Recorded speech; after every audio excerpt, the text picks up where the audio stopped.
This is Audible. The Second Half. Written by Roy Keane with Roddy Doyle. Read by Stephen Hogan. Introduced by Roy Keane. When you're physically in trouble, it plays on your mind. You don't get to a ball, and you tell yourself that you would have got it 10 years ago, even though you mightn't have. There's a physical pain that you can put up with every day, but it's what it does to your head. I still look back and wonder if I could have played for another year or two. Did I make the right decision? My wife reminds me, Roy, do you remember, you couldn't even get out of your car. I could, but it would be torture. And getting out of bed? But I'd forget, because I loved the game so much. The car was always in front of me. I wanted to play for another year, and earn for another year. He taught me how much he admired me. Like all the top lawyers, he was dead polite. I thought, he's nice, he'll go easy on me. The popular version of the story is that I injured myself. I tore my anterior cruciate when I went in for a tackle on Alfie Haaland. Haaland taught me to get up and stop faking. So the next time I saw him, I did him, and I ended his career. But that wasn't what happened. My book, Keane, came out in September 2002, just a few months after the World Cup in Saipan, and extracts from it were serialized in the News of the World. One of the extracts contained this passage from the book. Another crap performance. They're up for it, we're not. City could have been ahead when Teddy struck the penalty home with 20 minutes to go. How we equalised 5 minutes from the end. I'd waited almost 180 minutes for Alfie. 3 years if you looked at it another way. Now, he had the ball on the far touchline. Alfie was taking the piss.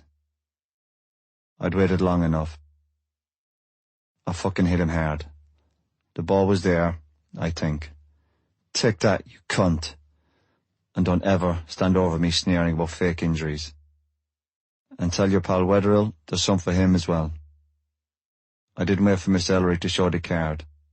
I turned and walked to the dressing room. That produced the headlines. It was great publicity. It was perfect in some ways, and I'm sure the publishers Penguin weren't too upset, or the booksellers. I understand when you publish a book you're selling something. You're selling part of yourself. But I didn't anticipate the volume of coverage. It was unbelievable. It was like I'd killed somebody. It was a nightmare at the time. The book had been planned, the deadline and publication date, a year before. The idea was that it would finish after I played in the World Cup. It was supposed to be an upbeat book, on the back of qualification from a tough group and a good campaign in Japan. I think it was quite an upbeat book, but I didn't play in the World Cup, and I couldn't leave my house with my poor dog without being followed. That had gone on for a month or two, and it was just beginning to settle down, but now, the Haaland tackle was the latest scandal. The media were all over it. They were running the show, demanding action. And to be fair, I'd given them something to chew on. The pressure was on the FA to do something about it, and they did. They charged me with bringing the game into disrepute, by committing a premeditated assault on Haaland, and by profiting from my description of the tackle. The charges hurt me, particularly the second one. The idea that I'd almost bragged about deliberately injured a player in the hope of selling extra books. It was physically tiring. It was affecting my sleep and my appetite. I was still preparing for games, but I was having problems with my hip, and it was emotionally tiring too, coming so soon after Saipan.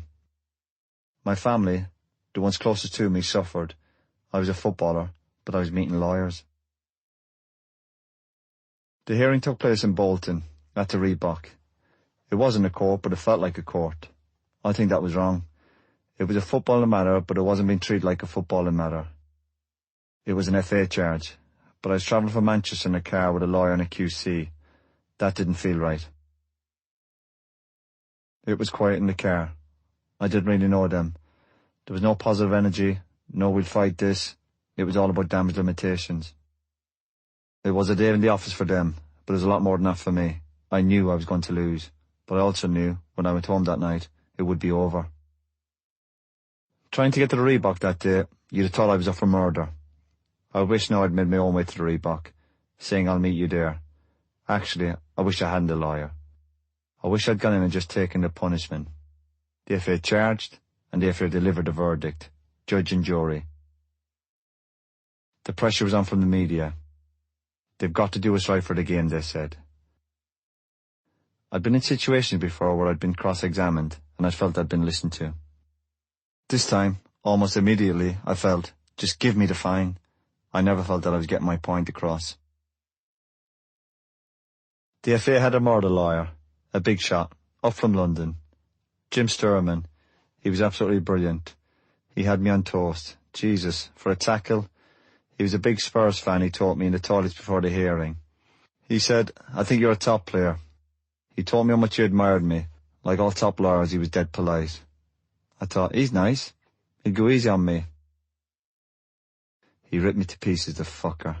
It was his job to rip me to pieces. I kept thinking, I wish he was on my side. I was cross-examined for about an hour. He took out the book. He kept showing it to me. This is you on the cover. This is your book, isn't it? I said, yeah. This is your book, isn't it? And I went, yeah. Do you stand by everything you said in the book? Yeah. So whatever is said in this book, yeah, but it was ghostwritten. This is your book. He held it in front of me. It's supposed to be an honest book. You said these words. I didn't mean it in that way. I didn't say it that way. I'm not sure I said all those words. I had a ghostwriter. They were genuine arguments, but I knew I was going to lose the fight. But you still have to fight. It's like being in a boxing ring. You might be losing, but what are you going to do? You can't drop your hands. You have to keep fighting. He was very good. I remember thinking, you fucker. His job was to present a picture of me as a thug, a head case, a man who goes out and injures his fellow professionals. And he did it. He succeeded. The video helped. He asked to see the tackle. They had the tackle in slow motion. My Jesus. You look at anything in slow motion and it looks worse. Even blowing your nose looks dreadful in slow motion. The tackle in slow motion, from every angle, it looked bleak. I felt like saying, stop the fucking video. Give me the fine, let's move on. Jim Sturman had an easy day. I think he enjoyed it, as a Tottenham fan, the fucker. I remember thinking, I'm fucked here. I sat down. It was Eamon Dunphy's turn. Eamon was my ghostwriter and had come across from Ireland for the hearing, to be a witness. He'd already said he used his own words to describe the tackle. Before we went in, I'd been going to say to him, Eamon, if they ask you if you think I intentionally went to injure Haaland, say no. But I decided not to. I wouldn't embarrass him by saying something as simple as that. Sturman asked him, Mr. Dunphy, do you think Mr. Keane intentionally went to injure his fellow professional, Mr. Haaland? And Eamon's 3 words back to Sturman were, without a doubt. That was the case. My defence, out the window. Eamon had written the book. He was my witness. I think Eamon felt he was on trial, and that it was almost a criminal court. He wanted to distance himself from it, and I could see his point of view. He delivered a book. He'd done his job. I'd approved it. I was on my own. It was my book, my name on it. But I think he might have thought his account in the book was on trial. He just wanted to get over it and get out of there. He was rushing for his flight back to Dublin. I looked at him and I thought, I'm definitely fucked now. He didn't go, I think so, or maybe, even probably, or I can't honestly give an answer to that. Without a doubt, was what he said. In my mind, as the ghostwriter, he was supposed to have been on my side, as he wrote the book. I'm not blaming Eamon at all, but he didn't help. Without a doubt. I could tell from Jim Sturman's expression, he was thinking, nice one. It was action. It was football. It was dog eat dog. I've kicked lots of players, and I know the difference between hurting somebody and injuring somebody. I didn't go to injure Haaland. When you play sport, you know how to injure somebody. That's why you see people on the pitch getting upset when they see a certain type of tackle.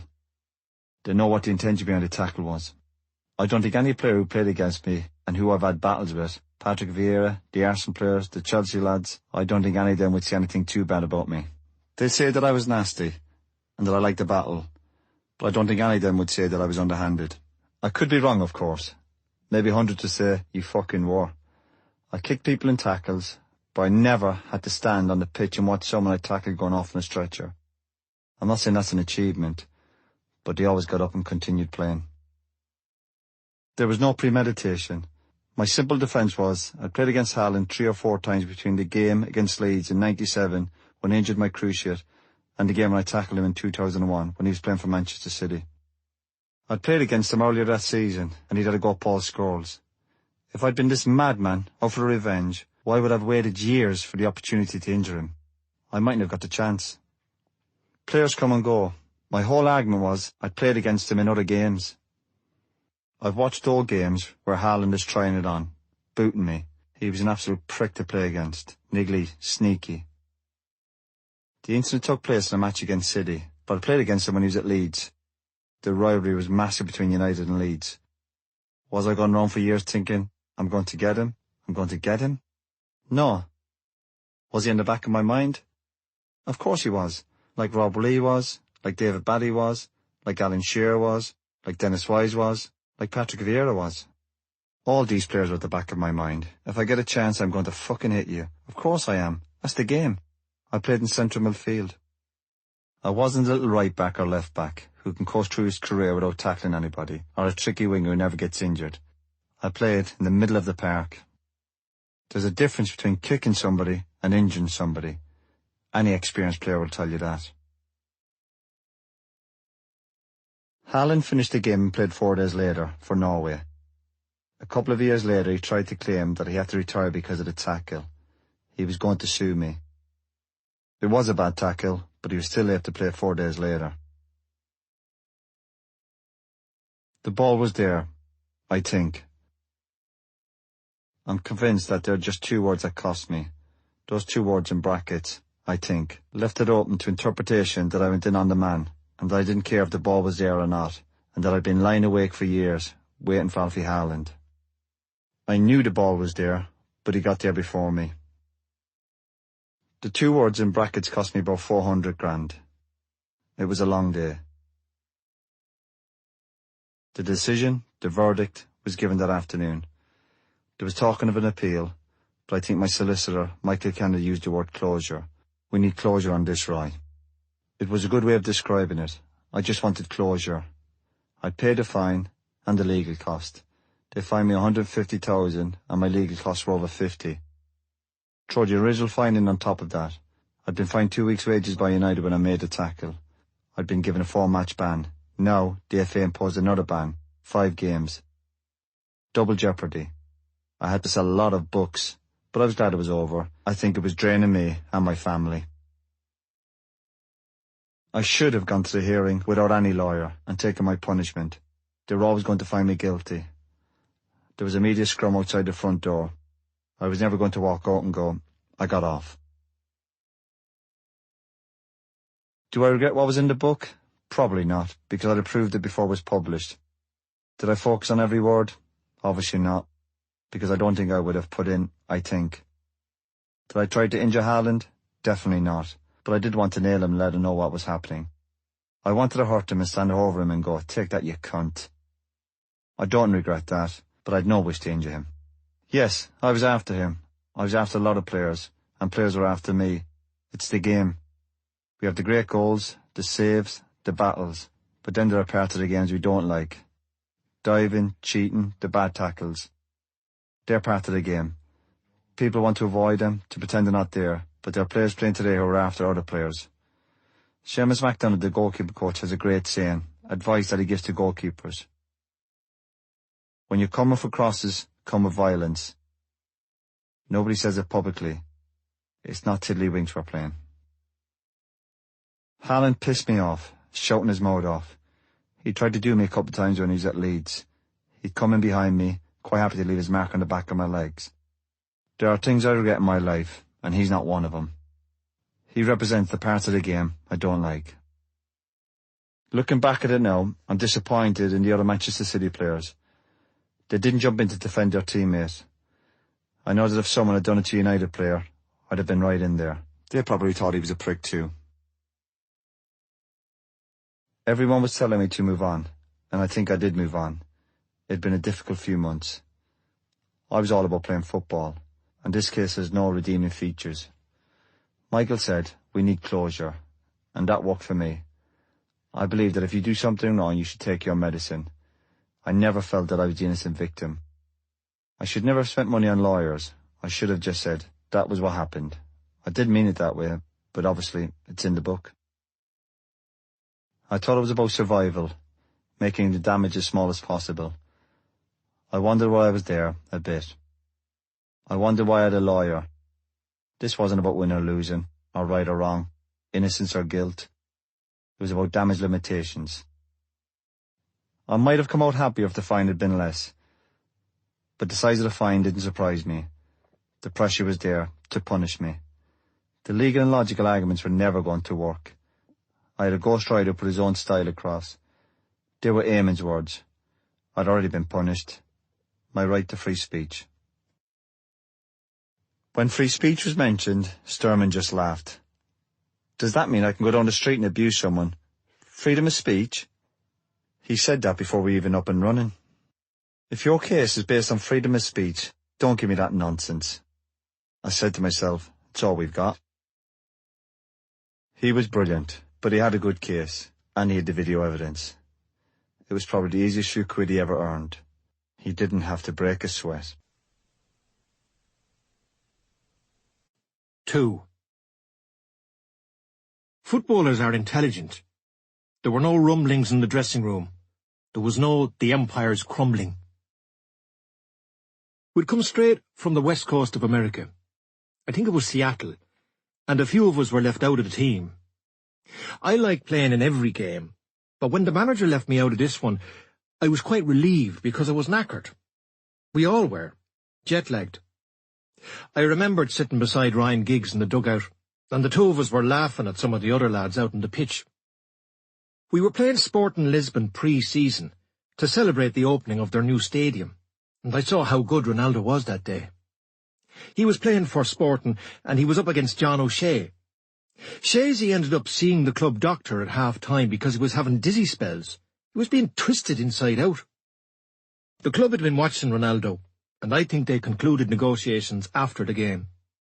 We always joked with Shazy that he'd sealed the deal by playing like a fucking clown against him.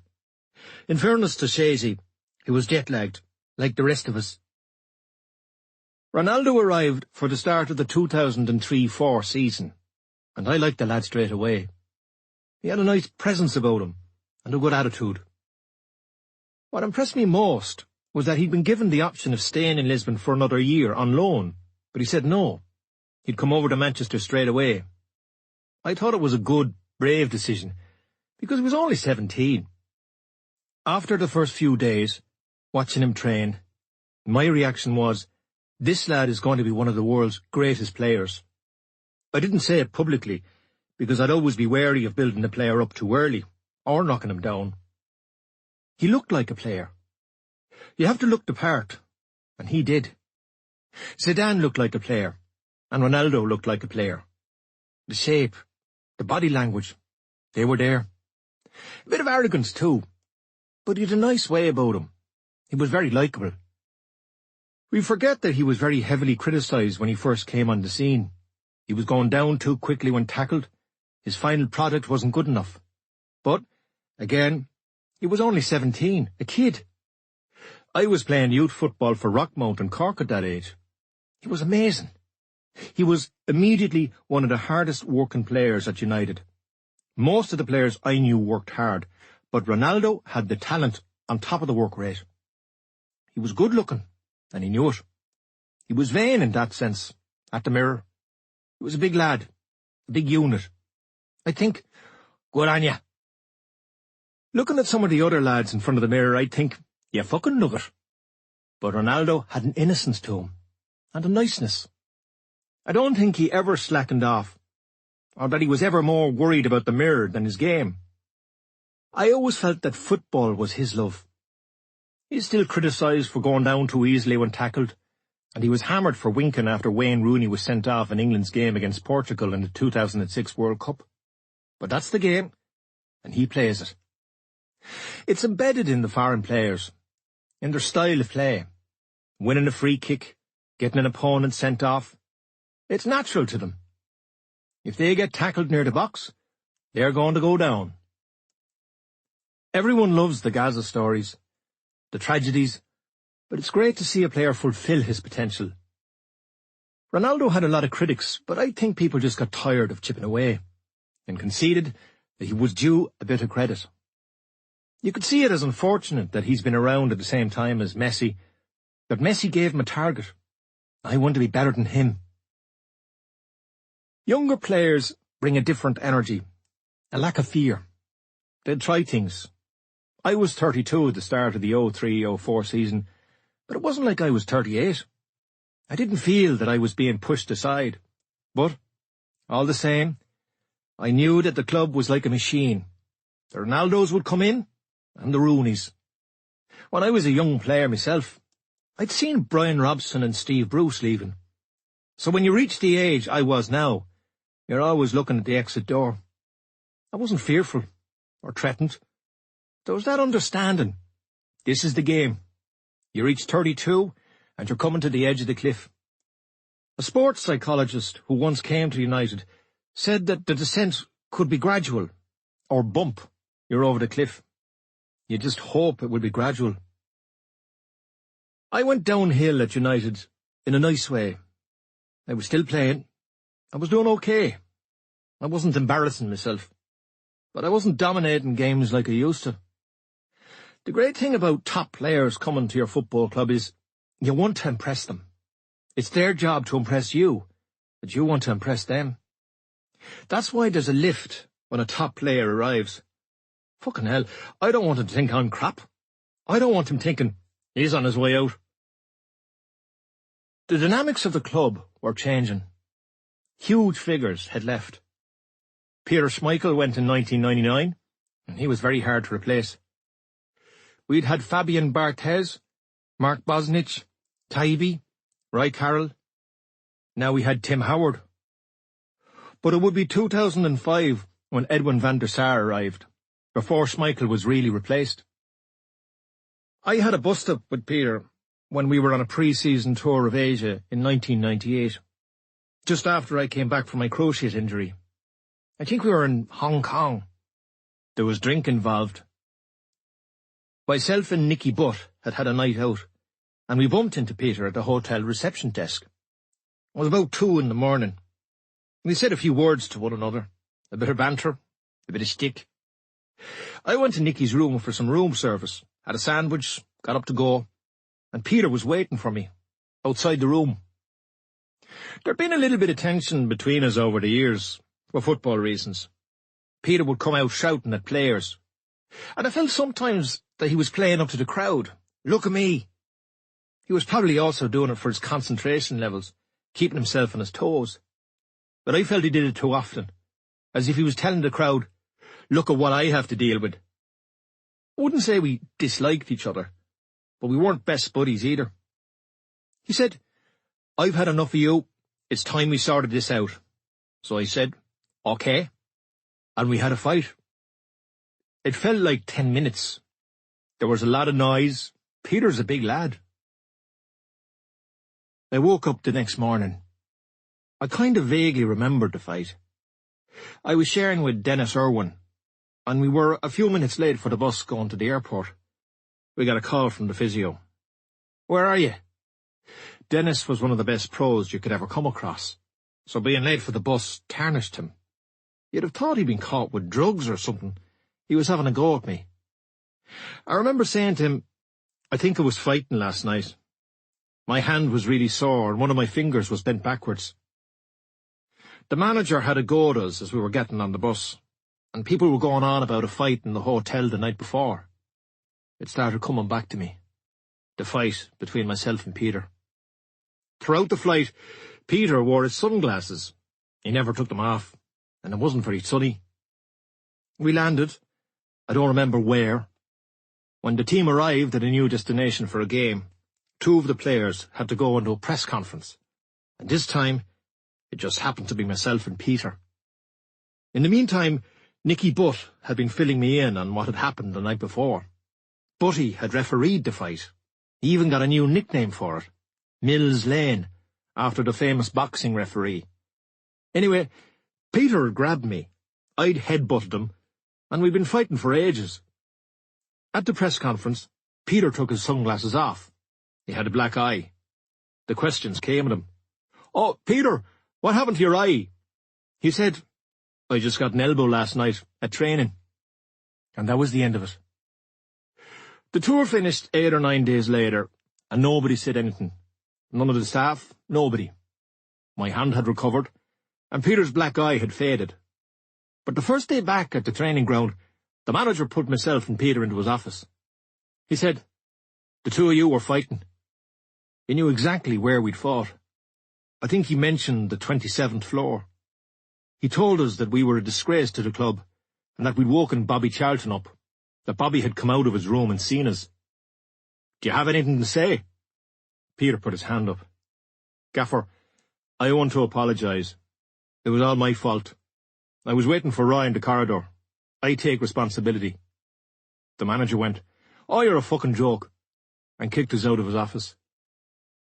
Peter took responsibility for the fight, which was good. I admired him for it. But Sir Bobby could have tried to break it up. Looking back at colossal career milestones, I remember many events very clearly. But quite often, I don't know what years we won the league. But I do know we'd nicked it from Arsenal the previous season, 2002-03. We were playing away to Tottenham on a Sunday in late April, and then at home to Charlton the following week. We were travelling on the day before the game, by bus to Stockport Station, then train down to London. Arsenal were playing that afternoon at Bolton, and we needed them to slip up. I drove to the Four Seasons Hotel in Manchester, where we were leaving the cars before getting on the bus. That bus journey from the Four Seasons to the railway station in Stockport became one of the highlights of my career. Arsenal had been 2 up when we got onto the bus, so they were now ahead of us in the table. Then the news came through that Bolton had pulled it back to 2-1. Dorkaeff had scored for them, and just as we arrived at the station, Bolton made it 2-2. We still had games to play and win, but we knew on the bus, and it wasn't cockiness. We were hopping around like a load of kids, hugging one another. We knew the title was ours that day. If you'd passed us at Stockport railway station, you would have seen a load of men on a bus jumping up and down. We were backing it, and we knew we wouldn't let go. Finishing on top was never easy. It's been said about the Liverpool team of the 80s that they had a drawer full of medals, and their coach, Ronnie Moran, would say, "Take one if you think you deserve it." It always looked easy for Liverpool, although I'm sure it wasn't. But I watched them when I was a kid, winning all the time. When I became a player, I learned quickly that winning league titles is not easy. We had to fight for our success, but we were hungry. I don't think we were ever blasé about previous successes. I never thought we could live off the past and switch off for a year or two. The top sports people aren't content with a single victory or triumph. I was surrounded by players who were like that. We were all pushing one another along. The message came from the manager and the fans: don't relax just because you've won a few now. You win something and you say, "It's gone," and then you move on. I can be critical of myself for not enjoying the experience of winning, but it was part of my DNA. I just wanted to go on and win more. Arsenal were good. Arsene Wenger was reinventing the game, apparently. Sugar lumps at half-time. They were a very good counter-attacking team. The previous Arsenal teams, under George Graham and Bruce Rioch, had been a rigid 4-4-2. They would always have held their positions. You could almost predict where each player would be. Now, under Wenger, they had more pace. They had more movement. They were moving positions, interacting. They had people like Overmars, Bergkamp, Henry. They were changing not just the face of Arsenal, but the face of the Premiership too. Pace, players moving into different positions away from the 4-4-2. Brilliant on the counter-attack, and much harder to play against. They could hurt you much quicker now. I think Arsenal took counter-attacking to a new level. Not just away from home, at home too. And they were a team of big characters, big personalities. Vieira, Keane, Campbell, Adams, Henry. They might have just had an edge over us, but it was good for us. We had to up our game. Myself and Vieira were at the forefront of the rivalry between the two teams. Neither of us went out of our way to become almost the symbols of that time. Your position in your team will, in a sense, mould you into the kind of character you become and what part you're going to play in the club. I've worked with Lee Dixon, who was with Arsenal, and Dennis Irwin at United. You just knew they were fullbacks, brilliant fullbacks. But you don't see fullbacks leading many teams. I think the fact that myself and Patrick were playing in the middle of the park made us the centre of things. The timing couldn't have been better. Our teams were in their prime. Both of us liked to tackle. Our games were very physical, and at the time, he irritated me. And I'm guessing I irritated him a little bit.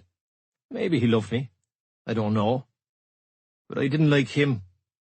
But I also knew he was doing the best for his team, like I was doing the best for mine. I don't like you, but I look forward to playing against you. And there was always the thought, I wouldn't have minded if he'd been in my team. The tension, the build-up to the games, made great TV. As Arsenal were getting stronger, we were having a dip, although it didn't show at the start of the season. We won 4 of our first 5 games. This isn't arrogance, but that was the form we would have expected, although we were beaten by Southampton.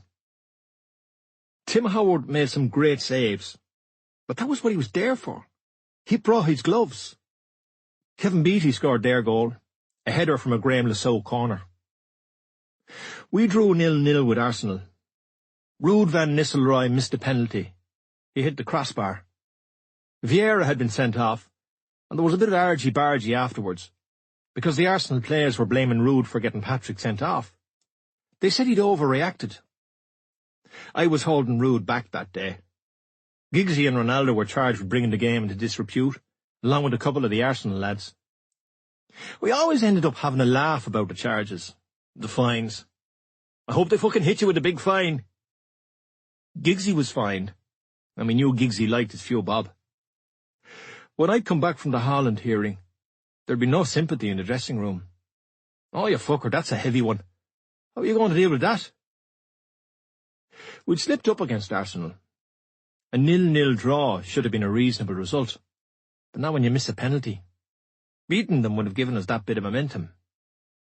I would never have expected Ruud to miss a penalty, because Ruud van Nistelrooy was brilliant. There was a Champions League game last season. United played Bayern Munich, and Danny Welbeck went through, 1-on-1 with the keeper. He missed it. Ruud van Nistelrooy wouldn't have. Ruud was the best finisher, ever. But especially in 1-on-1 situations, just the keeper to beat. When Ruud was going through 1-on-1, I never doubted him. Some players would be going, fucking hell, hard and low, or think it over. But when Ruud was through, there might as well have been no goalkeeper. Ruud had his own traits.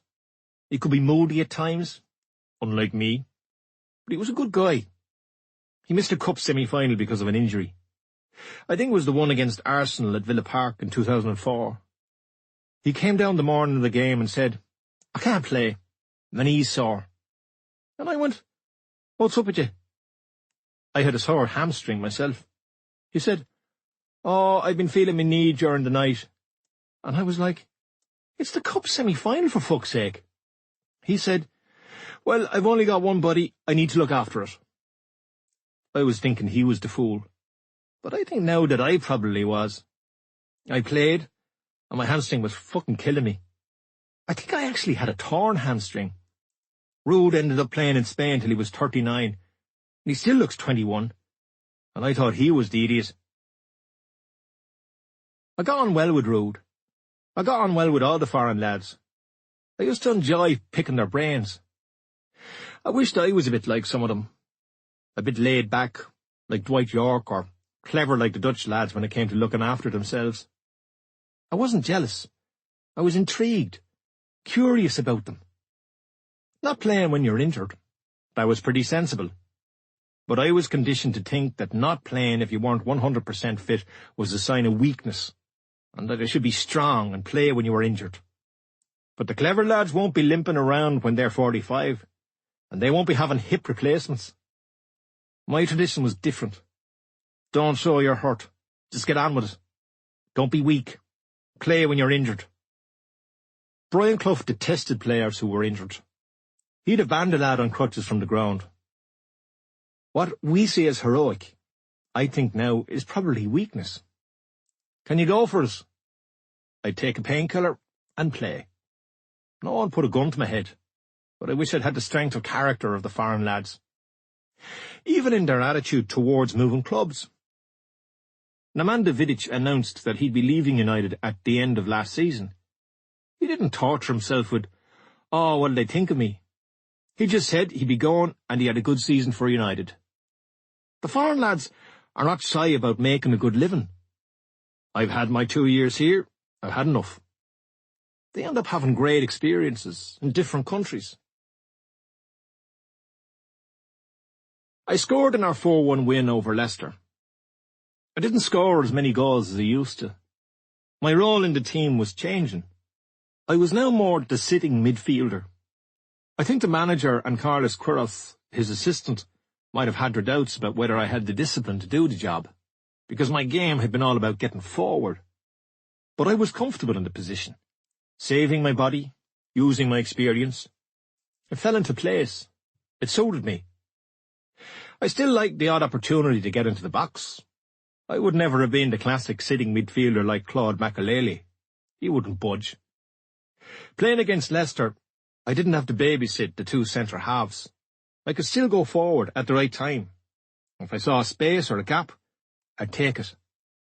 This time, the opportunity was there. A run behind the defenders, the keeper, Ian Walker, came out. I went around him, tapped it in.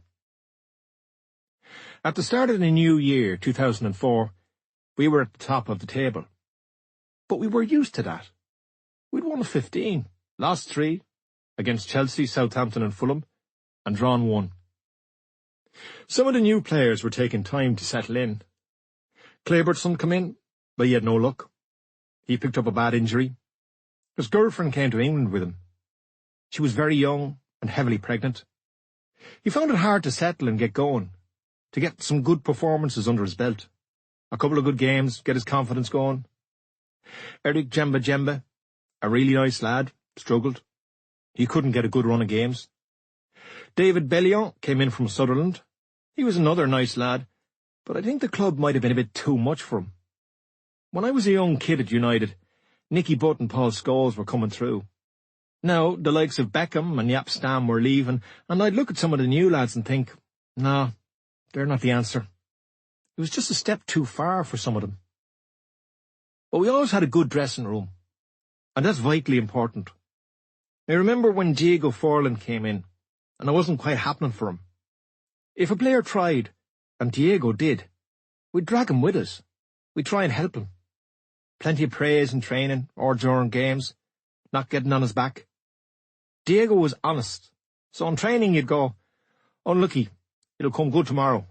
Not, you can do fucking better than that. I wonder about the current United dressing room. When a manager like Alex Ferguson is replaced, the new man needs a helping hand along the way. Does that mean that every player should like the new manager or his coaching staff, or love his new sessions, or everything about him? No. I look at the current players, and they should have been doing a lot better. It might be argued that it was up to the manager to motivate them. But not liking a manager, for whatever reason, can never be an excuse for not going out and doing your best. Looking at what happened to David Moyes, I have to conclude that he can't have had a strong dressing room. He had a weak dressing room. If some of the players weren't 100% behind the manager, then they all slackened off. You can have personality clashes, dips in form. You can have injury crises, or the club can be going through a transitional period. But you still go out and do your best. I don't think all of the United players went out and did that. They can't have, because they ended the season so far adrift off the top. I watched them play, and I always thought, you can do better. When Diego left, he had a chance to say goodbye to us. Often players are just gone. Another club, sometimes another country. But Diego did say goodbye. I'm off, right? He shook my hand. Where are you off to? Villarreal. Villarreal were just starting to make noises in Spain. I said, where's Villarreal? And he went, it's 20 minutes from the beach. We laughed. I went, you got your dream move, Diego. Diego went on to have a brilliant career, and I was a bit surprised. But it just didn't work for him at United. I rang him when I was managing Sunderland, after we got promoted. He was in Spain. I said, Diego, would you fancy coming to Sunderland? He said, yeah. But I've got a get-out clause in my contract. I went, go on, tell me what it is. He said, 38 million euros or something. So I said, I'll call you back. But I never did. I don't remember there ever being a real bad lad. Poor attitude, poor timekeeping in the United dressing room. You might ask, does being late make you a bad lad? Yes, it does. In a dressing room full of hungry players who want to keep winning trophies. If training starts at 10:30 and a player is coming in at 10:20, I would class that as being late. Officially on time, but you're late. If you can't get in by 10 o'clock, have a bit of banter, get your strappings done, your massages done, you're late. Preparation is half the training. I had expected more of Varane. When he arrived in 2001, I was delighted. He played in my position, but the competition was good for me and the club. It would keep me on my toes. I never resented the arrival of new players, even if they played in the same position as I did. It didn't quite happen for him, but technically, he was a very good player. Maybe English football, the conditions, the pitches, the weather, just didn't suit his style of play. You'd end up scratching your head sometimes. With a lot of the foreign lads, and I think I understand this a bit more now than I did when I was a younger player, it was the culture, or the weather, the environment, things that I took for granted. What do you mean, the weather? I used to have conversations with Ronaldo and Michael Silvestri, and they'd speak to me about the weather. I'd go, lads, when you signed, you must have known it fucking rains a lot in Manchester. They'd go, we knew, but we didn't know it would be this bad. When we know that a player is getting 50 or 60 grand a week, we don't have the patience to wait for foreign players to get used to the environment they've moved to. If they're used to going for a cappuccino at 10:30 at night, sitting on a balcony somewhere, and all of a sudden it's dark at 4:30 and it's fucking freezing, that is going to change them. I know this because they told me. Fabien Barthez and Laurent Blanc used to smoke together in the toilets at half-time. They were French. They smoked. If it had been a couple of Irish lads, I'd have been shouting at them, "You dirty bastards, get out!" What was good when I first went to United was that there were people there to help me. The staff and, in particular, the players. Even a gesture from a player to make you feel welcome. It might have been going for a pint. Not that I needed much encouragement. I don't know if that happens with the foreign players now, but you can't underestimate its importance. We'd lost Beckham. We were sad to see him leaving, but the writing had been on the wall. It had got to the stage where I think it suited both Becks and the manager to part ways. Some moves suit everybody, and this was one of them. There was tension between him and the manager. There had been the incident after the FA Cup fifth-round game the previous season when Arsenal beat us 2-0 at home. Ferguson kicked a boot on the floor in front of him and hit Becks over the eye. So, Becks going to Real Madrid. When these deals happen, you don't fall off your chair. It happens. Players leave under different circumstances. I don't even remember if Becks said goodbye. The game is horrible like that. Jaap Stam left. He was just gone. The wives are gone. The kids are gone. They haven't gone to a club down the road. They've moved to another country. At the time, you'd think, That's the game. It only seems strange afterwards. But that's the gig. It's life. I suppose, as a player, there's a selfish side to the way you look at it. I've got to look after myself a bit when players are coming and going. Bex had been a brilliant servant to the club, but he wasn't being shoved out the door. There are certain deals that suit everyone. The player, the club he's leaving, the club he's going to. It's the machine. Players in, players out. I knew. It was Bex 1 minute, and it could be me the next. I was in the dressing room when Ferguson kicked the boot. I thought it was quite funny, although not at the time. We were still upset because we'd been beaten by Arsenal at Old Trafford. They'd knocked us out of the cup in front of our own fans. It was claimed later that the manager aimed his kick, but that was utter nonsense. He kicked the boot. Managers kick boots every day of the week. But the fact that it hit Bex was a pure accident. It could have hit anybody, or nobody. But Bex, of all people, it cut him above the eye. A manager can't be hitting players or grabbing hold of them. But the fact that it was Bex made it almost comical. And the manager didn't mean to hit him. If you tried 1,000,000 times, you wouldn't be able to do it. It was an accident. But he didn't like it. The media attention, the sensational reporting, didn't help the club. I remember the club doctor, Mike Stone, coming into the dressing room after training and telling Rio to go up to the medical area for the test. The drug testing people were waiting for him there. They could turn up at any time. He forgot and left. It slipped his mind, and he paid the price for it. He was banned for 8 months. He wasn't given the benefit of the doubt, which was a bit harsh, I thought. Why couldn't they have gone to his house that afternoon? The whole system could have been a bit more flexible. But not doing the test seemed to be regarded as the same as failing the test. He suffered for it, and so did the team. If it had been me, and the doctor had said I had to go to a drugs test, I'd have gone and done it. It wasn't something I'd have forgotten. It wouldn't have been like collecting a letter at the office or remembering your boots. When a doctor says you have to do a drugs test, it's not an everyday thing. But then some people are genuinely forgetful.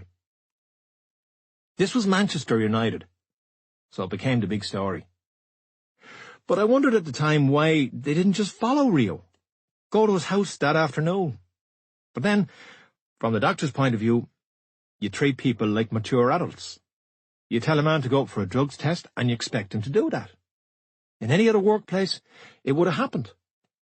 We can give footballers the benefit of the doubt. They're footballers, they live in a bubble, they're a bit out there. But we also have to go fucking hell sometimes. Just do the drugs test. I don't think I was annoyed at the time, and I don't think the other players were either. But ultimately, the team suffered. I didn't look at Rio and think that he'd been up to no good or that there was a hidden reason for what occurred. I think he genuinely forgot. We all paid the price. He was a very good player, and we missed him, especially in the second half of the season when the crunch games were coming up. I'd been tested myself a lot of times. It happened mostly after matches, and I think twice at the training ground. It was a pain in the arse, although I never had a hostile or negative attitude towards it. I just thought people were doing their jobs. If you won to be celebrating with your teammates, and if you lost, you'd be fed up. After games, you're dehydrated. At the '94 World Cup, I was tested after the Holland match in Orlando, Florida. I was there for about 3 hours, and this was immediately after we'd been knocked out of the World Cup. I would imagine that if we'd won the game, I'd have pissed a bit quicker. We only drew 1 game in the first half of the season, but we drew a lot more in the second half, with Newcastle, Leeds, Fulham, Arsenal and Chelsea. Draws in the Premiership aren't the end of the world, but too many of them for a team like Manchester United can have a negative impact. There were good draws, away to Chelsea, away to Arsenal, and bad draws, at home to Newcastle and away to Fulham. But too many of either won't win you titles. We beat Bolton and Southampton, and our away win against Everton was brilliant. Louis Saha scored 2 for us, and so did Rude. One of the goals was his 100th for United. We were 3-0 up at half-time when they came back to 3-3. Rude's second goal, a header, came very near the end, but then we went and lost to Wolves in Middlesbrough. Scalzi was scoring regularly for us. He was a top player. But I still don't fall for the boy next door image, or that he's dead humble. He has more of an edge to him. Everyone thinks he lives in a council flat. The class of '92, all good players, but their role at the club has become exaggerated. Class of '92 seems to have grown its own legs. It has become a brand. It's as if they were a team away from a team, and they're not shy of plugging into it. But we all had the same aims. We all had the hunger. We knew we were going through a difficult spell, not for any big reason, like Rio's ban or Beckham's departure, or the manager suing the Irish shareholders about who owned the racehorse, Rock of Gibraltar. But these things in combination weren't helping. More negative energy around the place. The dip isn't exactly normal, but it happens to any club. It happened at Barcelona recently, and after Real Madrid beat them in the Champions League last season, suddenly people were questioning Bayern Munich. Guardiola had got it all wrong. It's very hard to stay at the top. Players leaving, players settling in, or not settling in. The difference, when it comes to Manchester United, is that it will get a lot of attention and it will be exaggerated. We had to learn to deal with that. It was part of the package of being a United player. There really is an extra burden in playing for Manchester United. There really is. That isn't arrogance. We were beaten at home by Liverpool. Always a tough game. We lost to City away 4-1. This wasn't the City of today. They didn't have the same money back then, or the players. I wasn't playing in that game. I never lost to Manchester City. A few new players arrived during the January transfer window. Louis Saha was a good player, and he'd always played particularly well against United when he was at Fulham. So the manager would have seen him at his best. He was a nice lad. He had a lot of niggling injuries. I think there might have been a question about his willingness to play through the pain barrier. He kept the medical staff busy. They were never going to be out of work. I never minded losing matches as long as we had a fucking go. I also had the intelligence to understand that we were going through change. It was always going to be tough going. It wasn't Norwich who were pipping us. It was Arsenal, and Chelsea were on the verge, finishing second and third even before the money and Mourinho arrived. We weren't sitting back going, what's happening to us? We had to step up again. There was frustration. We shared that with the fans. But we knew we weren't a million miles away. We had Ronaldo. The next year we got Rooney. They were outstanding. You'd look at them and go, we're fine. Footballers are intelligent. There were no rumblings in the dressing room. There was no the empire's crumbling. The players knew. We had new lads settling in. Ronaldo was only 17. Give it time. There'd be no problem. Arsenal, then Chelsea, were the top dogs now. But they were up there to be shot at, like us. In the Champions League, we coasted through the group stage. We played Rangers, and it was brilliant. It was the first time I played at Ibrox. I'd been there before as a fan, a Celtic fan. We trained on the pitch at Ibrox the night before the game. It's usually a low-key event. You do a light bit of work. But as we got off the bus for training, I got a nice little welcome. You Fenian bastard. I'd have expected on the night of the game, but not the night before. I don't think it was the doorman who said it, but someone in that general area. We won 1-0. Phil Neville scored. That's what was memorable about the game. Not that I was called a Fenian bastard, but that Phil scored. He didn't score many. We hammered Rangers at Old Trafford. Diego Forlan had a great game that night. We topped our group with 15 points and drew Porto in the first knockout round. I was sent off in the first game, at Porto. We were 1-0 up. Quinton Fortune followed up after their keeper, Baya, had fumbled a Scalzi free kick. Then we went 2-1 down. Benny McCarthy scored 2 great, almost freakish goals that night, including an unbelievable header. I think he was at the edge of the box. To go from 1-0 up away from home, job done, to 2-1 down, I just got frustrated. We were losing. That was it. I stood on the goalkeeper, Baya. He came out and I carried on. I didn't stamp on him, but I stood on his back. I used his back as leverage. He rolled around like he'd been shot. All I can say is, we were losing 2-1 and it frustrated me. I can see now that in the Champions League, away, it's a decent score. But I had this idea that we should have been winning every match. I was embarrassed and upset later in the dressing room. The manager didn't really shout at me that night. He just went, "Fucking hell, Roy." I don't remember the manager or any of the players having a go at me after I'd been sent off. They didn't have to. I'd be beating myself up. I knew I'd let people down. I'd let my team down. Excuses were no good. But it was just as well that no one did say anything to me, because I'd have gone for them if they had. I'd have accepted an attack from the manager, but not the players. I knew I'd let them down. I had to watch the second leg up on the stand, in the director's box. It was torture.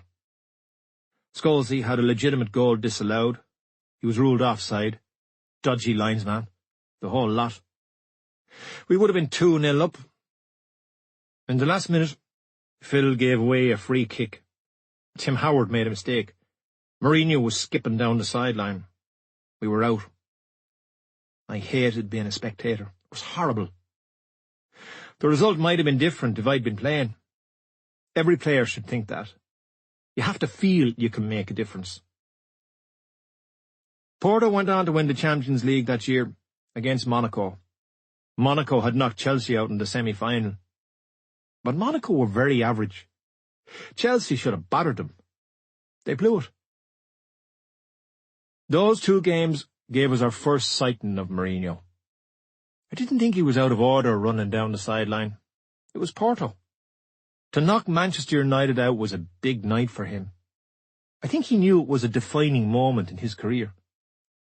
But I'm not sure that I'd have liked playing for him. He plays too many games with the media. I understand the need for games. But it comes a point when you think, don't play mind games today.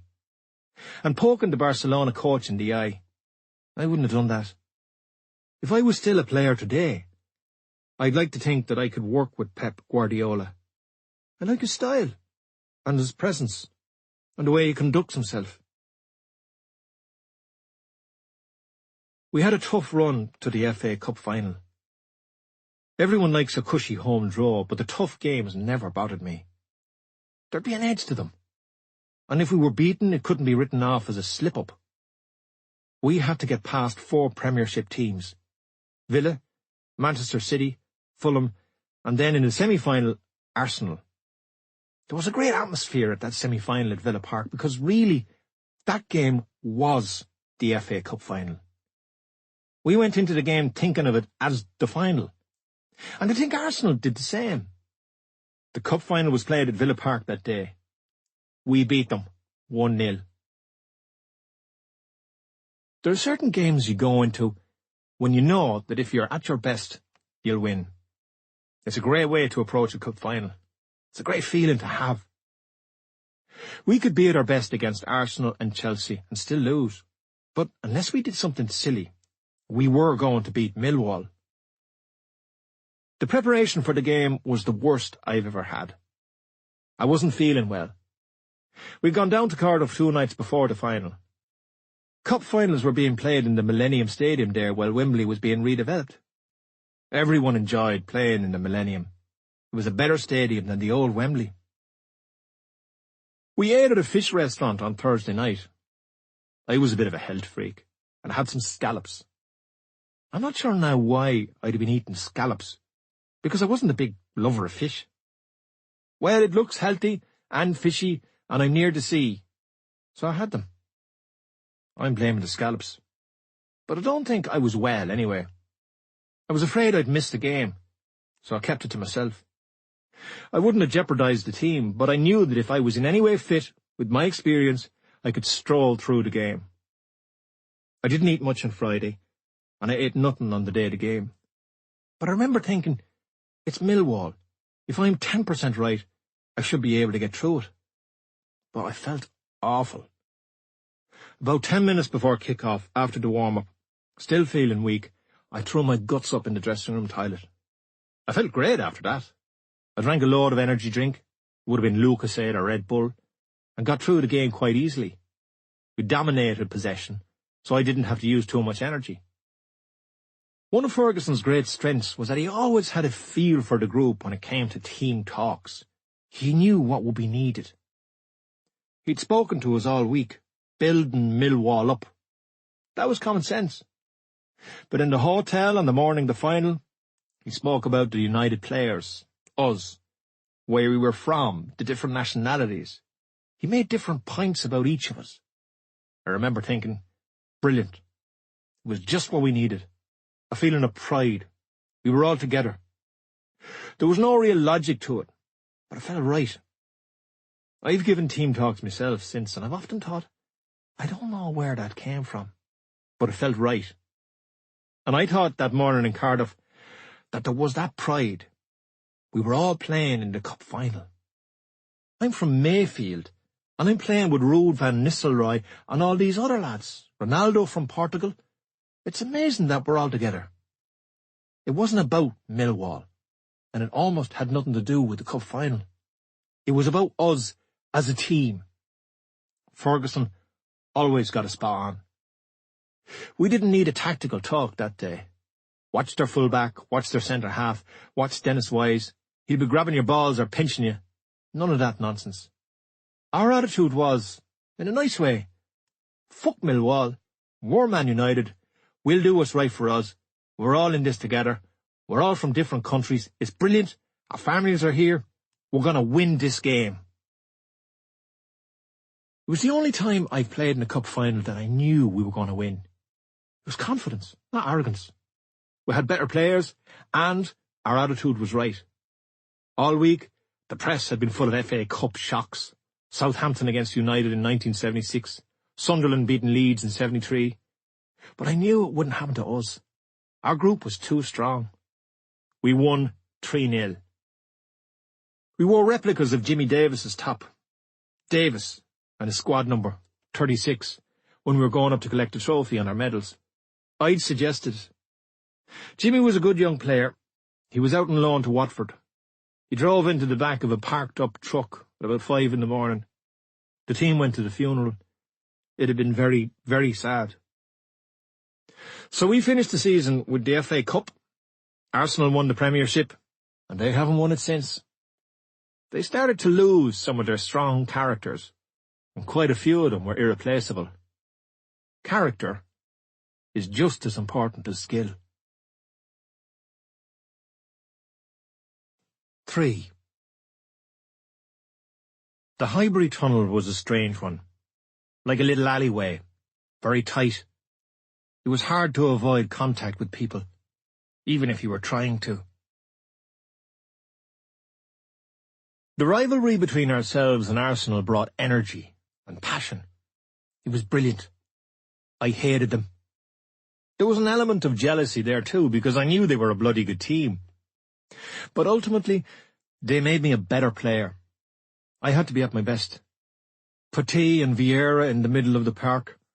I couldn't have an off day against them. When we lost games to Arsenal, I was the first man to shake their hands. Chelsea were bringing a new challenge, but Arsenal, it was electric. And the crowd, their all-ground Highbury was an old-fashioned stadium. People said that it was a tight pitch, but apparently it was the same size as most other pitches. But we seemed to have less time on the ball, and their fans were almost literally on top of us. It made for a great atmosphere. We've not seen the like since, that bitter rivalry. There isn't as much physical contact in the game now. Clubs are buying a different kind of player. Technically gifted, but not fighters. But maybe it was just the timing. It wasn't just myself and Patrick. There were so many rivalries all over the pitch. I see players in the tunnel today hugging one another before a game. I don't think any of the United lads would have disagreed with me. They hated Arsenal. And the Arsenal lads hated United. Which of us was the better team? We couldn't call it. We were like two heavyweights battering each other. Patrick was the new kid. He's 5 or 6 years younger than me, not that he looks it. He was a physical player. He was an important player for them, and I was important to United. There were always going to be fireworks, the way we both played. It was never going to be friendly. That would have been impossible. It wasn't as if we were both right backs, and we'd never come into contact with each other. We were in the centre of the park, and we were hitting each other at pace. That was going to lead to confrontation. It could be pointed out that I had a short temper, but the way we played, it had nothing to do with temper. We were both trying to control the pitch and the game. We were leaders. And if a leader is given to heated confrontation, other players will respond. It's normal. Patrick is 6'4", a big 6'4". He's a big guy. But I always tried to look at his height as a disadvantage for him. When it came to getting little breaking balls, I was sharp. I could read the game a little bit better than him. My anticipation and touch were a bit better, I think. But in a run for the ball, he was quicker than me. He should have had the advantage on me for headers, but I had a good spring on me. I'd had my running battles with Arsenal before VR arrived, right back to my days at Forest. I'd have had run-ins with Ray Parlour and Martin Keane. There was Paul Davis, John Jensen, David Rocastle. None of them were choir boys. We lost our first game of the new season 1-0 to Chelsea at Stamford Bridge. You always want to get a few wins under your belt, to build a bit of momentum early doors. But now, straight away, we were playing catch-up. I played centre-half that day, which also indicates a bad start to the season. If it had been February or March, fair enough, the squad would have been stretched. But playing out of position on the first day of the season, it wasn't a good sign. It says something about a lack of strength and depth. It was Mourinho's first game in English football. I remember the goal and the importance of it. A win against us, Mourinho was already the special one. It gave them that bit of early momentum and confidence. Remember, they'd finished second the previous season before Mourinho arrived. For the goal, I think I could have done better. When Gudjohnsen went to finish it, could I have taken his head off? Maybe. Chelsea were stronger that day, but we were unlucky. The game reflected the season ahead. We were nearly there. We weren't bad. But we were always behind. Chelsea had spent a fortune. They had Carvalho and Drogba and Mekelele, and we'd slipped behind them. But we always put up a fight. They only beat us 1-0. But that can tell a lot. They were solid. They were going to be hard to break down.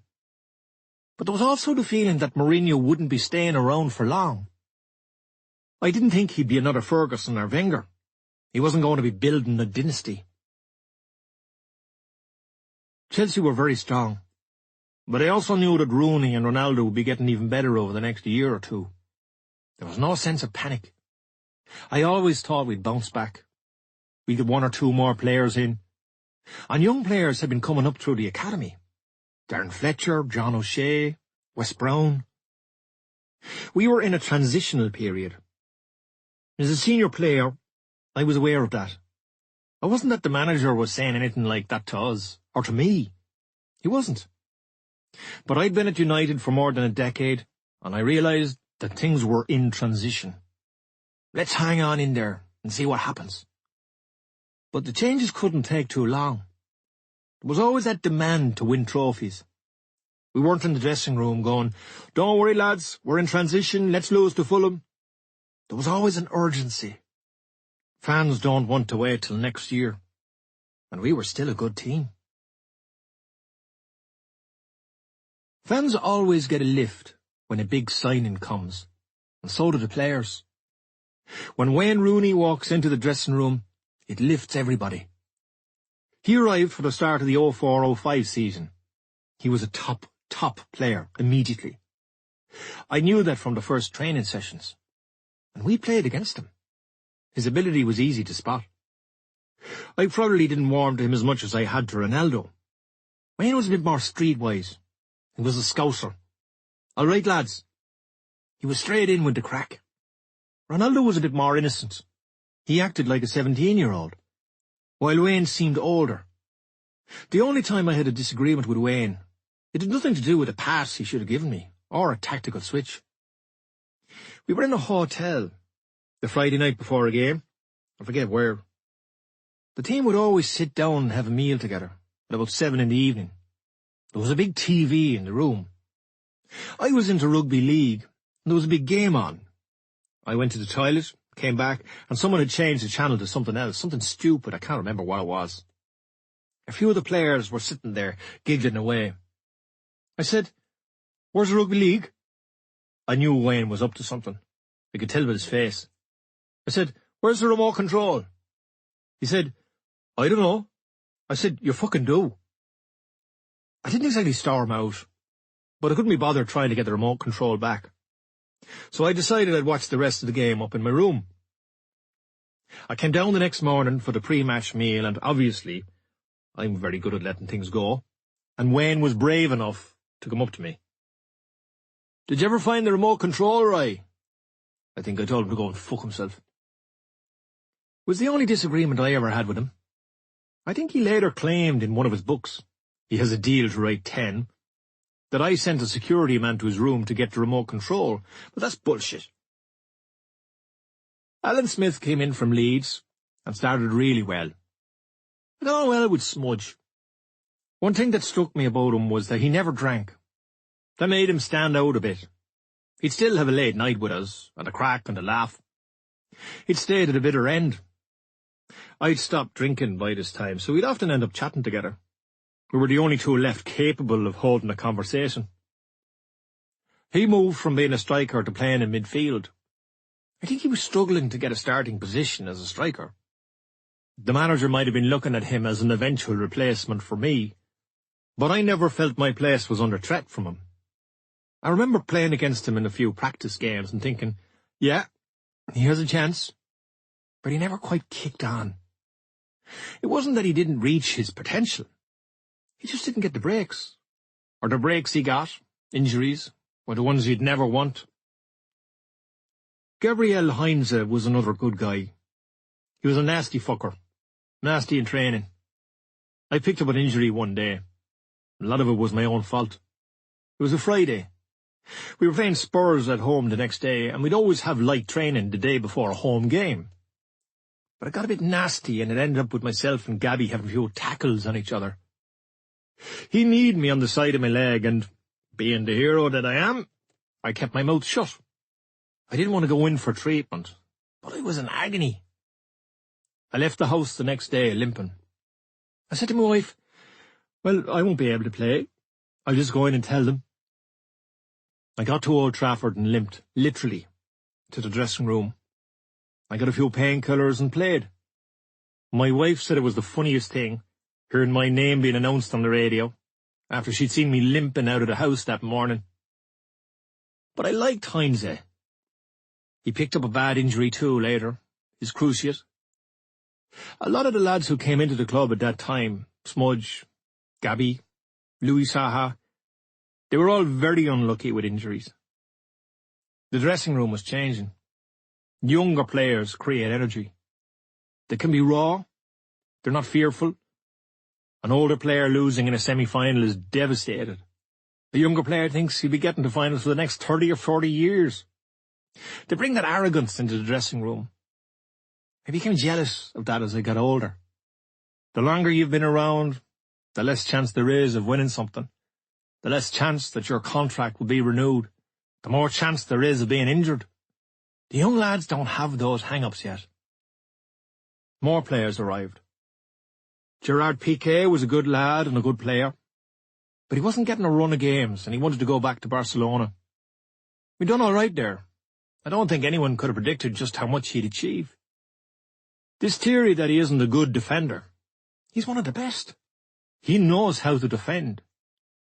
Giuseppe Rossi was a really good lad, but he had a difficult time at United. He was an attacking player, and he had difficulty getting into the starting 11. Giuseppe is Italian-American, and one of the first times he trained with the first team, I gave him a bollocking. I think because he didn't pass the ball to me when I was in a better position.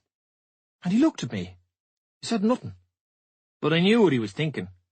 Why don't you fuck off? I turned away and I thought, I like that. If he'd said anything, I'd have run at him. But he looked right through me, and the message was clear in his face. And he went over and shook his hand. I liked him from day one. I tried to sign him when I was managing Sunderland, and not succeeding is one of my big regrets. I was doing my pro licence when we eventually got permission from United to speak to Giuseppe. I had a lecture that evening, and I asked for permission to go to Altrincham in Manchester. I'd made arrangements to meet Giuseppe. I met him at an Italian restaurant. He turned up with about 8 agents. 3 of them were Italian. His dad turned up too. It was like a scene from Goodfellas, and I mean that in a nice way. I was at the head of the table, trying to persuade Giuseppe to sign for us. They were going, sell us Sunderland. And I gave him a line. It was either going to be very cheesy or he'd love it. We'd just been promoted. We'd agreed to pay 8 or 8.5 million for him, which was a lot for a lad who hadn't done too much yet. I said, look, Giuseppe, I've got a good orchestra up at Sunderland, but I need a conductor, and you're the man. They were all whispering, talking among themselves. I was thinking, it's either gone down really well, or he's not coming. We finished the meeting. I was really delighted with it. He goes, I've got to look at my other options. A few days later, he signed for Villarreal. He contacted me and said, right, thanks for everything. Villarreal or Sunderland? I understood his decision. Villarreal were making noises now, and as Diego Forlan had told me before, it was 20 minutes from the beach.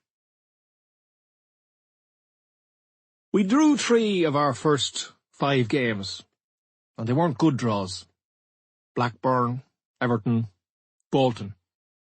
We beat Liverpool and Tottenham, then 2 more draws against Middlesbrough and Birmingham. The signs weren't great. It wasn't league-winning form. They can always have a sluggish start, but we weren't used to draws. A draw against Chelsea would have been okay, but there were too many. It's all about winning. We beat Arsenal at home 2-0 and ended their unbeaten run of 49 games. I wasn't playing. That summer I'd gone to a detox clinic in Milan with Ryan Giggs and a couple of his mates. I think David Bellion might have been with us too. It was recommended to us by some of the French players. Their regime was strict. You starved yourself for 3 or 4 days and they educated you about diet. I was going through my health freakish phase at the time. Giggsy had been there before, and he'd warned me that we wouldn't eat. I didn't believe him. I thought we'd have to eat something. But I'd paid out quite a lot of money, so I could fucking starve for 4 days. I never ate. Nothing. The first night, I wanted to leave, but I stayed. I think it was the 2nd or 3rd night when they gave us some carrot juice. The dietitian decided that I was eating too much red meat and I needed to cut back. I needed to eat more fruit and vegetables. I came home and went on the new diet. I wouldn't be mixing carbohydrates and protein. Typical me, the man of extremes. I went too far. I stopped eating red meat. I was almost divorced because I wouldn't eat what everyone else in the house was eating. I only eat the healthy stuff, and I stopped eating treats. My wife would be cooking for 5 kids, and I'd be going, I need to have fish and salad. As I've said, I'm not a lover of fish, so I was trying to eat food I didn't particularly like. There was even one time my wife gave me a little trifle, and I asked her to take the cream off the top. My body fat went down to 3 or 4%. I went too skinny. A couple of days before we played Arsenal, I couldn't get out of bed. And I've never been one for being ill, never. Mike Stone, the club doctor, came to my house. I just couldn't get out of bed. No strength, no nothing. I knew I wouldn't be right for the game. And I must have been pretty bad to miss any game, let alone the Arsenal game. Mike asked me what I'd been doing over the last few months, and I told him about my detox in Milan. The decision to go there had been independent of the club in the summer. Mike wouldn't have been aware of it. He asked me, "What have you been doing with your diet?" And I told him, well, the woman told me to cut back on red meat. And he said, "And what have you done?" And I said, "Well, I've cut it out altogether." He did some blood tests, and I missed the Arsenal game. I was in bed for 3 or 4 days when the test results came back. My iron levels were gone. I'd no iron in my system. Mike told me I'd have to get back to eating red meat and eating things that I enjoyed. I think I was trying to eat and live like an Italian or a French player. But I'm Irish. My mother came over a week or two later and she had a right go at me, as only mothers can do. Any pictures of me then? I looked gaunt. I was cold all the time. I just wasn't myself. I'd gone too far. I had the body fat of a long-distance runner. But I was a midfielder, playing in tough games where you need protection. I was gutted that I'd missed the game, and all the fighting that went on in the tunnel afterwards. I couldn't even go to the game. There was pizza being flung around in the tunnel, but I wouldn't have eaten it. It wasn't healthy enough for me. I was well enough to go on as sub in the next league game against Portsmouth at Fratton Park. Phil Neville had played in my position while I was out. I remember the manager told me, "Listen, I'm putting you on the bench. Phil's done well for me the last few games." I said, "I think I've done okay in the 400 and odd games I've played." I could see his point of view. I wasn't denied. But I sat on the bench while we lost 2-0 and I thought I should have been playing. But I wasn't kicking up a fuss. I accepted the manager's view. But United were a better team with me in it. You have to think that way. In late October, we were 7th in the table. That's a sacking offence these days. Missing the Arsenal game because of my diet was unusual, but I'd always accepted injuries as part of the game. You expect midfielders to get injured. I'd had 2 hernia operations, hamstring injuries, maybe for not stretching properly in my younger years. I'd had broken ribs, stitches in the head, what I would class as normal midfielders' injuries. And, of course, the cruciate. Being out of the game for so long, 8 or 9 months, gave me a chance to grow up a little bit, because I was drinking quite heavily at the time. I was 26 or 27, even a touch younger. The injury that would eventually stop me from carrying on was my hip.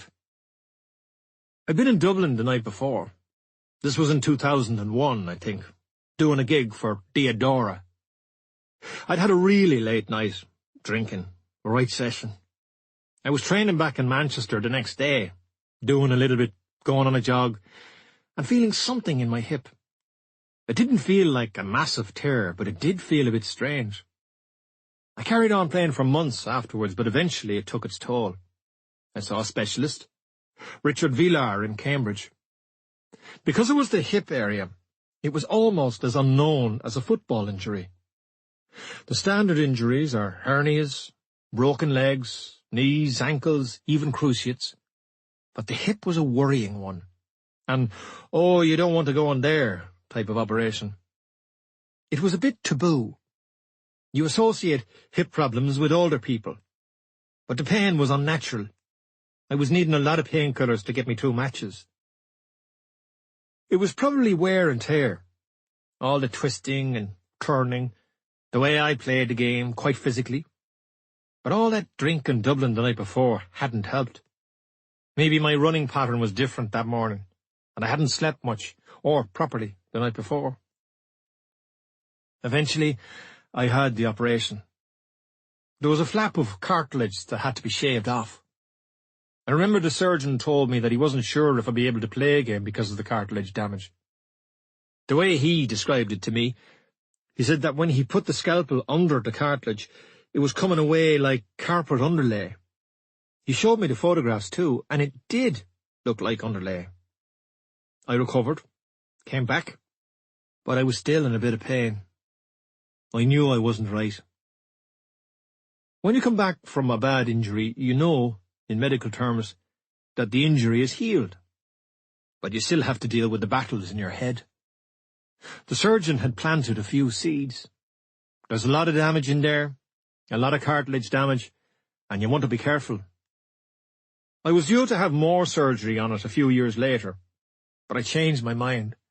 I just decided, nah, I'll try and get on with it the way it is. Funnily, I think being stiff suited me. I had tight hamstrings. It was just the way I was. That feeling suited my personality. I don't think I was meant to be too flexible. I'd see some of the foreign lads doing stretches, touching their toes. Mikhail Silvestri could put his head on his toe. I'd injure my hamstring just looking at him. I could never touch my toes. I started doing a bit of yoga towards the end, but I think that kind of made me lose. I persuaded myself that I was more flexible. I'd known my limitations, but now I thought I was a gymnast. As with the food, I was trying to be somebody I wasn't, and I still ended up getting injuries. The hip was affecting the quality of my day-to-day life. Simple things like picking up my kids or getting out of the car. When I came back after my cruciate injury, people would ask, "How's your knee, the cruciate?" But I'd stopped thinking about it. The hip was the only injury that had and has long-term consequences. If the weather's cold or I kick a ball with my son and it's sore, or if I'm in the wrong driving position or in a plane, I'll be stiff. Chances are I'll need a hip replacement, but if I look after myself, I can avoid it for a long time. Any exercise I do has to be straight. Swimming, cycling, walking, no twisting and turning. We had 4 wins in a row. Newcastle, Charlton, West Brom and Southampton. You still have to go out and win them. But these were games that we would have expected to win. Although I always had a bit of hassle against Newcastle. I'd been sent off twice up there. I'd had my battles with Shearer and Rob Lee. I always thought they were an arrogant bunch for a club that had won fuck all. We always got decent results at St James's Park. It wasn't a bad place to play.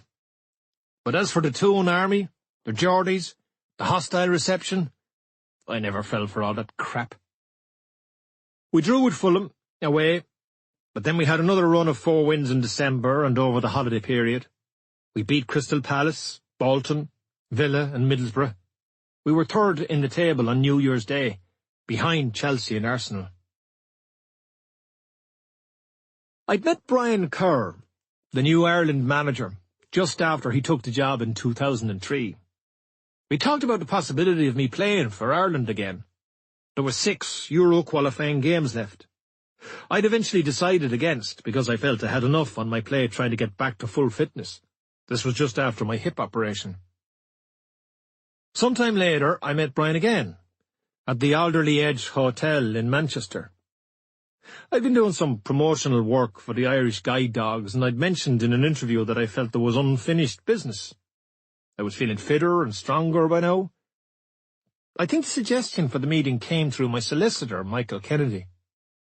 We discussed me going back for the 2006 World Cup qualifiers. I knew I'd be under massive pressure from United not to do it. I was at an age where the manager would have thought my priority should have been Manchester United, particularly with my history of injury problems. Also, going back to play for Ireland, the added games, and after all that had happened after Saipan, all the hassle and negativity, it would be putting a lot of extra pressure on me. United were paying my wages. I could see their point of view. The decision was straightforward, but emotional. I did feel that there was unfinished business. I was thinking about my family. I'm proud of being Irish and being from Cork. I think that feeling has got stronger as I've matured. I think when you go and live in a different country, even though England is only across the road, you can lose a sense of where you're from. It's natural. You adapt and integrate. You change your ways and ideas. My kids were born and reared in England. They often tease me about how they support England. But as you get older, there's a point, maybe a feeling, where you go, don't forget what it's all about. Don't forget where you come from. I didn't want to let the family down. But if I looked at it coldly, I wouldn't have gone back. It was my age. I was 33. Physically and mentally, it would have been another burden. I'd be playing in the middle of the park. The demands would be huge. People would expect miracles.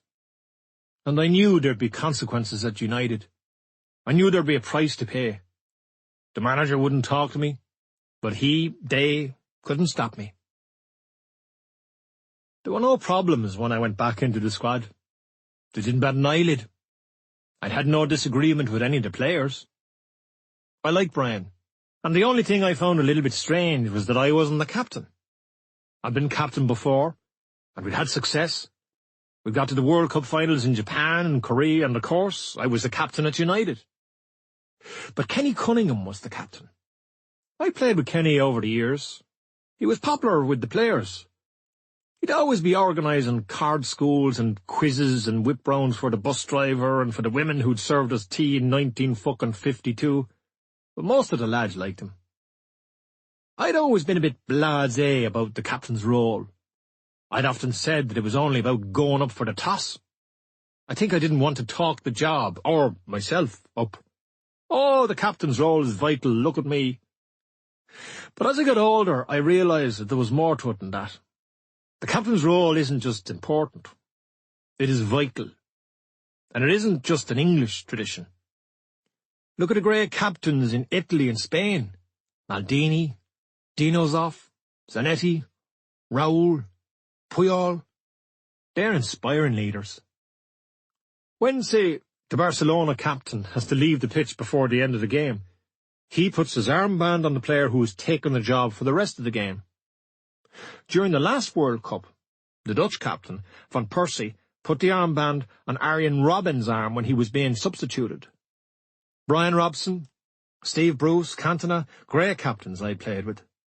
They led in different ways. Robbo led by example, in the way he was physically demanding and in his attitude to training. He was also a really good guy, and liked to drink. Brucey was very friendly and grey with the families.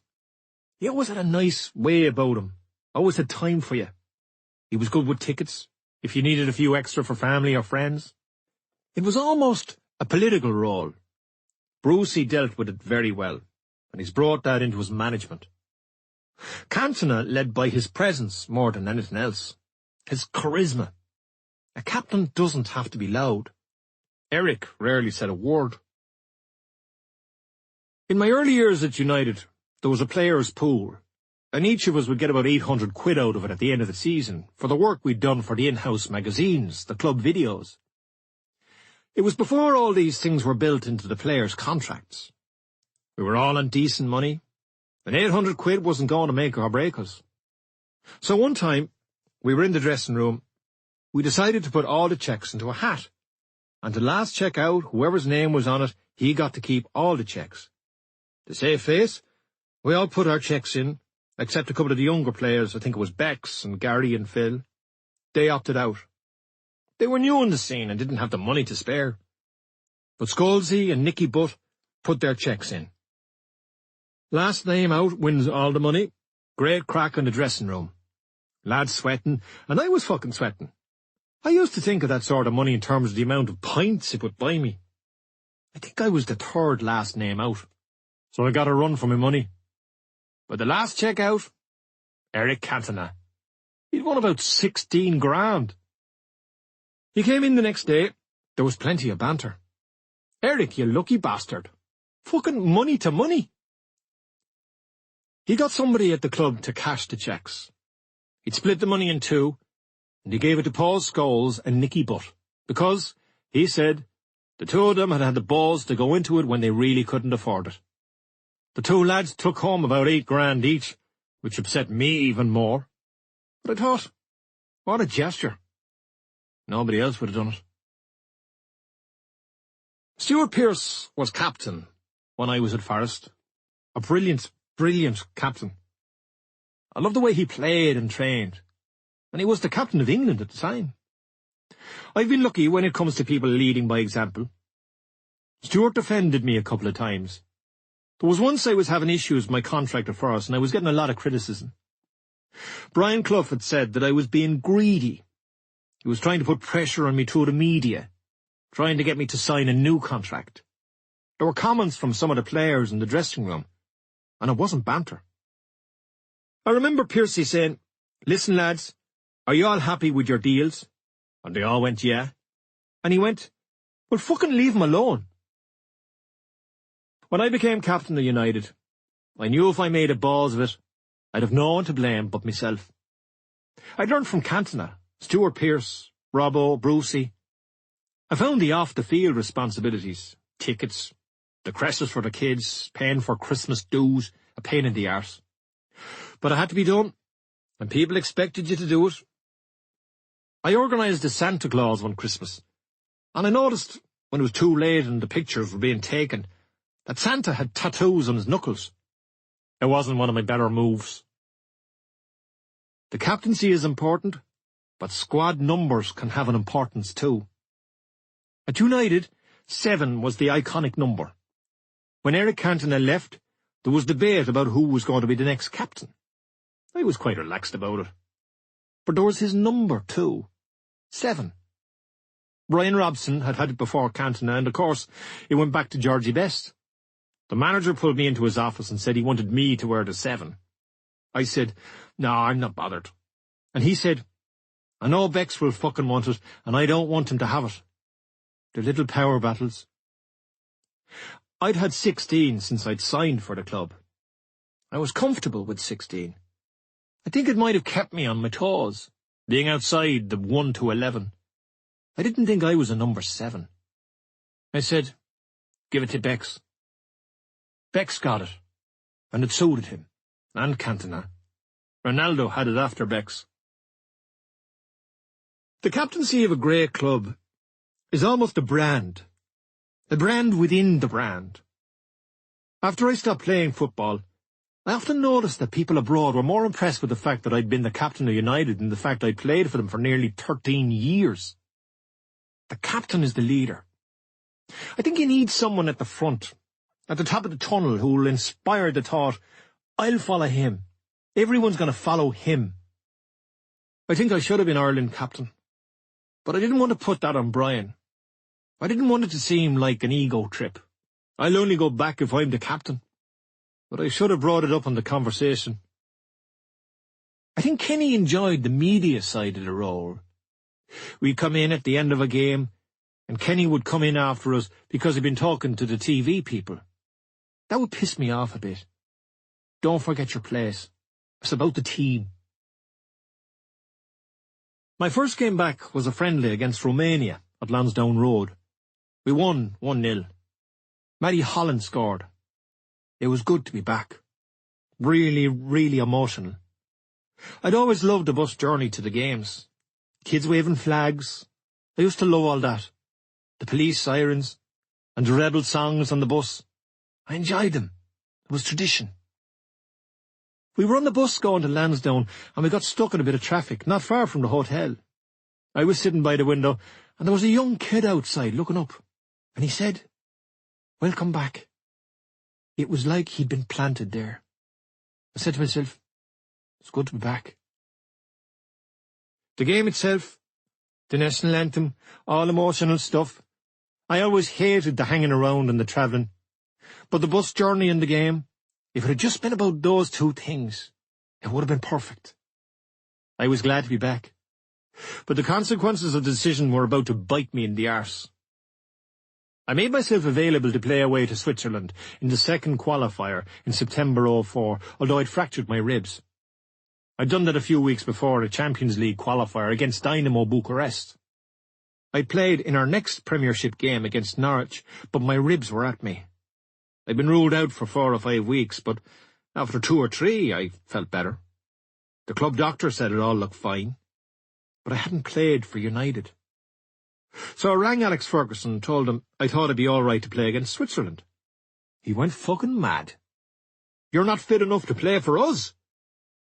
But I went and played against Switzerland. We drew 1-1. That was the second of the qualifiers. The first had been against Cyprus at Lansdowne. We won 3-0, but I'd missed it because of my fractured ribs. I didn't want to risk it in a game we'd probably win, and I was placating United a bit too by not playing in the less important game. We drew 0-0 with France in Paris. It wasn't the old French team. A lot of the men who had won the World Cup in '98 had retired. We should have won that game in Paris. We were unlucky. We were 1-0 up against Israel away, and they equalised in time added on. In the return game, in Lansdowne, we were 2-0 up, and ended up drawing 2-2. I know, you make your own luck, but you need a few breaks, and Brian Kerr didn't get any. We played the Faroes a couple of weeks after United had played Arsenal in the FA Cup final. I got injured in the first few minutes of that final and ended up with a torn groin. I picked up a silly yellow card in the Faroes game. I think it was for arguing. I shouldn't have been playing because I was injured, but I was suspended for the next game, at home to Israel. I ended up watching that one in the stand. I'm not a gambler, but I had a bet on that Ian Hart would score the first goal. And he did. It was 20 quid, I think, and I got back a couple of hundred. That was the game we drew 2-2. I like to think that if I'd been playing, we'd have won. I could have had that impact on the game. We'd drawn with France in Paris, but by the time they came to Dublin, a lot of their best players had come out of retirement. I spoke to Mikhail Silvestre about it before the game. I can't believe they're all coming back. Mikhail said to me, I think there were financial incentives. They beat us 1-0. We didn't qualify. But I liked working under Brian. He should have been given more time. Another crack at qualifying for the Euros. We were so close. The 2 draws against Israel killed us. I played in 6 of the 10 qualifiers. I was injured or suspended for the other 4. I'd enjoyed being back, although not qualifying was disappointing. And I knew there wouldn't be another campaign for me. At the start of the new year, we were still doing okay. We beat Liverpool and Villa and drew with Spurs, and we were still third when we went to Arsenal. I didn't see it as a big deal at the time. It was just a bit of argy-bargy. The circumstances, the rivalry, gave it significance, and the cameras in the tunnel. That's standard now, but I think it was quite new at the time. I was told later that the fans outside were seeing what was happening on the big screens. I didn't know that, but it was all part of the build-up and the story. But really, what's mad about the whole tunnel episode is that it had nothing to do with me. Gary Neville had come to see me just after the warm-up. It was an evening kick-off. We'd just come back into the dressing room. Gary told me that some of the Arsenal players had said something to him in the tunnel, and they weren't going to take any nonsense. They'd be waiting for him. They said there'd be none of the carry-on that had gone on in the game at Old Trafford earlier in the season. There'd been a lot of kicking and argy-bargy during that game and afterwards. Phil had played instead of me that day, and he'd been running around like a kamikaze pilot, running into everybody. I think Gary was now suffering the consequences of Phil's actions. But I didn't pay much attention to what Gary said. Whatever, Gary. I was getting into the zone myself. I was concentrating on my job, getting ready to go out onto the pitch. I wasn't one for shouting and roaring in the dressing room. I'd be geeing myself up in a calm way. The last thing I wanted was Gary in my ear hole going, they've been shouting at me in the tunnel. My attitude was, fucking deal with it, you're not 11. But he'd planted a seed in my head, warning me. I was always one of the first out of the tunnel. As captain, I'd be leading the team out. The Highbury tunnel was a strange one, like a little alleyway, very tight. It was hard to avoid contact with people, even if you were trying to. There was always a lot of tension there, and night matches always created more tension anyway. I'd forgotten my captain's armband, simple as that, so I turned to go back to the dressing room. Go down, lads, I'll be with you in a minute, I forgot my armband. And I went back past our own players. Albert, the kit man, had the armband, and he was putting it on me. "All the best, Roy." As I walked to the front, I heard something going on at the top of the tunnel. All I could see was a few fingers pointing at Gary. I lost it. 5 seconds earlier, I'd been perfectly calm, in the zone, ready for the match. But because of what Gary had said to me, I just went, "The fuckers. They are waiting for him." I thought they might have booted him out on the pitch, but in the tunnel, I just thought, "The fuckers." They were trying to bully him. They were a big team, and in the tunnel, they were even bigger. So I said to myself, "All right, let's go." I went down there. I'd lost it. But I wasn't zoning out. I wasn't forgetting about the game. I said, "We'll see you out there."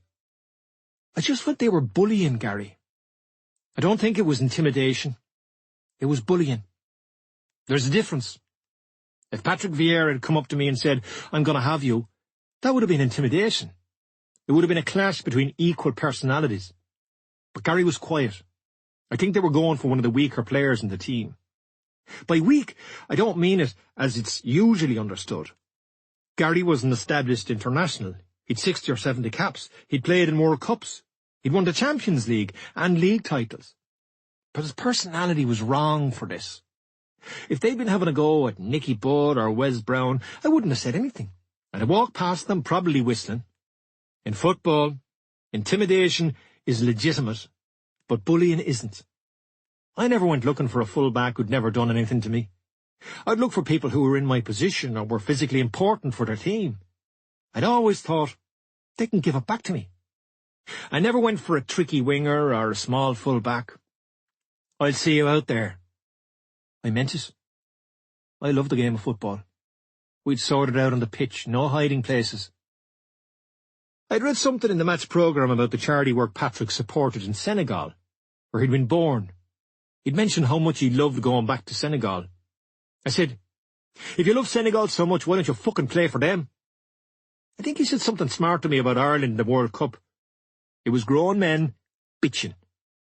The referee, Graham Paul, was good. "Just leave it. Just leave it." "I fucking am. Just let us out."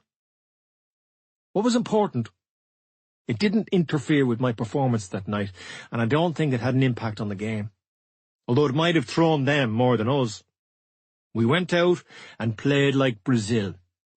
We won the game 4-2. But the tunnel incident was all part of the TV drama. It became entertainment, although I wasn't aware of the cameras.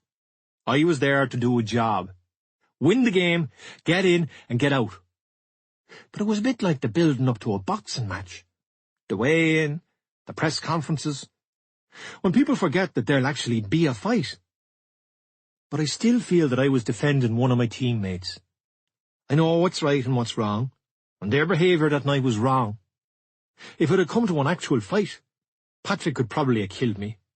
But it was unacceptable.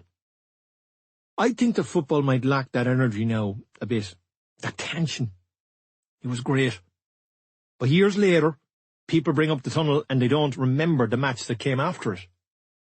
After the game, we'd moved up to second, behind Chelsea.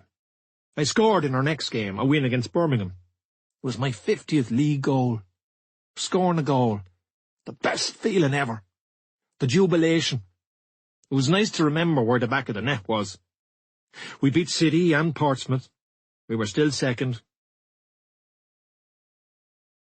We'd had to qualify for the Champions League group stages because we'd finished third in the Premiership the season before. We got past Dynamo Bucharest when I fractured my ribs. We were drawn with Sparta Prague, Fenerbahce and Lyon. I didn't play in either of the Fenerbahce games. This probably marked the start of my accepting that I wouldn't be playing in every game. I was part of the squad rotation, and it took a bit of getting used to. I was fine about missing certain games, but not the big ones. We ended up second in the group, behind Lyon, although we'd drawn with them away and had beaten them at home. But Fenerbahce beat us 3-0 in the last game, so we finished 2 points behind Lyon and drew Milan in the next round. They beat us twice, 1-0. In the home leg, Roy Carroll couldn't hold on to a shot. It wasn't a bad, Bad mistake. But Hernan Crespo got to it. Like all good strikers, he was sniffing out the chance. He scored again in the second leg. Milan were a top team then. There was no shame in going out to a top team that had Nesta, Maldini, Pirlo and Kaká in it. We weren't quite there yet. We'd slipped behind. Just a bit. The panic button would have been pressed if Fenerbahce had knocked us out. But not Milan. Bill Bezic made the point. Sport is all about disappointment. It's about dealing with the disappointments. It's not the highs. There are so few of them. It's the defeats, the injuries. Great careers carry massive disappointments. It's how you cope with them. You have to look forward. Home in on the positives. Take the positive out of every negative. Look at the next game. But it's difficult. It was one of my biggest weaknesses. Dealing with the disappointment and the self-loathing that comes with it. I didn't get over it quickly. I couldn't. I'm not sure the greatest sports psychologist in the world working with me 24 hours a day would have had much impact.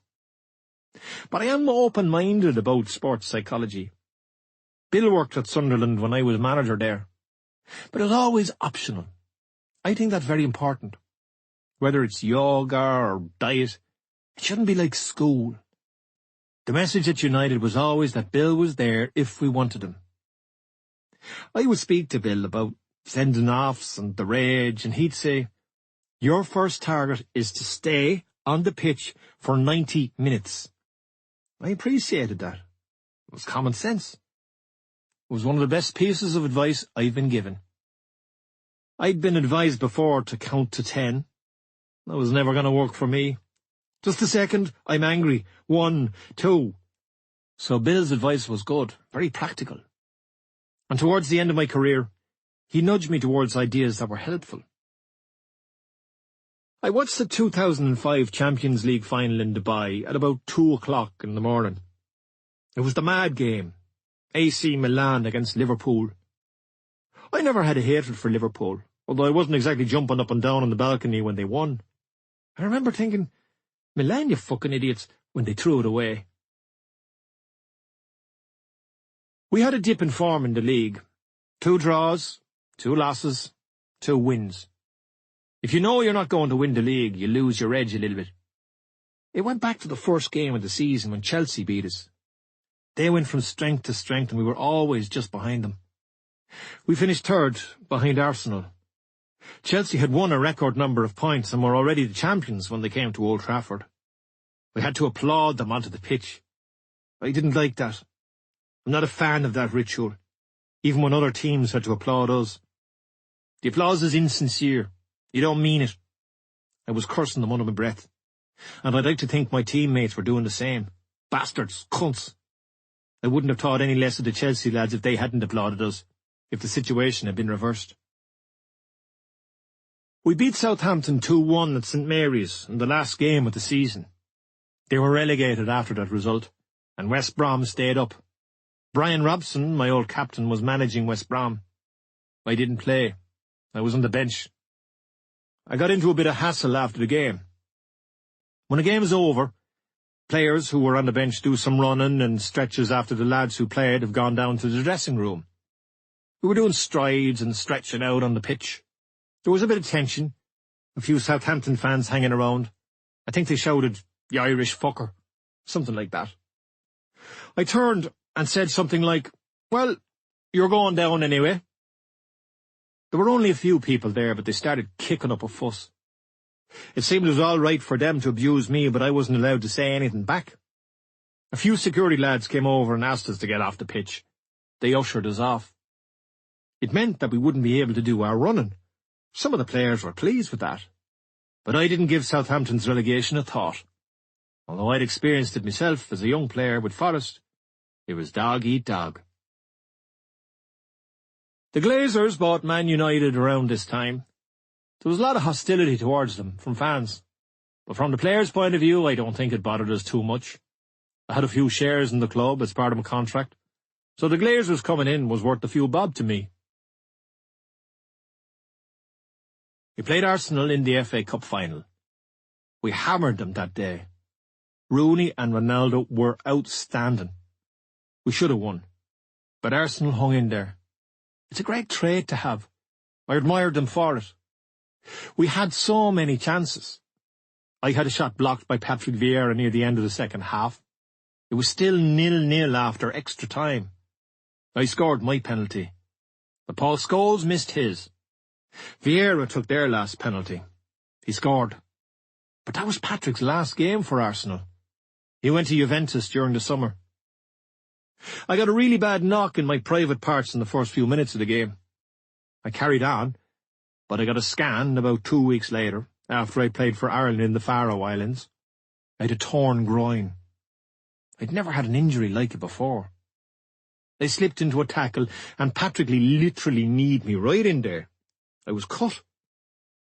It was bad enough we'd lost the cup final, but I was in agony as well.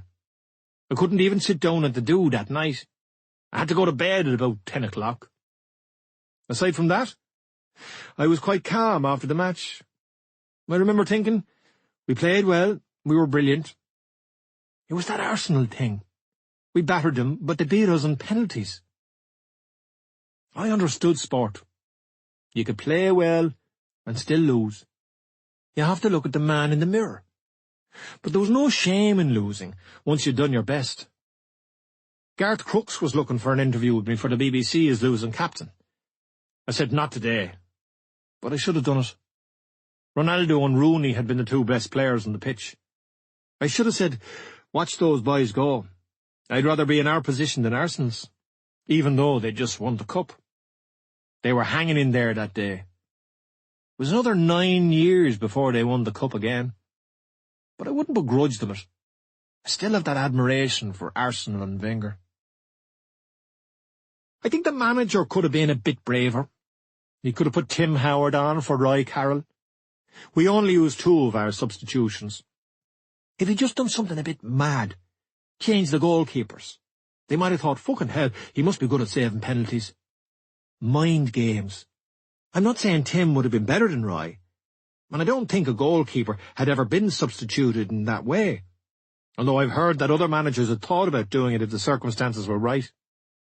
Martin O'Neill told me that he was on the verge of doing it in a playoff when he was managing Leicester, but they scored in the last few minutes of extra time, so he didn't have to. And then, of course, Van Gaal made the decision to put on Tim Krul for the penalty shootout when Holland played Costa Rica in the World Cup quarter-final. But I think it crossed the manager's mind. I remember seeing Tim Howard getting warmed up and thinking afterwards that it would have been worth the gamble. It's all hindsight. The signs were good for us. I should have said it at the time publicly, but it's hard for a player to look at things in the long term. You've just played 120 minutes and lost. But if you looked at both teams that day and wondered which of them was going to go on and win trophies, it was United. 4. I'm walking up the stairs. We're all walking up in our training kit, like a load of kids being called to the headmaster. I'm walking up, and I'm thinking, here goes. The first real murmur that something was wrong came when I went back to pre-season training in July 2005. It seems so trivial now, but it was a pretty big argument, because of a villa in Portugal. We'd had a week's pre-season training at a place called Vale de Loba in the Algarve. We brought the families with us. We'd never done it before, brought the families. It was almost unheard of. I'd already been there in the Algarve for a week with my family, very close to the training camp. The rest of the team were flying in on Sunday, and training would start on Monday. So we drove down there on Saturday to move into our villa. A lady there, she was a resort manager, I think, took me up to the townhouse that my family was to stay in. I looked around the place and I told her, I've got 5 kids. This is too small. There were 3 bedrooms, and there was a plunge pool, which I thought was dangerous. We had 5 children, and the oldest was 10. I just wasn't comfortable with it. She told me that no one had mentioned to her that I had 5 kids. She understood what I meant, I think. She told me it hadn't been designed for families. She even pointed out the glass tables, the sharp corners. They probably have to go through that routine for insurance reasons. The place just wasn't suitable. My wife was very placid, and even she was saying, "We can't stay here, it's not designed for kids." The woman brought me to look at the second villa. My wife was waiting down at the first place with the kids. The second place was nicer, but in the meantime, I'd rung the people we'd just hired the previous villa from, where we'd been staying the week before, and I asked if we could stay there for another week. It was literally down the road from the training camp, 5 minutes in the car. Carlos Quiros, United's assistant manager, arrived while I was at the second villa. Carlos is Portuguese. I think he was born in Mozambique. There was some sort of a connection with the resort people. He had organised the camp for the team. He came up and said, "It's fine." And I said, "I've just got word that we can stay in the villa we were in last week. I'll pay for it myself. I'd rather my family be comfortable while we're training." But we had a disagreement. It wasn't heated. It was just a disagreement. I knew I was there for pre-season training, but it was my wife and children's holiday. But I think Carlos might have felt a bit put out. He wasn't happy, and I knew that this would be going back to the manager. Anyway, we moved back to the villa we'd stayed in the previous week. The rest of the players came in the next day, and so did the manager. He made a big fuss about what had happened, started ranting and raving in the dressing room after the first training session. The dressing room was empty, but all the other players were right outside. They would have been able to hear everything that was going on. "What is the big deal?" I said. I just thought it was an overreaction. "I'm just staying down the road." The way the place was set up, there was a restaurant where all the players would eat at lunchtime and the families could gather and eat there in the evenings. Ironically, I was the only player who turned up every day with his family. We were never isolated. It was a big resort. Everyone was scattered around. But something happened there. Whatever had gone on, whatever Carlos said, I don't know. Maybe he felt embarrassed. He'd organised the camp for the club. Whether they felt I'd insulted the owner somehow, I don't know. I carried on training. We trained for the week, and it was brilliant. The mix, training, then the afternoons spent with the families, was perfect. Pre-season is about training, recovery and bonding. Recovery just means relaxing after you've trained, sitting, maybe watching TV, or, if you're in a place like the Algarve, sitting by the pool. There's a discipline to that, which I probably wasn't very good at, actually resting. So having my family there was great, and the facilities were fantastic. One day the manager came onto the training pitch and said, "I need some senior players tonight." He was doing this not talking to me routine. It happened regularly, if I weren't playing a friendly for Ireland or went too soon after an injury. He wouldn't speak to me for a week or two. It was childish, but I'd probably have been the same. I'd have been annoyed with any player who I thought was risking his fitness. He didn't talk to me, so I didn't talk to him. We were both being childish. Anyway, he wanted some players to go for dinner or something with the owner of the resort. We were all there, stretching, and he was going, "Giggsy," and choosing his players and ignoring me. I was the captain, and the lads were looking at me laughing. I was sitting there right in front of him. Such childish stuff. I think it was Giggsy and Gary Neville who had to go to dinner. Back in Manchester, still in pre-season, I hurt my hamstring training. I wasn't doing anything too strenuous. We were just stretching, and I felt a tweak. A badly torn hamstring is torture, but mine was just a slight tear. So I missed a couple of games and the pre-season tour of Asia. When you're a first-team player coming back from injury, you train for a while with the younger players, the reserves, to get back up to speed. You ease your way back to fitness.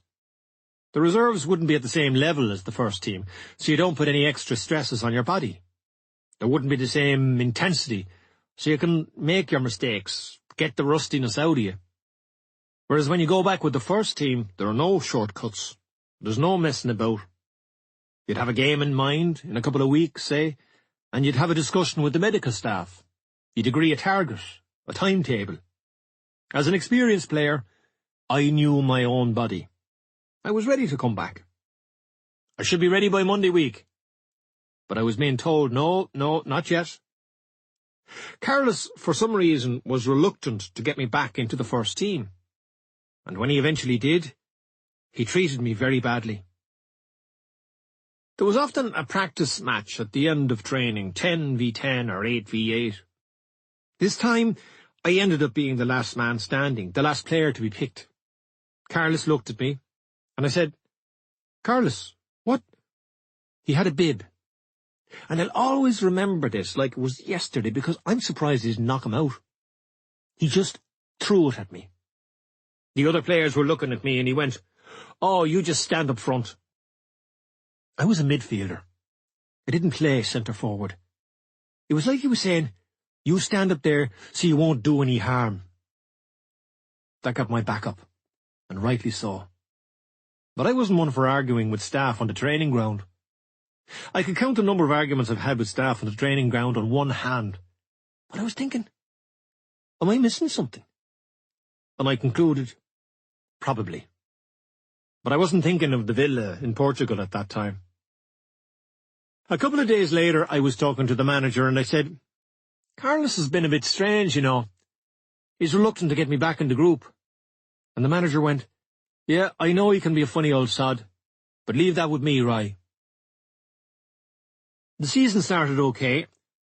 We won our first 3 games against Everton, Villa and Newcastle, and we drew at home to Manchester City, which I would have classed as a bad result. We should always beat City at home. But then I broke my foot in a tackle at Liverpool. Stephen Gerrard stood on my foot. Gerrard was wearing those new bladed boots, and I'm convinced they did the damage. I carried on playing, but it was sore, fucking very sore. I was tackled again later by Louis Garcia, and I limped away from that one. So people often think it was Garcia who caused the injury, but it was Gerrard and his blades. I went off with a few minutes to go. Liverpool have an X-ray machine right next to the dressing room, so they X-rayed my foot and came back straight away with the news. I'd broken it in, 5 or 6 places. So that was me out injured again. I remember thinking to myself in the dressing room, this is bad timing, for all sorts of reasons. The problem with a foot injury is that it's a dead, slow recovery. Your foot is in a medical boot, and the blood flow is slow. It's bad because there's not much you can do. You have to be very patient. It's always a 4 or 5 or 6 week job, no matter how fit you are. I'd already been injured. I was into the last year of my contract. There'd been the awkwardness with Carlos. The insecurities were queuing up. As part of our contractual deal with MUTV, United's television channel, each player had to go into a studio now and again to discuss the latest game, the match we'd just played.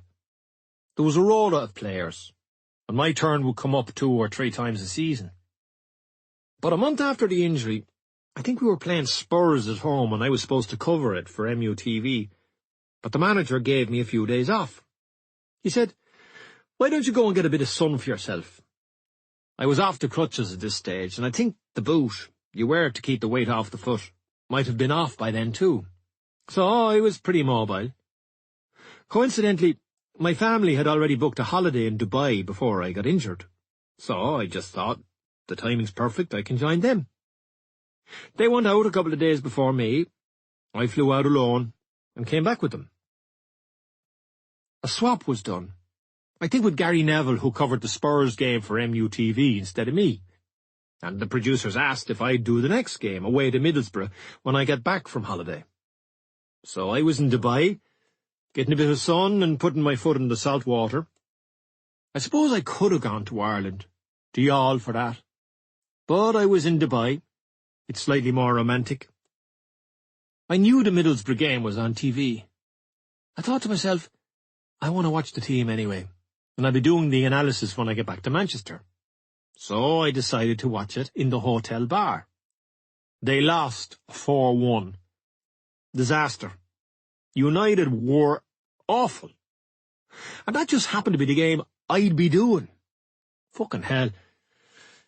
Later on, I think, if I'd just done the Spurs game the week before, if I hadn't broken my foot, if I hadn't gone to Dubai, if United had beaten Middlesbrough, ifs and ands, pots and pans.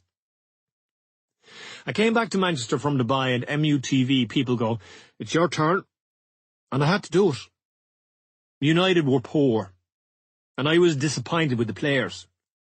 But it was MUTV. It's the in-house channel, propaganda for the club. All the top clubs have channels like it. If things are going bad, they get some positive news out there. Forget about the bad result. Some young players doing well out on loan. If we got knocked out of a cup, the next day they'd announce that some player had signed a new contract or that share prices were up. That's the game. It's part of the game. I did the interview. He was poor. Poor defending. He's got to do better than that. I was annoyed, I remember, but I wasn't edgy about it. The idea that I was in the studio ranting and raving, no, it was quite calculated. The message was, we weren't good enough and we could do better. I think it was the next day I was told that the interview was being pulled and that they couldn't believe what I'd said. I was like, I don't think it was too bad. We'd lost 4-1. I couldn't say we'd played well. When we'd been beaten before, I'd often said, that wasn't good enough today. No, it was as if you weren't supposed to say that. It was all too delicate. I just thought everyone was overreacting. But the news got into the media, and I knew it didn't look good for me. People were starting to say, oh, they've had to pull this video. I'm pretty sure that someone at United leaked it. I'd insulted the team, I'd been disloyal. They were building a picture. I was this loose cannon, slagging off everybody. It was back page headlines in all the papers. When it comes to Manchester United, everything is extremes. You win a game, you're the greatest. You lose a game, you're the world's worst. But this was so over the top, it was untrue. I was looking at it going, there's something going on here. It was even more intense in Manchester, where I live, because it was about Manchester United. I couldn't help thinking, this is going to end in disaster. When I stepped out of line before, the PR people at United had always been good at managing it, giving it a bit of balance. But there was nobody giving me a dig out this time.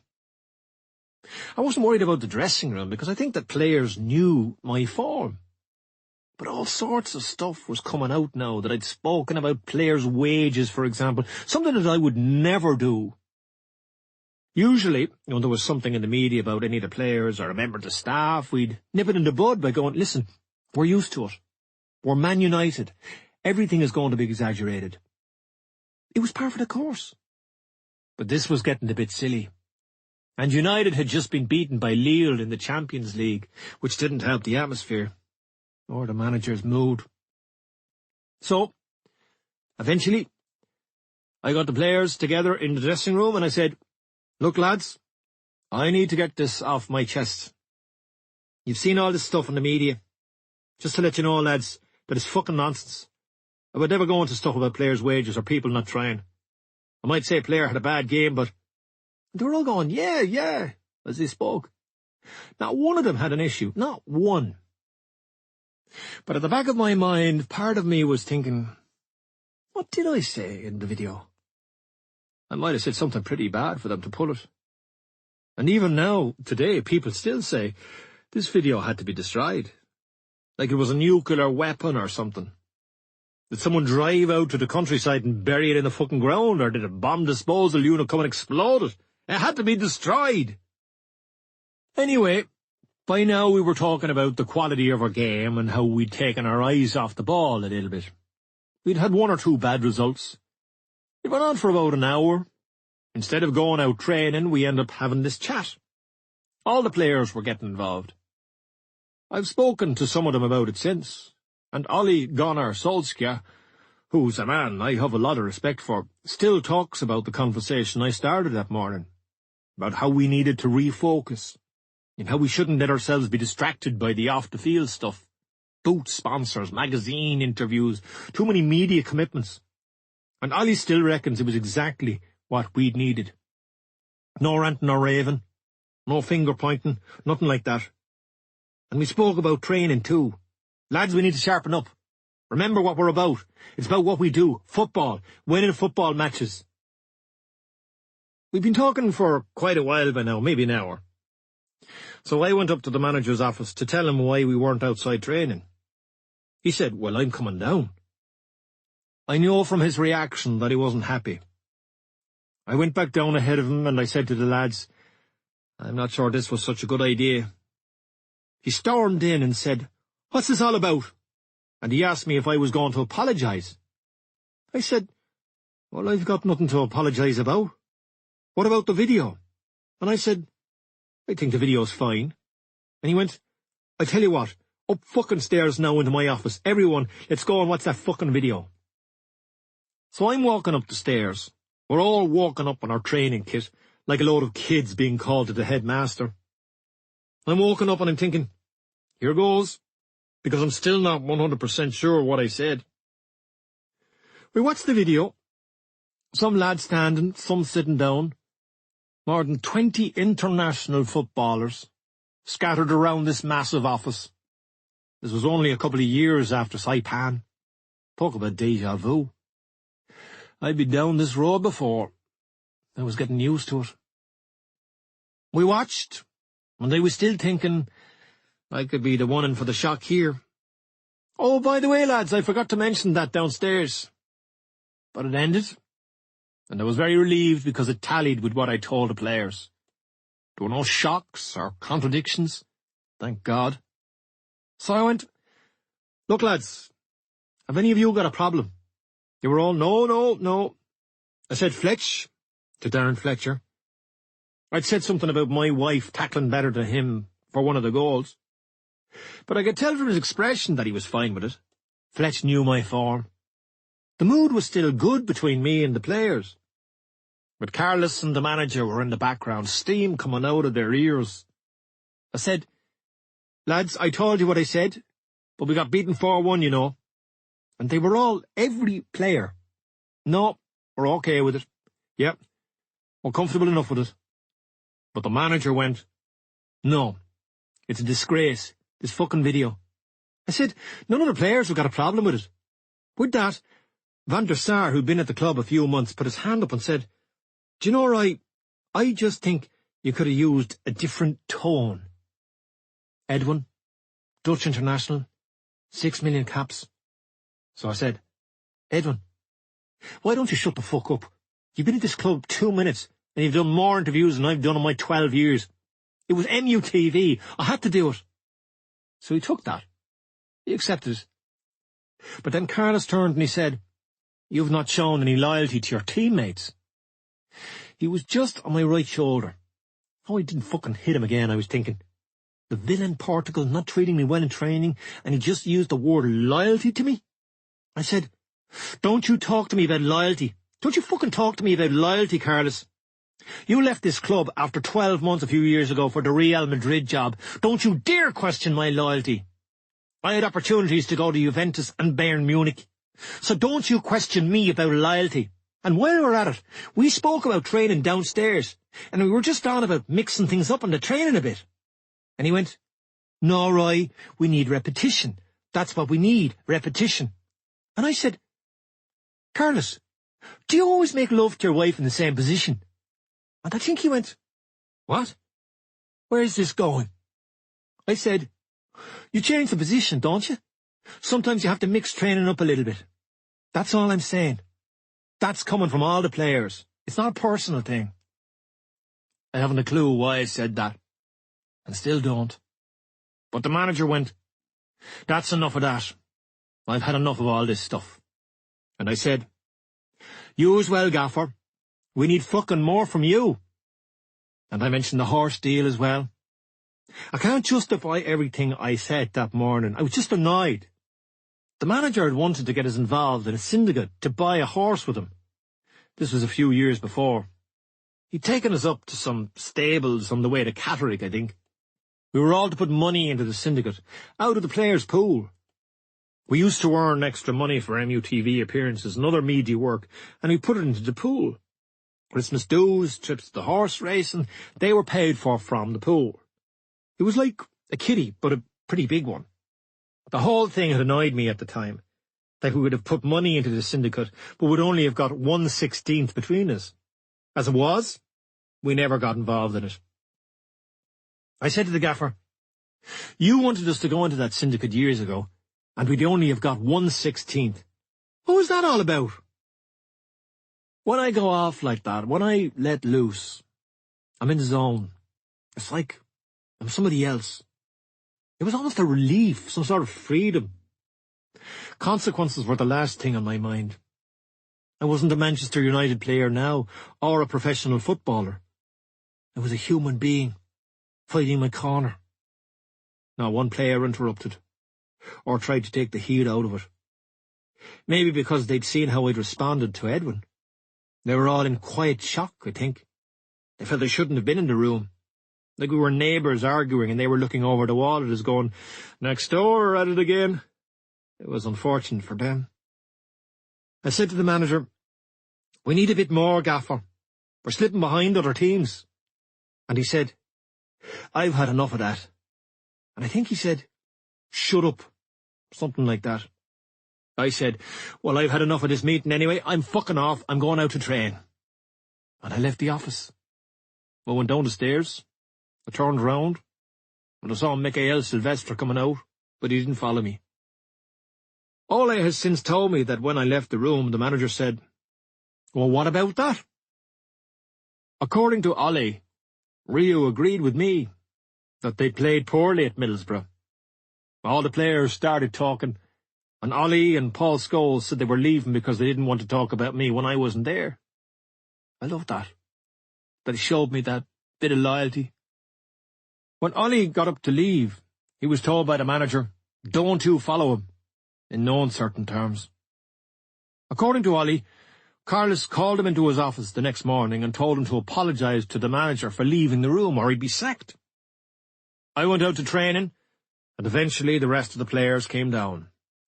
It was Saipan Mark II. A heated discussion, nothing unusual in sport, and what should have been a private conversation, all out of control. There was probably no going back. I was beginning to feel like a dead man walking. I trained for a few days. Neither the manager nor Carlos was speaking to me. I was due to play in a reserve match at home to West Brom as part of my return from injury, and I was preparing for that. In the meantime, the club had sent me a letter. They were fining me £5,000 for my MUTV interview, and I appealed it. I spoke to my solicitor, Michael Kennedy, and I asked him to write a letter back.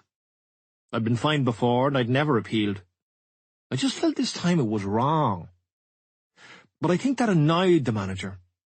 I think he thought I'd go, "OK, I'll take my £5,000 and we'll move on." The team sheet for the West Brom game went up, but my name wasn't on it.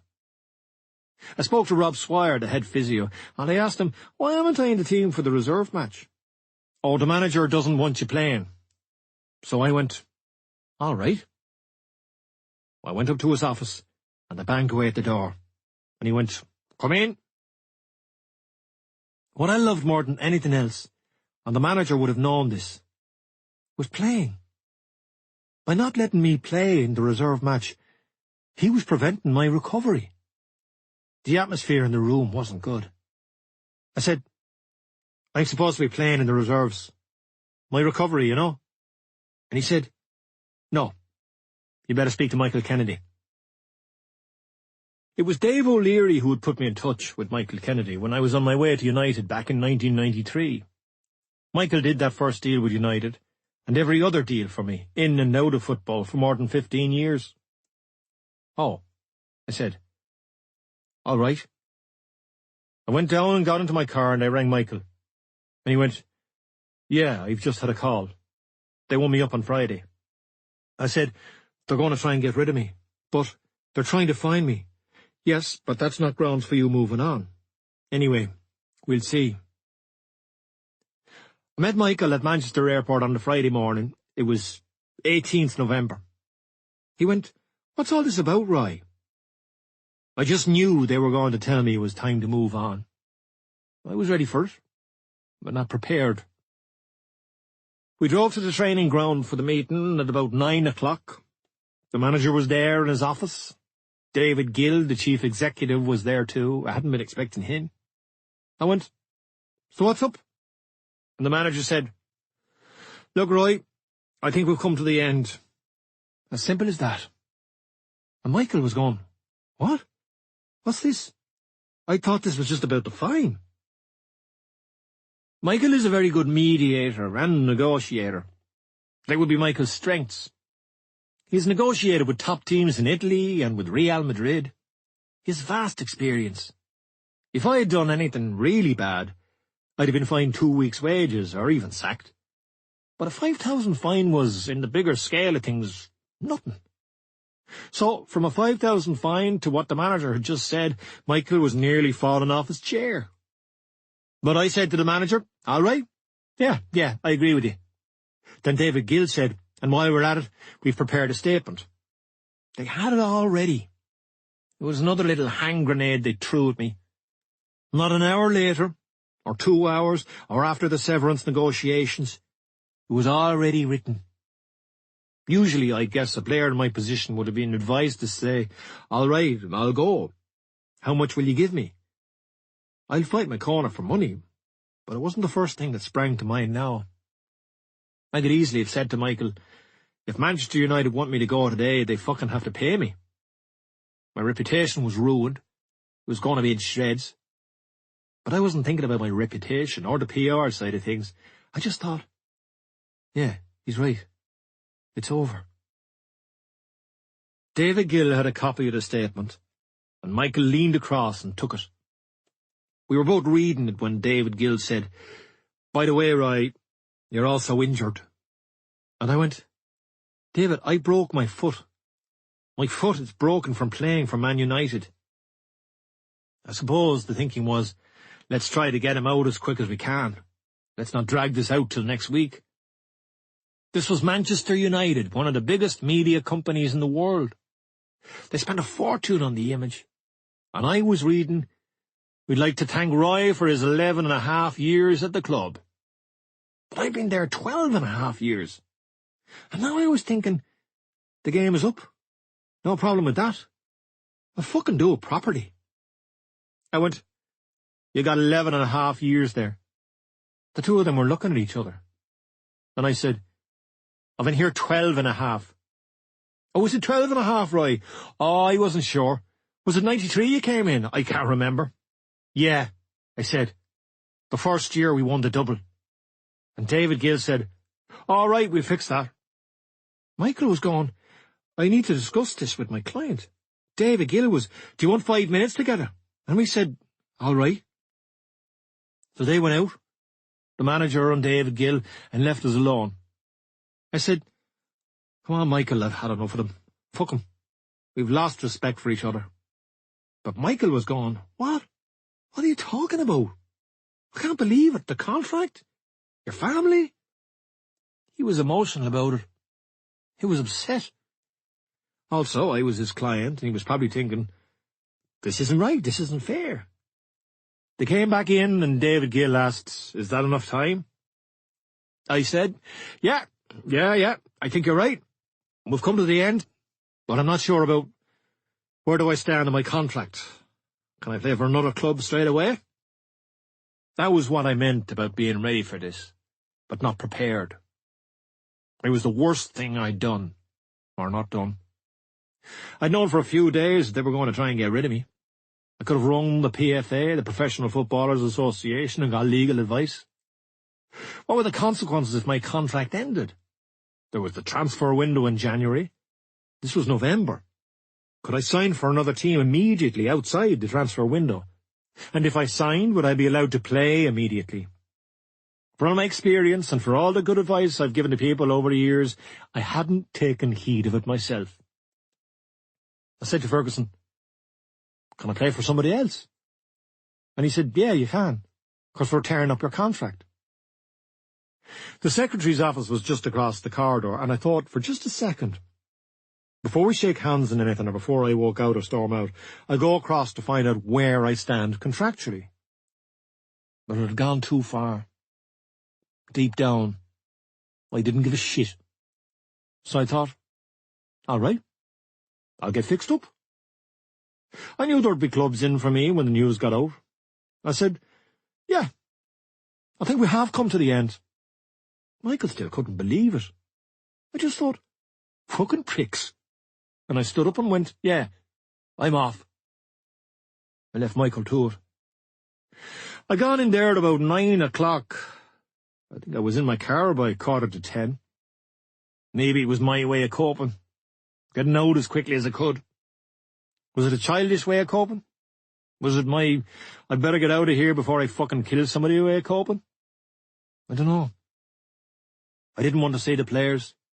They'd have all been coming in by then. I didn't want to be saying my goodbyes. So maybe it was just my immature way or mature way of dealing with it. I got into my car and drove out of the training ground. I pulled over just outside and cried for a couple of minutes. I just thought, it's over. I drove home. I kept thinking, we could have done this differently, surely. All this trivial stuff could have been managed much better. Not just by me, but by the manager and the club. There was a picture being painted that I was some sort of head case. If you were on the outside looking in, you'd be going, Saipan, now United, he is a head case. I was thinking about my family in Ireland. I knew what Cork was like. The news would be all over the place in 10 minutes. My family in Cork are big United fans. The effect on them was going to be massive. You'd have thought they'd have been used to it after Saipan. But my parents, it was going to be torture for them. All that media intrusion again outside my house, outside my parents' house, people going, all right, he's gone off on one again. And I remember thinking too, while I was driving home, I've got the club car here. I'll have to give it back. It was an Audi A8, and I really liked it. And I was going, I have to fucking give the car back. If I'd known more about the consequences, if I'd known that I wouldn't be able to play again until January, I would have stayed. I'd asked the manager if I could play for another club. This was the man I'd worked for 12.5 years. I'd like to think he'd have known his stuff. And I do think that he had a responsibility to know what he was letting me in for. Or he could have said, Roy, I'm not sure. You better ring the PFA before you leave here today. But he gone, yeah, because we've torn your contract. When I got home, I rang the PFA and they said they'd look into it and they'd let me know after the weekend. That worried me. My head was spinning. Fucking hell, Roy, I thought. That was another clever decision. Walking out without my position properly clarified. Not that it would have changed my mind. I think I'd have gone about it the same way. I should have said, I'll train and Michael will do the negotiating. We'll see how it goes. And in the meantime, I'll ring the PFA. I would have been a good pro. I would have been awkward. I'd have done my training. But I also thought, the manager knows me. He might have said to David Gill, show him that statement, to get my backup. He knew my character as well as anybody. The hours were going by. I was at home. Michael rang. Look, Roy, we're struggling here. They reckon there are cash flow problems in this. Ferguson has said since that they honoured the contract. But they didn't. I lost a lot of money that day. I was on £1 million incentive if I played in 50% of the season's games. I wouldn't be getting that now. They said they agreed a testimonial, but that had already been agreed months before. There was a confidentiality agreement, but I wasn't paid for that either. My silence cost them nothing. There was no benefit to me financially. They were going to pay my wages, but not in a lump sum, just normal wages. I'd have liked whatever money I was due up front, a lump sum, instead of still being on the wage bill till the end of the season. A clean break. That would have been good. But Michael was now talking about cash flow problems. So I knew it wasn't going to happen. I remember saying to Michael, I'm not fucking interested in the money side of it. He came to my house later that afternoon. He was as white as a ghost. He still couldn't believe it. I said, Michael, it's for the best. And he went, well, I believe you're right. I had to put up a front in front of Michael and my wife and family. I was the tough guy. I had to play the role that day, even though I'd been crying in the car a few hours earlier. I was trying to hide my hurt from my wife, although she'd have seen right through me. There was also an element of relief. It was almost over. I said, no, it's for the best. And, actually, it was for the best. Whatever happened or was said afterwards, the timing was right. We'd come to the end. But I still don't know exactly why it happened. If the manager thought I'd been out of line with the Villa incident or the interview, he would surely have said to me quietly, look, Roy, be careful, you've stepped out of line there, boy. You're out of order. He'd done that before when I'd been drinking, or I'd been arrested, or after I'd committed a bad tackle, or when I'd chased the referee Andy Durso. There'd been times when he'd take me aside and say, hey, you fucking crossed the line there. And he'd have a go at me. I was his captain. I think back to Portugal, and I wonder, was it that? The whole thing might have been a bit awkward, but I'd been looking after my family. It was no big deal. It was only a villa, the house we were going to stay in. As team captain, I'd always pushed for team spirit. Family get-togethers, the Christmas dues, match tickets for families, I'd sorted all that. Myself and my wife would go out of our way for any of the players, particularly the foreign lads. Then there was pre-season, and Carlos not wanting me back after I'd hurt my hamstring and thrown the bib at me. Was I missing something? Did Carlos see me as some sort of threat? And if so, did the manager feel he had to back him up? Carlos had been away at Real Madrid for a year, and then he came back. He might have felt that I was a bigger presence in the dressing room, but I didn't go looking for that status. It comes with games, appearances, trophies. It just comes your way. But when Carlos came back, he might have felt, what's this guy about? Even though I'd worked with him previously and got on well with him. But I was intelligent enough to know that if the manager felt that this was between myself and Carlos, then he'd have to back his number 2. I knew when I got into the argument with Carlos, when I said, do you make love to your wife in the same position? I knew he wouldn't like it. To be honest, I didn't use the words make love. I think I said, when you shag your missus, do you change positions? I think some of the lads were going, fucking hell, where did that come from? In the heat of an argument, you go, here, you fucker. And you say things you might not normally say. And why did I bring up the horse syndicate with the manager? I'd like to know. But I wasn't going to sit back and be passive. You know, you fight your corner. I've thought since that I should have insisted they show the interview on MUTV. I should have checked if I could do that legally. Show the video. Because you're tarnishing me. You're making out I've said something really bad, and I haven't. Apparently I described Kieran Richardson as a lazy defender. But Kieran Richardson isn't a defender. Some players, out of position, defend lazily. They don't get back quickly enough. So the comment was taken out of context. I signed Kieran later when I managed Sunderland. I was critical of Darren Fletcher. Apparently, I doubted why people in Scotland raved about him. I might have said something like that, almost tongue-in-cheek. Sometimes you're rated more highly in your own country than you are in any other. I always rated Darren, and I used to push him. I think the lads I was really critical of were the ones I rated. I think you've got a chance of being a top player. I think you could do better. There's always a compliment in that. The players I didn't want to speak about, they were the ones who should have been worried. I went to Old Trafford not long ago. United played Liverpool in the League Cup. The first player to walk over and shake my hand was Darren Fletcher. Darren knew that I would have backed him to the hilt.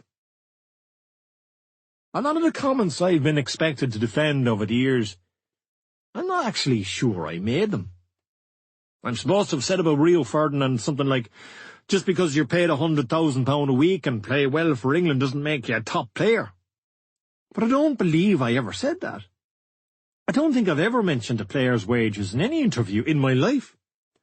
And again, when we had that chat in the dressing room, Rio and Fletch were there, and they were the two I was supposed to have hammered.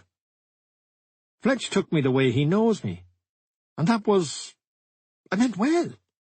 And remember, I said it all in an in-house studio. Could they not have edited the stuff they objected to? If they thought it was so bad that it had to be destroyed, why were they fining me £5,000? Why weren't they going, a week's wages for that? You're bringing the club into disrepute. Or why didn't they just say quietly, we're not going to use it? I think the video, the interview, was just an excuse. It's been said that I brought up the Rock of Gibraltar affair, the manager's legal dispute with the horsey crowd, Magner and McManus, at the same time that he showed the video to the other players in his office. But I didn't. I'd had that conversation a couple of months earlier in private. Somebody I met in Ireland had told me to tell him, you are not going to win this. I mentioned it to him, and I told him I didn't think it was good for the club. The manager in a legal dispute with shareholders. I felt I was entitled to say that. He was just a mascot for them. Walking around with this Rock of Gibraltar. Look at me, how big I am. And he didn't even own the bloody thing. I'd done an interview on MUTV earlier in the season, and I'd mentioned that, come the end of the season, it might be time for me to leave. This was after the Portugal incident. That might have annoyed the manager. He'd said before that when players got to 32 or 33, he'd discuss their contracts at the end of the season. He'd said it in a radio interview. I remember I was driving when I heard it. That irritated me a small bit, because other older players had signed deals well before the end of the season in the past. I felt as if I was back on trial. As for the idea that I thought of myself as the manager, it was nonsense. I knew my boundaries. I came into work every day and I did my best. And that included pushing the players. That was my job. Leading by example. I think it was one of my strengths. Pushing people and patting them on the back. I was the captain. I managed the dressing room. It was the job. When you become a manager and you speak to other managers, one of the first things they complain about is lack of that leadership out there amongst players. Nobody's taking the lead roles. They want the manager and the coach to play the game for them. I didn't. We had a good dressing room and we sorted out the problems. We tried to make the manager's job easier for him. I worked with top players, Ronaldo, Scholes, Laurent Blanc, when he came to United. I knew how to treat these men, how to speak to Laurent Blanc, a player I had massive respect for, or Darren Fletcher, a young Scottish lad, or John O'Shea, a young lad from Ireland. I knew how to speak to people in different ways. The Dutch boys, the arrogance of some of them, but I got on well with them. And we were winning trophies. There were good characters in that dressing room. Ferguson was clever enough to know that whenever I was gone, there'd be enough senior players and leaders still there. It wasn't going to crumble. Chelsea were strong at the time. They'd won the Premiership the season before, 2004-05, and that was going to continue. They were looking even stronger. Ferguson might have been looking at the team and thinking it needed a drastic change. He was rising to Mourinho's challenge. But when you're a player and a team like Chelsea come on the scene, and this is a personal point of view, you're 33 or 4, you start to think, I'm past it. I'm not like the player I was. But Ferguson wasn't an aging player. He'd just have seen it as a challenge. Things were changing. Rio had come to the club, and Ronaldo and Rooney, all decent lads, top players. But the game was changing slightly as well. I would make a point about the lads being on their phones and their PlayStations. Come on, lads. This is a dressing room, you know. Maybe that was me being an old fuddy-duddy. I don't know. They were younger than me. I knew I wouldn't miss the players that much when I left. I'd miss them, but there was no one in there who'd make me go, oh, he was one of my best pals. Those men had left. That's what happens with football clubs. Different characters come and go. My leaving the club, the way I look at it now, it was definitely for the benefit of Manchester United. If the manager and Carlos felt that I was up to whatever they thought I was up to, if there was that awkwardness, then it was best for everybody that I go. And let me suffer the consequences. Let me cry in my car for 2 minutes. If it benefited Manchester United, so be it. I think it was for the best. Not from a football point of view, the playing side of it. I still could have contributed. I could look after my body. They knew my body as well as anybody. I would have played fewer games. But from a club point of view, if they felt I had crossed that line, and again, I don't think I did, then it was for the best. Forget about payments and statements. When the paperwork had finally been sorted, and I'd given back the car, this was 3 months after the last meeting, so I got an extra 3 months out of it. I drove some fucking miles in that car. Every little victory is vital. I went to see the manager and Carlos, and I apologised. But now I kind of wish I hadn't. Sometimes you feel a justified anger. Sometimes you feel you've done something wrong. I apologised. Listen, but afterwards I was thinking, I'm not sure why I fucking apologised. I just wanted to do the right thing. I was apologising for what had happened, that it had happened. But I wasn't apologising for my behaviour or stance. There's a difference. I had nothing to apologise for. There probably isn't a good way to leave a club. But is it always the player's fault? It can't be. A lot of people left United on bad terms. Good players. Beckham, Van Nistelrooy, plenty of other names. Deep down, I might have accepted that it was not going to end well. Whether it was the video, or if we didn't have any trophies at the end of the season, or if my contract wasn't renewed, it was coming to an end. I was getting older.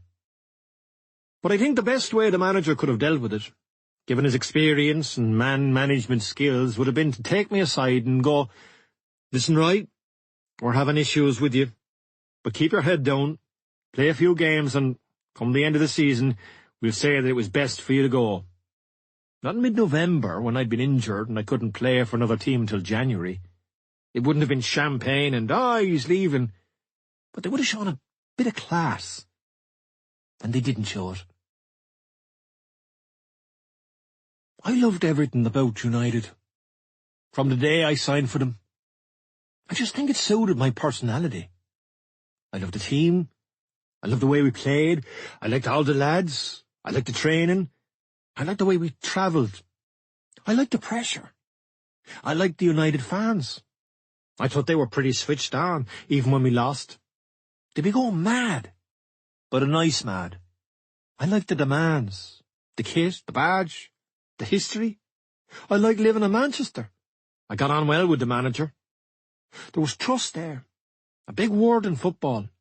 I liked the staff, everyone at the training ground, the groundsman, the different coaches over the years, Brian Kidd, Jim Ryan, Steve McLaren, Walter Smith, Carlos Queiroz, Mickey Phelan.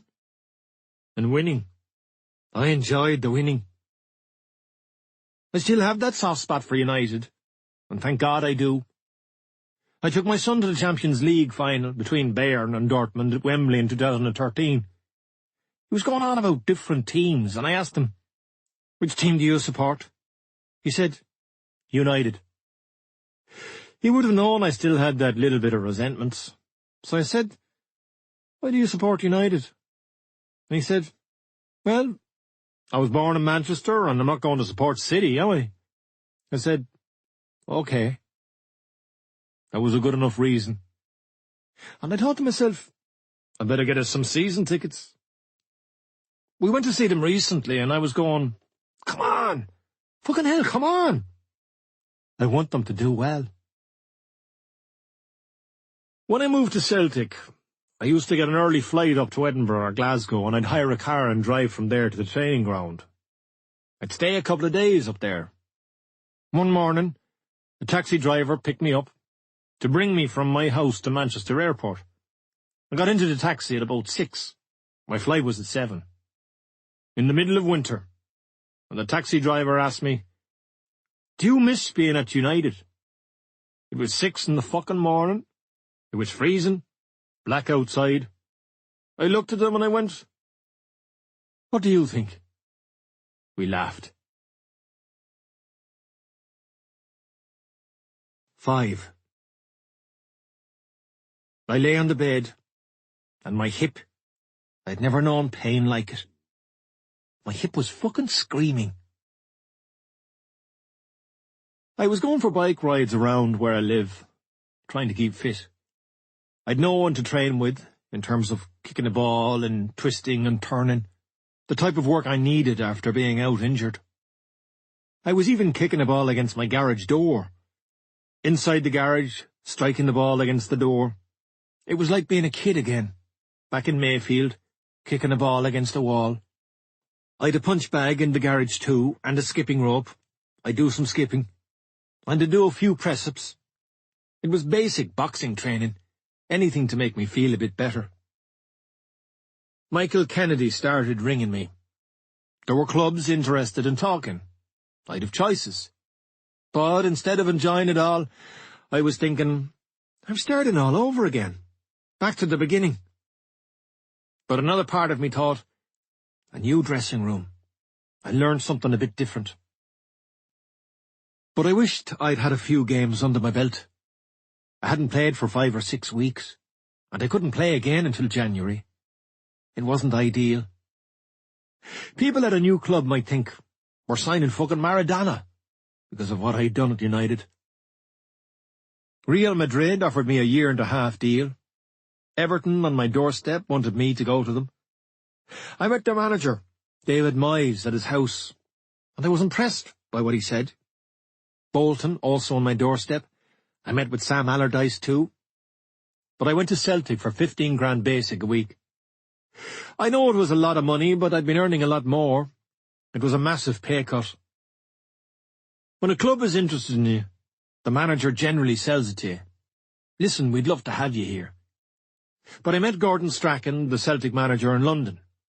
I met him in the majority shareholder Dermot Desmond's house, and Gordon told me, I'm not really too worried if you sign for us or not. We're okay without you. So I said to myself, fuck him, I'm signing. I think it was one of the reasons I signed for them, to prove Gordon wrong. To be fair to Gordon, they were doing well in the league, and he already had Neil Lennon playing in my position, and Stilian Petrov. He had a good team. So I wasn't sitting back, shocked, going, show me the love. I thought, all right, that's the game. He was letting me know they weren't desperate for me. He was being a bit coy, and I was fine with that. But there was a bit of defiance there too, like, you might be 15 points clear, but if I join, you might go 20 points clear. You might even need me next year in Europe. Michael had been over to Madrid, and he'd negotiated a deal with Real. They spoke to me too. Butragueño rang me. Emilio Butragueño. What a player he was. Michael had given me a heads up that Butragueño would be phoning, so I took my mobile everywhere with me. And, how's your luck? He rang me when I was sitting on the toilet. He said, look, Roy, we'll be glad to have you. The club's board just had to sanction the deal. It was standard procedure. I was going, okay, hesitating. Michael was going, what are you doing, Roy? Then Real needed time to rubber stamp the deal. This was a few weeks before Christmas, and I just ran out of patience. I should have appreciated Real's offer more. It was the most attractive challenge in front of me, but I didn't accept it. With hindsight, I should have said to myself, go. Go to Spain. Live there for 1.5 years, learn a different language, learn the culture. You might end up loving it. You might even stay there. I took a negative approach, I think, instead of saying, this is amazing, what a chance for me. It could have been great for my kids. The weather and the training might have given me another lease of life, another 2 years of playing. I might have picked up new techniques for me stretching. But instead, as usual, I was looking at what might go wrong. Hindsight is a fucker of a word. At the time, it felt like the right decision. I didn't want to move to Spain. As much as anything else, it was fear that decided me. fear of the unknown, and I threw excuses in front of me. Family, language, the kids' education. I could imagine myself going to Madrid and into the dressing room. I'd be starting all over again, and I was in no mood to be doing that. I'd had a tough career. Physically, I was struggling. It's no good playing for a club, or it's not just about playing for them. It's about having an effect on the club, having a big influence. That was one of my concerns when I left United. I was 34, an experienced player. Real Madrid might just have wanted someone to do a job, sit in the middle of the park for a few games. But I wanted to go in and have an effect on the team. Yes, it was Real Madrid, but to me football is still the same. Doesn't matter about the level. Would I go back to Cove Ramblers next week? No, because I wouldn't be able to affect the team. When I hear people say, I played for United or I played for Sheffield Wednesday, lots of men have played for these clubs, but it's about affecting them, affecting their history, having an impact. Some of the top players can do that. Rooney, Ronaldo, Messi, or Cantona, and at Forest, Stuart Pearce, all top players who had an effect in their different ways. I could affect games with my presence, by breaking play up, imposing myself, even in the tunnel, before we went onto the pitch. But I was 34, and I played a hard, physical game. I'd watched older players going to new clubs, and it hadn't worked out. Actually, it wasn't really about which club I should go to. Forget about Madrid, Everton, Celtic, Barcelona, Inter Milan, and the reasons I should or shouldn't have gone to any of them. The fact is, the morning I left United, I lost the love for the game a little bit. I could have had every club in the world ringing me, but it wouldn't have given me that buzz, that satisfaction, that here we go. I thought I could make a bigger impact at Celtic than I would have at Everton or Madrid. To be honest, I thought it might be a bit easier at Celtic. I knew they would dominate a lot of matches. I'll go up to Celtic, and I'll maybe do a job for a year and a half. But when I arrived, I still felt like I was starting all over again, trying to prove people wrong. I signed for Celtic on the 15th of December, although I couldn't play until January. The press conference was chaotic the day I signed.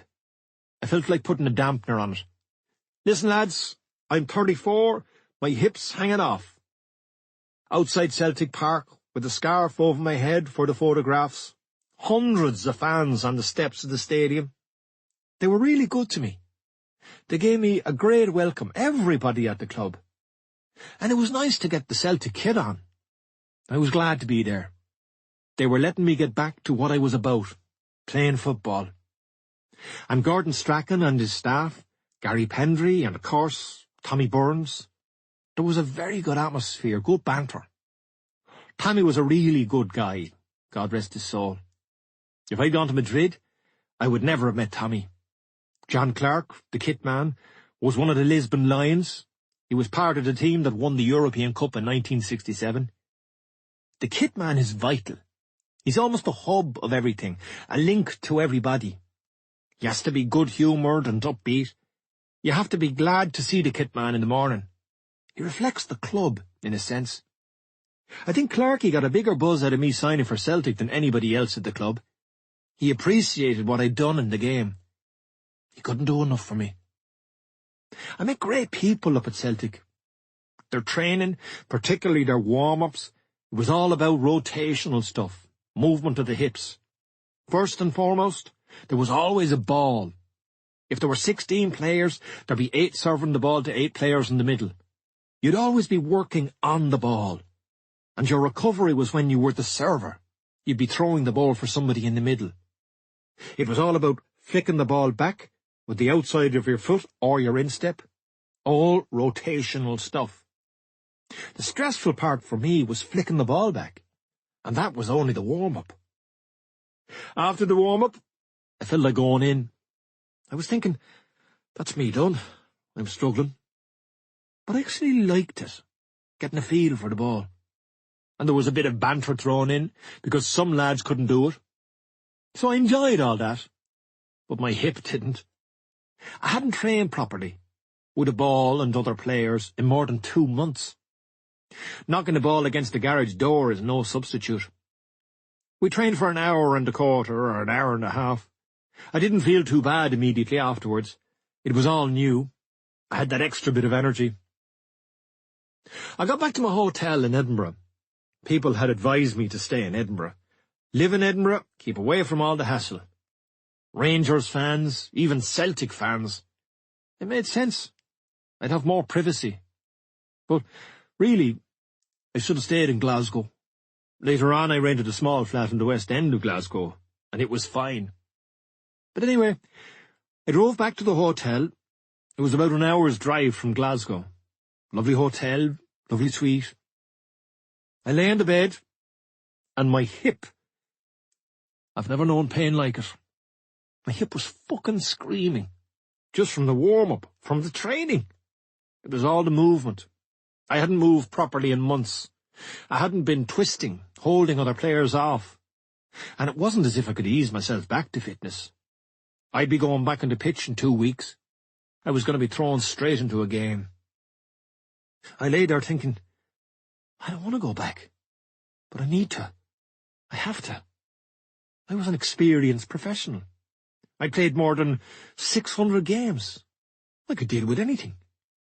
My hip was screaming, not aching, screaming. What have you done? I couldn't budge. I thought to myself, you should have retired. You should have just packed it in. But I couldn't leave after my first day. Imagine how that would have looked.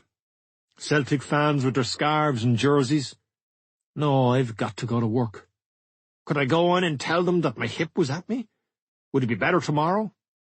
I'd have a 45-minute drive the next morning, maybe an hour back to the training ground. I'd better leave it a bit earlier. I'd hardly be able to drive.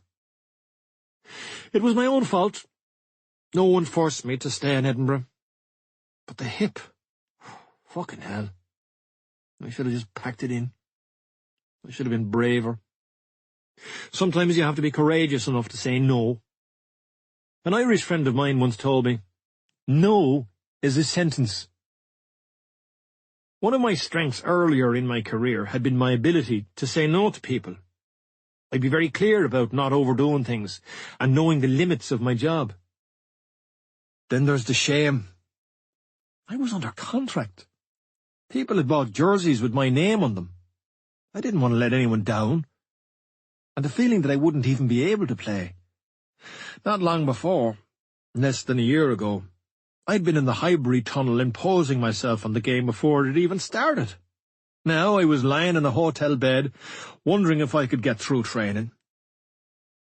I had to go on the next day. Of course I had. It was my job. I needed to train. I had that game coming up in a couple of weeks. My attitude throughout my career had been, you train how you play. I should have adapted. I should have taken it easy in training. I wasn't going to win plaudits for training on Tuesday. I'd get them if I played well on Saturday. I don't think I felt old, in football terms. But physically, I was. My body was old. But I was new in the dressing room, and I wanted to impress. You have to. The player's job, every day at training, is to impress the manager and his coaching staff. Gordon had never seen me train before. Tommy Burns had never seen me train. They'd seen me play, but they hadn't seen me train. The training didn't get any easier. Before he took charge of Celtic, the teams Gordon had managed had always been up against it. Southampton, Coventry, always fighting for survival. His teams were always hard-working, and his training was designed around that. I liked it. I just wished that I could have coped with it better. You'd get changed at Celtic Park, and you get in your car and drive to the training ground up the road. It's different now, but this was when I played. The biggest challenge was, whose car were you going in? We'd be sitting in the dressing room. Whose turn is it? Because after training you'd have to drive back, and 9 times out of 10 the rain was pissing down, so a gang of players would be getting into your car covered in muck. I enjoyed that. The bit of banter. Listen, lads, I've a Bentley. Nobody's getting into it with their fucking boots on. I got to know the lads in the car. I'd go with Dion Dublin or Petrov.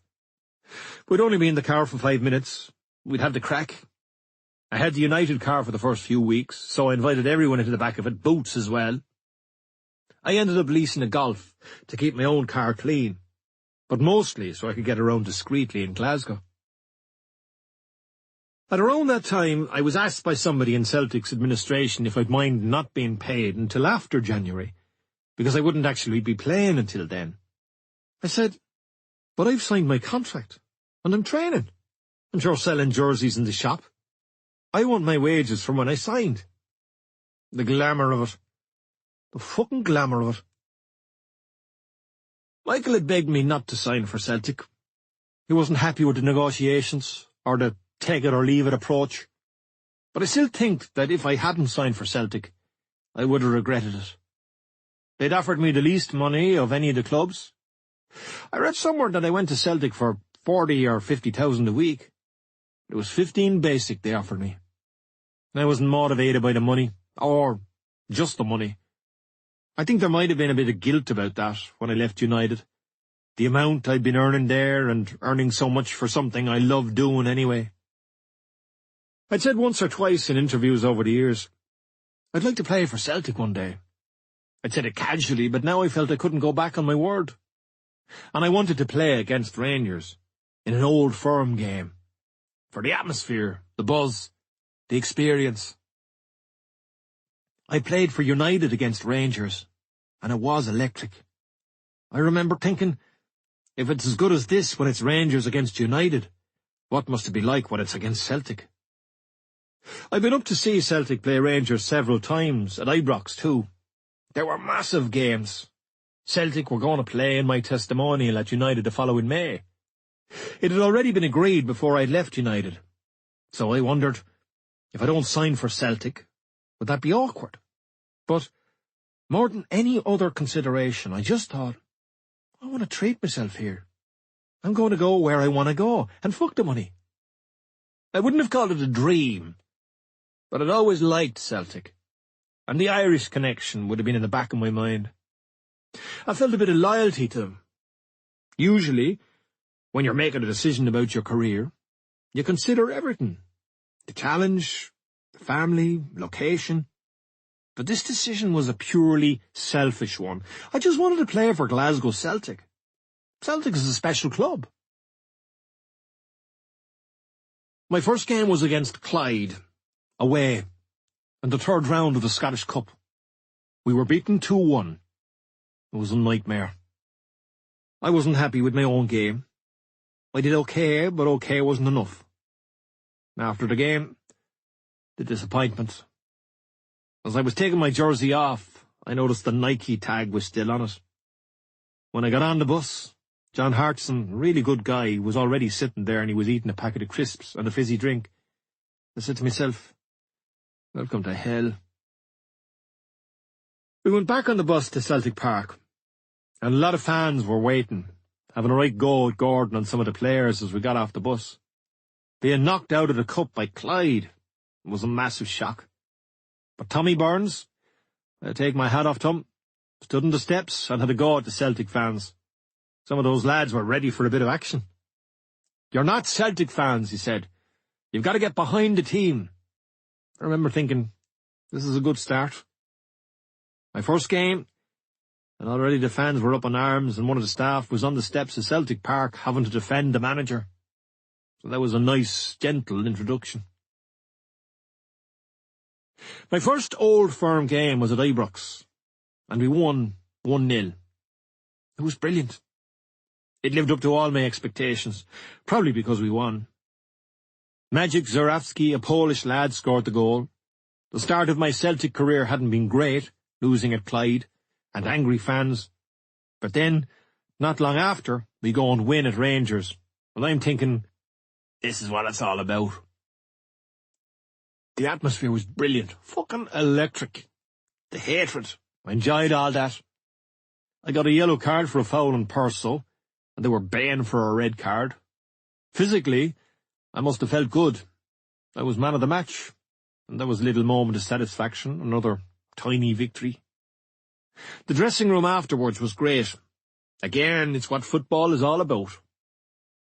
But at this stage, I was taking painkillers before every match, an injection in the bum, diclofenac or Voltarol. The cause of the pain was a labral tear of the hip, and I understood that playing on could worsen the tear. I was taking an injection before the game and one at half-time just to get through. And you do get through, but the consequences arrived the day after, and the next day. I'd be in bits. Mind you, I'd have been in bits anyway. The Rangers game was a physically tough one. I doubt if pain-killing injections are as regular now as they used to be, because of the advances in sports science. I don't think players would put up with it. The painkillers just hide the pain, and they wear off. So there was the double whammy. I was going to suffer anyway, and then the hip would be at me too. I could justify taking the painkillers for the game against Rangers because I knew it was going to be tough. But now I was taking them for every game. That was when I thought, this is not good. I've been taking them in England, but only for the big games, Arsenal, City, when I knew I'd have to be physically at my best. Now, common sense was telling me that my days were numbered. We played Hibernian a few weeks later away at Easter Road, and I remember feeling a bit caught out. I'd done my homework on Rangers, but I didn't know much about Hibs. I remember thinking, fuck it, this is hard.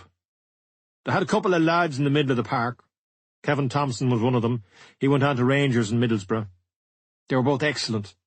We won, but it was a bit of a shock. I thought that I should have been dominating these two, or any Hibs players. But my mind was lying. They had very good players. We won the League Cup in March against Dunfermline, but I went off injured, running around like a madman. I tore my hamstring, making a forward run. We won, but I didn't really feel involved in the celebrations. I was embarrassed. I'd come on as a sub in the semi-final in the last minute of the second half. I played for about 90 seconds. It wasn't a great experience. But I was coming back from injury, another one. It led to my only real disagreement with Gordon Strachan. After most games, Gordon would let me go home to Manchester to do my recovery. But he'd organised a practice game for the next day. I was still getting my fitness up, and I think Stiljan Petrov was also coming back from an injury, so he'd organised this game 11v11. I said, I usually head straight home after a game. He said, I'd like you to play in the game. I could see why he wanted that. But then he said he needed to see what I could do. And I said, have you not seen me play 600 and odd games down in England? And he said, No, I just need to see it. I stayed over and played the next day, and actually, I enjoyed playing the practice game. But that was where my career was now, playing practice games. So the manager what I could do. We beat Hearts at Celtic Park in early April and won the league title. I was injured that day. I remember going into the dressing room. It was hard to join in the celebrations. I hadn't played enough. I won league and League Cup medals with Celtic, but I never really contributed. Celtic won the league, but they were about 15 points clear when I signed for them. I got man of the match away at Rangers, and that pleased me a little bit.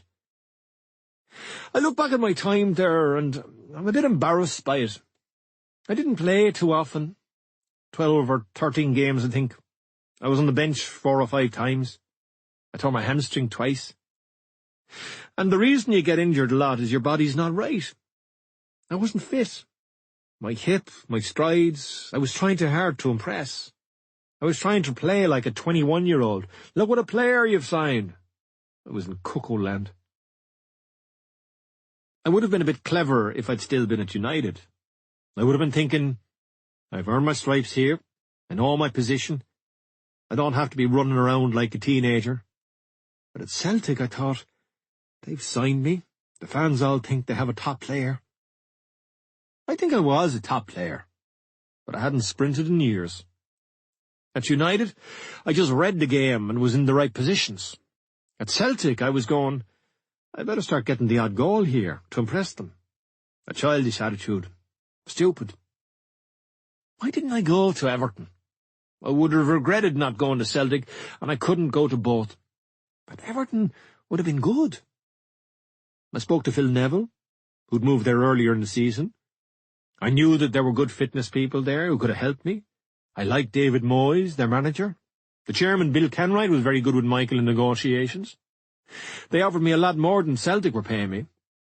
But I think I might have found it hard playing for another English team. Which is stupid, I suppose, because it's business. Although I would never summarise my years at United as business. It wasn't business to me. Everton might have given me another lease of life. Might have had 2 or 3 more years there. The system they played would have suited me. I would have been a proper sitting midfielder. It doesn't keep me awake at night. And I'm not knocking Celtic. It's a brilliant club. I've no regrets, even though it didn't work out.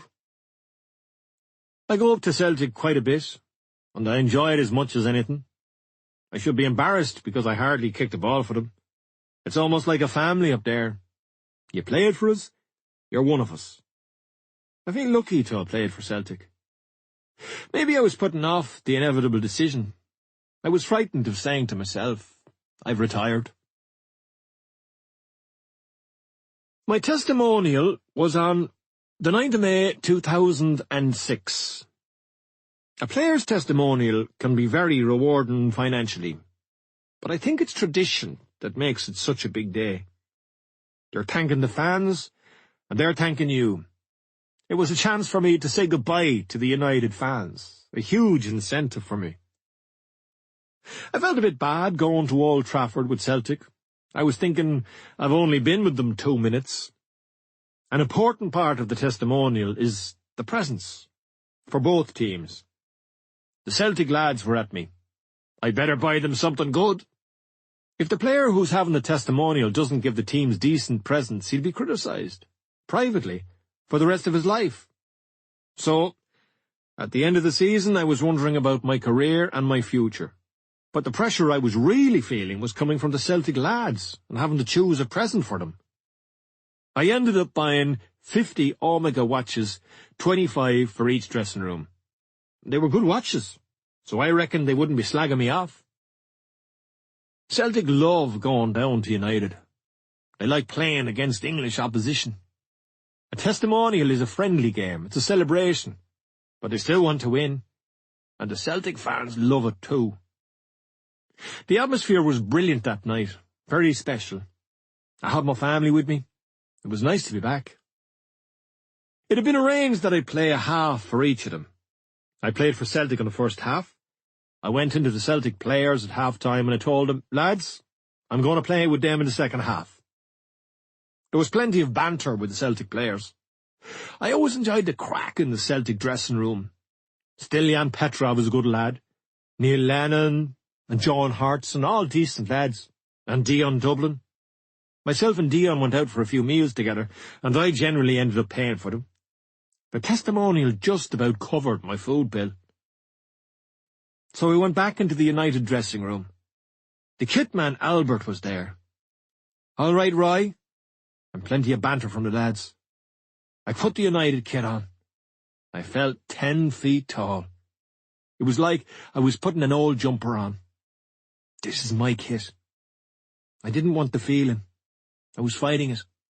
But I couldn't help myself. I remember thinking, we'd better fucking win.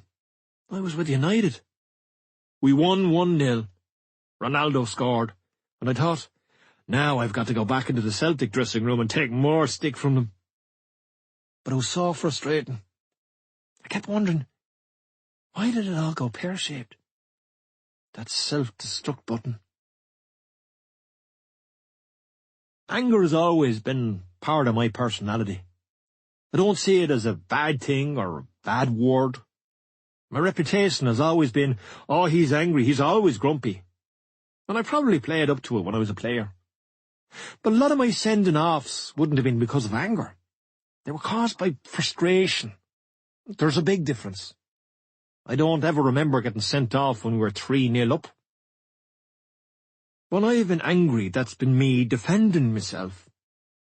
I think the man upstairs has designed me in a certain way, and this provides me with a form of energy, a form of self-defense. I drop my guard sometimes, but when I do, and become more laid back, it can backfire on me.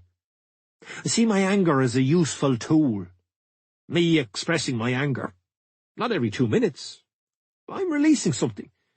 I can control it better now than in the past. It's a family trait. Without a doubt, I get it from my dad.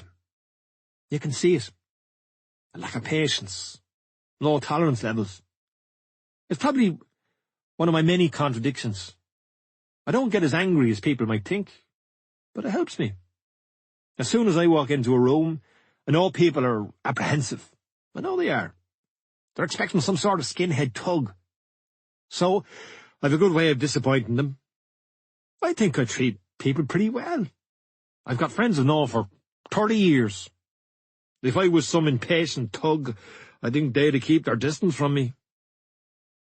I've looked at my anger for what it is. It's just anger.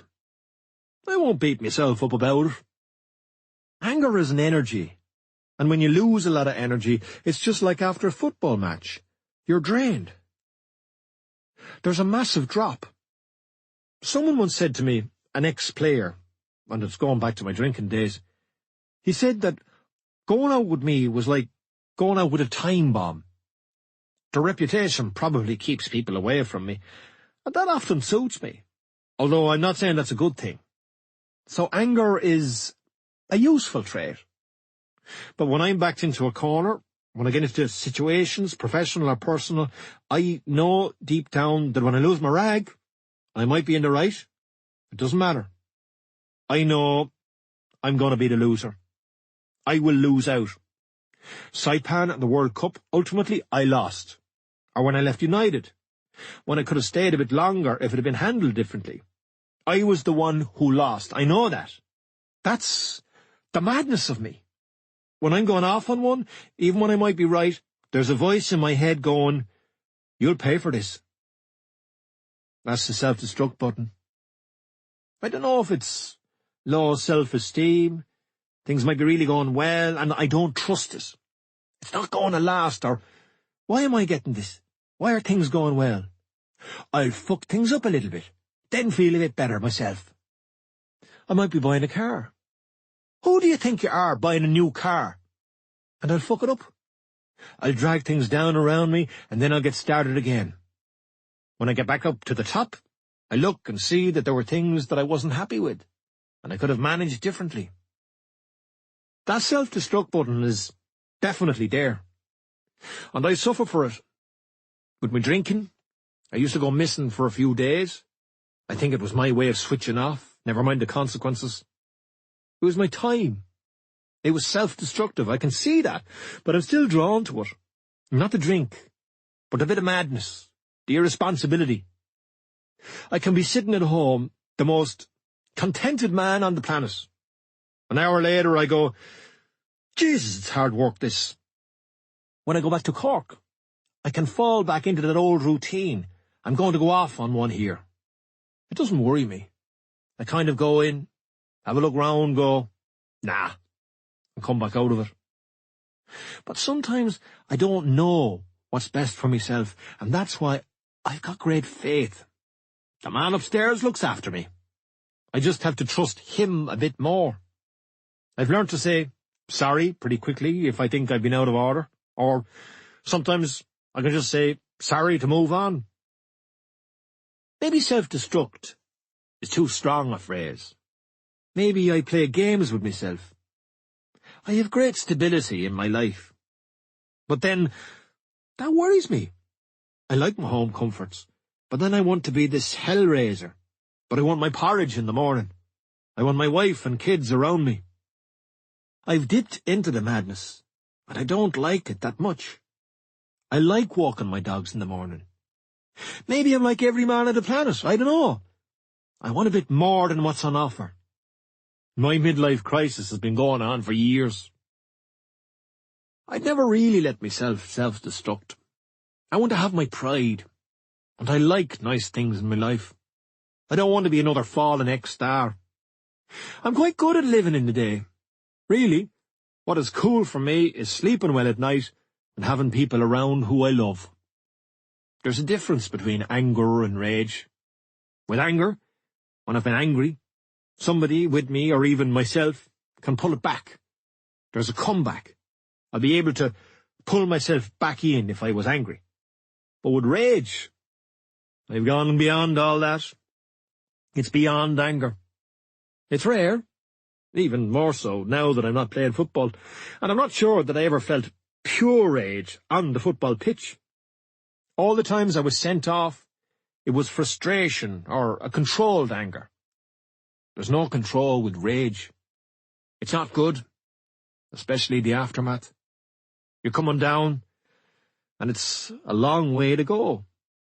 A come down can be shocking in terms of feeling down or embarrassed by my behaviour, even if I feel that I wasn't in the wrong. I haven't felt real rage in a long time, thank God. I was in Barbados with my family when I decided to leave Celtic. This was a few weeks after the end of the season. I just thought, I can't go back because of my hip. I'd seen the specialist, Richard Villar, at the end of the season for an update, and he said, basically, Rye, the more you play, you'll do more damage to the hip. He followed up the meeting with a letter. In essence, your right hip is, clinically, a little worse than it was when we first met. The MRI scan, now it has been reported, demonstrates some slight damage within the labrum, cartilage of the hip, but also some early degeneration within the articular cartilage, gristle of the hip. In essence, this implies early osteoarthritis of the joint. Under normal circumstances, a joint such as yours would not be something I would expect to interfere with life too greatly. Clearly, however, when you are stressing your right hip enormously, changes such as I have outlined above do become significant. In terms of a feature of the hip such as this, it is obviously very difficult to be sure. Nevertheless, it is likely that the rate of deterioration of your joint would be in proportion to the amount of strain which is placed through it. At the same time, one should be aware that degenerate joints do not always need to be totally rested. In fact, a certain degree of movement is a very good thing for them. I realize that you have an enormously difficult decision to make, and I do not envy you or the situation at all. However, I do hope that our discussion in clinic, combined with the letter I have written, helps you towards reaching a satisfactory conclusion, and, as I am sure you know, I am always here to support you should you need further advice. I was embarrassed by the decision to retire. Really, I'd only just arrived at Celtic. Even when I was at United, I'd be embarrassed going to work and saying, I'm injured. The shame of it. The hard part was making the decision. Just that. Coming to the conclusion. I'd had a chat about it with my wife, with the kids playing around. It wasn't a committee meeting. I didn't talk to anyone else. I'd made my mind up.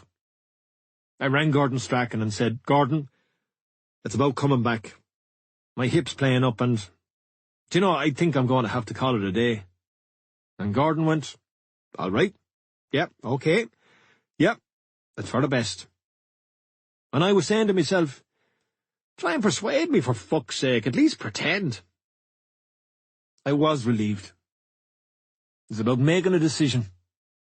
I can procrastinate about lots of things, but once I make the decision, it's made. Let's get on with it. I think I've been frightened of accepting that I was going to retire, and it might have been why I didn't like Barbados. After I made a decision, and after I spoke to Gordon, there was still fear, but a nicer fear, even excitement. What was going to happen? Now, life starts.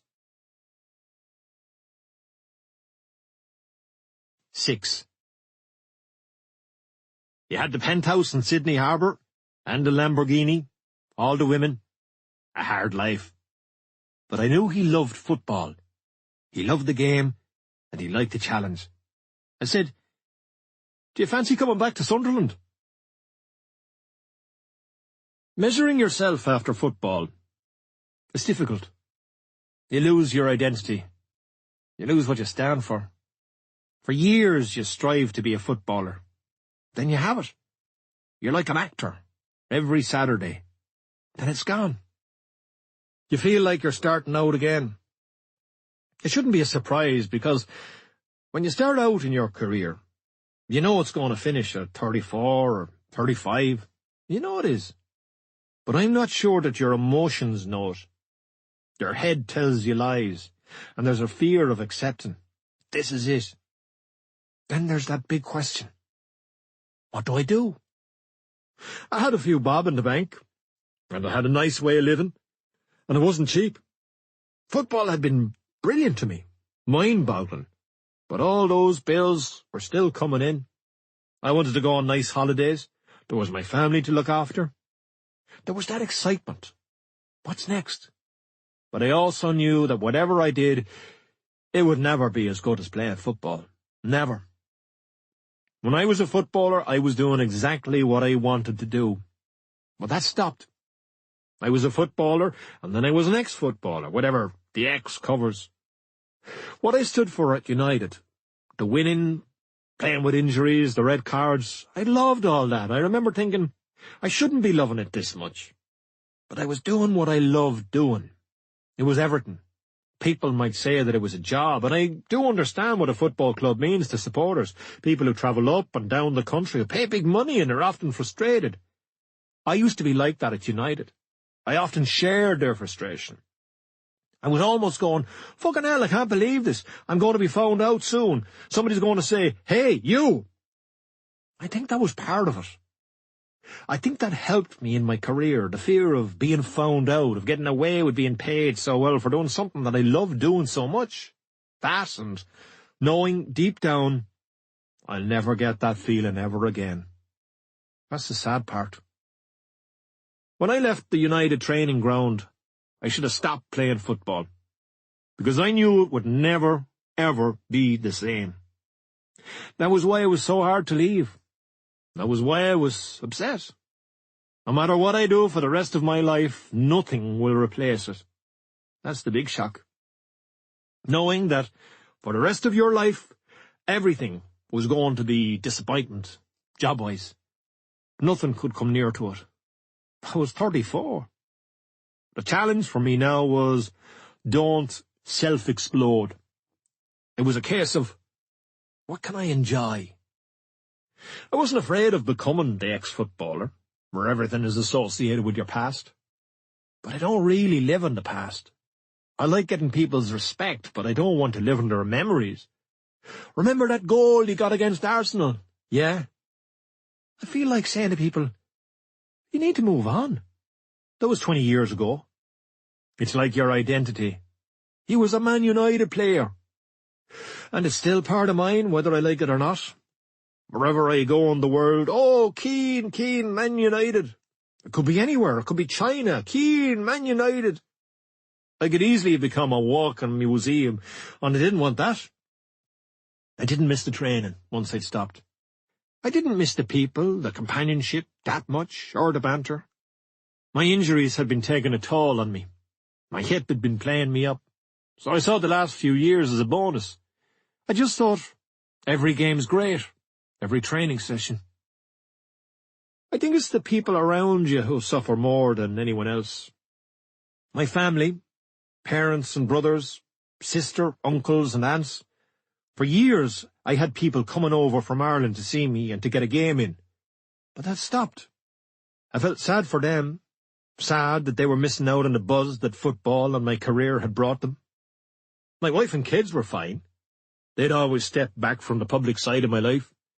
They almost knew, more than I did, even the youngest ones, that it wasn't going to last. You missed the money. You've had a very good standard of living.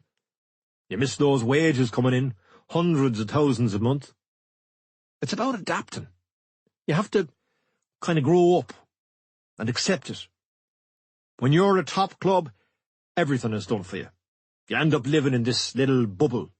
Wherever you go, people are looking after you, and everything's VIP or upgrades. All of a sudden, that stops. I had days when self-pity kicked in. Why me and poor me? The United stuff, how it ended. I hear myself complaining. It happened. Jesus, count your blessings. Grow up and take responsibility for what you're going to do next, like most other men out there. Most other men who lose their jobs or who work for 25 years and get a poxy watch at the end of it. The answer to the question, what are you going to do for me, should start with, well, do it yourself. Maybe I'm being arrogant, because football was good to me financially. But I think there has to be the starting point. Take responsibility for yourself. Find some work or adapt your lifestyle. Downsize your house. Have fewer holidays. Hold on to the car for a few extra years. It's about everyday things, your lifestyle.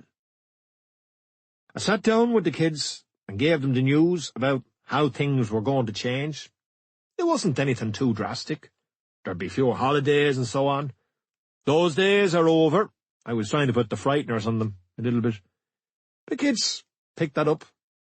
They were looking straight through me going, get on with the lecture, we want to watch TV. I began to realise that I'd enjoyed the luxuries, the holidays, more than anybody else. A few months later, we said we wouldn't be going away for one of the school breaks. I remember saying to my wife, why did I go on about the cutbacks? Because I was the one who wanted to go on holiday. I'd almost been putting the onus on the kids. Even going back, I don't want to go to Real Madrid because of my children. They'd have upped and left in 2 minutes. The kids can become scapegoats. Blame the kids. Hey kids, everyone together. Oh no, not another Keane lecture tonight. I had done a certain amount of preparation. I'd been doing my coaching badges.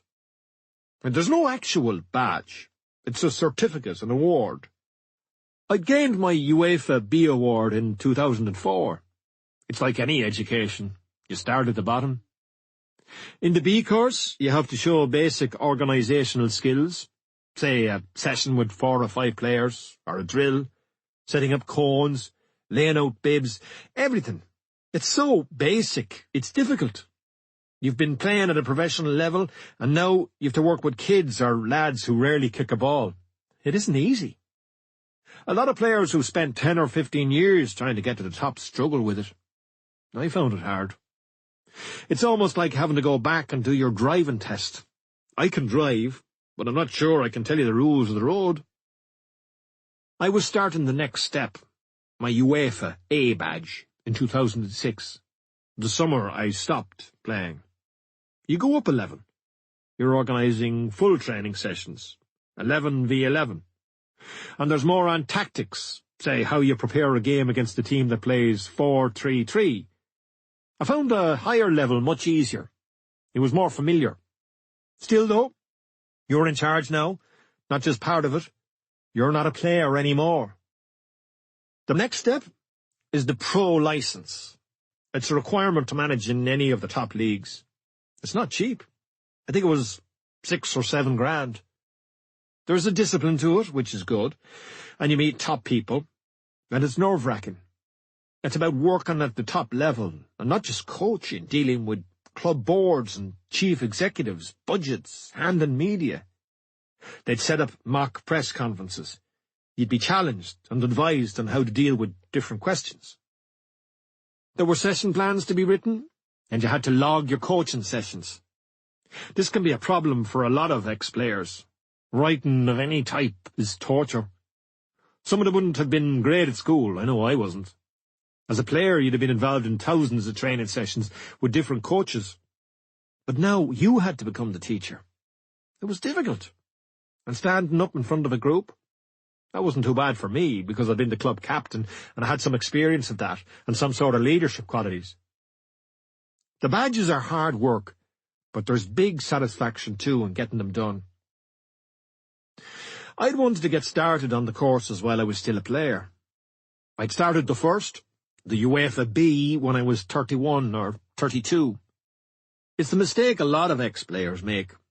They wait until they're 34 or 35 before they decide to start their coaching awards. And quite often, players don't do it while they're still playing because it's time-consuming and they'd have to sacrifice part of their holidays. The expense is off-putting too, especially if you want to get to pro licence level, although the PFA will contribute 50% of the fee. While you're doing the courses, you're networking. You meet nice people. I ended up working with some of the men I met when I was doing my coaching course. I met Ian McParland and Gary Ablett, who both worked with me later at Ipswich. And it was Gary who put me in touch with Antonio Gomez, who became my fitness coach at Sunderland. You end up meeting people you'll work with, or against. I knew I'd have to be ready. Actually, in a way, I'd been ready since I was a kid. I'd been lucky, but I'd made my own bit of luck. I was playing League of Ireland football, and I was doing a FOSS course. There was nobody ringing me to come over to England. As much as I lacked confidence in some things, there were other areas of my life where I went, give me a go at that. I wrote to a number of clubs in England, looking for a trial. I offered to pay a part of the cost, although I didn't have a penny.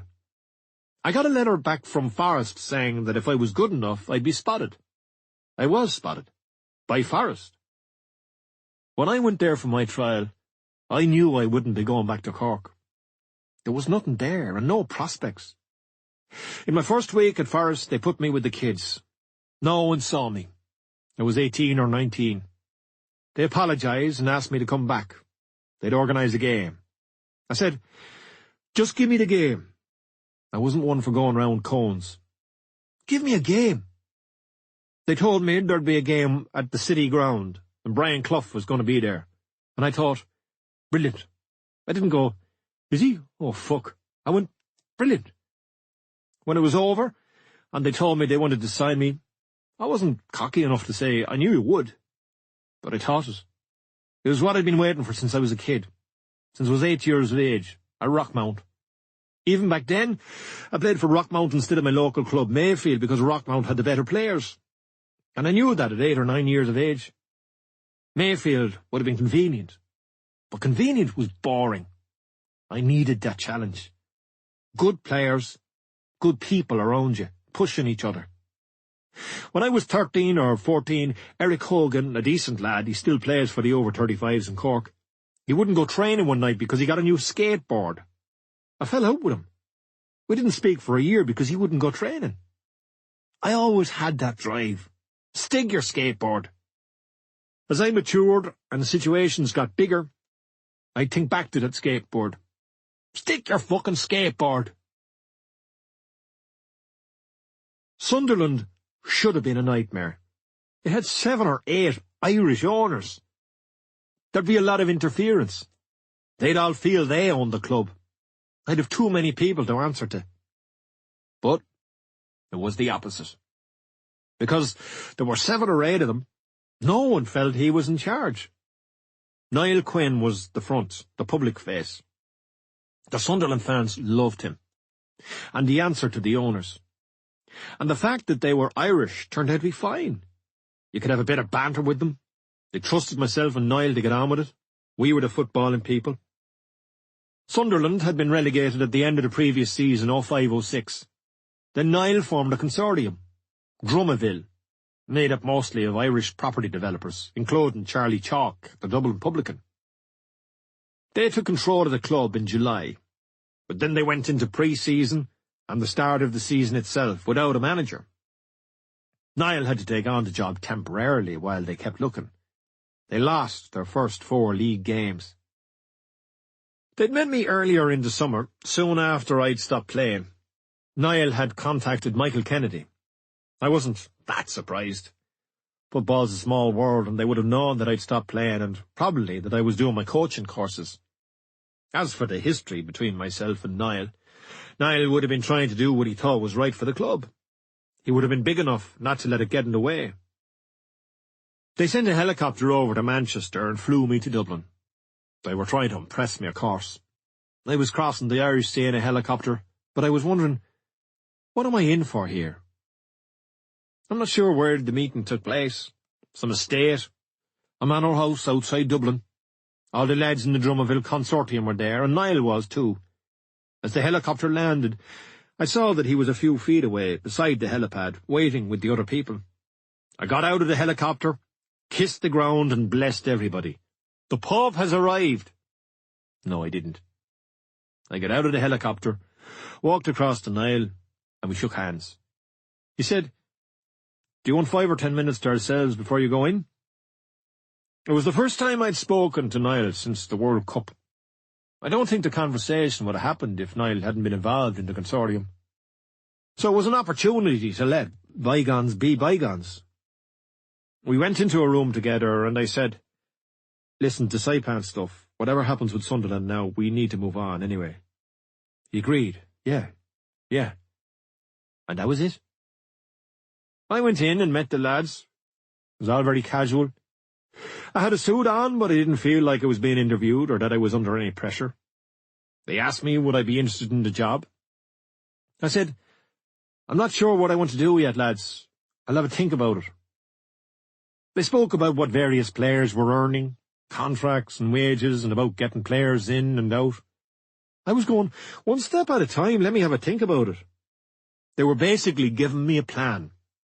They seemed keen. I thought the job might be mine if I wanted it. They'd just taken over the club, and you have to have a manager in place before the start of pre-season, if only to save face. Mick McCarthy had gone in March, before the consortium took over the club, and Kevin Ball had been the caretaker until the end of the season. They'd been relegated with one of the lowest points totals ever. I went home and I told Michael a few days later, "It's not for me."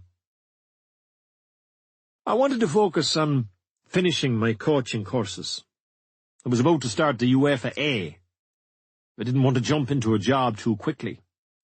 Sunderland were disappointed and over the next month or so they couldn't find anyone to take the job, which still amazes me. I heard that Martin O'Neill and Sam Allardyce had turned it down before they'd spoken to me. At that stage, I wasn't 100% sure what I wanted to do. I genuinely wasn't certain if management or coaching were for me. There was a stricter divide between the two roles back then. The courses weren't exactly whetting my appetite for coaching. I'd often thought, well, this is a pain in the arse. There's a coaching expression, being out on the grass. I wasn't sure that that was what I wanted. But I understood that the courses had to be done. I thought I'd be more interested in management and running a club. But if I did take the job, I didn't want to be doing the courses while I was starting. Paul Ince and Gareth Southgate had to do that. If things didn't start well, I didn't want the accusation thrown at me, "Well, you didn't finish your coaching badges." And financially, I didn't have to jump into a job. I started my UEFA A course that summer.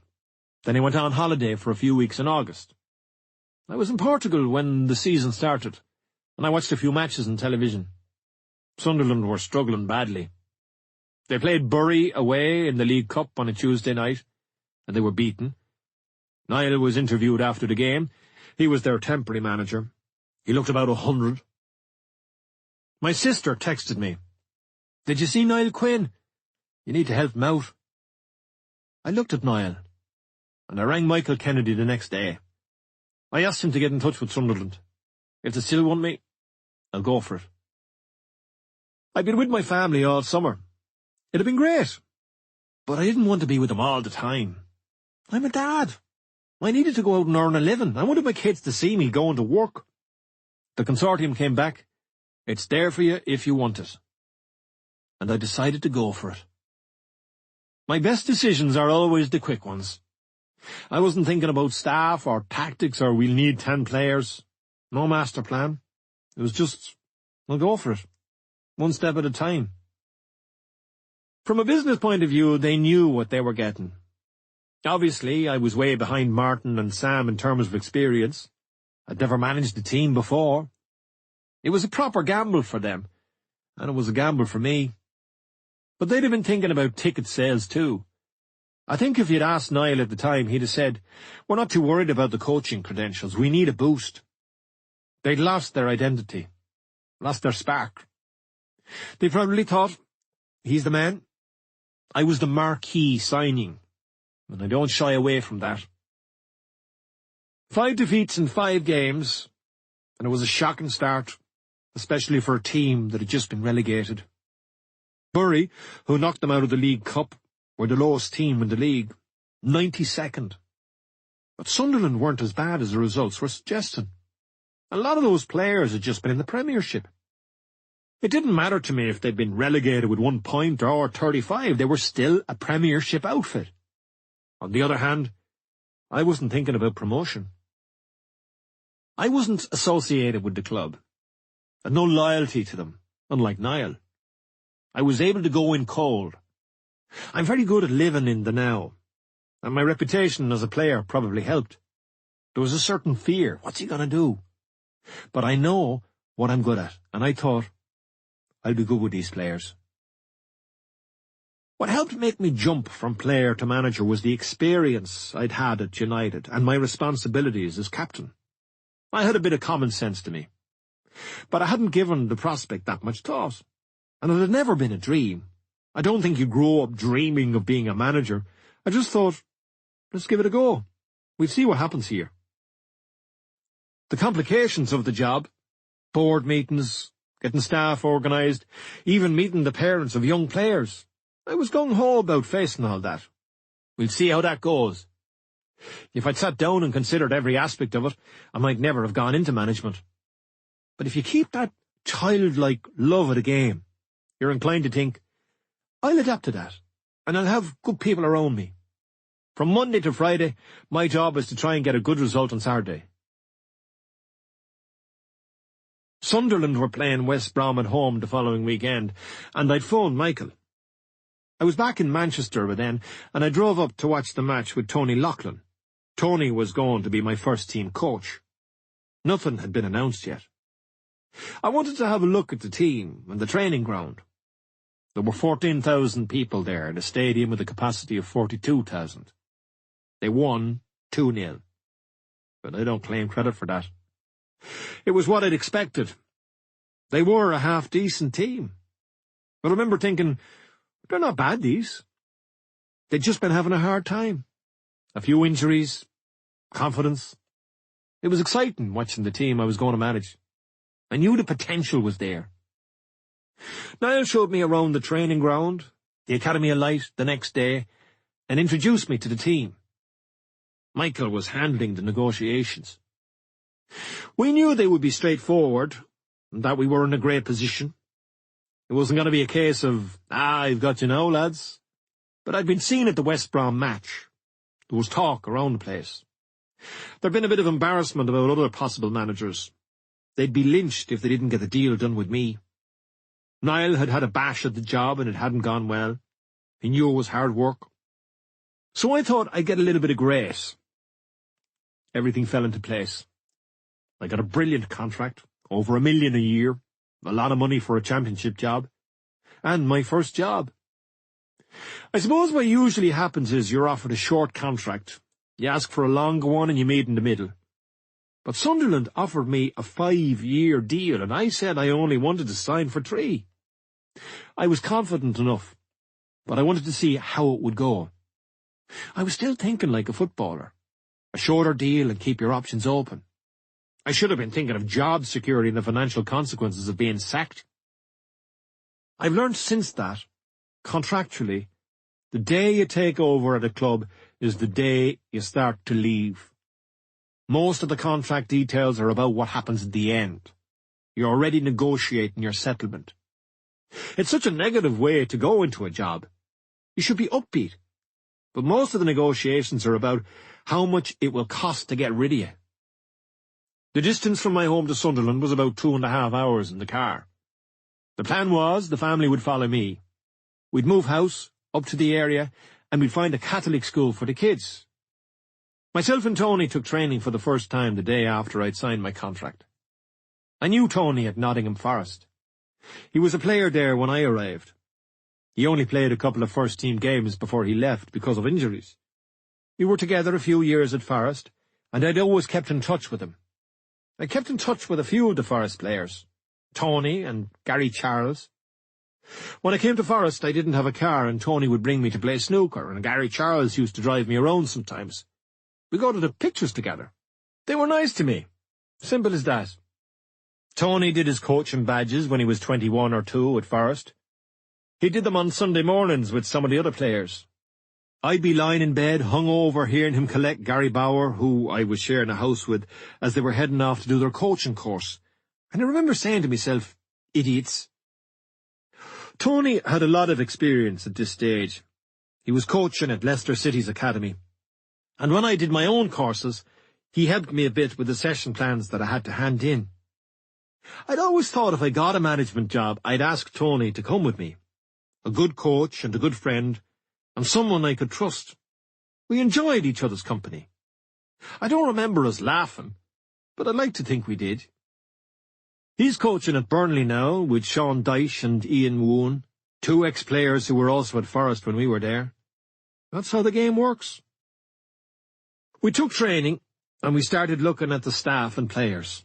I thought, my God, there's a lot of work to be done. They weren't great.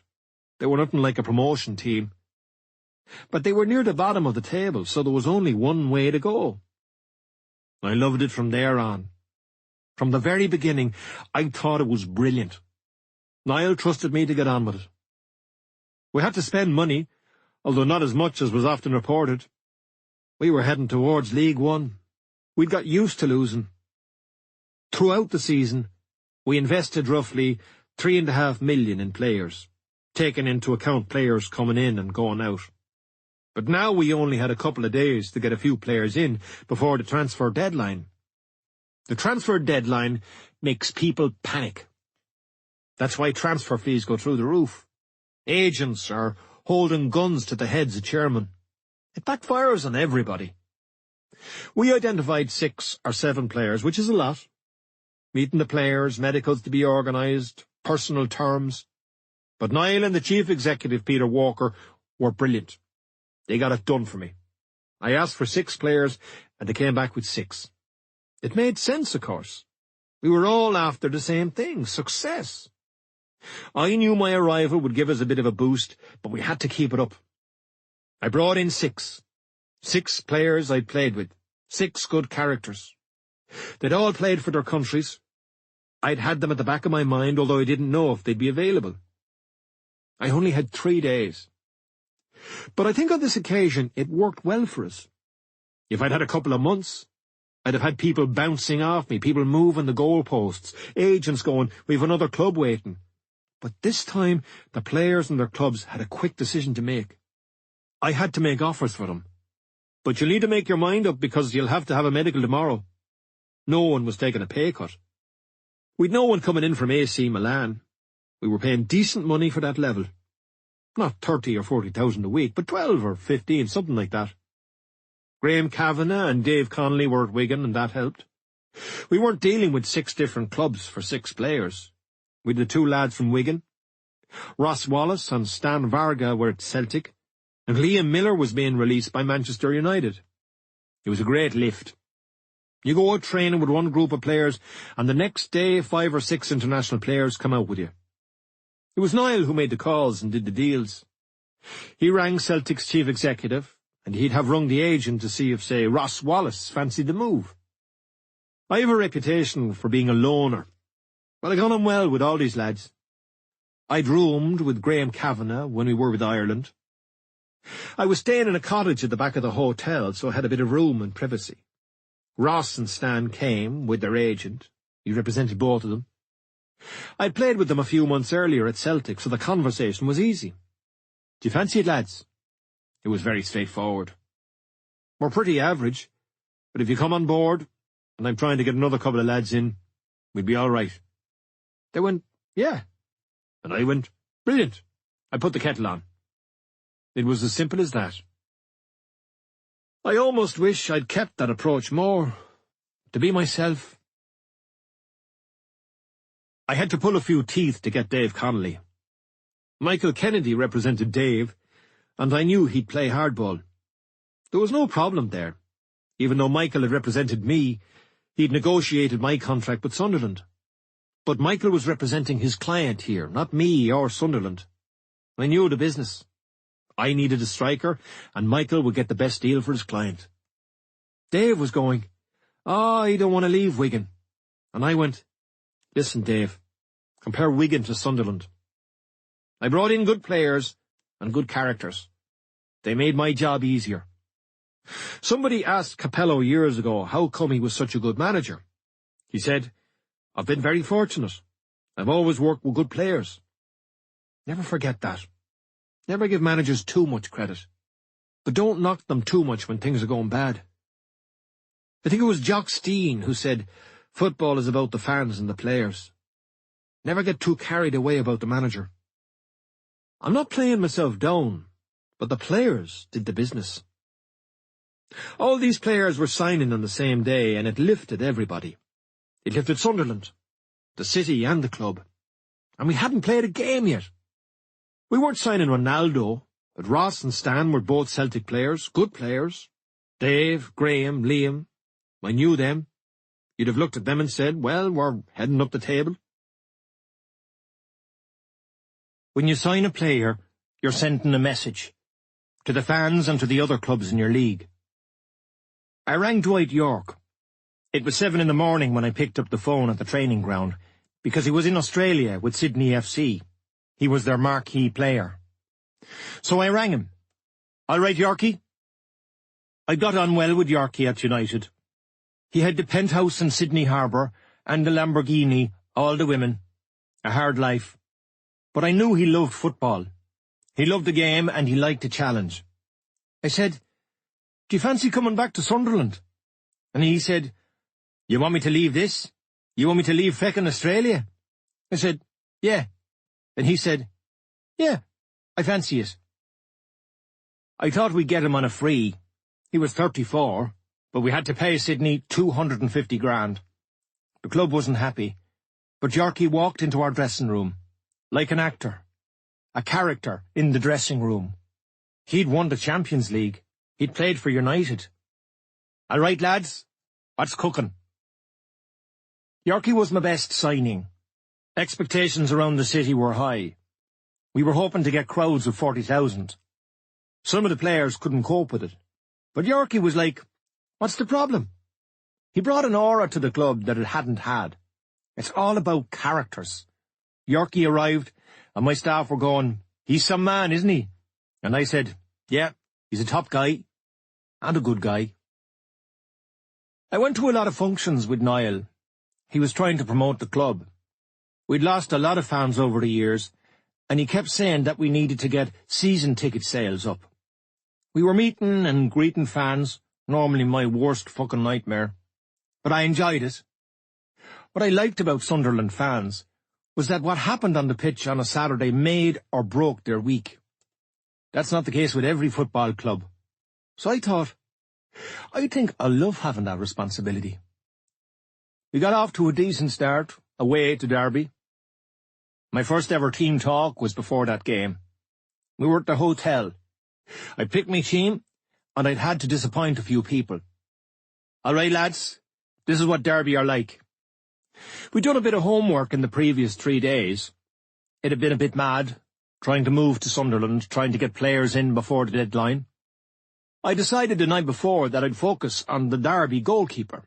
He was poor on crosses, but I went on a bit long. Dave Connolly, who I played with for Ireland, a funny old lad, strange lad, but he was a goal scorer, so he could be as tricky as he liked. He had his hand up at the back. I kept going. Lads, the first few balls, nail him. He's weak on crosses. He's good with his feet. I was keeping an eye on Dave. He still had his hand up. What is it, Dave? I was wondering, did he want to go out for a piss or something? He said, Gaffer, you know the keeper? I went, yeah. He was sold a week ago. Not injured. Fucking sold a week before. And I was supposed to be the big hero coming in to save the club. Fans and flags everywhere, lifted onto their shoulders. That was my first team talk. So I went, hey lads, it just goes to show you, you can't get the fucking scout reports. I blamed the scout. And, actually, it helped. It relaxed everybody. It was good for me because it embarrassed me a bit. Instead of trying to be the perfectionist, the sergeant major. It lightened the mood. Derby were doing well at the time. Billy Davis was managing them. They had good players. We were 1-0 down at half-time. If you'd seen the players when I walked into the dressing room, they were shitting themselves. They were expecting fireworks. Good managers have to keep people guessing. You can't be too predictable. Clough did it, and Ferguson. So I walked in. "All right, lads. Relax. You're doing well. We're doing okay. Keep at it." Unless things were going really badly, I'd let the players settle down at half-time before I'd go into the dressing room. I'd give them a minute or two to gather their breath and to let me get my thoughts together. It was my first managerial job, so I wasn't going off on some tactical journey. My plan was to keep it simple. Brian Clough's advice to me on my debut for Forest, away to Liverpool, was, "Get it, pass it to one of your teammates, and move. Can you do that?" And I went, "Yeah, of course I can do that." I'd been doing it since I was a kid. Pass it and move. I'd made a career out of it. Part of my admiration for Brian Clough was the simplicity of the game he saw. Alex Ferguson's outlook was pretty simple too. I was looking at the players, and they were expecting me to lose it, because of my reputation. But I didn't want to be predictable. The explosion was in my locker. I think they knew that. In the media, after a press conference, whatever I said, I blasted. "We could have done better," Keane blasts. Instead of not smiling, I glowered. It was a cartoon image of me, but now and again, I used that to my advantage. But that could also backfire on me. When I try to be genuine with people, or if I lost my rag just a little bit, it could become exaggerated. Raising my voice would be a big drama. Enthusiasm could be mistaken for anger. If people felt I was angry all the time, it would lose its effect. The picture would be out there that I was constantly at the players, even though I'd made the conscious decision to be calm on the sideline and, more often than not, relaxed in the dressing room. I hadn't had the players for pre-season, so I wasn't prejudging them. I was giving everybody the benefit of the doubt. The problem is, the longer you work with players, you end up looking at their defects. But at this stage, I was wondering if this was a defect in a particular player, or if he was just having a bad game. I was quite nice with them, polite and encouraging. I think it was clear to the players, whether it was my body language or tone of voice, or my analysis of Derby's ex-goalkeeper, that I was new to the job. They were well aware of that. I hadn't made any decisions yet. 4 of them are going next week, so they wanted to do well for me. It was all very innocent. That changes a bit when you start becoming familiar with people. You start picking holes. But my reputation as a player and my lack of managerial experience were both advantages at first. "You're doing well. We're doing okay. Keep at it." We won 2-1. Chris Brown, the big lad, a typical championship striker, and Ross Wallace, one of the new lads, scored. I'd been used to winning as a player. This was a different kind of satisfaction. I could carry it into the training ground the following Monday. But I'd learned losing was different too. I carried much more responsibility. It was harder to recover. It took me far too long to get over a defeat. I was the same when I was a player, but this was worse. There has to be a certain amount of suffering, but not to the extent that I put myself through. I wouldn't eat properly. I felt I didn't deserve a good meal. That would have a knock-on effect, because I wouldn't sleep properly. When it came to handling defeats and victories, I had the balance wrong throughout my career. When we won, I'd go, "Brilliant, but we've got to win next week." When we lost, I'd never go, "Okay, we lost, but we still got next week." The key, I think now, is to move on quickly, if you can. If you're in sport, you're going to lose. We couldn't win every game. I'd never had an office before. No, I had a secretary. I had a phone with buttons and different lines. I had a leather chair that swung around, a swivel chair. For the first few days, I used to swing around on it. if any of the players or staff had peeped through the office window and seen me going, wee, the phone would ring, and I'd be pressing different buttons trying to get the right line. I didn't take proper advantage of the office, but I didn't really need to at first. The early signings were all lads I knew. I didn't have to bring them in and sell the club to them. They were all eager to come. My initial reaction was, what do I do with this? Do I need an office? I was sitting in my chair going, what do I do? Your own office can be a lonely place. I'm not one for hanging up loads of pictures of my family. I had one of those electrical picture frames where the photos are repeated, but that was it. I remember thinking, I'm not going to get too comfortable here. But what I should have done was the opposite. I should have made myself comfortable, because you do end up spending a remarkable amount of time there. I should have made it a bit more homely with pictures of my family. When players came to see me, they could have seen that other side of me. But even when things were going well, I thought, if things go badly, I want to be able to clear it out pretty quickly. One box. Keep it clean, keep it tidy, and be ready for a quick getaway. I'm not sure now if that was the right way to be thinking, but it stopped me from getting too complacent. And ultimately, it wasn't my office, it was the club's. But, again, I think I was afraid to enjoy myself too much. The glass was always half empty. I'd be embarrassed to ask the secretary, Susan, to arrange anything for me. If I had to book a flight or something, I'd do it myself. She used to look after all the players. I'd give out to them sometimes, particularly when we lost. Keep away from my secretary, she works for me. But she must have been looking at me thinking, I'd be fucking unemployed soon. Tony had come to the club with me, and I brought in some of my own staff as I settled in over the next couple of months. I brought in Mike Clegg as our strength condition coach. Mike had been a player at United. Niall Bailey came in to coach the first team. He had coached the youth team at United. I brought in Antonio Gomez as my fitness coach, and Raymond van der Gouw as the goalkeeping coach. I played with Raymond at United. Mick Brown came in as chief scout. He'd been at United. Further down the line, I brought in Ricky Spragia, who was also known at United. We had a good bunch. I felt very comfortable with my staff.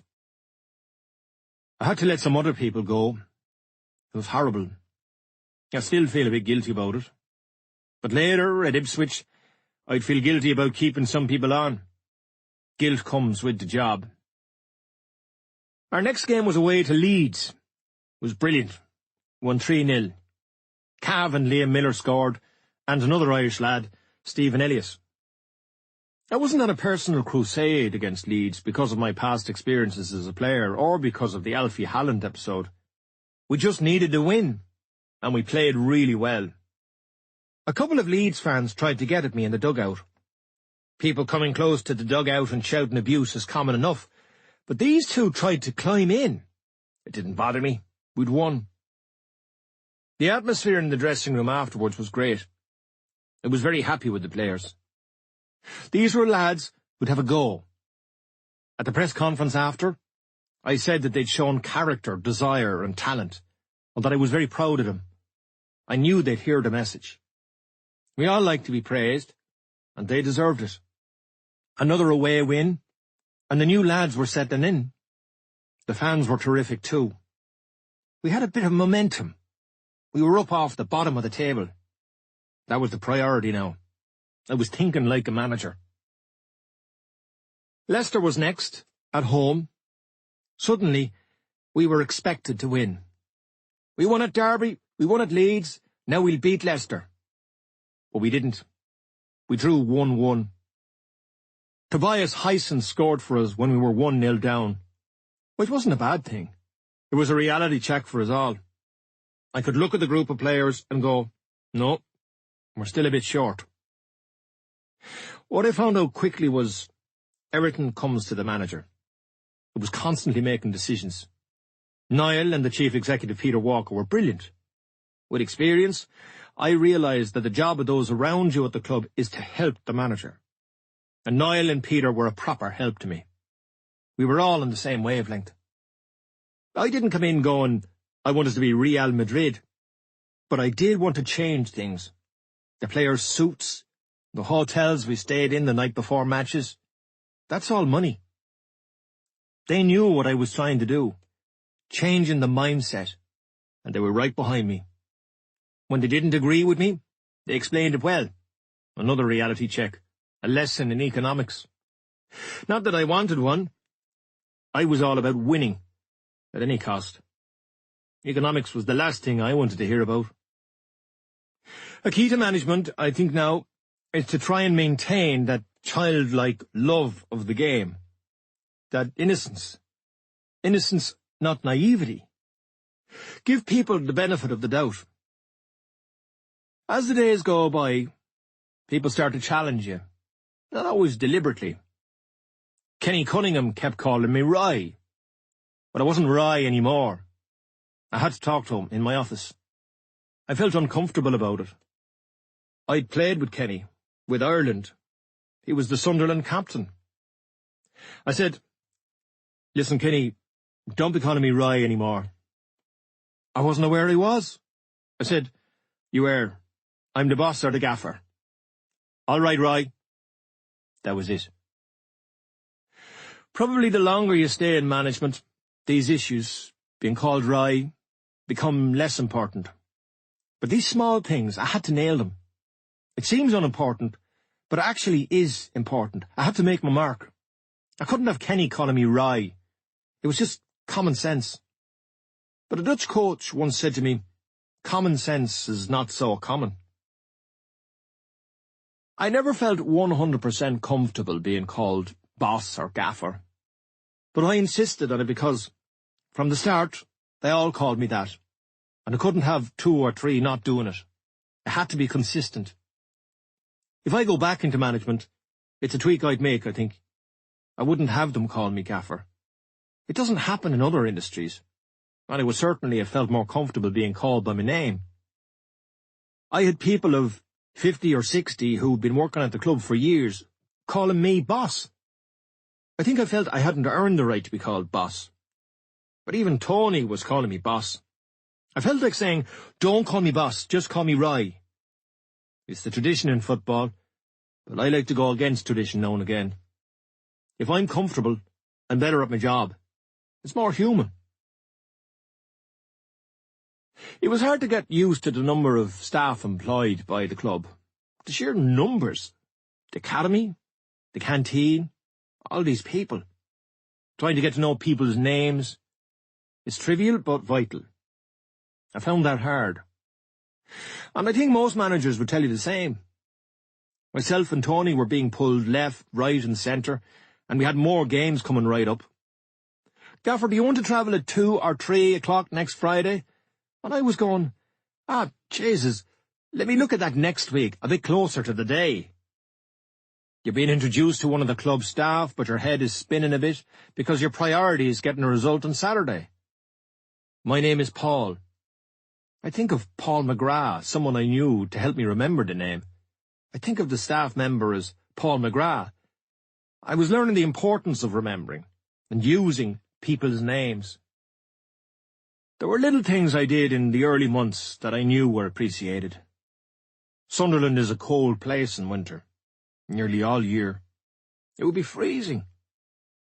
There was a hut down at the bottom of the training ground, and I'd see the groundsmen going in there. I was chatting to them one day, and they told me that they had their lunch in the hut. I said, but we've got a canteen. Come and have your lunch with us. That was me just being polite. But it had an impact. Another little lift. They started coming in every day. I'd go, grab your food, lads. I wasn't being a hero. It might have had something to do with where I come from. I couldn't sit and eat my pasta looking out the window at the lads having their sandwiches and freezing to death. I love pork and onion sandwiches myself, but not in the field in the middle of winter. And the groundsmen have the hardest job at a football club. The games were coming thick and fast. In management, you're supposed to have short-term aims and long-term aims. Our aim, mine and Tony's, was to get through the bloody day. There was one day Two lads came to give myself and Tony a talk about ProZone, the performance analysis package. The club didn't have it, so these two lads wanted to sell us the product. We were in the players' lounge. There was a big screen in there and comfortable chairs, and both of us fell asleep. The lights were out, to be fair. Afterwards, I asked Tony, "Did you fall asleep?" And he said, Yeah, did you? We were embarrassed about it, but not sure if the two lads from ProZone knew we'd had our little power nap. We bought it anyway. We watched DVDs of the opposition in that room. Leather chairs, the heat. Years later, after I'd left, I was talking to Seamus McDonough, who'd worked with Martin O'Neill at Sunderland, as Martin's goalkeeping coach. Seamus said, "You know that room where you watch all the matches?" And I went, "Yeah." And he said, "You couldn't keep your fucking eyes open, could you?" "Yeah, we were the same." It was a relief hearing Seamus, because myself and Tony thought we were being unprofessional. Mind you, Seamus is well over 70, so he's entitled to fall asleep. Having ProZone at a club can be very useful, although it's expensive to set up, possibly over 100 grand a year. Cameras have to be placed throughout the stadium. They monitor distances covered by each player, crosses into the box, fitness levels, a whole range of statistical information. I was open to all that, but I wouldn't be dictated by it. It was useful if a player questioned what you were saying about his game or his stats. If we didn't think he was running enough, and he disagreed, we could go, "Well, we've got backup here." Some players almost lived off the stats. They might say, "Well, I ran 15 miles. And I'd say, "Yeah, that's because you kept giving the fucking ball away." The stats would give you useful feedback, but it was just a tool. Immediately after a game, the statistician might come up and say, "We didn't get enough crosses in." But I'd have seen that already. I was at the game. Some players love getting the information and watching the DVDs. We found that the defenders, in particular, were keen on looking back over clips of games. Can I see where I was when that cross came in? Defenders think more about the game than attacking players. The forwards tend to be more instinctive.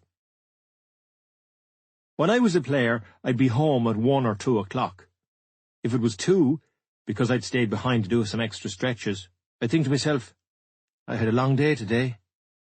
The length and rhythm of my working day had changed completely. Engaging with so many people was all new. Decisions coming at me. It took a while to get used to it. There was one day a lad called Bill, a big Sunderland fan, the tattoos and everything, a really nice fella. He was the masseur. He came in to me.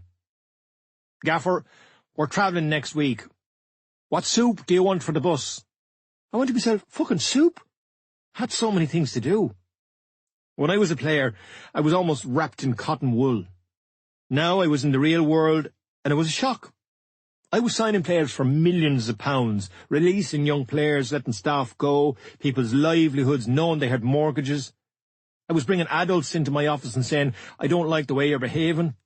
I was making changes, timetable changes.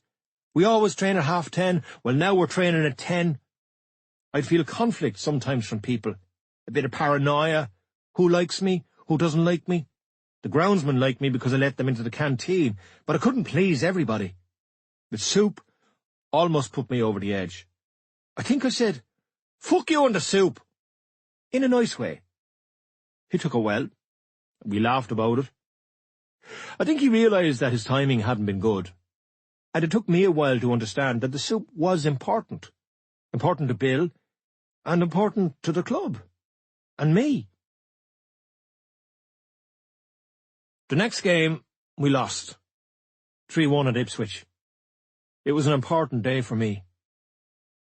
I was always looking to see what the staff contributed on match day. It's a day out for some. Others like to go out and get pissed the night before. It's a tradition in football. I didn't want it. I wanted my staff in bed at a decent time. I was keeping an eye on all that. That day at Ipswich, one staff member took charge of the music in the dressing room. It might seem strange, but you find out about characters when you look to see who's in charge of the music. A young lad might want to put on the latest sound. an older player might say, "I'm the senior player," and put himself in charge of it. But I noticed none of the players were taking charge of the music, and this was a concern for me. A member of staff was in charge of it. I was looking at him thinking, I hope someone nails him here. If I'd been a player and one of the staff was taking control of the music, I'd have been going, "Hey, it's the players' dressing room. The staff have to know their place."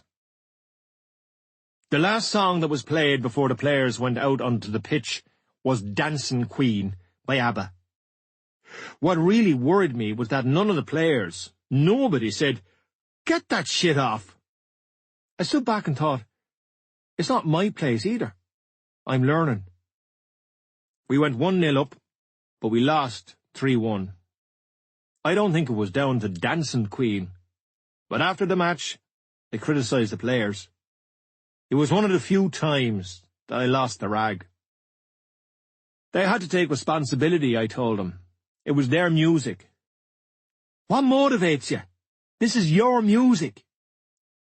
They were going out to play a match. Men versus men. Testosterone levels were high. You've got to hit people at pace. Fucking Dancing Queen. I wouldn't have minded if it had been one of ABBA's faster ones. It worried me. I didn't have as many leaders as I thought I had. But even so, I remember saying at the time that I wouldn't want to be working anywhere else but Sunderland. And I meant it. I had a strong feeling for the players and the club. I already felt it was my club. The ABBA fan moved on, not long afterwards. 7. As we went in, Steve was going, "All right, lads, all right?" Then he put his head on his desk and went, "You fucking lucky bastards. You fucking lucky bastards robbed us." Nobody can really prepare you for management. I'd done my UEFA B badge and was well into my UEFA A. These are stepping stones. In any other industry, I'm sure the stones are of help. But in this industry, football, they're almost no good to you at all. I feel a bit sad saying that, because the courses were good. But when you get into the actual job and you've got players in your office and they're demanding to leave, or one lad's been drinking and another one's got gambling problems, or staff are coming to you because they've got marriage difficulties, you're going, fucking hell, they didn't teach me this. I hadn't anticipated that I'd be dealing with personal problems.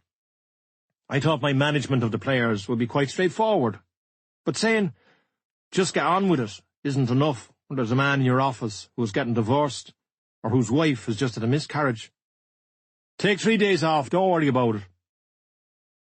One morning we were training, and the police, 2 police officers, came out onto the training pitch. "We're here to arrest one of your players." It was Carlos Edwards, and they were taking him in because he hadn't paid a load of driving or parking fines. He was a really good lad. I went, "Can you wait till we're finished training?" After training, we persuaded the police not to arrest Carlos, that we'd do whatever was necessary to get the fines paid and everything sorted out. They said, "OK, we'll give you the benefit of the doubt." As you gain a bit of experience, you end up coping. There were some things, players' problems, that I think I dealt with quite well.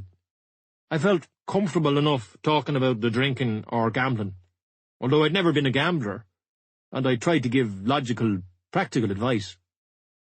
But when it came to personal or family problems, I felt a bit out of my depth, and I didn't want to pretend that I had anything to offer other than the time off to try and sort themselves out.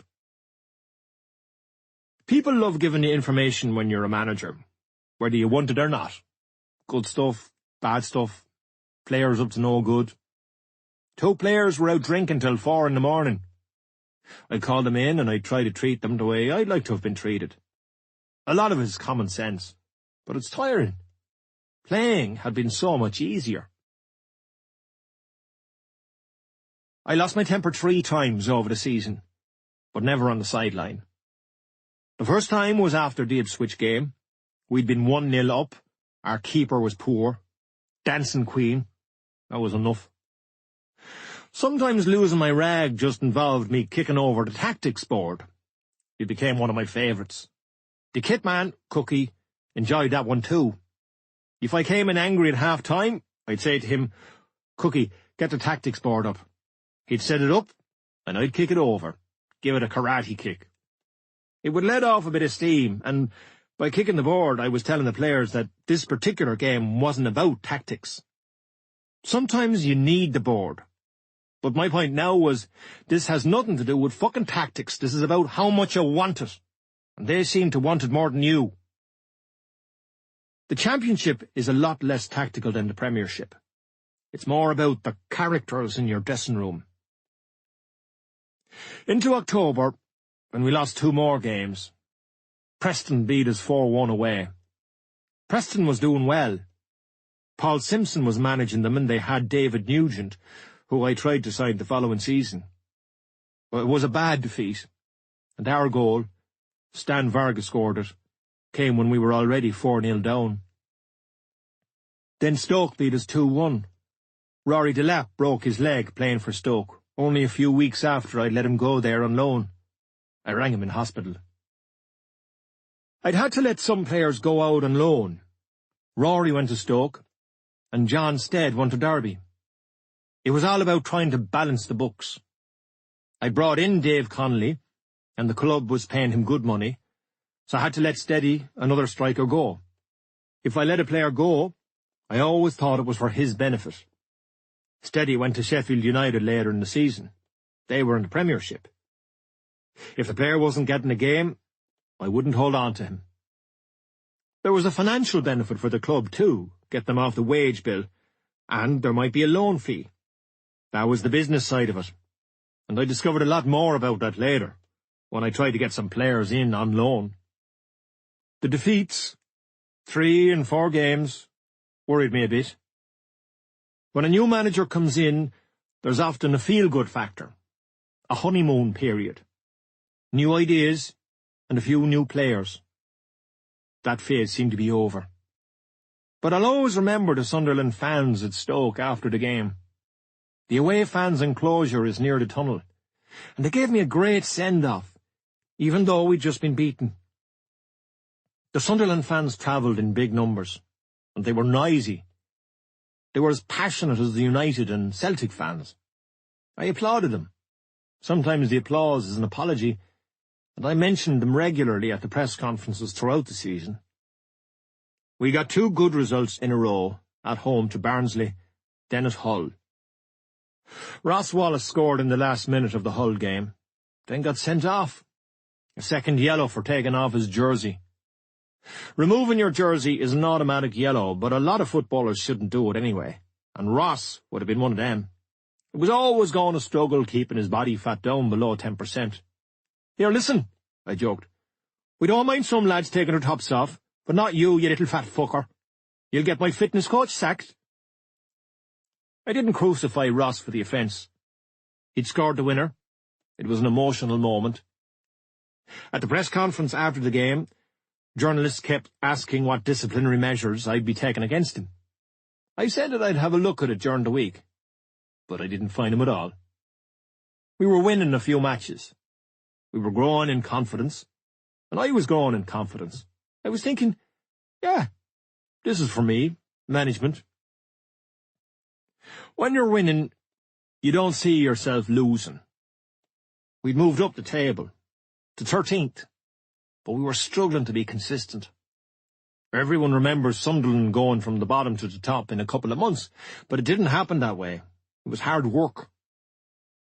We were beaten at home by Cardiff 2-1. Cardiff were a good team, but just when I thought we were making progress, we came up short. Again. You lose a match, you start doubting your players. Then we were beaten at Norwich. That was followed by a draw with Southampton. We were 1-0 up, but Gareth Bale scored for them in injury time. Bale played at left back. It was outstanding. The best player on the pitch. Everything he did had a bit of quality about it. He was 17. Even though they'd scored in injury time, I couldn't begrudge Southampton the result. I was grateful for the draw. We won at home to Colchester. Our results so far, it was proper hit and miss. In the meantime, my wife was coming up from Manchester with the kids, and we were trying to find a school. A Catholic school was important to us because the kids were already at one. The schools were good and we liked their message. We were looking at houses, but we couldn't find a school. Weeks went by, then months, and my family hadn't moved. But I was happy enough with the arrangement. It suited me, the balance between my personal and professional lives. So I said, it's working. In the end, the family stayed in Manchester. The travel wasn't killing me. I liked driving. I liked driving late at night or early in the morning. It was a 2.5-hour drive. A nice drive, past Leeds. I'd have 2 or 3 days at home. I'd work hard at Sunderland, and then I'd go home to people who didn't really care too much about my professional life. Funnily enough, they were more interested in my job as a manager. I think they understood that I had more responsibility, and they appreciated the pressure I was under. They were rooting for me more. Before games, they'd go, "Good luck, Dad." Whereas, when I was a player, I'd go, "I'm off. Daddy's going to Old Trafford to work," and they'd hardly notice. I rented a flat in Durham, in a student area. I could go into the cafes because, generally speaking, students aren't that interested in football, so they hadn't a clue who I was. I'd be in bed at 8 or 9 anyway. I should have decorated the flat a bit more, made it more of a home. I wish I'd made more of an effort. I could have got a good telly, a nice sofa, but I ended up living like a student myself, pot noodles and tins of beans. After a month or two, I was worried about the body fat levels of some of the players, particularly some of the lads who hadn't been playing regularly.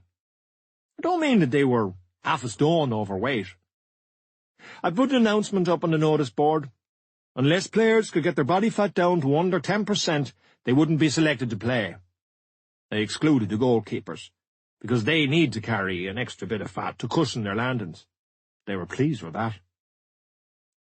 Every now and again, you have to change the routine. The notice board was down near the players' dressing room. I kept my distance as a manager. I didn't go into the dressing room too often. It was the players' area. But I knew that when a notice went up on the board, squads or trips, it became a hub of activity. The body fat announcement was just a small idea, something to get them talking. It was fun and games, really, a little threat. I was putting pressure on the players, and it worked. I'd been pals with everybody. I played in teams with a lot of them. I just wavered on the niceness a bit. But if a player stayed just over the limit, and he was important to us, I wasn't going to drop him for it. Mick McCarthy was managing Wolves, and he rang me about a player. I think it was Neil Collins, who he wanted to take on loan. He rang me direct, straight through to my office. "All right, Roy?" We chatted about the player, and about this and that. It wasn't an awkward conversation, and I was glad he'd rung me. It had crossed my mind that we'd be meeting during the course of the season. Our teams would be playing against each other, and I was a member of the LMA now too, the League Managers Association.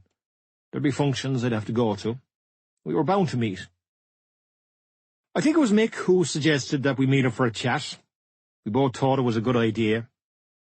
We met at the Four Seasons Hotel near Manchester Airport, and it was a bit like the meeting with Niall, a nice anticlimax.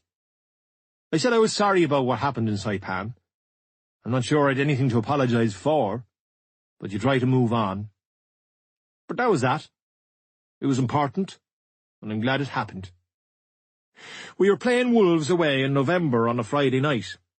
The media was all over it, and the game was live on Sky.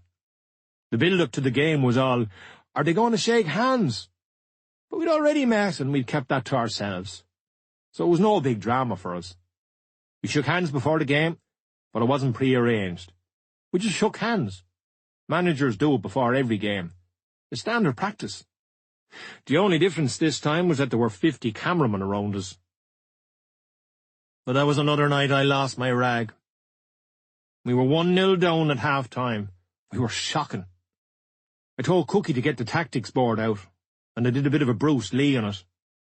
I think the players were distracted by the whole Keane-McCarthy stuff. And I have to ask myself the question, was I extra angry because I didn't want to lose to Mick McCarthy's team? I'd hope not. But we were on TV and we were shit.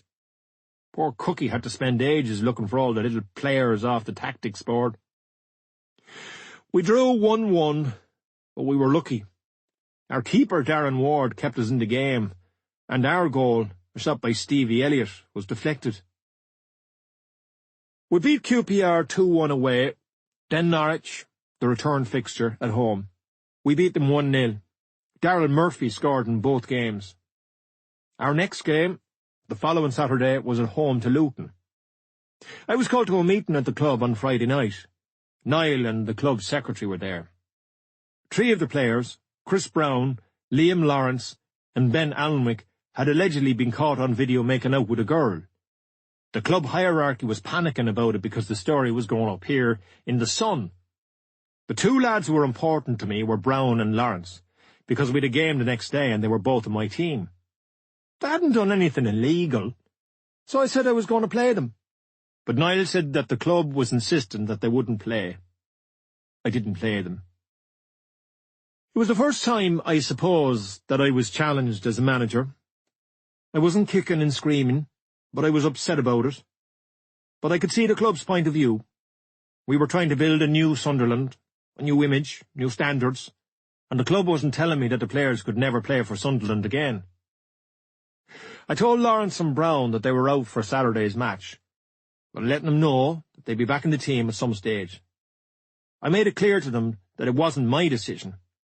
I thought it was important that they could think, well, the manager's still all right with us. We won without them. We beat Luton 2-1. Murph and Dave Connolly scored. The whole thing had annoyed me, but I think I'd have been more annoyed if they'd been late for training. I'd been a player myself, and I'd been in trouble. I'd caused the club and the manager grief. So I always try to be fair with the players. When I called them into the office, say for drinking, I'd let them know that it wasn't on. But I'd like to think that I was understanding. I wasn't condoning their behaviour. But I was their manager, not their father or judge and jury, and I'd have a football match coming up that I had to try and win. That, ultimately, was my job. I needed the players. Lawrence and Brown weren't Messi and Ronaldo, but they were important to me. Later in the season, I had a falling out with Liam Lawrence on the training pitch. I had the lads playing 11v11, and we'd too many there, more than 22. Some players weren't getting the full game, and Liam was one of them. He wasn't happy about it, and stormed into the dressing room. He said he wasn't going to stand on the sideline. I said, "See you in my office." The 2 of us were shouting at each other in the office. I think now that it would have been wise to have someone else present. If I thought there was going to be a confrontation or a contract issue or a player wanting to leave, someone to witness the conversation, all the he said this and I said that. I told Liam, it's no big deal. Other players had to stand on the sideline to give another player a run out. That was all there was to it. As simple as that. But Liam was going, I'm not putting up with all this. It was a proper shouting match. It was more than that. It was intense. I think I might have grabbed him. There might have been a bit of grappling when he started to leave the office. We were alone, but everyone in the other offices would have heard us. But it was good. Everything had been going well. I'd had the full support of everyone. This was my first real confrontation. I loved it. I thought to myself, I want more of this. One of these a day. I don't really mean that, but it was good to let off some steam. It didn't exactly shock me, but I was surprised that Liam was so angry and that I was so angry. Up to now, whatever I'd said, people had done. This was the first time a lad had defied me, and in front of the other players, so I'd had to think fast. How am I going to deal with this? Liam just lost his rag on the day. There was no bad blood between us, and I kind of admired him for standing up for himself. But, ironically, or maybe not so ironically, we got a call from Stoke the next morning. They wanted to know if Liam was available. I said, yeah. but not because of the bust-up. As I've said, when you bring players in, you have to let other lads go. Liam came in just after the call and apologised. "I'm sorry about yesterday." I said, "No problem, but I'm just after getting a call from Stoke. Do you fancy it?" He said, "All right."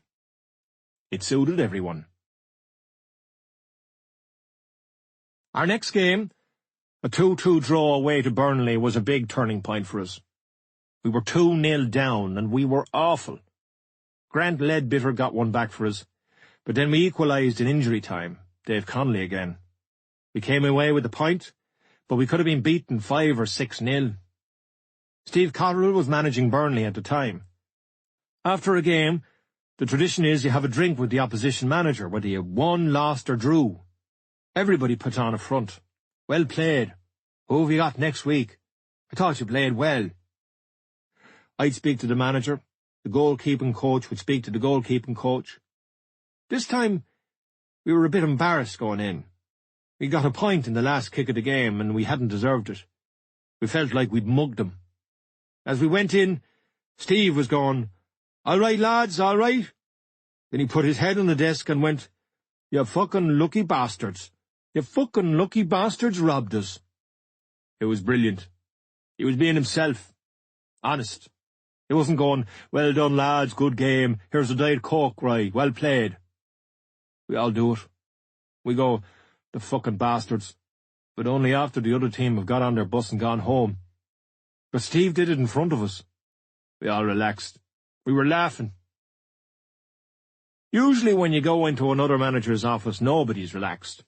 Everyone's acting. You can't be yourself. If you've won the game, you're buzzing. If you've lost, you're pissed off. But you can't express these feelings in front of the other team's manager and staff. A year later, Blackburn came up to the Stadium of Light. Mark Hughes, who I'd played with at United, was managing Blackburn, and they beat us 2-1. They robbed us. Everyone was listening to the conversation between myself and Mark in my office after the game. He asked me where I lived. Durham. How long did it take you to get from Manchester to Durham? About 2.5 hours. How many miles is it, door to door? I'm not knocking him. We've got time for Sparky. We couldn't be ourselves. I answered him, 138, I think it was. When he left, my staff were going, "What the fuck was that about?" But it was just awkward, and it was like that every week. "Who have you got next week? Where did you stay last night?" But this, Steve losing his rag, was one of the highlights of the season. We'd shown another side of our team, the fighting side.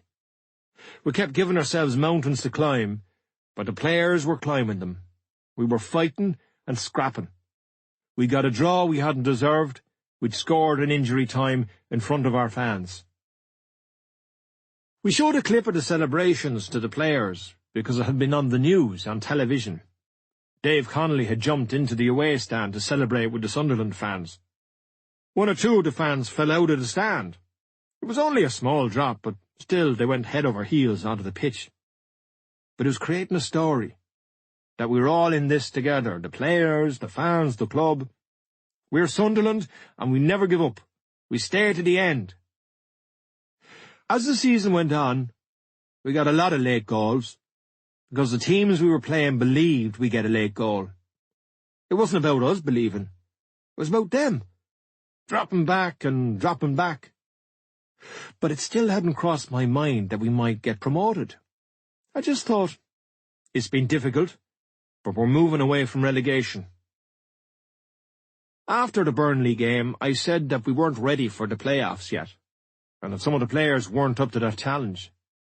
I'd say something like that occasionally to test the players' mentality, or as a message to Niall and the board, to bring them and me back down to reality. If the board were getting a bit giddy, and thinking that we had all the players we needed, I was reminding them that we needed a few more. The January transfer window was coming up. I wasn't playing games with the board. We did need the players if we were going to go further.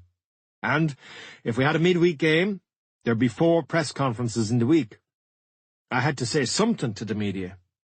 There'd be a press conference on Friday, then again immediately after the match on Saturday. If we played on a Tuesday night, I had to talk to the media on Monday and after the match. It was boring. The same questions 4 times a week. The championship was full of big, historical games. Leeds, Derby, Leicester, Wolves, Sunderland. But I didn't like that term, the sleeping giant. That was why I thought that me going into Sunderland cold was a good thing. I didn't care about the history at first. The reality was, this is where we are, near the bottom of the championship. Let's get the house in order. As I got a feel for the club, I began to appreciate the importance of history. I met some of the ex-players, including Charlie Hurley, who was a massive star in Sunderland, and Dennis Stewart, who'd been in the team that won the FA Cup in 1973. I started to get pictures up on the walls, in the dressing room and in the training ground. The training ground had the feel of a private hospital, brilliant facilities, but cold. The walls were bare. Let's get some pictures up. Bob Stokoe and the 1973 FA Cup, previous teams that had won promotion, and pictures of the fans. I spoke to the staff about the need to dress well for match days. I was putting my marker down. Bill the masseur had a Sunderland tattoo down the side of his leg. I remember talking to him in my office. I said, I know on match days you wear short socks. Can you wear bigger socks? I have nothing against tattoos, but I'm trying to send a message. We're Sunderland now. It was a strange one. I kept reminding myself that I was speaking to a grown man. But he said, yeah, I know where you're coming from. Brilliant gaffer. You're dead right. Bill was a really good guy, a big Sunderland fan. He wasn't going, who do you think you are? I'm proud of my tattoos. It was a chat that could have gone wrong. He took it in very good spirit. And I think that summed up my time at the club. If I'd said to people, jump, they would have said, how high? We were beaten by Crystal Palace away, and then we beat Leeds 2-0 at home on St Stephen's Day, Boxing Day. Dave Connolly and Grant Ledbetter scored. There were over 40,000 in the ground. The atmosphere was brilliant. Leeds brought a load of fans up with them too, and there's a lot of hatred between Leeds and Sunderland going back to the 1973 FA Cup final. Dennis Wise was managing Leeds, and Gus Poyet was his assistant. We were attacking, and Gus got a ball from one of the ball boys. He kicked it out onto the pitch and stopped the game. He was sent to the stand. There was proper rivalry between the two teams, so it was a good win for us. Yorkie was starting to look sharper, considering he could have been on Bondi Beach having his Christmas dinner. We lost at home to Preston 1-0. I'd sent 10 players out on loan, and I was regretting it now. I particularly regretted letting them play against us. The lad Tommy Miller played against us for Preston, and he played very well. I shouldn't have let him play. It was a big mistake. The only loser was going to be me. If the player didn't play well, it was almost irrelevant. But if he had a good game, it was going to be, why are you letting him play against us? Or, why is such a good player out on loan in the first place? Because there was a guarantee that he'd have something to prove when he was out on the pitch. In my innocence, I didn't want to begrudge the lad a game. I was still learning not to think like a player, and to be a bit more ruthless. At the end of 2006, we were 12th in the league. We had 37 points from 26 games, and we were 10 points behind Preston, who were second in the table. Generally, if you can average 2 points a game, you'll be promoted. We were well behind that. Our first game of the new year was on 2nd of January, away to Leicester. Leicester were good, but we won 2-0. Dave Connolly scored again. He was doing the business for us and really proving his worth. That was the day we took off. The day our surge to the top started, although we didn't know it then. But I began to wonder if we could kick on and get into one of the playoff positions. A top 2 place and automatic promotion seemed too far off. I didn't think it would happen that year, it was too early. But the playoffs would be progress. But we had, it's the biggest word in football, momentum. It's like a tidal wave. Southampton away. We scored in the last minute. Burnley at home. Down 3-2, we scored with the last kick of the game. Derby at home, it's 1-1. Liam Miller scores the winner in injury time with a header. And he's the smallest man on the pitch. Momentum. We had it. We brought in some players in January. Carlos Edwards from Luton, Anthony Stokes from Arsenal, and Johnny Evans. We got Johnny on loan from Manchester United. They were all good signings, brilliant, and just what we needed. One of the reasons they worked, I think, is because I knew a bit about them, beyond the stats, something about their personalities. Carlos had played against us when we beat Luton earlier in the season, and I'd seen what a good player he was. He gave us a right-sided midfielder. He had pace, and he could get us up the pitch. We could counter-attack away from home. Johnny was a centre-half. He had the qualities of a Manchester United player, and he was bringing them to Sunderland. For such a young man, he was 19, who was very mature and a born leader. Johnny was unbelievable for us. He lived with his mum and dad in Sale, near my home, so I picked him up there and brought him to see the setup at Sunderland. I knew I was on a winner. I knew him, but I knew what he was about. I remembered an incident when I was still at United. There'd been a fight in the canteen and Johnny had looked after himself well. I think he knocked the other lad out. I knew Johnny was tough. Stokesy got his vital goals towards the end of the season. He was a good signing for us. Because there'd been a lot of competition for him. Celtic and Charlton, who were still in the Premiership then, were after him. So signing Stokesy sent out another message. We could compete with other clubs. I spoke to Stokesy's dad, and for some reason he thought I'd be able to keep his son on the straight and narrow, because Stokesy was a bit of a boy. I can't think of a player who was brought in that season who was disappointed. They all contributed. We brought in good players to add to the good players we already had. Regardless of where we finished the season, these players would do a job for us for a good few years.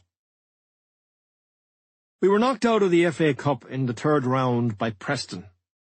That was a disappointment, because I'm a fan of the FA Cup. A run in the Cup would have been great. I would never have worried about a fixture pile-up. The financial incentives were there too. A cup run brings money to the club. But we played Preston 3 times over the season, and they definitely had an edge over us. We beat Ipswich 1-0, Dave Connolly again.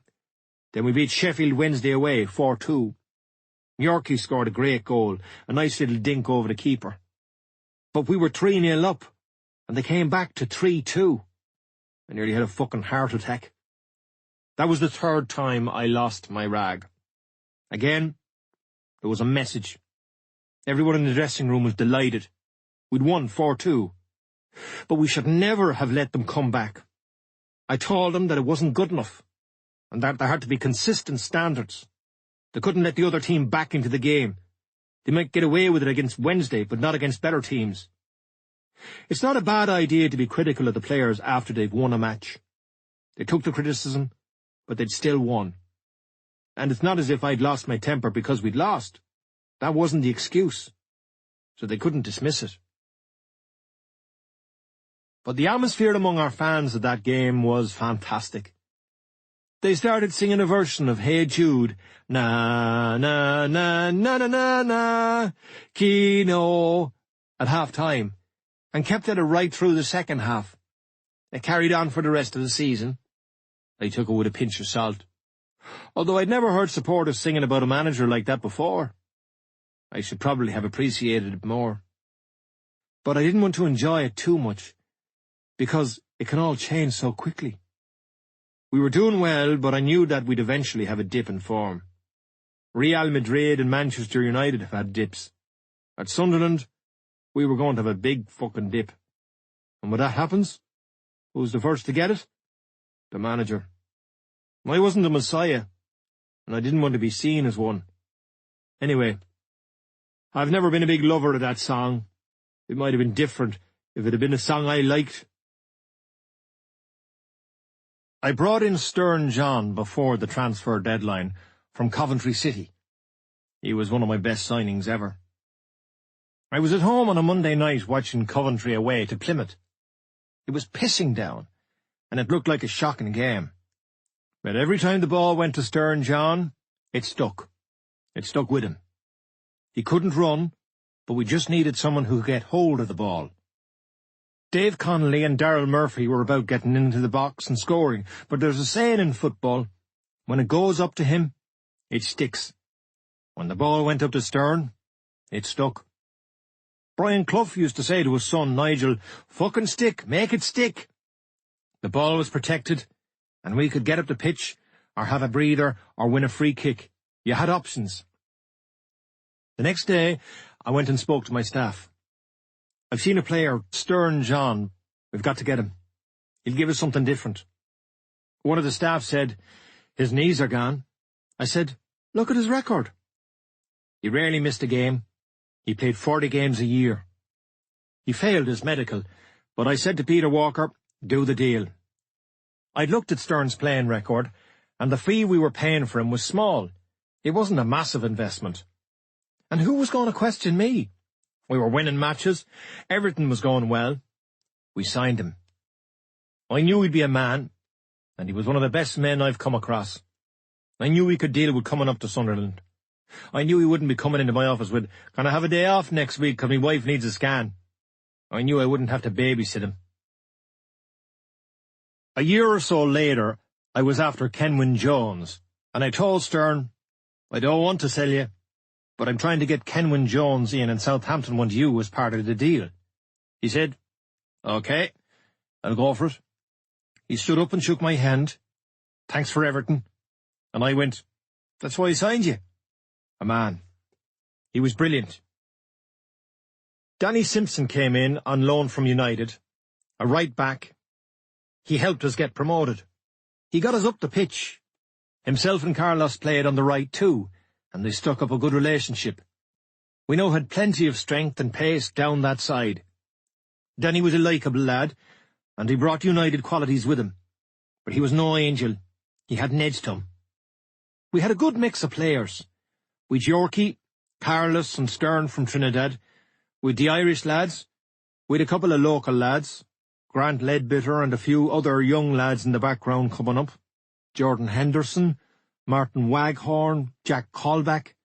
It was a really good mix. Lads who got on well together. It helped that we were winning football matches. Everything seemed great when you were winning. Our next game was a 0-0 draw at home to Crystal Palace. We didn't win, but we kept a clean sheet. I was happy with that, and I let the players know it. I'd made Dean Whitehead our new captain. The previous captain, Stephen Caldwell, moved on to Burnley just before the transfer deadline. Dean's fitness levels were very good. He was never injured, and I could rely on him. I liked him. He was captain of the team, but possibly Yorkie was the unofficial leader. We beat Coventry at home 2-0. Yorkie and Carlos scored. Then the same score away to Plymouth, Dave and Stokesy.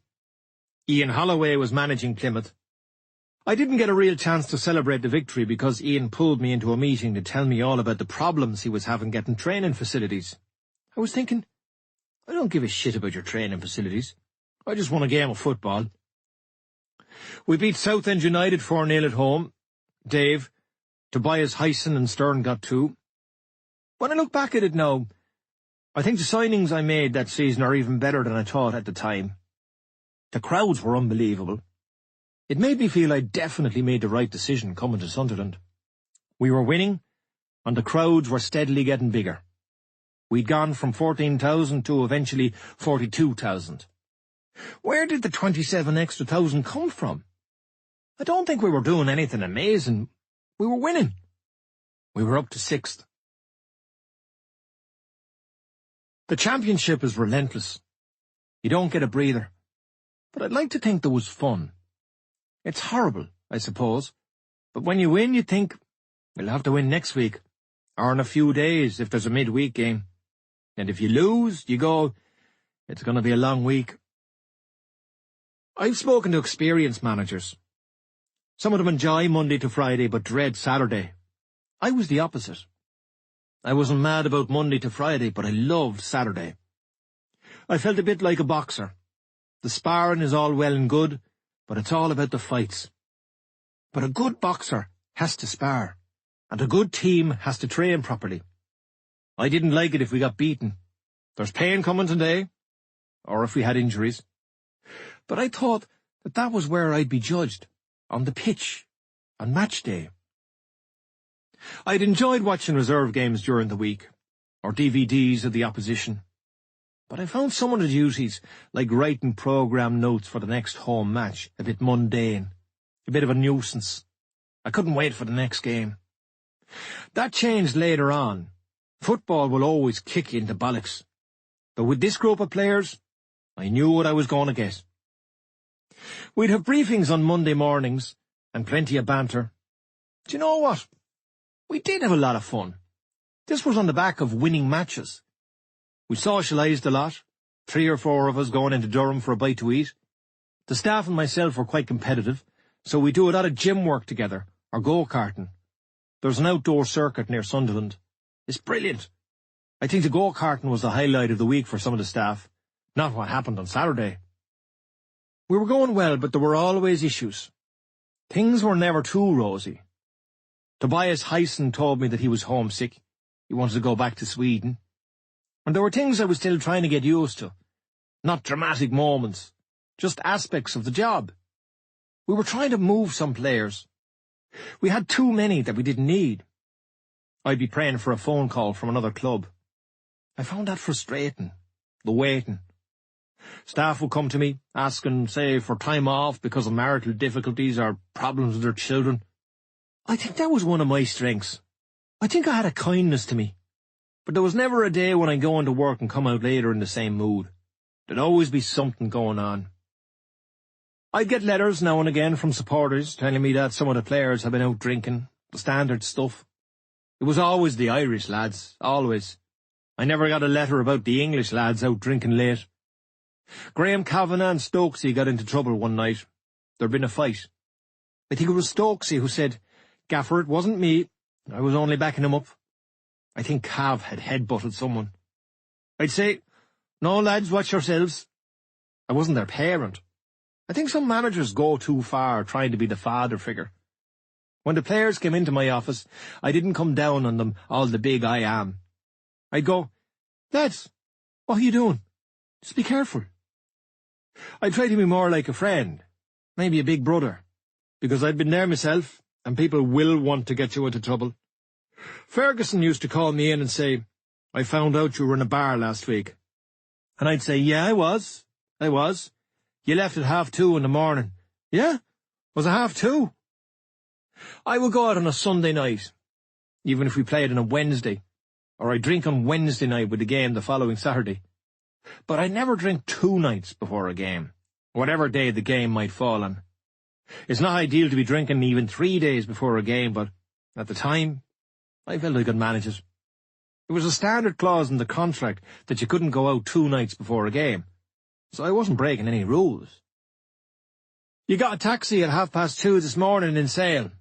"Yeah? What were you doing there?" "I was drinking." We were 6th in a playoff position, but I wasn't going overboard. I stayed in the role, kept up the moody image.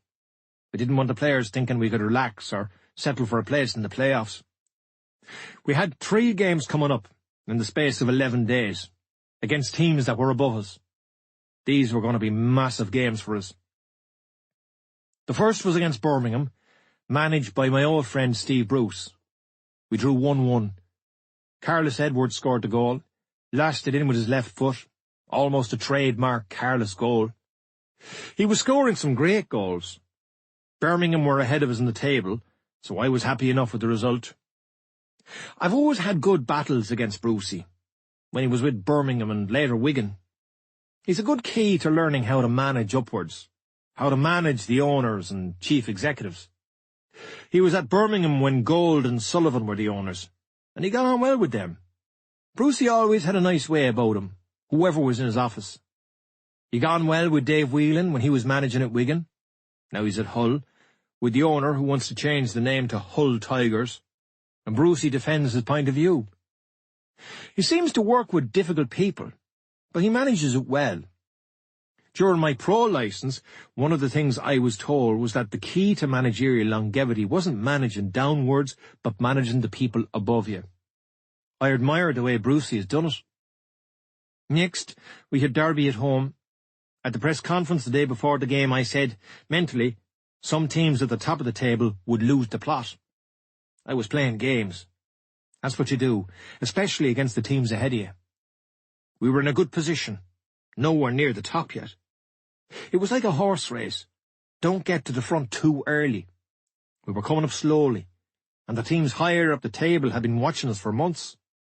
Now we were coming up against the Derbys and the Birminghams, managers like Billy Davis and Brucey, men with huge experience. Sometimes I had to throw a couple of hand grenades.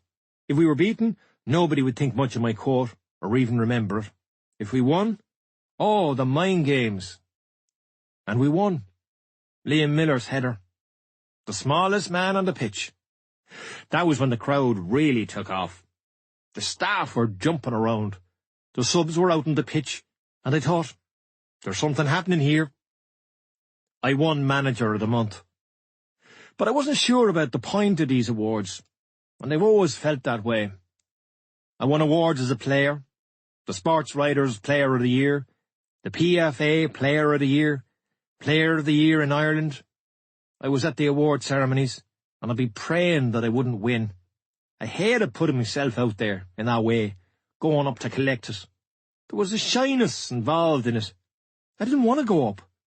But I loved football as a team game, and it gets my back up when I see players and even managers being presented as more important than they actually are. A lot of the awards are about publicity for the sponsors. I won Manager of the Month in February 2007. What good was it to me a few years later? Don't get too carried away, because you're up for a fall. I said at the time that I'd put the award in the garage, and I did. We beat West Brom 2-1 away. Yorkie and Stern scored. They were brilliant. It was a great result for us.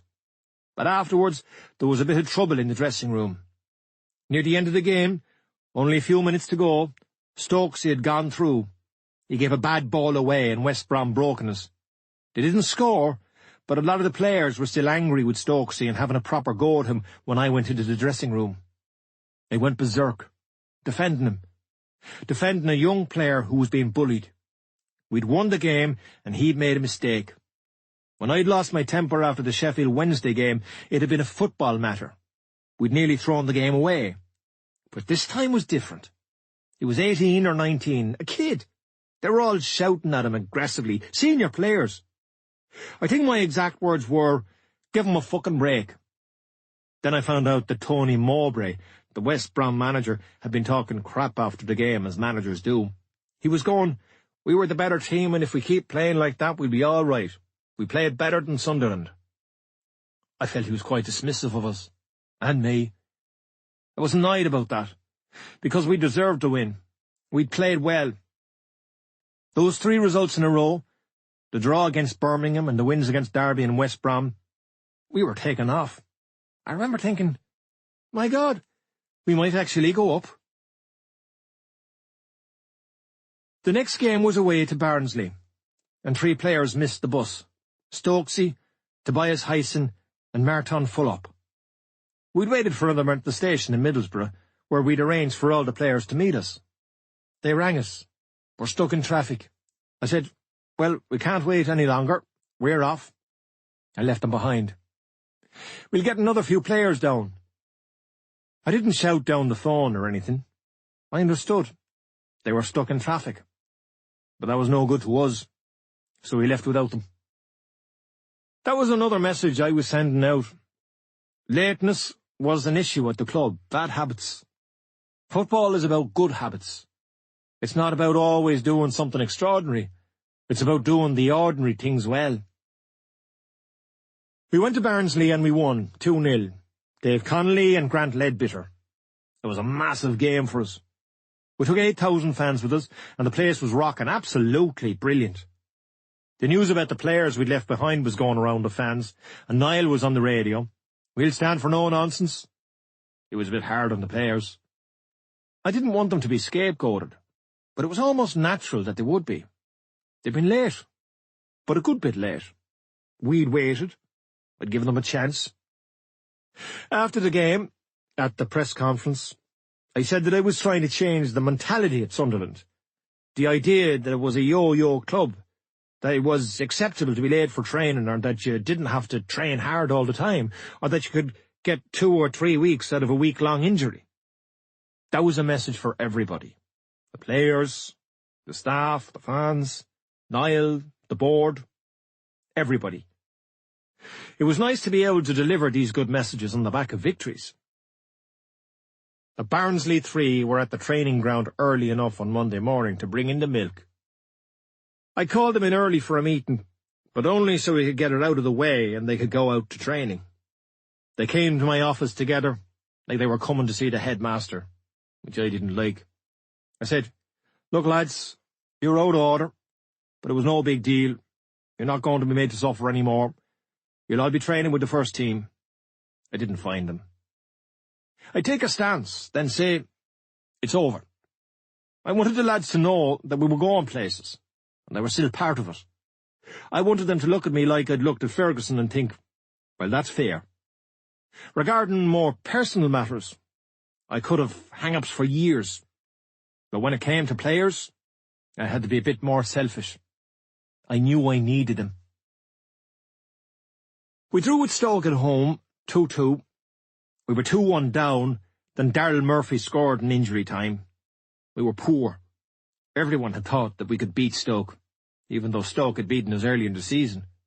But Stoke were decent.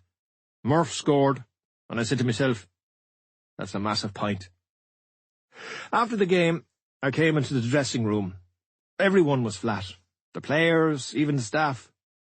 I got annoyed with my staff that night. 2-1 in injury time, and we still drew.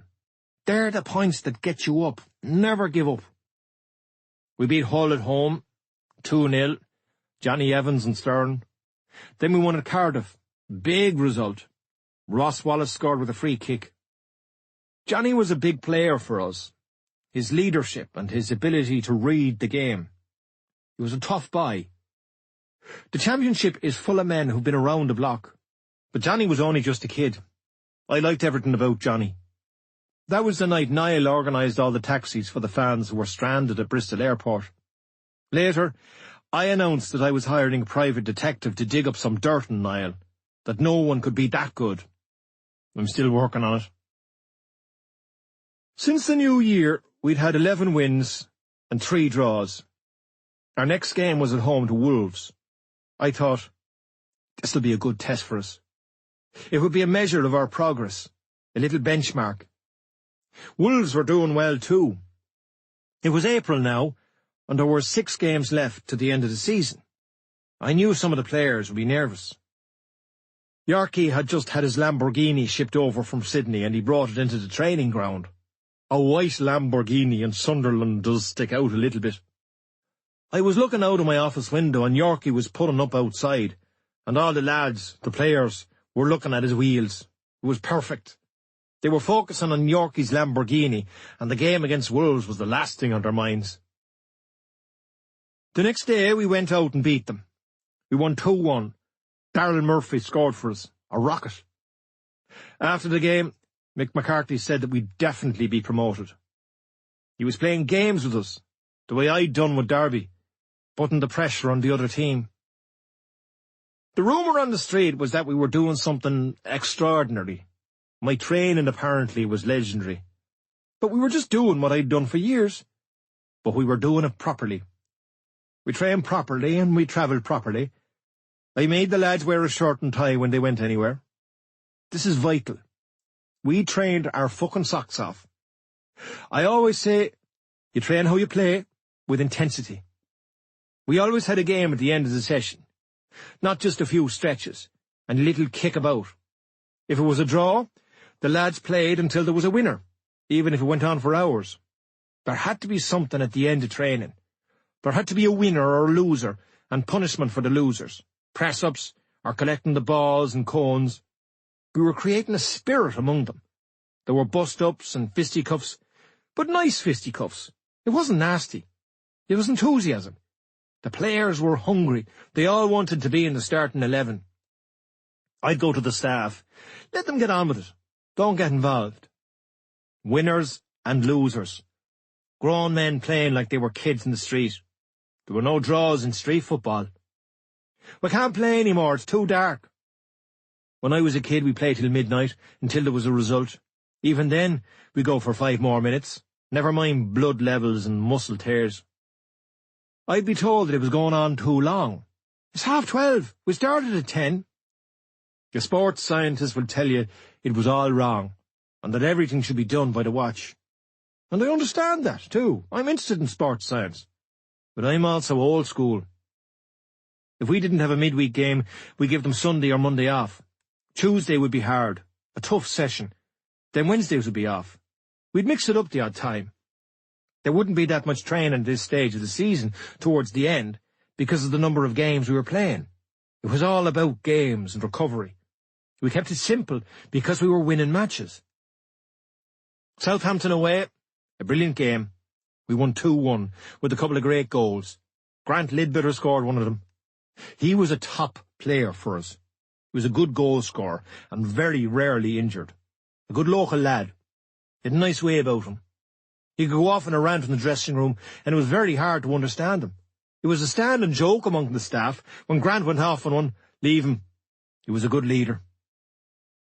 I don't think I ever had a conversation with the players or a member of staff about promotion. But I did have the odd glimpse at my contract to see what the bonus was. We just kept winning, and the league table took care of itself. The table never lies. It was one of my strengths as a player. Just try and win your next match and everything else will fall into place. That was always my attitude.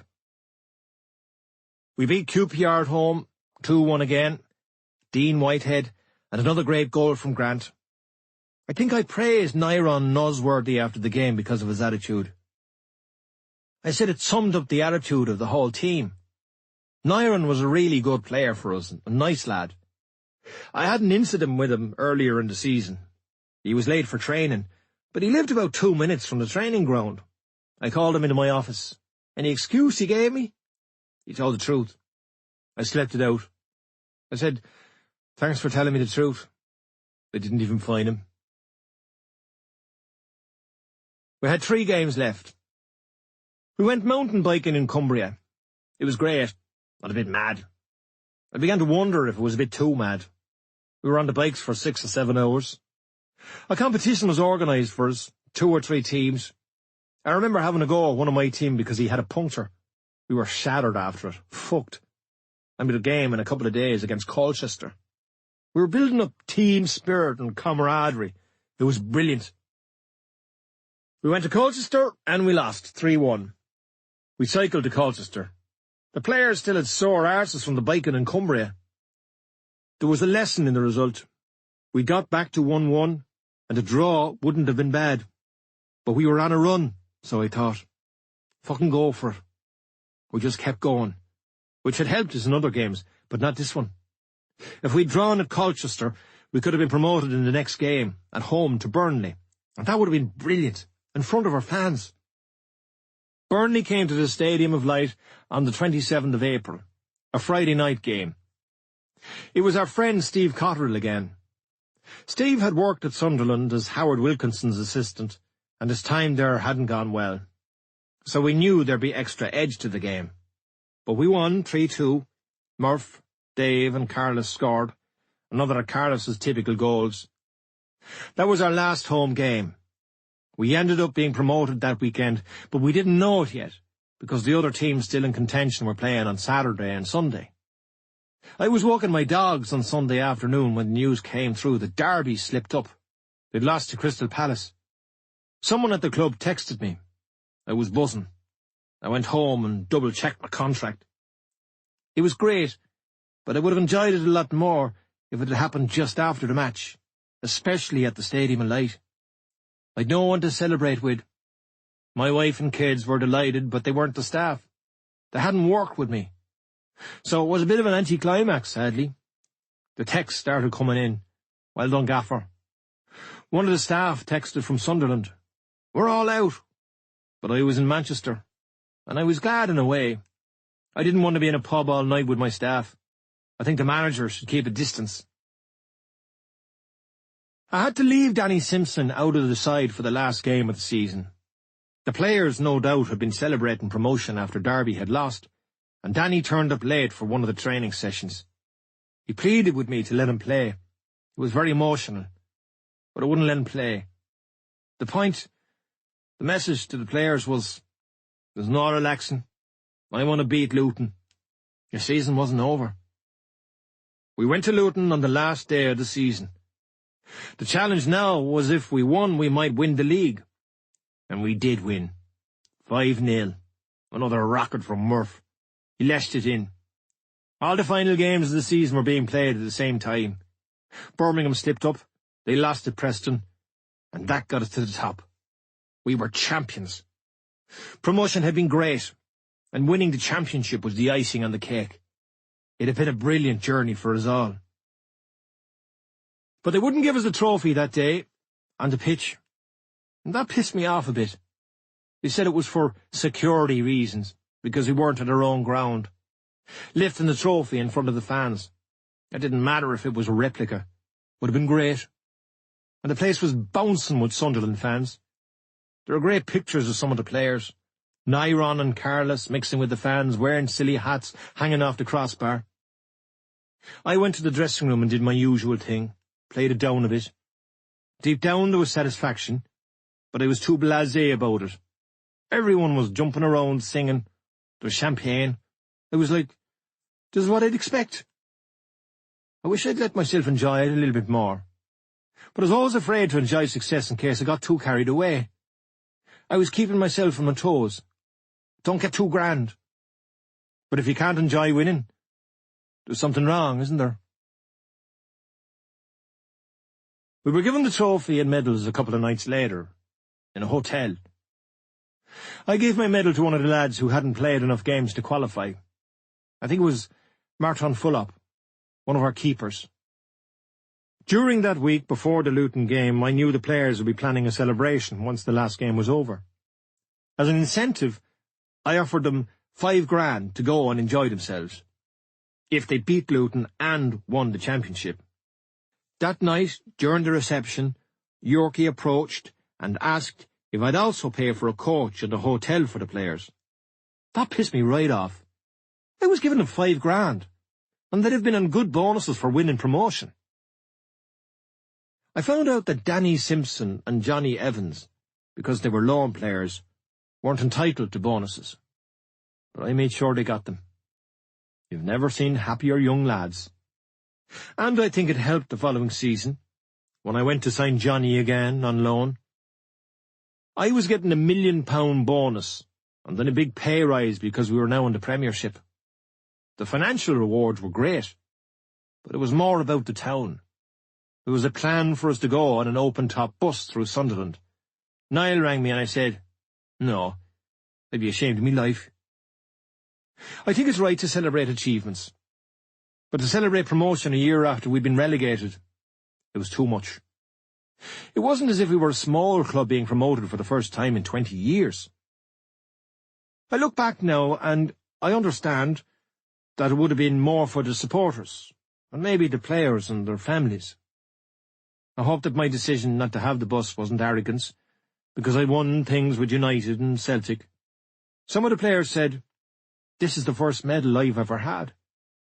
Maybe I should have been more open to their point of view, but the open-top bus didn't appeal to me. Most of the players would have been late anyway, and it would have been fucking freezing. I have other regrets, but not that one. There was a meeting of all the medical staff, a debriefing at the end of the season, and they told me that they were getting a lot of injuries on Tuesdays. The players were training too long. We weren't performing well in terms of muscle injuries. I said, okay, yeah, I get it, lads. But just to remind you, we have been promoted. We'd scored a bucket load of late goals, and that was why. Because of the way we trained. I'd take a few injuries in exchange for those goals. The players ran and ran and ran. There'd be an element of my own character in there. You keep going. The crowd helped there too. Credit to the fans. I remember thinking, the work starts now. We're up with the big boys. I'd be starting my first pre-season at the club. I'd have to go to the consortium for more money. I'd have to get some players in. How would I get good players to come to Sunderland? The connection with Ireland, the number of people we had coming across to watch us, was amazing. There was myself, Niall, the consortium, the Irish players. I liked working with other Irish people around me. I always liked the way the consortium lads spoke to me. It was very Irish. Great fucking result. I enjoy it. I plugged into it. There are Irish traits I think we need to move away from, but not that hospitality and support. Fucking good on you. I said I needed a goalkeeper. Is there no fucking goalkeeper we can get in from the youth team? Ah, now lads. At the same time, they were clever business people, and I bet they couldn't believe what was going on. It was a proper journey for them.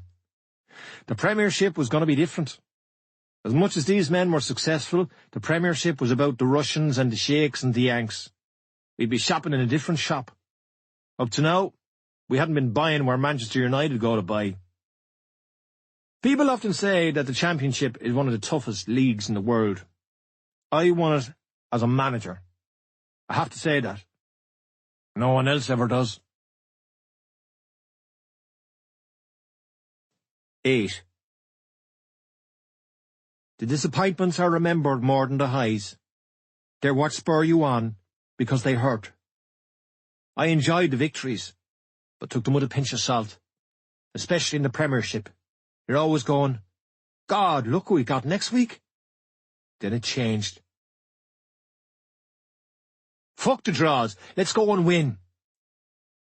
We lost a lot, but we won a few we wouldn't have expected to win. We didn't have many draws. They're actually vital. The attitude was all or nothing. But it worked. I appreciate that it doesn't always work, but I wasn't thinking that way. It was, let's go for it. Even when we were 4-0 down at home to United, I was thinking, let's have a go at them. I knew the players' strength, and the fans wouldn't have wanted us to be defensive. From a tactical point of view, we should probably have been more cautious. But what had got us promoted, and what gave us a bit of early success, was having a go. You need a feel for your club, and Sunderland was all about having a go.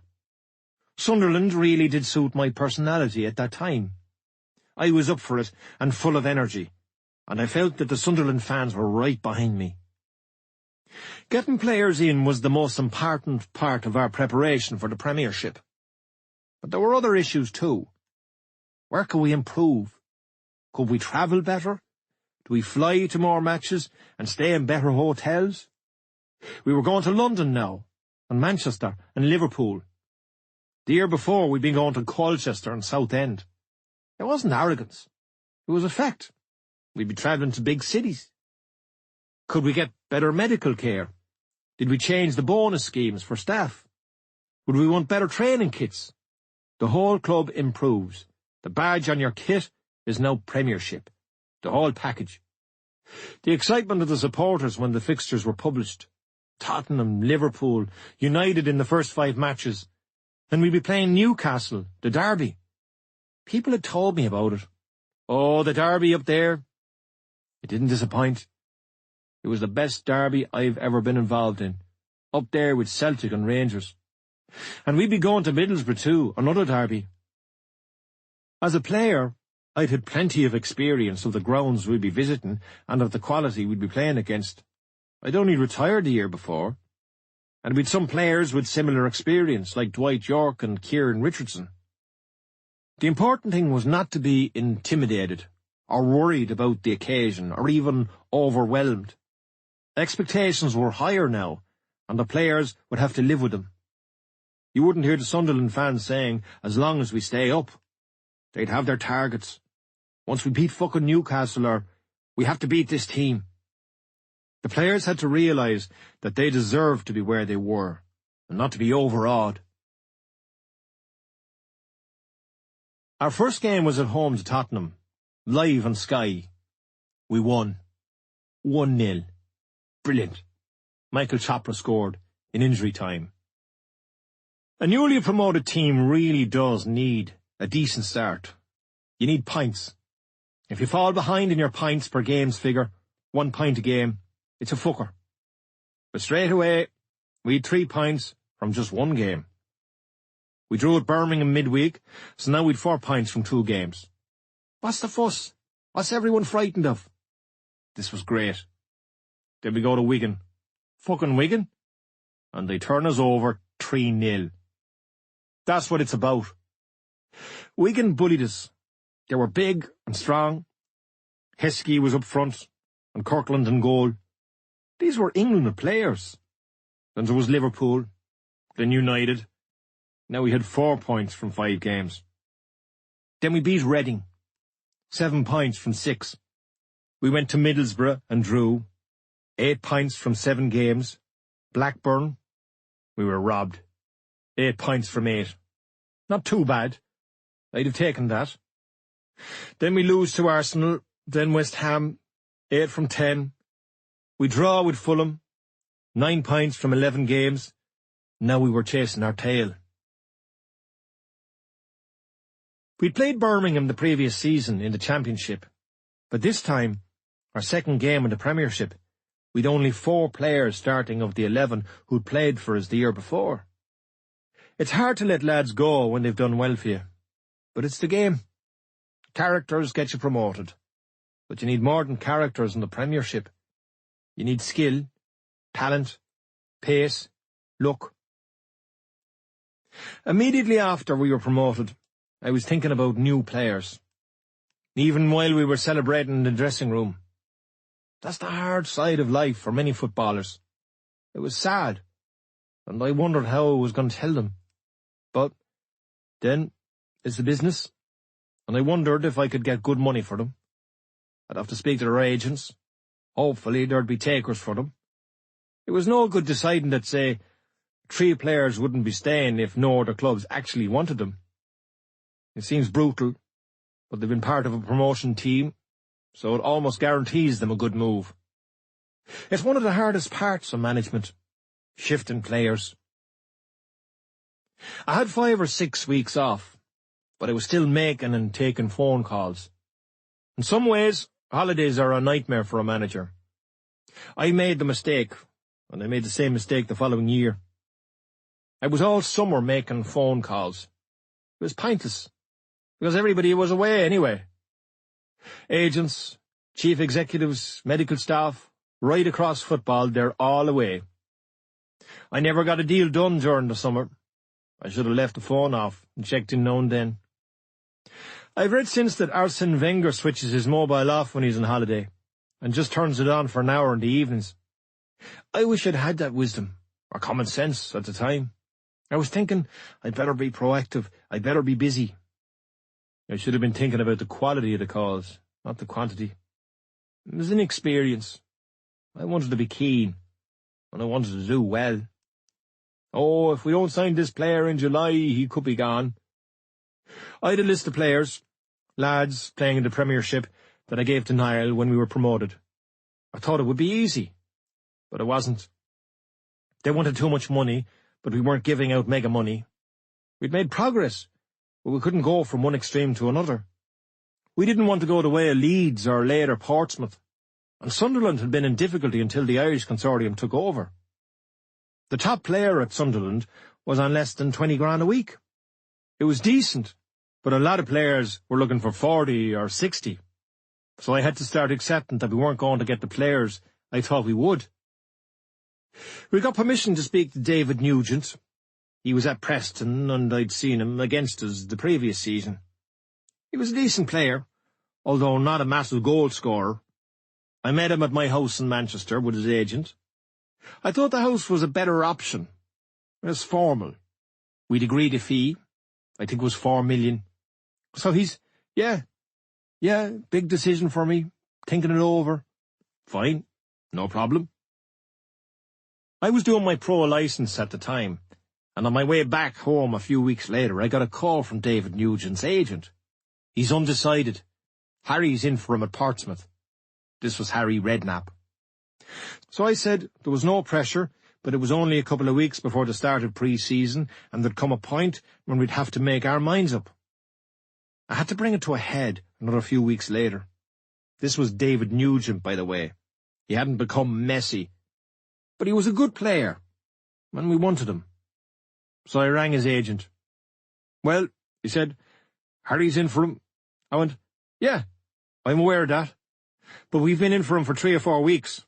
And he said, just to put you in the picture, Harry's away this weekend on his wedding anniversary. He's been married for 40 or 50 years, and he wants to speak to David when he gets back. I said, I tell you what, I've waited 3 or 4 weeks, and now you're asking me to wait because of Harry Redknapp's wedding anniversary? We're pulling out of the deal. The joys of management. We got Greg Halford from Reading. I shouldn't have signed him.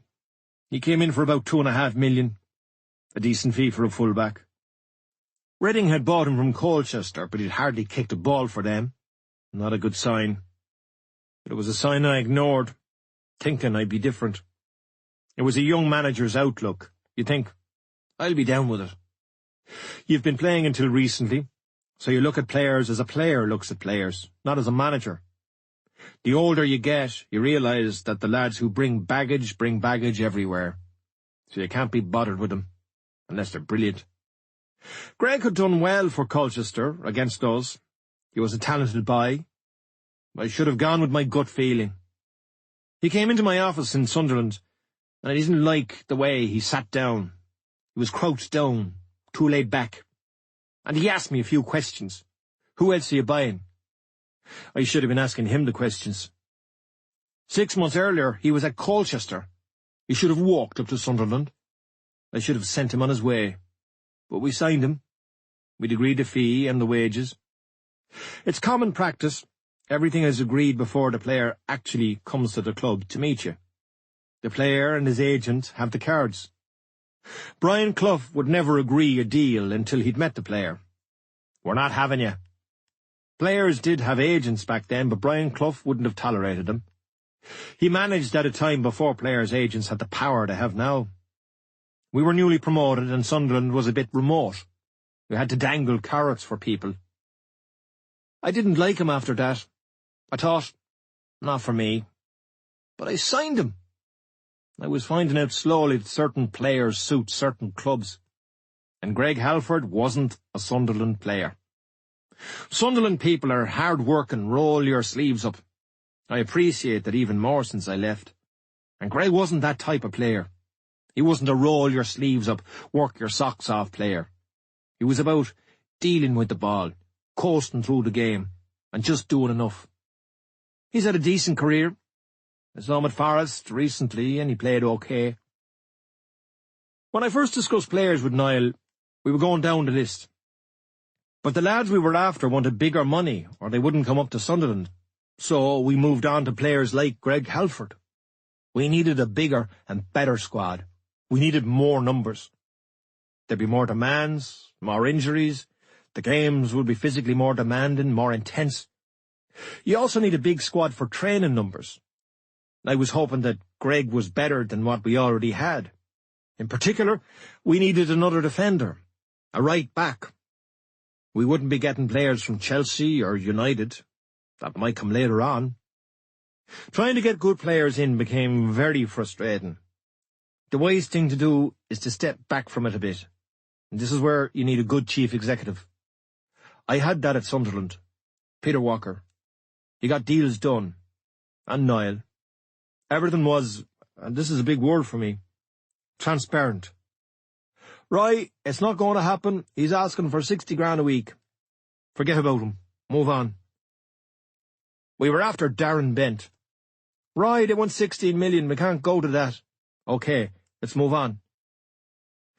I still think that if we bought Darren Bent then, at the start of the 07-08 season, I'd still be the Sunderland manager.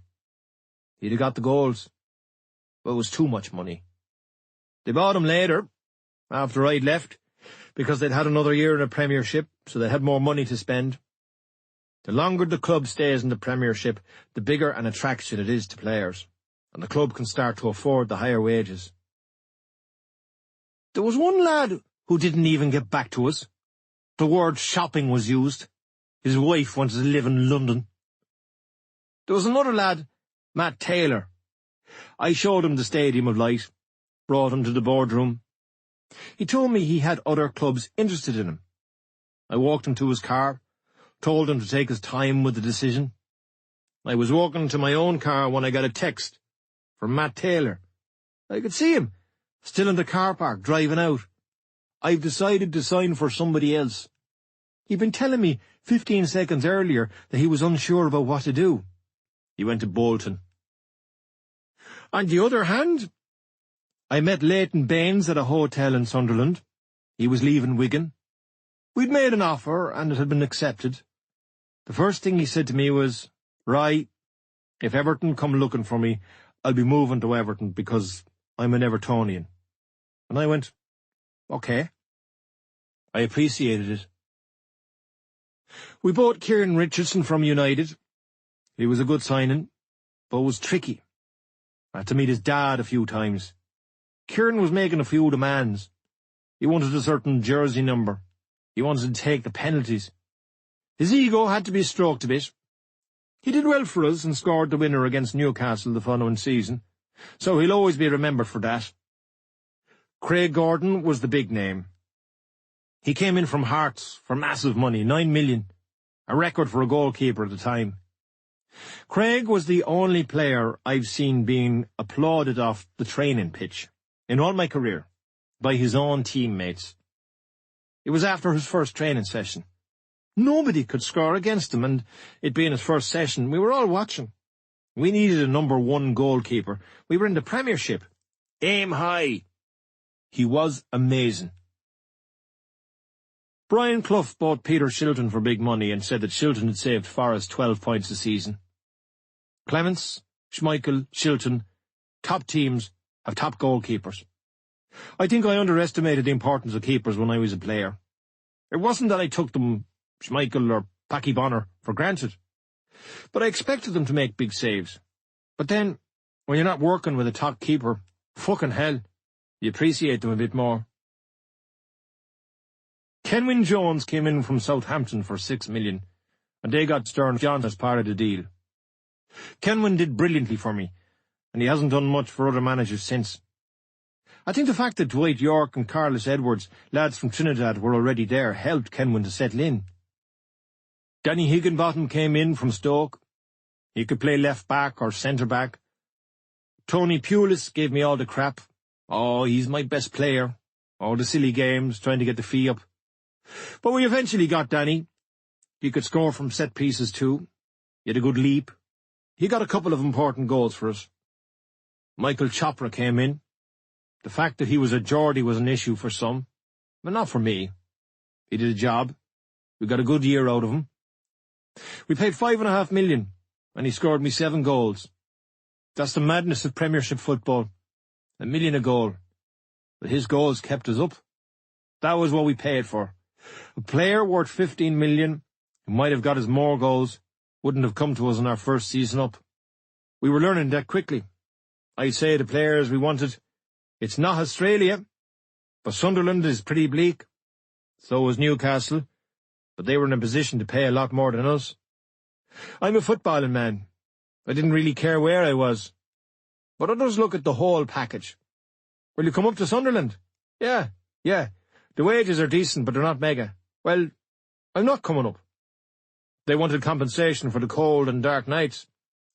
We knew that the lads who were coming to us were doing it for the right reasons. And Sunderland was the place to be. The crowds, 44,000 and more, the fans were brilliant. The club ran so smoothly at times, I wonder if I'm remembering it accurately. We hear so much now about interference in team selection and so on. But we had it perfect. Everyone knew their role. I was looking after the football. Niall was looking after the PR and the finances. The chief executive was getting deals done. The medical staff were on top of their job. The players were happy to be playing for Sunderland. Niall knew the game, and he just let me get on with it. There wasn't just one owner, no one person claiming control. The fact that we got out of the championship in my first season meant, I think, that I'd the real support of everybody, and I felt it. We were beaten by Luton in the Carling Cup. It was a bit of a shock because we'd beaten them 5-0 only a few months before. I'd made a mistake. Squad rotation. Squad rotation is fine if you're replacing players with international players like at United or Chelsea. But we weren't doing that. Also, I overdid it. 4 or 5 changes instead of 1 or 2. I thought going to Luton I could make the changes. But it only works if you win. And we didn't. So it backfired on me. But I hadn't learnt the lesson yet. Luton didn't just beat us. They hammered us 3-0. Their manager, Kevin Blackwell, said that they'd been after revenge, which is fair enough. But that game decided a lot of players' futures. I played some fringe players to give them a chance. You realise that they're fringe players because you don't really trust or believe in them. Greg Halford didn't exactly warm himself to me when he got sent off in the second half. I remember after the game, I wanted to smash my fist against the dressing room wall. I think it's the only time I'd ever felt that. Clive Clark, one of our players who was out on loan to Leicester, suffered a heart attack that night. The news came through to us after the game. The madness of football. We'd been beaten 3-0 by Luton, a shocking result, but at the press conference after the game, I said that football results didn't really matter, and I mentioned that Clive Clark had had a heart attack. And I had the evil thought, I'm glad he had it tonight, because it would deflect from our woeful performance. That was the world I was in. A couple of months later, I was asked about Clive's heart attack, and I said I was surprised they'd found a heart. It was a joke at a press conference, but on paper, without the context or the tone, it looked less like a joke. I sometimes forgot that I wasn't the only person with parents and children. It was after Clive had said something critical of me, something about me kicking chairs. The lads who were most critical of me were the lads I moved on, or the ones who never played. When you've had a decent career as a player, the hard part about going to Liverpool or Manchester United when you're a manager is almost having to accept that you're going to lose 1-0 or 2-0 and go, that's not bad. Isn't a hiding 5, 6 or 7-0, which would have a big impact on your goal difference, especially if you're near the bottom of the table. It's hard accepting the thought, it could have been worse. I struggled with it. It felt a bit like I was robbing our own fans. We were taking on the big boys. But I don't like the term big boys. It's almost like you're beaten before you start. We were in the same league as them. I think I was quite good at looking at my players' strengths, not deficiencies. When we lost these games, I was disappointed, but I never lost a rag. A manager's biggest fear is feeling that his players aren't trying for him. If you have that doubt, that is where your pride is hurt. The beauty of Sunderland was I never felt that. You want your team to play like you. As much as I thought we needed more players and we needed improvement, I never looked at the Sunderland lads and thought they'd let me down. We lost 7-1 at Everton, but I knew they'd tried. It was naivety on my part. We were 3-1 down, never going to win the game, and I kept saying, keep going, we could get back into the game. I didn't enjoy going to Old Trafford, although I got a good reception from the United fans. But there was too much fuss. Craig Gordon played well. He was justifying his price tag. But Saha scored their goal from a set piece. Your manager's gone, I was particularly disappointed to see us conceding from a set piece, almost as if it's okay to concede a goal from general play. The thinking is you should be organised to set things up, but the opposition can upset that by doing something quickly. And no matter how well organised you are, it's all about delivery. The opposition is putting the ball in the box at pace and they've players attacking it. At no other stage in the game do you have 7 or 8 players attacking the ball in the box. A huge proportion of goals are scored from set pieces. You should never concede from a set piece. You've almost been brainwashed into thinking it and saying it. After the game, we went to Alex Ferguson's office for a drink with his staff. but Ferguson never turned up. I thought that was out of order. He called me a few days later to apologise. He said he'd had to rush off after the game, and he'd waited a long time for me. I told him he should have had a drink with me, like he would have had with any other manager, and that he hadn't shown me or my staff proper respect. That was 3 league losses in a row. Wigan, Liverpool, United. You're starting to wonder where the next victory is going to come from. You begin to see why clubs can go 10 to 15 games without a win. When you're near the bottom, it all makes sense. But I think I stayed quite calm. We'd just been promoted, and I was still new to the job. I was still being given the benefit of the doubt, a bit of breathing space. Reading came to us, and we won 2-1. A big result. Kenwyn and Ross scored for us. We drew with Middlesbrough. It was a good draw because Liam Miller scored with the last kick of the game. We were still scoring late goals. The defeat by Blackburn, 2-1 at the Stadium of Light, was a hard one to take. I was down in the dumps after it. It was one of the games I thought we should have won. Arsenal away, we were 2-0 down after 10 minutes, and I was thinking it could end up being 7 or 8. But we came back to 2-2 before losing 3-2. We played Liverpool, United and Arsenal. We put up good, fighting battles, but we still lost the games. Even thinking we'd played well felt a bit of a cop-out. We weren't invited for a drink with Arsene Wenger after the Arsenal game. Apparently he's not one for that tradition. But I went in anyway. I wanted to meet him. I look at some managers and think, the experience they have. It comes out of the pores. So he walked in. He was surprised but dead nice. Arsenal have that bit of class.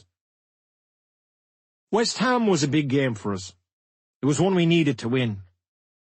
The teams in the bottom half of the table, it's like a league inside a league. You had to get your points from these teams. Anything from the bigger teams was a bonus. Grant Ledbetter hit the bar. We'd have gone 2-1 up if he'd scored. Kenwyn had already scored for us, but we lost 3-1. One of their goals, Craig dived. The ball hit the post, came back, hit Craig and went in. A fine line between victory and defeat. That was another tough one to take. We drew with Fulham at home. Halford was sent off again. I was really warming to him now. Kenwyn scored again. That was late October. He scored again in December, then didn't score again till March. That was Kenwyn. It happens to strikers. We scored on average about a goal a game, so it was a battle every week. A striker in a struggling team needs to get you 1 or 2 goals a month, but if they're not delivering, you're in trouble. Manchester City away, and Stephen Ireland scored for them, a volley, then pulled his shorts down. He was wearing Superman underpants. The 1-0 defeats hurt because you think you're close to a point. You'd almost be happier losing 2-0. We'd slipped below the point-a-game target. We had 9 points from 12 matches, and we were stuck in the bottom 3. We'd almost got used to it, but we hadn't gone into any sort of free fall. I worried, but I was confident we'd climb out of the bottom 3. As a group, I think we felt we'd be all right. Self-belief, it's a great trait to have. Newcastle came to us in November. It was my first derby, and it was brilliant. The atmosphere, the relief that we weren't beaten. Our record against Newcastle wasn't great, but we should have won it. We were 1-0 up. Danny Higginbotham got us a goal, but they got one back. James Milner's cross went in off the far post. Chopra headed against the bar near the end of the game. You come away from a game like that thinking, we could have won it. And then we got hammered the following week. I wasn't a great one for motivational videos or talks, but before we got off the bus at Goodison Park, we showed the team a clip from Any Given Sunday, Al Pacino's speech at the end. He's an American football coach. His speech was about endurance, keeping at it. On this team, we fight for that inch. So we went out and lost 7-1. Nothing like it had happened to me before. Everton slaughtered us. David Moyes was very good after the match. There was no small talk. It was just me and him. I think he brought me to a private room. He must have known I'd be in a bad way. He was saying, stick at it. He showed real humanity towards me that day. The defeat hit me badly. I went home to Manchester. I hardly left the bed for 48 hours. You're advised to move on quickly, but I couldn't. I don't think I even showered for 2 or 3 days. I was punishing myself. I hadn't even had the cop on to take our loss when we were 3 or 4 down. We kept going for it. Take your beat and don't make it even worse. But no, keep going. A part of me felt I'd let the players down. I took full responsibility. Bizarrely, we'd had some good chances. Chops missed a great chance when it was 3-1. That would have made it 3-2. Eventually, I knew I had to go back into work.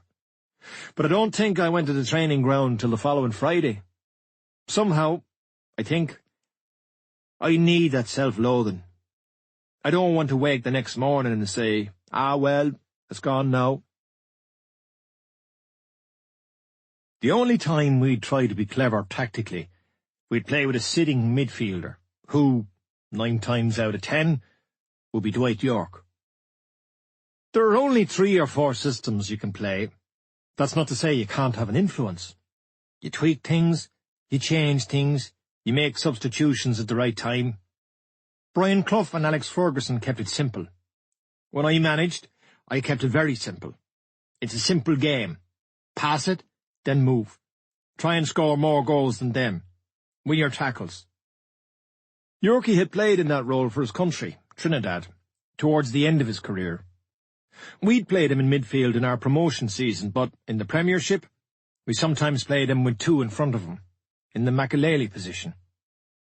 We do this when we're trying to be a bit more defensive, against the better teams. Arsenal at home, United away, Chelsea, the bigger teams.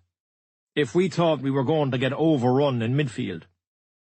We didn't always do it, and when we didn't, it often backfired because we got overrun.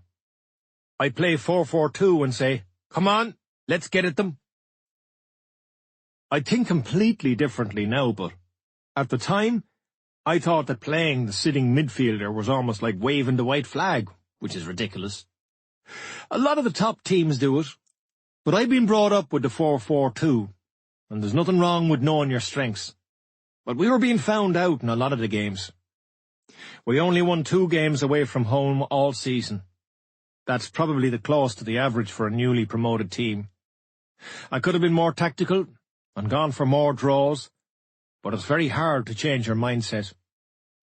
A newly promoted team at the start of the season, the sun, the new badge, the better hotels, they have a spring in their step. Let's go. The clever response is, no, don't let's go. Take your draw. And with a sitting midfielder, you're not necessarily settling for a draw. You can still play on the counter-attack. But there's no point in being too clever tactically if you don't have the players. We were always going to be in a battle. And what we did have was a good dressing room.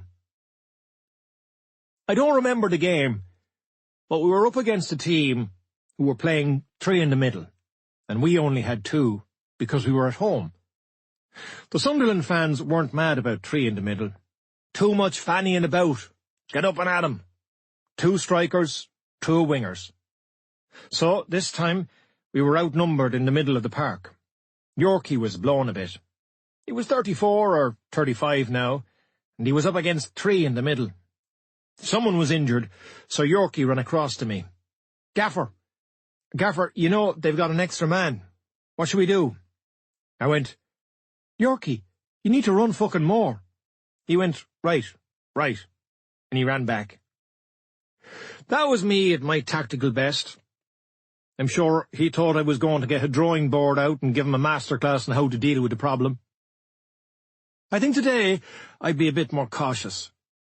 It's the problem of being a big club like Sunderland and also being newly promoted. It's hard to be cautious. You tend to get carried by the emotions of the crowd. We played with our hearts more than our heads. Here we go, take on the world, when Really, I should have been saying, here, listen, one step at a time. Let's be hard to beat. But when you've been promoted, you've got into the habit of winning matches. That's why you were promoted, and you try to carry that into the Premiership. We had 10 points from 14 games. It was, generally, panning out the way I thought it would, after the giddiness of the first few games. It was going to be a struggle. It was going to be about survival. We came straight back after the Everton game and beat Derby. Derby were struggling too, but it was still a massive victory. We did okay against the teams around us, especially at home, and we had to. Stokesy provided the winner. In time added on. Another of our late goals. I look back at the fixture list, and I can point to 3 or 4 games we needed to win to stay up. This was one of them. Derby had sacked their manager, Billy Davis, earlier in the week, and he'd been replaced by Paul Jewell. I thought they'd be kicking on a bit for the new manager. But we won. I rested Craig Gordon, and I mean rested, not dropped, after the 7 goals of the week before. We won, but Carlos Edwards broke his leg. That was a big loss for us. We went to Chelsea and lost 2-0. We worked hard, but it was one of those games where you take the 2-0. Liam Miller was sent off for a push on Pizarro. We dropped into the bottom 3 again, although we had 13 points from 16 games, not too far off the point-to-game figure. I brought Ricky Spraggia to the club. Ricky had experience at Bolton, and I knew him from United. I was always thinking of moving things around, and Ricky was more of a defensive coach. I thought he'd help us. I moved Neil Bailey to work with the development squad, what used to be called the reserves, but I should have left the staff the way they were. We drew at home to Villa. We were robbed. We'd a goal in the last minute. Danny Collins headed in from a set piece. It was disallowed. A disgraceful decision. The extra 2 points and the win would have been massive for us. I read afterwards that I pursued the referee Steve Bennett down the tunnel after the game, but I had to go that way anyway, to the dressing room. Was I supposed to go out to the car park? The game at Reading, just before Christmas, was the only time I really lost my temper as a manager. I'd lost my temper before, but I'd used my temper. This time, I used physical force. I grabbed a member of staff, put his head on the table, and tried to pull his tie off. But he was a Reading staff member, not one of ours. It was the first half, a tight game. Maybe the pressure was building on me, I don't know. Steve Coppell was managing Reading, and he had a couple of lads working with him, Wally Downs and Kevin Dillon. I looked across at their dugout, and Kevin Dillon was looking back across, calling me a wanker. I go, what, me? He goes, yeah, you're always on the fucking referee. I said nothing back. I never got involved with opposition managers or staff, never. We got to half-time, and I'm walking back to the tunnel beside Kevin Dillon, and I say, are you calling me a wanker? And he goes, well, you're always on at the referee. I said, I never said fuck all to the referee. Who the fuck are you calling a wanker? But I went to our dressing room and thought no more of it. The second half, and we were robbed, again, in injury time. Stephen Hunt got a shot in, and the linesman on the far side reckoned it was over the line. It wasn't, but the goal was given. It was another big loss for us. When it was 1-1, Kenwyn had gone through and was near to winning it for us in injury time. So instead of winning, we'd lost. At the end of the game, walking down the stairs, I saw Wally Downs shaking all my players' hands. Unlucky lads. You generally don't see staff shaking the other team's hands. I said nothing. It had been a big win for Reading. There was a lot of celebrating. I went into our dressing room.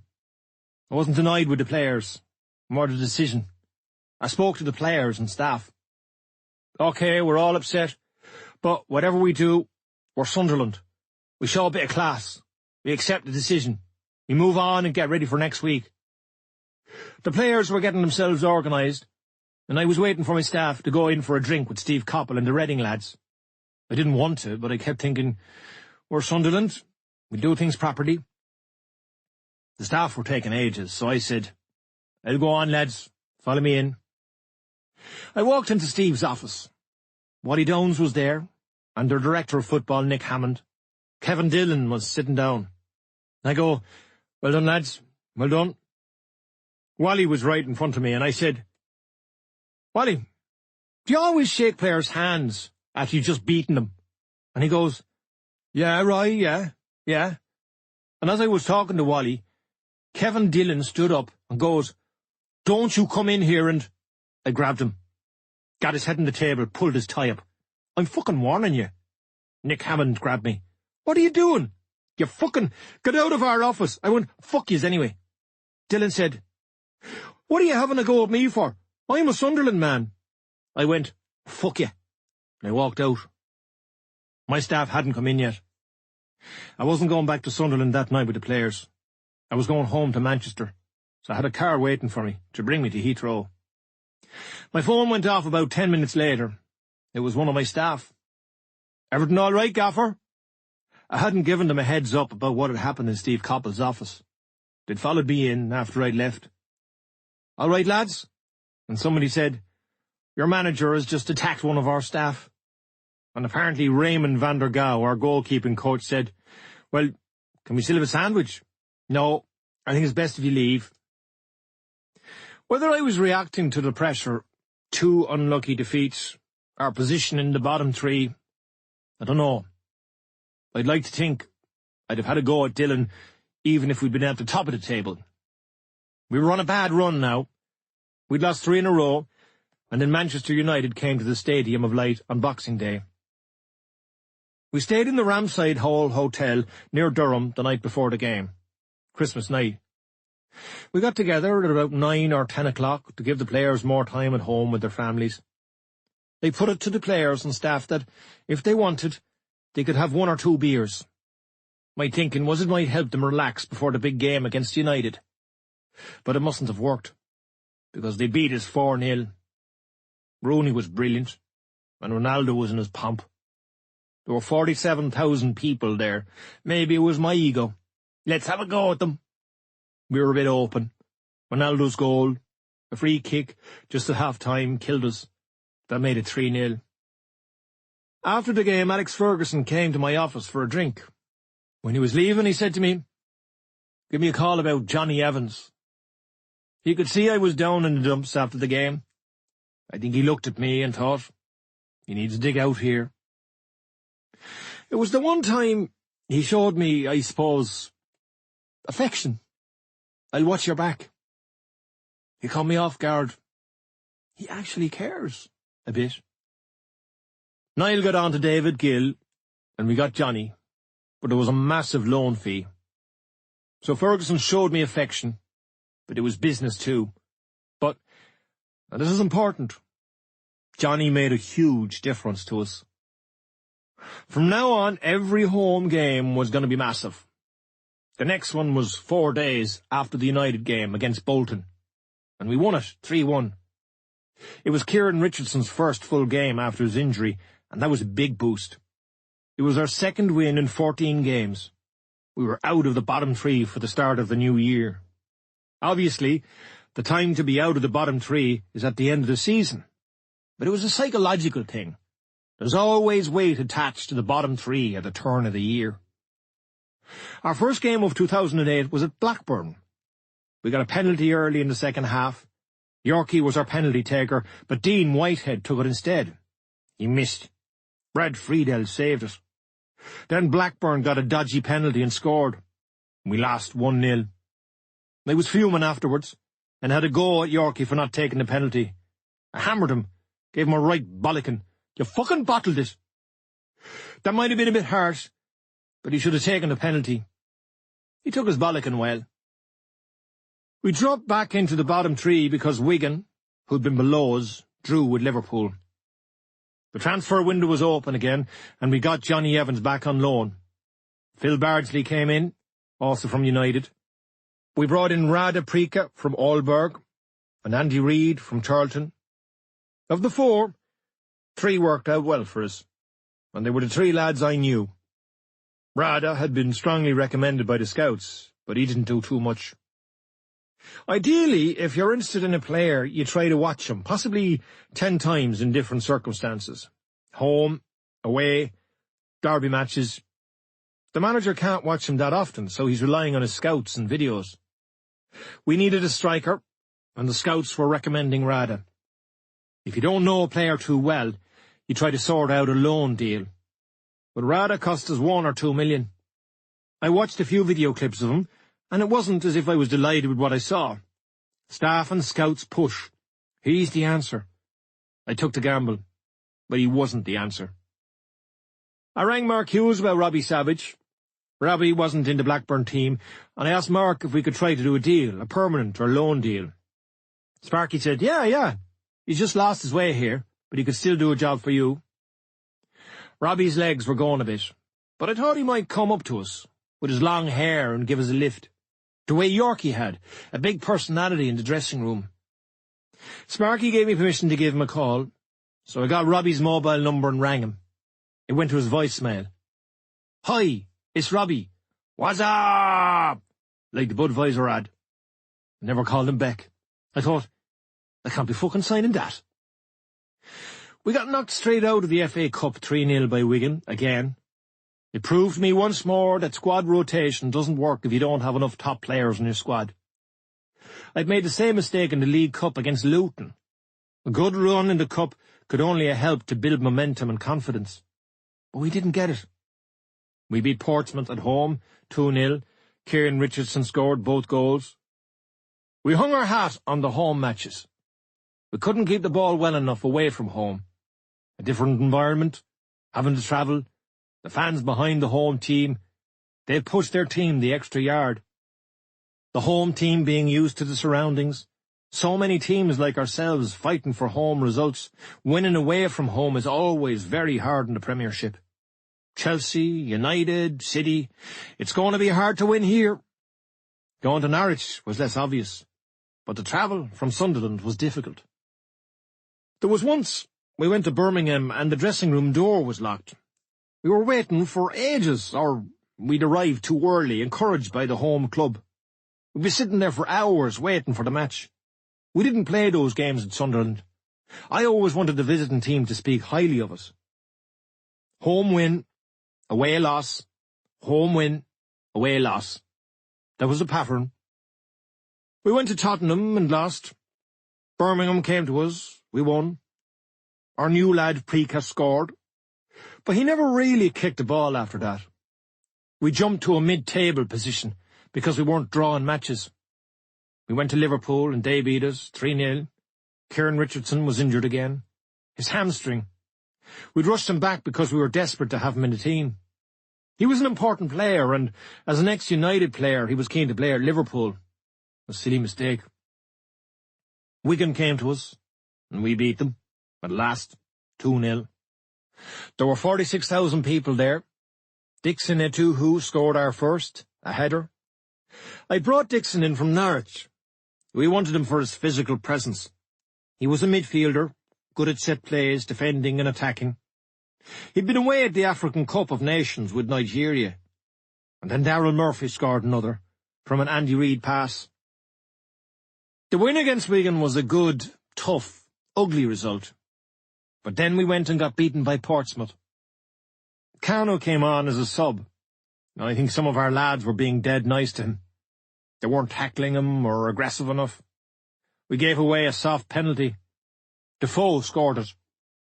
It was our 10th away defeat in a row. So much for having a go. We should have been more defensive. We went to Derby and drew 0-0. That was a poor result. Derby were at the bottom of the table and we needed the 3 points. Michael Chopra had a goal disallowed. The decision was a disgrace. It was 2 or 3 yards onside. But referees do have the toughest job in the game. They must enjoy it. I'd made a lot of changes since the start of the season. I hadn't planned on making so many. But although some of the players I brought in weren't working out, it was progress. We were still adjusting to the demands of the Premiership. You have to experiment a bit as you go. You don't have a choice. We needed better and bigger. We needed experience. The key is in knowing where to make the change, and when to leave something the way it is. That's management. It's cruel for those left out or moved, but it's the nature of the game. I put Liam Miller on the transfer list. He was late too often. I was sick of the excuses, and I told him I'd had enough of it. His agent rang to tell me that Liam lived on a busy junction and it was very hard to get out. I brought in Bill Bezic, the sports psychologist, just to mix it up a little bit. A different voice for the players. He came in a couple of days a week. He was there if any of the players or staff wanted to talk to him. Bill's office was across from mine, and I noticed immediately that a lot of the staff were going to see him. I hadn't anticipated that. So straight away I thought, I'll have to get rid of them. They're talking about me. No. The lesson was that I had to focus on my staff to make sure that they were okay. The staff need to feel wanted. The sports psychology is useful, but in moderation. The lad who went to the World Cup with the England team, Dr. Steve Peters, has written a book called The Chimp Paradox, about the chimp in your head. The chimp is running the show. I tried to read it. I am open-minded, but my chimp wouldn't let me. Everton came to the Stadium of Light. We were poor, and they beat us 1-0. We had Chelsea the week after, the same result. The disappointments are remembered more than the highs. They're what spur you on, because they hurt. I enjoyed the victories, but took them with a pinch of salt. Especially in the Premiership, you're always going, God, look who we've got next week. Then it changed. The stats were telling us we were going down. But we went to Villa Park and won. Our first away win. West Ham came to us. We beat them. Andy Reid's goal, a volley in the 95th minute, made it 2-1. In front of 46,000 people, it was unbelievable. It was a 6th goal we'd scored in stoppage time. We went away to Spain for 3 or 4 days just after that win and got a bit of sun on our backs. Imagine if we'd gone after being beaten. The weather up in the northeast is bleak. On a good day, the wind is 60 miles an hour. Away for a few days, we could mix training up a bit. The lads could get the sun. They could sit out in the evenings. At this stage of the season, you're looking around at the other team struggling. You're playing with your minds, recharging the batteries. It's the same training, same boots, same balls, same bibs, same kit man, but you're changing the scenery. The justification comes if you come back and get a few results. We came back, went to Fulham, and beat them. 3-1. It was a comfortable victory. We played well. As a manager, I was enjoying the chats with other managers after the games. Not so much enjoying what was being said, but picking up on their vibes and listening out for a little snippet of wisdom. I'd be thinking, what makes this club work, or what are the staff like? So I went up to see Roy Hodgson, the Fulham manager, and his assistant, Ray Lewington. It was like the scene in Steve Cotterill's office at Burnley the year before, but without the humour. Steve had turned his disappointment into a joke. But this was different. They were all going, we're fucked, we're fucked.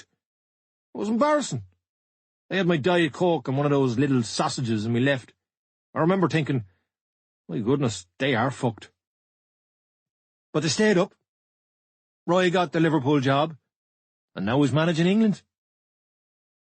We got 9 points from 3 games. We'd identified these games as ones to bring up our points average. Chops and Kenwyn scored 2 each in those 3 games, and they came at the right time. Those couple of weeks, late March into early April, kept us up. Manchester City came and beat us. They fluked it in the last minute. I got stick after the Newcastle game away. They beat us 2-0. I think it was the only time that season when the fans got on my back a little bit. I played 3 in midfield, although it wasn't with a sitting midfielder. It was more an attacking formation. I played Andy Reid off the front, but I didn't play 2 out-and-out strikers. I know what derbies mean to the fans, and I think they felt the formation was negative. It wasn't. But every time you lose a football match, you've got your tactics wrong. And we were a goal down after 4 minutes. A Michael Owen header. There were mind games going on before the match. The police got us there 3 hours before kick-off. Players get bored.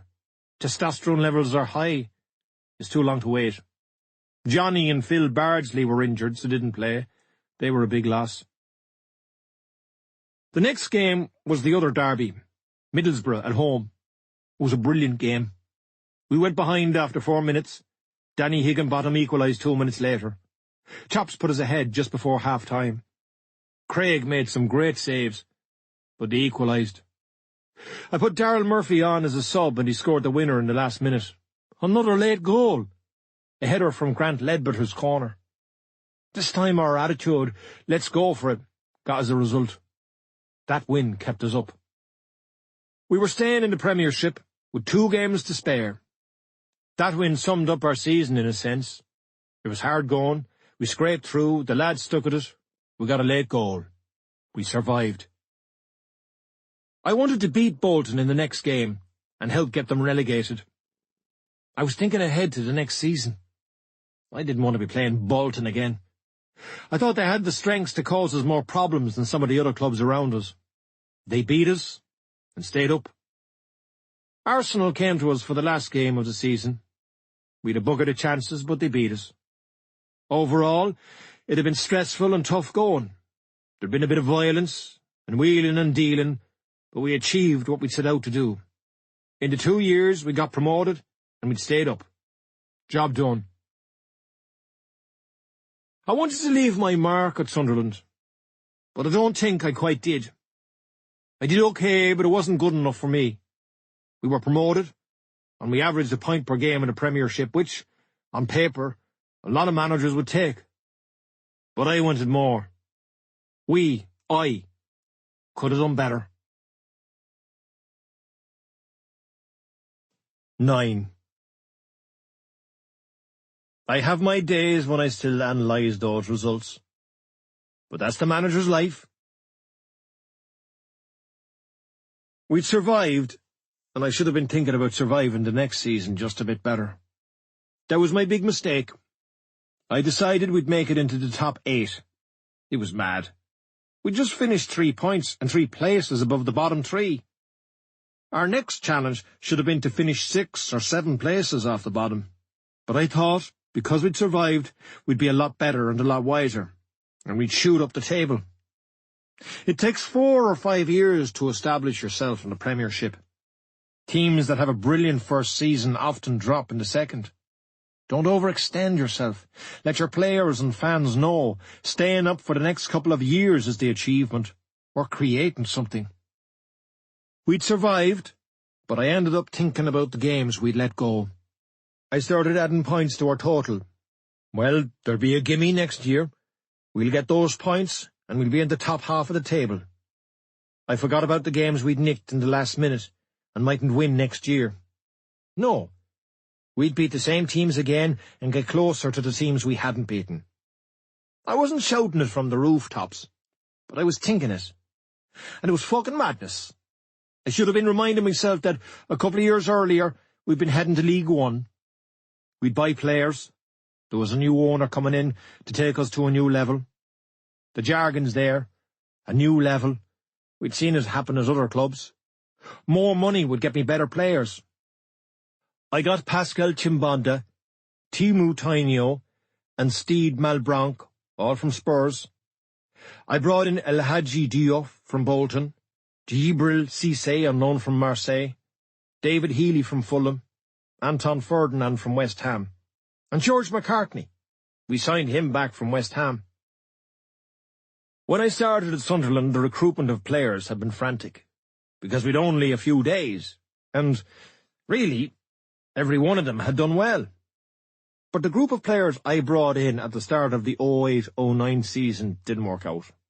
I brought in David Mailer earlier, and he did well, and Cissé was decent, but he was on loan. None of the others gave us real value for money. For a club like Sunderland, you need certain characters. Players I'd brought in previously, Danny Higginbottom, Paul McShane, mightn't have had the talents of the new recruits, but they had better attitudes. I wouldn't go as far as to say that the new players had bad attitudes, but they just weren't right for Sunderland. They didn't plug into what we were about. The training, the area, the conditions, the demands. George Graham made the point, if you're signing a player, he has to see it as a step up, or else he'll feel that he's doing you a favour. The lads from Spurs in particular left me with the impression that they thought that they were doing me a favour. Previously, I'd been signing players who saw coming to Sunderland as a challenge. But the new signings, they weren't a disaster, but they weren't the hungriest group of players. And maybe that had an effect on the group we already had. In their defence, I brought too many in, too soon. Previously, I'd already known most of the players I'd brought in. Now, with the new lads, I expected much more. And that was unfair on them, and unrealistic. I thought, well, you're better than what I've got, so we'll be finishing in the top 10.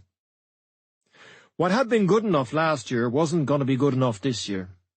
Instead of 8 or 9 new players, I should have concentrated on bringing in 2 or 3 really good quality players, 2 or 3 good characters.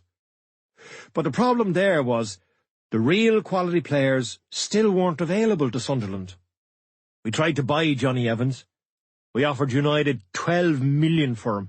And David Gill, their chief executive, was laughing at me. You're wasting your time. He got fed up with Niall increasing the offer. 8, 9, 10, up to 12. We weren't going to get Johnny. He'd have been worth every penny. But bringing in so many players, it was too much. I can see that now, and I'm annoyed with myself for seeing it now.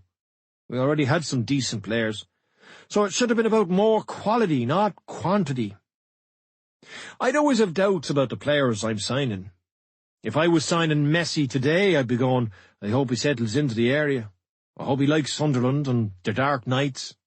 Because you just don't know. There's never a guarantee. You might sign a player and think, he's the deal. But there's always a chance that he can get injured. Every club has signed a striker who hasn't delivered the goals. Pre-season, we were playing in a mini-tournament in Portugal and we conceded a goal in a match in Faro. I was disappointed. It was a free kick from 30 yards. I questioned why Craig Gordon had needed a wall. The next day, I challenged a few players to beat me from 30 yards. I put the gloves on, and I said that if they could get the ball past me, I'd give them £1,000 each, but if they missed, they'd have to give me 100. 8 or 9 players lined up, and I knew that Craig and the other goalkeepers were pissed off at it. They didn't even look at my goalkeeping skills. They just did their stretches. I tipped a few onto the bar, onto the post, and I kept a clean sheet. I won 800 quid off the players. I could have lost 8 grand. I was trying to generate a bit of banter, but I had embarrassed and maybe belittled the goalkeepers. I hadn't meant to, but I didn't think the keeper should be beaten from 25 or 30 yards. I think I lost Craig for a few weeks, and maybe longer because of that. We lost the first game to Liverpool. Always a tough one. Then we had a brilliant win at Tottenham. Kieran Richardson and Cisse scored for us. We were going for a walk the morning of the game in London. It was about 11 o'clock. We were all waiting. No sign of Chimbonda. He turned up a quarter of an hour late. I told him, you're a fucking joke. Late for a walk. He was all, what's up, man? Very relaxed about it, not apologetic. It seemed his time was more important than ours. He was new to the club, and he was sending messages, the wrong ones, straight away. It was 11 o'clock.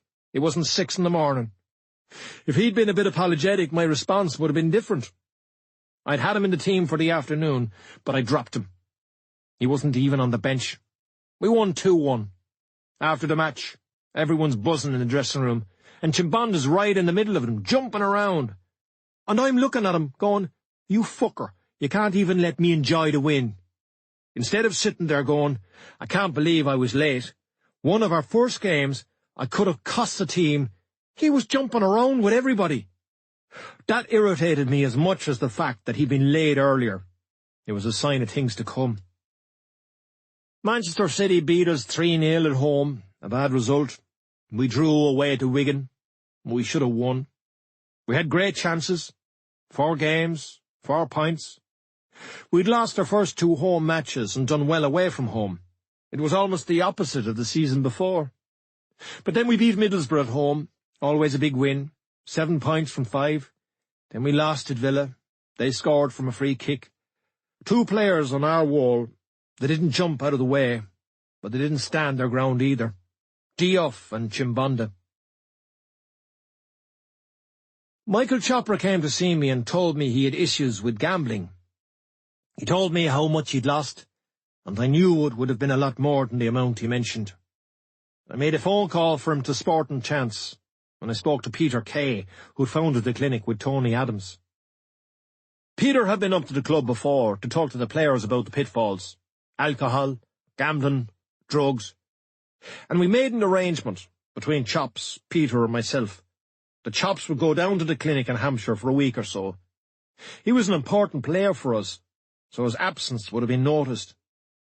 Maybe our attitude was wrong or naive. We'd send him away for a week, and he'd be fixed. We had to start the season without Kenwyn Jones. He got injured in June in a friendly in Trinidad against England. He picked up a bad knee injury in an unnecessary collision with bloody David James. So we started the season without our main striker, because of an injury he picked up on a poxy friendly. Not at the end of the season, but halfway through the summer. For politics. The FA thought that Jack Warner, the FIFA vice-president, would give them his vote in their World Cup bid if they agreed to the game. We lost Kenwyn, and Warner didn't even give the FA the vote. He rang me the next season to tell me that Kenwyn was in the Trinidad squad. Kenwyn was still injured, nowhere near ready to play. Warner didn't know, and he didn't care. He told me how important he was, and that he objected to my tone. That was when I called him a clown, and more than a clown. Dwight York was probably my best signing. He was a big character, and good on the training pitch. At the end of our first season in the Premiership, his contract was up. He'd got us promoted, and he'd helped keep us up. But I released him. I said, "Yorkie, you know, there's no deal for you." So he went. But towards the end of the summer, it looked like we weren't going to get many deals done. So I phoned and asked him if he fancied another year. We agreed that he wouldn't be playing any more internationals. He was 35 at this stage. He came back, having been told that he wasn't needed anymore. But he got over that. I think he knew what I'd been thinking, that I was looking for younger players with a bit more legs and energy. But he decided to play again for Trinidad. We disagreed about that, but it wasn't heated, no swearing or not speaking to each other. I said, "I can't believe you're going back playing. You're 34 or 5. He explained that there was some kind of financial incentive involved. That didn't please me either. I just felt he wasn't concentrating. He took his eye off the ball once or twice, and I left him on the bench, with 1 or 2 other experienced players. We played Northampton at home in the League Cup. We were 2-0 down. This was one of the times when I was going mad. But we scored 2 goals in injury time, and eventually we won on penalties.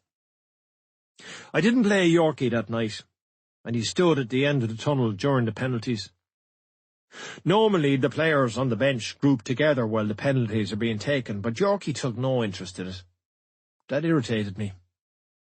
I left him out for 1 or 2 games. His attitude disappointed me a little. My plan had been to bring him back, but I just felt he could have given us a bit more when we were under the cosh. I suppose Yorkie's argument would be that he'd been bombed out. He was out of the first team plans. I'd made him train with the reserves for a week or 2. He probably felt he deserved a bit better. Maybe I should have pulled him aside and said, "Yorkie, come on, pull your finger out." What you quickly learn as a manager is you need the players more than they need you. You make your own luck, but you still need a few breaks. Into October, we're beating Arsenal 1-0 at the Stadium of Light. We're into injury time, and they equalise. Fabregas scores with a header from a corner. It was a turning point in my career. We'd had a mixed start. If we'd beaten them, it would have been brilliant. The injection we needed, a big win against a big team. We went to Fulham. Kieran Richardson scored from a free kick, but the referee disallowed it. He said it was because somebody was pushing in the wall. It was Chimbonda. He shouldn't have been in the fucking wall. It was our free kick. Kieran had another free kick that hit the woodwork 3 times. It came off the bar, hit the post, rolled across, and hit the other post. If we'd won those 2 games, we would have been 5th or 6th in the league. I have my days when I still analyse those results, but that's the manager's life. Ellis Short, the man who was going to take over the club, had arrived. He came in a horse. He hadn't come on board when we bought the new players. He'd been in the process of becoming the major shareholder. I was in the last year of my contract. There'd been talks in the background between Niall and Michael Kennedy, but nothing had fallen into place yet. Part of me was thinking, with a new man there, we'll see how it goes. Ellis Short was more hands-on. There were more phone calls than previously. I got used to that. But I don't think he knew much about football. He dropped me the odd text. You're playing the Gunners, man, you've got to beat them. And he rang me a few times at the training ground. He'd ask me about players and why certain players weren't playing. He asked me about dropping Chimbonda and how I was going to handle it. This was new. I'd had casual chats with Niall about, say, when a player was coming back from injury and players we were after, normal football chat. But I'd been left to run the team. Previously, with the consortium, meetings had been quite informal. They were clever with it, but never felt that they were questioning me. But Ellis Short's calls, I resented them a bit. I was naive, too. I'd say things like, we should finish 8th. In reality, a great target would have been 14th. Maybe a key to success in the Premiership is to drop your expectations. Survival is the first goal. It's one of the things that soured the relationship between myself and the new owner. I told him, yeah, we're going places. Then, when we picked up a few injuries and results weren't going our way, he can't have been pleased. After we beat Newcastle in our next game, we had 12 points from 9 games. And it was the first time we'd beaten Newcastle at home in 30-odd years. It was electric. The tension. Cisse scored, and Kieran. The level of player we had now had gone up since I'd come to the club. We played really well. I think it was my happiest day at Sunderland. So the loss at Stoke midweek was frustrating. It would have been a real sign of progress, grinding out a result, even a point at Stoke. Could we come down from the high of Newcastle? No, we couldn't. Chelsea hammered us 5-0, but Chelsea could do that to anybody. The killer was Portsmouth at home. We battered them. Their winner was a penalty in injury time. Who gave away the penalty? Diouf, on as a sub. He just booted the lad up in the air. It was an unbelievable foul. In the dressing room after, I said, Diouf, what were you doing? He said, well, I was just trying to tackle him. I think he'd been angry when I put him on, frustrated that he hadn't started the game. It was a sticky patch we were going through, but not that sticky. We were still averaging a point a game. But there were rumours circulating at the time that I was going to leave, that I'd lost my rag with everybody and had had enough. It was nonsense. In Sunderland and Newcastle, there's a big rumour every few months, and I was facing that one.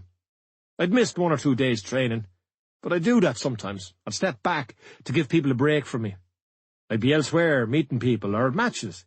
It was a step back from the training ground, not from work. I don't think it's a good idea for the manager to be visible every day. But the story this time was that I hadn't been to training at all, and I wouldn't be going to our next game at Blackburn. We stayed in the Hilton Hotel in Manchester the night before the Blackburn game.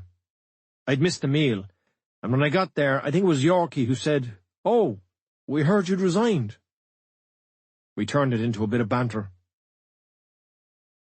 The next day at Blackburn, we were 1-0 down. Our 2 strikers, Cisse and Kenwyn Jones, are giving us nothing. It was like we were playing with 9 men. I ripped into them at half-time. I probably went overboard. It was a gamble. I thought they'd either respond to it, we'll show you, or they'd sulk. We went out in the second half, and Kenwyn scored inside a minute. Then Cisse scored. He ran over to the dugout and shook my hand. It was nice. I enjoyed it. I thought, fair play to you. What I liked about Cisse, he took his bollocking. He didn't sulk. He just went and scored the winning goal. Things were rosy again in the garden. But we lost at home to West Ham, and again to Bolton 4-1. The pressure was on. Home form is vital. We'd lost at home to Portsmouth. We'd lost at home to West Ham. We'd lost at home to Bolton. I think the fans wouldn't have minded losing the away games, but we were doing okay in the away games, and struggling at home. It wasn't acceptable. The vast majority of the fans are seeing you at home. I'd hoped that we could get Bolton relegated at the end of the previous season, but they'd beaten us and stayed up. I always thought they were a team that could cause us difficulties. I'd gone to see them play at Middlesbrough the week before.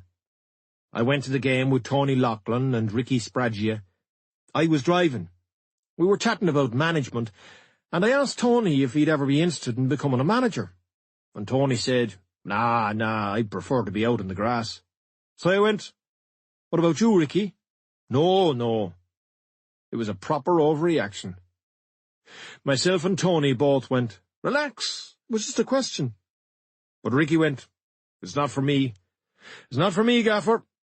I said, All right, Ricky. It was only a fucking question. Bolton beat Middlesbrough 3-1 that day. They were strong and physical. A week later, on 29th of November, they beat us 4-1. The stats were ridiculous. We had so much possession. They had 4 shots on target.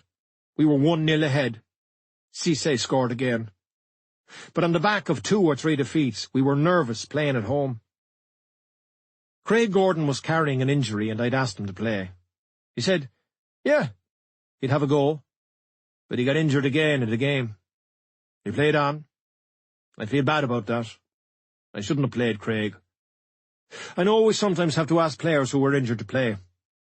But this was too much of a risk. It was very unlucky. Prior to signing him, when he played at Hearts, he never missed a game. His record was brilliant.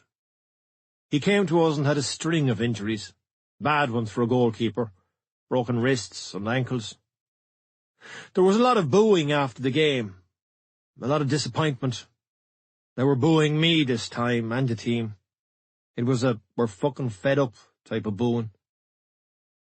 I stayed in Sunderland that night and the players came into training the next day. It wasn't a punishment. We'd planned to bring them in on Sunday, and we were going to give them the Monday off. We'd bring them in on the day after a match to check on them. Any injuries or knocks from the game. Precautionary stuff, standard procedure. If I was doing it again, I'd give them the day after the game off and bring them in the day after that. Their minds are elsewhere, especially after being beaten. Everyone's down, especially on a Sunday. I was still angry that morning. Not that we'd lost, but at the way we'd lost. It wasn't that we'd down tools, we hadn't. In terms of the stats, we'd had more than decent possession, and we'd made twice as many passes as Bolton. But I know, try explaining that to supporters when they've just watched you lose 4-1. But we've been nervous. Individual mistakes, given daft goals away. But there was no argument, and no outbursts. I was disappointed that we were struggling. But I'd been in the game for almost 20 years, and I still knew that things weren't so bad. I drove home to my family after training on Sunday afternoon. I pulled over on the way back. I was knackered, and I had a snooze in the car on the side of the A19. I don't remember ever having done that before. There'd been no phone calls from the owner, nor from Niall after the game. There'd been no panic. But I spoke to Niall on Monday. He was in Portugal playing golf. I can't remember if he phoned me or I phoned him. He rarely spoke after a game. Niall mentioned that the players should be coming into training with smiles on their faces. I got the impression he'd been speaking to 1 or 2 players who'd been left out. I said, I don't expect to see people with smiles on their faces when we get beaten. If you want that, you should have employed Roy Chubby Brown. We were there to win matches, and if we lost, I expected people to be upset. The conversation wasn't too intense or awkward, but it was the first time Niall had talked about a team matter in the 2.5 years that I'd been at the club. So it was a bit strange, but he was the chairman and entitled to say anything like that. Later, Niall said that he hadn't used those words. He'd said that he wanted me to come back with new energy and a smile on my face, something like that. I stayed at home on Tuesday and headed back to Sunderland on Wednesday. Our reserves were playing United that night, and I was going up a touch earlier. I'd be staying in Sunderland for the rest of the week. We had a match against United on Saturday. While I was driving, the owner rang me. He said, "I hear you're coming in 1 day a week." I said, "1 day a week? Who are you talking to?" "Well, that's what I heard." I went, "It's nonsense. How could I come in 1 day a week? I'm on the way up now. We've got a game on Saturday." He said he was disappointed with the Bolton result. His tone wasn't good. "Your location, where you live. You need to move up with your family." I was in the 3rd year of a 3-year contract. The arrangement, the flat in Durham, my family in Manchester, had suited everybody, until now. I said, "We've had a bit of success. Why should I move up now?" He said, "I think it's important that you live in the area." I'm not sure if I'd said something like, "Why don't you move up?" He lived in London. But I did say, "I'm not moving. I'm in the last 6 or 7 months of my contract anyway." It might have been a different conversation if we'd been talking face to face. Then I might have said, "Well, if I sign a new contract, I'll move up. I can understand that." But I said, "It's not affected results previously." The conversation didn't end well. It was a case of no one tells me where I should live, and the accusation that I was only coming in 1 day a week hung there. There's always hearsay about managers at football clubs. There are always rumours. He comes in at 7 in the morning. He's sleeping with a girl from the office. He's a big drinker. They're always there. He's a loner. He's too friendly with the players. I'd lived through my career with those rumours. Brian Clough is rarely in. It didn't bother me. Jack Charlton lets them go for a drink, and we loved him for it. If Ellis Short actually thought that I was trying to run the team on a day a week, he should have arranged to see me. I thought he was talking down to me. He spoke to me like I was something on the bottom of his shoe. I felt I'd been doing reasonably well so far. So I thought, I'm not putting up with this.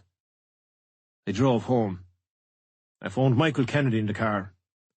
"Listen, Michael, I'm not having all of this." Michael spoke to Niall. Niall wasn't sure why the conversation between myself and Ellis Short had ended so badly. Apparently Ellis Short was surprised that I was so upset. And before I knew it, it was over. Tony Loughlin got in touch with me on Thursday morning. He'd been told that Ricky would be taking the team for Saturday's game against United, and that I wouldn't be going back. Michael had been talking to Niall. Niall texted me, saying he'd sort the contracts out. It must have been difficult for Niall. Peter Walker, the chief executive, had left the club a few months earlier. I'd only met the new man, Steve Walton, once with Niall. There was an agreement within 24 hours that I would leave. There'd be a severance payment, and we'd move on. Statements were issued. It was over. I was very disappointed, but not really shocked, although it was very sudden. Later, Ellis Short said he'd been very taken aback at my reaction to his phone call. That might be true, but he never picked up the phone to me to see if there'd been a misunderstanding or to arrange for us to speak again properly. Later he said that he wasn't trying to question my commitment or insist on moving my family to Sunderland. I don't think he was sorry to see me go, and I didn't want to work for him. You lose a few matches, and suddenly everybody questions where you live. The media reports said I'd left, I'd walked, I'd resigned. But I didn't resign. We agreed mutually that we'd part ways. There was a statement from Sunderland, said that everything had been agreed amicably, but then I had to wait ages before I was paid. I collected my bits and pieces from the flat in Durham, but I didn't go back to the club. Tony collected my things from my office for me. Ricky took the job till the end of the season, and I was left wondering why he'd reacted that way when I'd asked him if he fancied management the week before. I didn't resign or walk out. I said I couldn't work with Ellis Short. An agreement was reached. I wasn't answerable to Ellis Short. I was answerable to the chairman or the chief executive. Walking out is an unfair expression. Sometimes a manager's position is just impossible. My career at Sunderland ended after a difficult 3 or 4 weeks, not 2 or 3 months, like I've seen other managers get. We were still on a point a game. If you kept that up for 10 years, you'd still be in the Premiership. But it was over. It still saddened me. I still think I should have been the manager of Sunderland. I really liked the club, and I liked the people. I can be critical of myself about many things. I know I could be more tolerant of people. I know my recruitment could have been a lot better, and, ultimately, that will make or break you. But the idea that I wasn't a hard worker, or that I only turned up now and again, it was nonsense. I knew when to go in and when to dip out, to recharge the batteries or give people a break from me.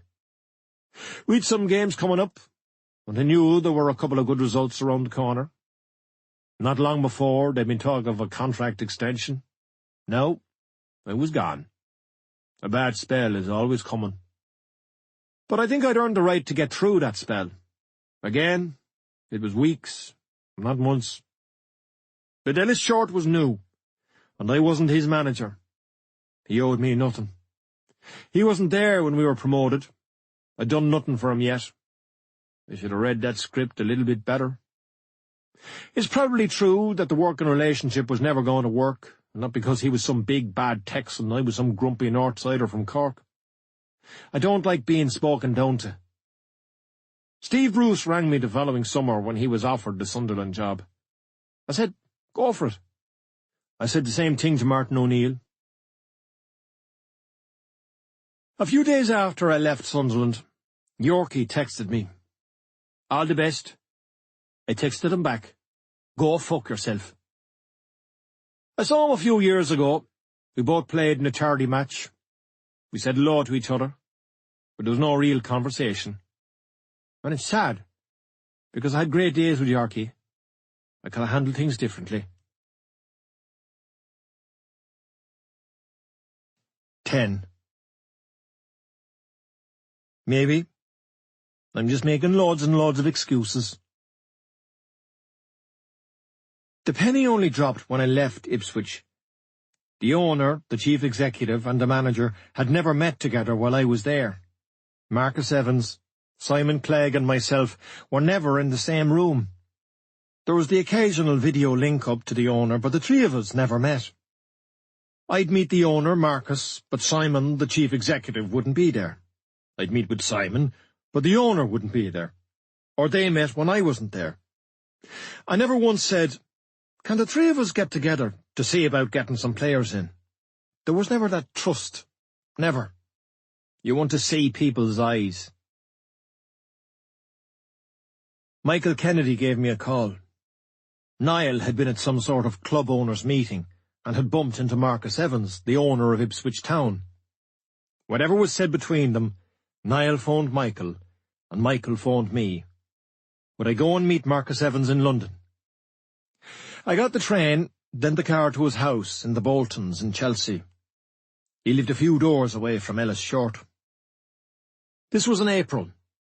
It was 5 or 6 months since I'd stopped working at Sunderland. After the initial shock, I hadn't been missing the buzz of management. I wasn't pining. Once I knew it was over, it was over. It might seem like a cold attitude, but I always remember the club chairman talking to Brian Clough in The Damned United. First there's the chairman, then there's the directors, then there's the fans and the players. And then, bottom of the pile, there's the fucking manager. The manager is important, but not that important. I always knew I'd be gone one day, but at the same time, I felt I hadn't finished the job at Sunderland because of the way things had ended. You always want to prove people wrong. We're almost brainwashed into thinking that the longer we're out of work, the harder it is to get back in. I was a bit anxious about it. The list of good ex-managers who've been forgotten about is frightening. But I felt I'd done enough at Sunderland to give me a chance. I should have been more patient. I met Marcus Evans. It was just the two of us. We talked about the club, how he'd bought it, how it had been struggling, and would I be interested in managing it. It was an interview, I think. The job wasn't just there if I wanted it. He wasn't offering me anything. A nice guy. I liked him. I thought I'd be able to work for Marcus. I told him we'd see how it went, and I went back home. In the meantime, there were one or two conversations. A lawyer representing Marcus Evans spoke to Michael about potential terms. Then I was asked if I'd go back down to London for another chat. Marcus was happy with how the first one had gone and just wanted to confirm his impressions. So I went back. I'm guessing it was a week or two later. Ipswich already had a manager at this time, Jim Magilton. I was being touted for a job that was already occupied. But I didn't feel too bad about that. It's not good, but it's standard practice. I thought it was all right to chat about the job. I hadn't agreed to take it. I didn't feel too sorry for Jim Magilton. I felt he'd let me down with a player when I was managing Sunderland. He was supposed to take Tommy Miller off me. We'd agreed a deal. The transfer deadline came. I can't remember which one it was. But Ipswich pulled out of the deal. I rang Jim Magilton. I said, "What's happening? I've turned down other deals for Tommy because you said he was going to you." He was proper aggressive. He didn't give a fuck. It was all fuck you and me back to him. Fuck you, you're a fucking joke. But it started at his end. So, part of me was thinking, fuck him. It's the business. I found out later that another manager spoke to Marcus Evans while I was still the Ipswich manager. Today, I don't think I'd do it. If a club offered me the job while the manager was still in place, I'd probably say no. But you know where I am. But it's like any other business. The club has to plan ahead. I was speaking to Ipswich while the manager was still there, but they'd approached me, and it was the first approach I'd had since Sunderland. Barcelona hadn't been ringing me. After the first meeting with Marcus Evans, I asked Tony Loughlin to go and watch an Ipswich game. They were playing in Bristol on a bank holiday Monday. I wanted to have some idea about them, in case I was offered a job. Tony went down to Bristol, bought a ticket like a normal punter, and watched them. He thought they were very average. I got the impression, after the second meeting with Marcus Evans, that the job could happen as long as we could agree terms. 9 times out of 10, when a manager is out of work, he'll agree terms. A few days later, I was down there in the blue training kit, and I was looking at it, going, fucking hell. I didn't feel the excitement I'd felt going up to Sunderland. I'm not sure why not, but I didn't. I feel bad even admitting that. Tony Loughlin was with me again, but I didn't have that innocence.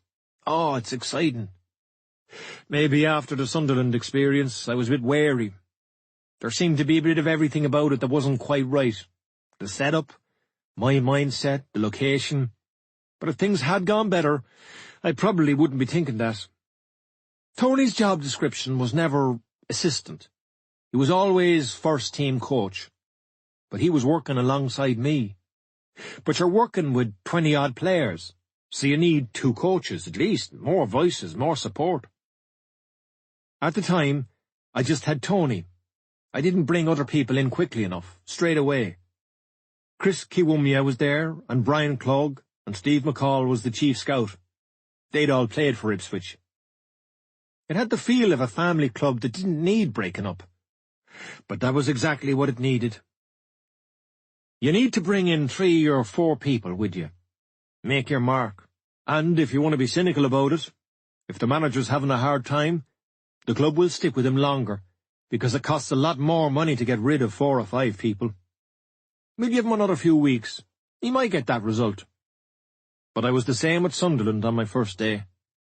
It was just me and Tony. But my eyes weren't lying to me. Some of the staff at Ipswich weren't up to it. There were 2 members of the medical staff that I disliked straight away, what they were doing, the way they worked. I didn't like the way they allowed players to behave in front of them. I didn't think they were professional or authoritative enough. But I kept them. To be fair to the owner, he told me that if I wanted to make changes, I should do it quickly. But I thought I'd wait till the summer. Wait till pre-season. But maybe I'm just making loads and loads of excuses. That's management. Deal with all that. Eventually, into the season in November, I brought in Ian McParland, or Charlie as he's known. I met Charlie when I was doing my pro licence. He had managed at Notts County and he'd coached Forest. I liked Charlie, but he could argue. He made me look like a saint. Tony and some of the other lads were fairly quiet, but Charlie made up for them, and me. Eventually, I brought in Antonio Gomez, the fitness coach from Sunderland. All these men are survivors.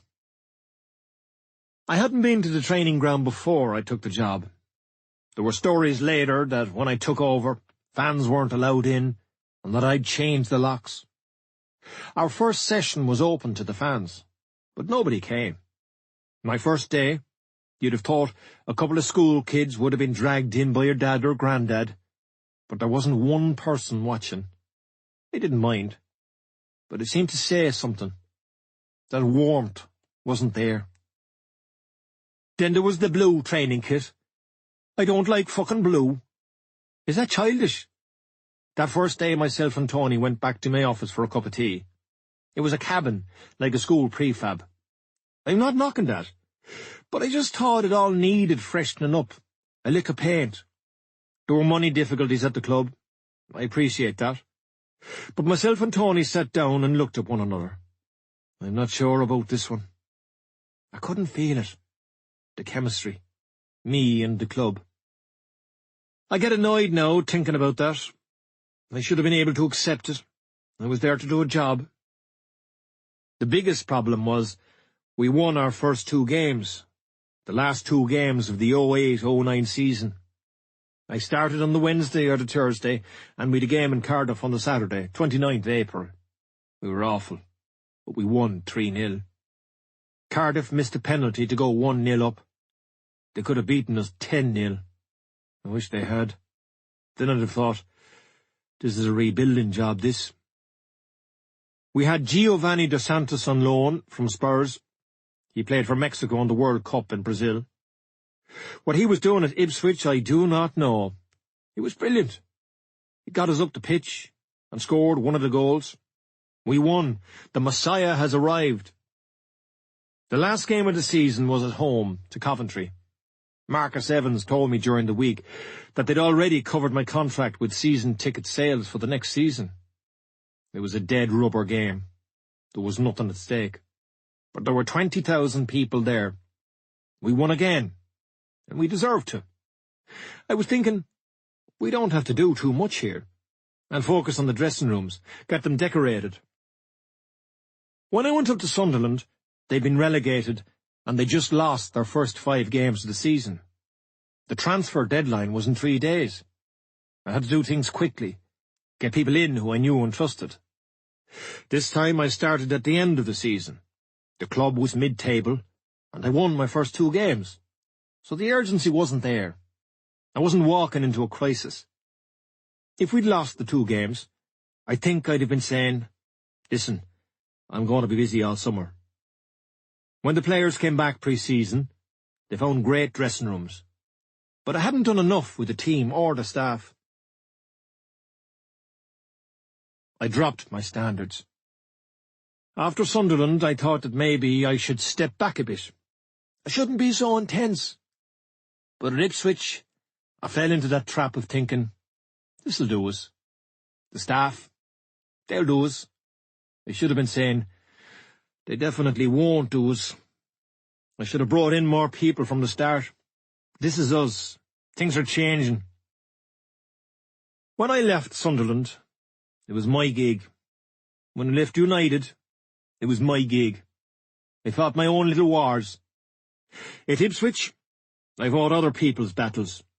I went with other people's standards. That was my biggest crime.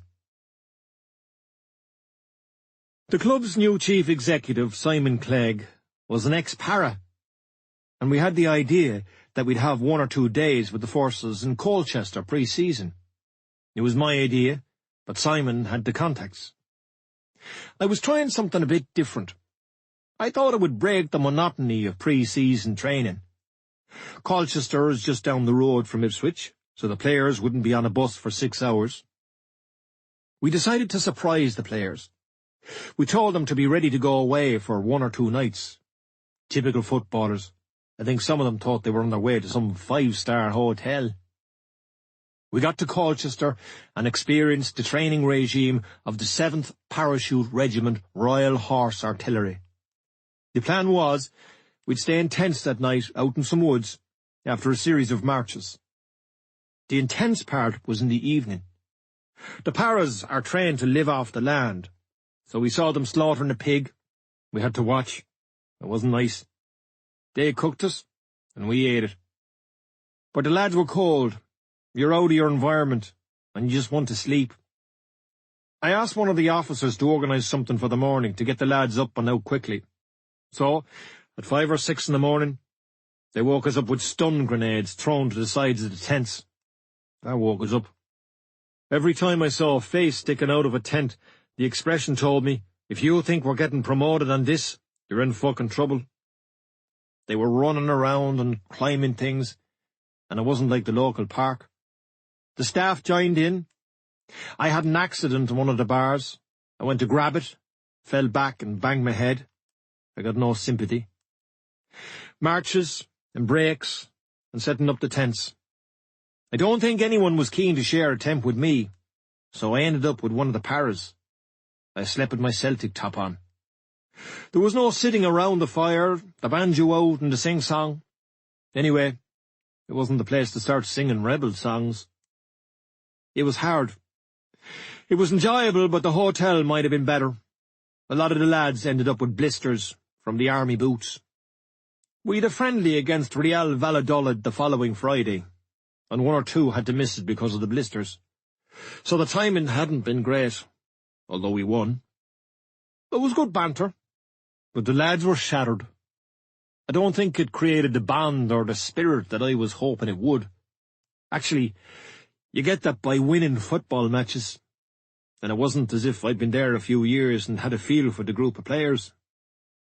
I was guessing at what they might enjoy, and I think I guessed wrong. The medical staff weren't happy. But I thought, fuckies, you better get used to living off the land anyway. Our first game of the new season was away to Coventry. We lost, 2-1. Giovanni Dos Santos had gone back to Spurs by then. Our keeper, Richard Wright, had been very good for my first 2 games at the end of the last season, but he cost us one of the goals, and a few more to come. It's so important to get off to a good start, and we played quite well. But we gave away 2 soft goals. John Walters scored for us. Teams can recover from a bad start, but a sluggish start often tells you what sort of season you're going to have. I really went overboard on the players after West Brom beat us 2-0, the 4th game of the season. It was over the top. West Brom had just been relegated, so they were going to be strong.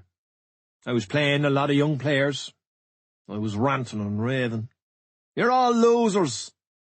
It really wasn't my style. We'd lost to a better team, and normally I'd have accepted that. And it wasn't just because we were losing. We'd done that at Sunderland too. But things had taken off so quickly at Sunderland. I think I lacked a bit of patience with myself at Ipswich. I suppose I thought I could relive the Sunderland experience, but I couldn't get that momentum. I didn't feel I was bedding in. It was the 31st of October before we won a match, our 15th game of the season. Shane Supple was a goalkeeper, and he'd been involved in the first team.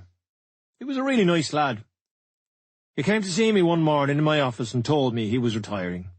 He was only 22. The first thing I'd always suggest in a situation like that is for the player to have a break and come back in a week or so. The player might be a bit low, or he might have had an injury, or it's a family issue. I'd had my moments when I'd felt I'd had enough, but I could just tell by Shane's eyes that he'd made his mind up. He was cool about it. He wasn't upset. I remember saying to him, "You're not changing your mind, are you?" He went, No, I've thought about it." He didn't love the game anymore, and he said he didn't want to work with people who didn't care if they won or lost. I think it was the whole industry that he disliked. I admired him for it. People often end up in jobs that they don't want, in places where they don't want to be. And I think too that the pull of Ireland was there. He wanted to go home to Dublin. I gave him the option of coming back, but I knew I was wasting my time. I think he was going back to Ireland to become a Garda, a policeman. So I thought to myself, I better keep on side with Shane. So that was one of our goalkeepers gone. Of the 14 games before we beat Derby on the 31st of October, 8 were draws. They were all bad draws. But the 3-3 draw at Doncaster in mid-September was a disaster. We were winning. We're 3-2 up going into injury time. And Quinton Fortune, ex-United, cuts in. I played with Quinton, and I never saw him use his right foot. But he hits it with his right and scores. Top corner. We've been 1-0 up, and 2-1 up, and 3-2 up. 10 days later, we draw 3-3 with Sheffield United. The same story. They scored in injury time. 6 goals, 2 points. At that stage of the season, the 4 points we dropped would have sent us up 10 places in the table. 20 draws in one season. It's still mind-boggling. And we had been winning so many of those games. I should have used the substitutions better. Get an extra defender on. But I thought, it's only Doncaster. And they equalised. We'd have been better off losing 10 of those draws and winning 10. We'd have had 10 more points. Those 10 days between Doncaster and Sheffield, we were nearly there. But we never really had the exhilaration of 2 wins in a row, a run of results. We didn't get the momentum or the self-belief that comes with it. Newcastle came to Portman Road. They hammered us 4-0. It shouldn't have hurt so much. They had Andy Carroll, they'd Nolan, they'd Nicky Butt. A blind man would have got Newcastle promoted that year. But I was ex-Sunderland. The Newcastle fans travelled in numbers. There was the tribute to Bobby Robson. It was on TV. But Newcastle weren't coming to town every day. You wouldn't have looked at us and said, "They're not even trying." There wasn't chaos. We didn't play particularly well when we beat Derby. We played Watford one night. We had 26 chances, but we drew 1-1. They scored in injury time. Another bad draw. We were nearly a decent team. The family had moved down with me, and we rented a house. I liked the sea air. But we moved house 3 times in the first year. It was unsettling. But we were trying to find the right village. And villages can be funny old places. We couldn't find a Catholic school like St. Bede's in Manchester for the kids. The school we eventually found was different. It was more conventionally English, very middle class, cricket and rugby, tea and scones. We went to a charity function for the school a few months after the kids had started there. It was a tuxedo job, and I ended up sitting beside a man I didn't know. I wondered how the conversation was going to flow. He said, "What do you think of this new coalition government?" I thought, for fuck's sake. I nearly went, "Is there a new coalition government? Did you watch Barcelona last night?" I thought the new coalition was a team playing in the Suffolk League. I think I missed St. Bede's more than the kids did. And the blue kit. It always felt a bit wrong. Simon Clegg, the new chief executive, came on board the same day I started. Chemistry again? It wasn't there. He'd been the chief executive of the British Olympic Association, but he wasn't a footballing man. And I think it had more to do with the differences in our backgrounds. As well as being an ex-para, he was public school educated. I was from Mayfield in Cork, but I had to grow up. I couldn't expect to be working with Irish people. But the conversation has to flow. I'd say, I'm interested in that player. He'd say, well, what do I do? He'd never been involved in football before. I think he was all about being answerable to Marcus, not helping the manager. Everything was hard work. Most championship clubs lose money. Simon suggested a restructuring of the player and staff bonuses. Even as a player, I'd always thought that you should only really get a bonus if you'd earned it. The idea was that the bonuses would be delivered with a promotion or in reaching the playoffs. Normally, a player would get a bonus for a win or a draw. The average player at Ipswich would have been on 8 or 9 grand a week, so holding the bonuses, 300 or 400 quid a game, till the end of the season was a big incentive.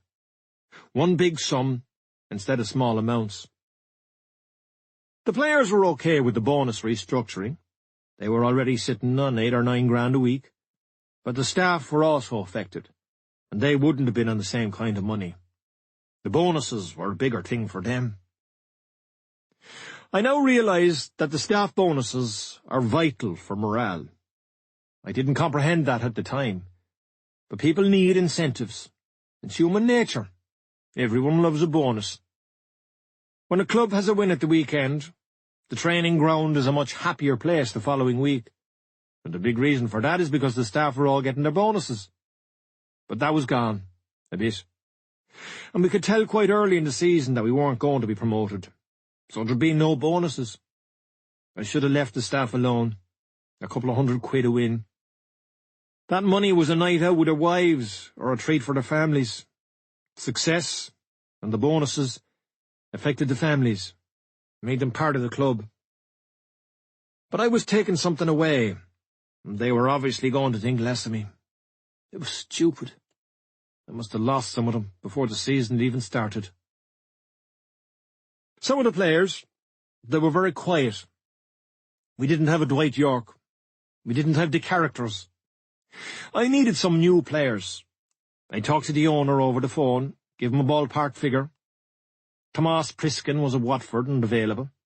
The scouts were keen, and I watched him once pre-season. He scored, played well, but it wasn't friendly.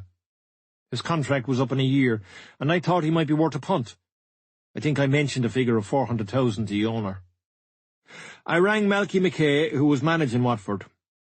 Listen, Malky, I'm just giving you a heads up. We're interested in a player. I never spoke to other managers about a fee for a player. I never get involved. Malky goes, right, I appreciate the call. I said, I'm leaving it to the chief executive. I couldn't believe it when I heard what we paid for him. I think it was 1,750,000. Watford couldn't believe their luck. That was our lack of communication, the fact that the three of us never spoke together. Priskin wasn't worth that money, but nobody had got back to me to get my opinion. I brought in 2 of the lads from Sunderland, Carlos Edwards and Grant Ledbetter. They were good lads, but we paid too much for them. I thought about 2 million for the 2 of them would have been decent, but we paid just less than 4. I phoned Steve Bruce, who was managing Sunderland. I said, I can't believe how much you're getting for Grant and Carlos. Brucey went, oh, no, right. They've agreed a deal. It had nothing to do with him. He was never going to say, no, you're paying too much. The deal had been between Simon and Niall. I liked the look of Jordan Rhodes. He scored at Brentford for us pre-season, and he scored at home to Colchester. A couple of clubs rang me about him, Notts County and Huddersfield. It wasn't Liverpool or Arsenal.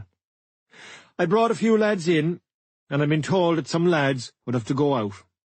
I still get criticised for selling Jordan, and I have to accept that. But it was also a club decision. We sold him to Huddersfield, down a division, for 350,000, and he started scoring loads of goals. I think I was the one who suggested a sell-on clause, and thank God we had it, because I sold him to Blackburn for $8 million.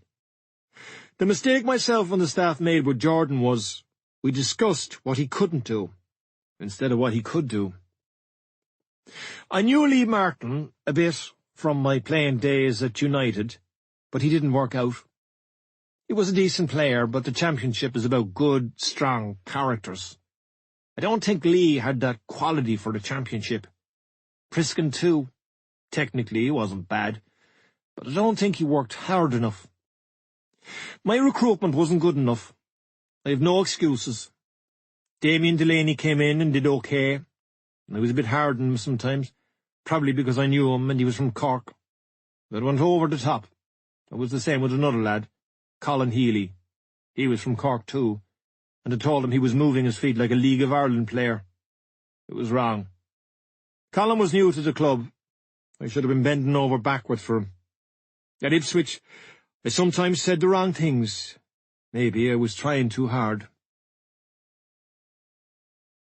When you're a manager, people say you should never worry about the players liking you. It's about them respecting you. But we all want to be liked.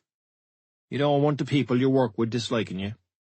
Maybe, after the Paris experience and bringing a few lads in and letting the wrong lads go, I was trying to right a few wrongs. We were playing away to Cardiff on the 29th of November, a Sunday. We'd beaten Derby, and since then, we'd had 2 more draws. I saw that there was a rugby match on in Cardiff the day before our game.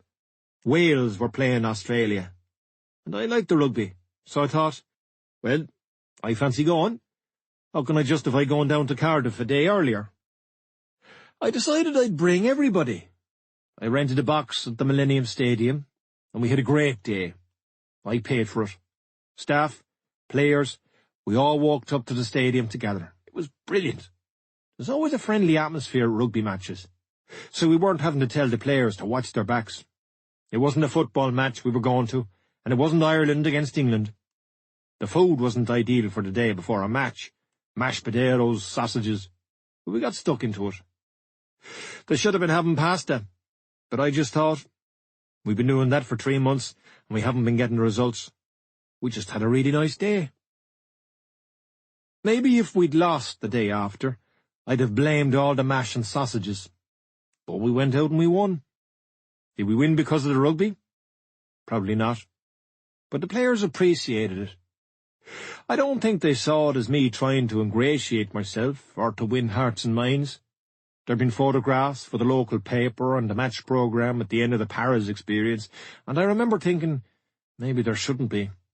But at the rugby, there was no photographs, no fuss, no media stuff. It brings back good memories. They were a good group of lads. We won, but I didn't think of it as a turning point. I still knew it was going to be one of those seasons. When you don't win for the first 14 matches, it's not all down to bad luck. There were just too many draws. We couldn't finish the job off. But the signs were better after the Cardiff match. We started to win a few games. In December, we won 2, drew 2, and lost 1. The 2 draws were both 0-0, one after the other, away to Bristol City, at home to Peterborough. At Bristol I played Pablo Cunyago, a player I didn't particularly like or get on with. He was a striker, very talented. He had a chance with about 5 minutes to go. We had a shot. The keeper parried it to Pablo. He was 10 or 11 yards out. He took 3 touches and the keeper blocked it. He could have hit it first time. There are games that sum up your spell at a club. And that was the game. I remember people saying to me about Pablo, he's really no good to you away from home, and he doesn't always fancy it at home. That wasn't a good start, because half of your games are going to be away from home. I had a dig at him after the match. Fucking hell, Pablo. You've got to do that first time. He was, this and that. Missing a chance like that is a reflection of the attitude of training. The first day pre-season, Pablo walked off the training pitch feeling his groin or something. It wasn't from a tackle. because the players had just been running and stretching. After we'd finished, I spoke to him.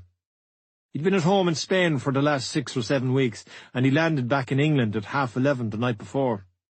I didn't think that was great. The next day, the second day of pre-season, I was in my office, and I saw Pablo chatting to some of the players in the car park at about 9:10. He was due to have treatment, and the injured lads would have been in at about 8:30 or 9. So I called him in. I knocked on the window. I said, "What are you doing? It's 9:10. And he went, "Oh yeah, but we just kind of do what we want." I said, "Well, them days are over." My days with Pablo were numbered, but he stayed at the club for another year because we couldn't move him on. No club was interested in taking him, and I was happy to tell him that. I just found him dead lazy. But he did get an important goal for me. We beat Coventry at home 3-2, and Pablo scored the winner in injury time. But that really was the only time he produced. I'm not a big fan of judging players from DVDs, but I watched a few Ipswich matches on DVD before I took the job. There was one, Pablo came on as a sub. He walked onto the pitch. He was so lackadaisical. He looked like he was going down a coal pit for 10 hours. Ipswich got a penalty, and he missed it. I thought, that's what you get for walking on. You're supposed to run onto the pitch like it means something. I didn't like the attitude of 2 or 3 of the players, including Pablo early on, which didn't help the flow of my message. I don't mind disagreements. I don't have a problem with a player having a bad time or playing badly. But the attitude to training, or the impression that the player is just there to pick up his wages, that's what will get to me. Ben Thatcher, one of the senior players, seemed to have issues with me. I heard that Ben was commuting a good distance. He was coming to work from London. I questioned him on that, and he was like, yeah, I stay the odd night. I could have accepted it if he and a few others had been coming in and training like madmen. I might have given them Mondays off or some arrangement like that. Management is give and take. But I was looking and thinking, you're not really giving me much. Ben came in 3 or 4 hours late one morning. There'd been a crash on the M25 or the M1 or something like that. He was in my office. No apology. It wasn't as if they were important players to me. They weren't. But it still created an atmosphere. The training ground is quite small, so there was a tension, even passing one of them in the corridor. You're thinking, you fecker, and they're thinking the same thing. To the argument, if the player isn't good enough, get rid of him, the reply is often, where? I want to move on. Well, I'd love to move you on, but there've been no calls for you. I liked Conor Wickham. He didn't score loads of goals, but he was only 16 or 17. He got kicked out of his digs one night. We'd a game. I think we were up at Scunthorpe, and they got a call. Conor had been evicted because he'd left his phone charger plugged in all night without the phone connected to it. I had to meet the academy manager, Sammy Morgan, a couple of days later. We discussed phone chargers for a few hours. I had a go at him once or twice. Sometimes I didn't like his attitude to training, but he was a nice kid, though he was 6'3", a big, strong boy. He shook your hand properly. I'd shake hands with all the players as they went out to the pitch. Good luck, the usual. Sometimes I'd wonder what they were putting in my hand, but Conor would grab my hand, and I knew he'd have a go for me. He played in the toughest position if you're learning your trade in the championship. He was a striker, and most of the centre-halves are big, experienced men, and they're going to leave their mark on you. But Conor would take it all day, and he'd be knocking lads over. He did well for me in some important games, and I liked to see him scoring at Sunderland, where he is now. The crowds, always around 20,000, were good for a team that was lingering near the bottom. There were 25,000 there when we beat QPR 3-0, and the fans were decent to me. I could see the frustration and understand it, but what helped, strangely, was the draws. It's hard to hammer your team when they're drawing all the time, not losing. We recovered quite well in the second part of the season. We won more games. We beat QPR away and Sheffield Wednesday away. We beat Barnsley. We beat Reading. We won more games. We drew away to Newcastle. The last game of the season, we lost 3-0 to Sheffield United at Portman Road. There's a tradition that players go back out onto the pitch and say goodbye and thanks to their fans. They often have their kids with them. John Walters was our captain, and he was organising it. I made another mistake. I wouldn't go out with him. We'd been beaten. We'd had a player sent off, which didn't help, and we'd had a bad season. But I should have gone out. I should have stood with the players. If I'd been a player and the manager had said, I'm too embarrassed to go out, I think I'd have thought, you cunt. I'm not that type of person. It's not my form. But sometimes my actions are not what I would want. I should have gone, I'll go out with you lads. I'd always been okay at facing the music. I should have looked at the table at the end of the season. We finished 15th out of 24 and said, that's not too bad. We were 14 points from a playoff place and 9 from relegation. I should have kept my head. I should have looked at the bigger picture. I don't think I'm a bad manager, but at Ipswich, I managed badly. But all the people I've admired, they've all had difficult spells, so I probably learnt more at Ipswich than I did at Sunderland. In the second season, 10-11, it was all about playing the younger players and getting the wages down. My job description had changed. It had been about promotion. Now it was about working within a much smaller budget. During the summer, I'd had the dreaded conversation with the owner, where I was sitting in my office discussing tactics with him. We had a tactics board with us. I should have known my days were numbered. Well, why can't he play there? Because he's this and he's not that. He said, let's go with the young players.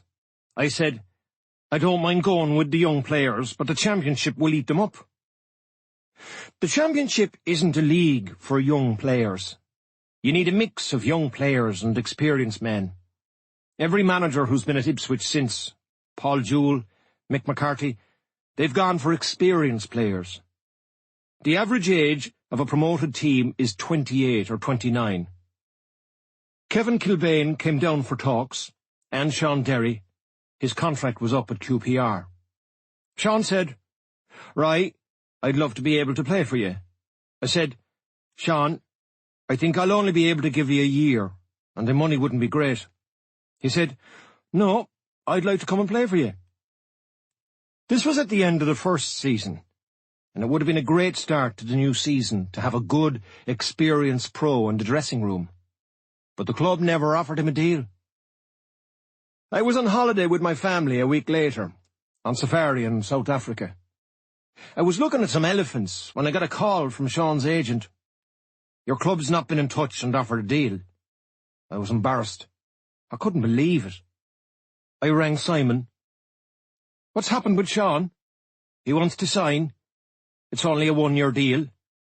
He said, no, we're not going ahead with it. The warning signs were there. Lee Carsley came, but the club wouldn't offer him a contract. Kevin Kilbane, the same. These were good, experienced players and good guys. Kevin told me, Roy, your club's not even got back to me. I rang Simon, and he rang Kevin to apologise. This was a man who'd played more than 100 times for his country, and they couldn't even ring him to tell him they weren't going to offer him a deal. They would all have been free transfers. So, I gave 8 players from the academy their debut. 7 of them weren't good enough. I got in 1 or 2 loan players. We stayed local pre-season. Our thinking was, we'd play weaker teams, win a few games, build up confidence with a few harder games thrown in. So we played Histon, Great Yarmouth and Hadley United, and West Ham and PSV Eindhoven. Charlie McParland had left, for family reasons. He'd been commuting from Nottingham.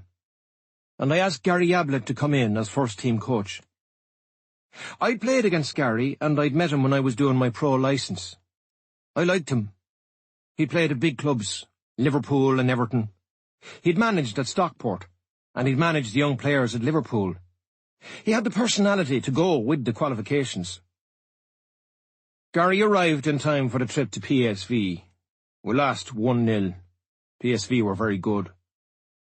I gave the lads a night out in Amsterdam. 2 of them were late for the bus the next morning. I'd warned them, lads, act like men tonight. If you're having a few pints, make sure you can get up. But of course, there were 2 stragglers. I fined them. A club fine could be a few grand, but my fines would be smaller, 300 or 400 quid, cash. And I explained to the players that the money was going into a kitty for, say, the Christmas do or go-karting trips for the players or staff, or a few quid for the groundsman. The lads were happy enough to pay the fines when they knew where the money was going. The policy, staying local, except for the short trip to Holland, worked a treat. I went to watch our reserves play at Tottenham 11 at home. Pablo Cunyago came on for 10 minutes, and he was fucking awful. He should have passed the ball to a striker who was in a good position with about 5 minutes to go. I went down to the dressing room after the game and had a go at him. I said, "You should have fucking passed it." And he went, "Well, how are we going to win anything with you as the manager?" I nearly physically attacked him, but I didn't. Gary hadn't felt well when we were in Holland playing PSV. I remember myself and the other staff getting into him. "Are you homesick for Liverpool, Gary? Are you missing all the burnt-out cars and shell suits?" It was all friendly banter. And Gary was, "I don't feel too well." He didn't come into work for a few days. He got ill very, very quickly.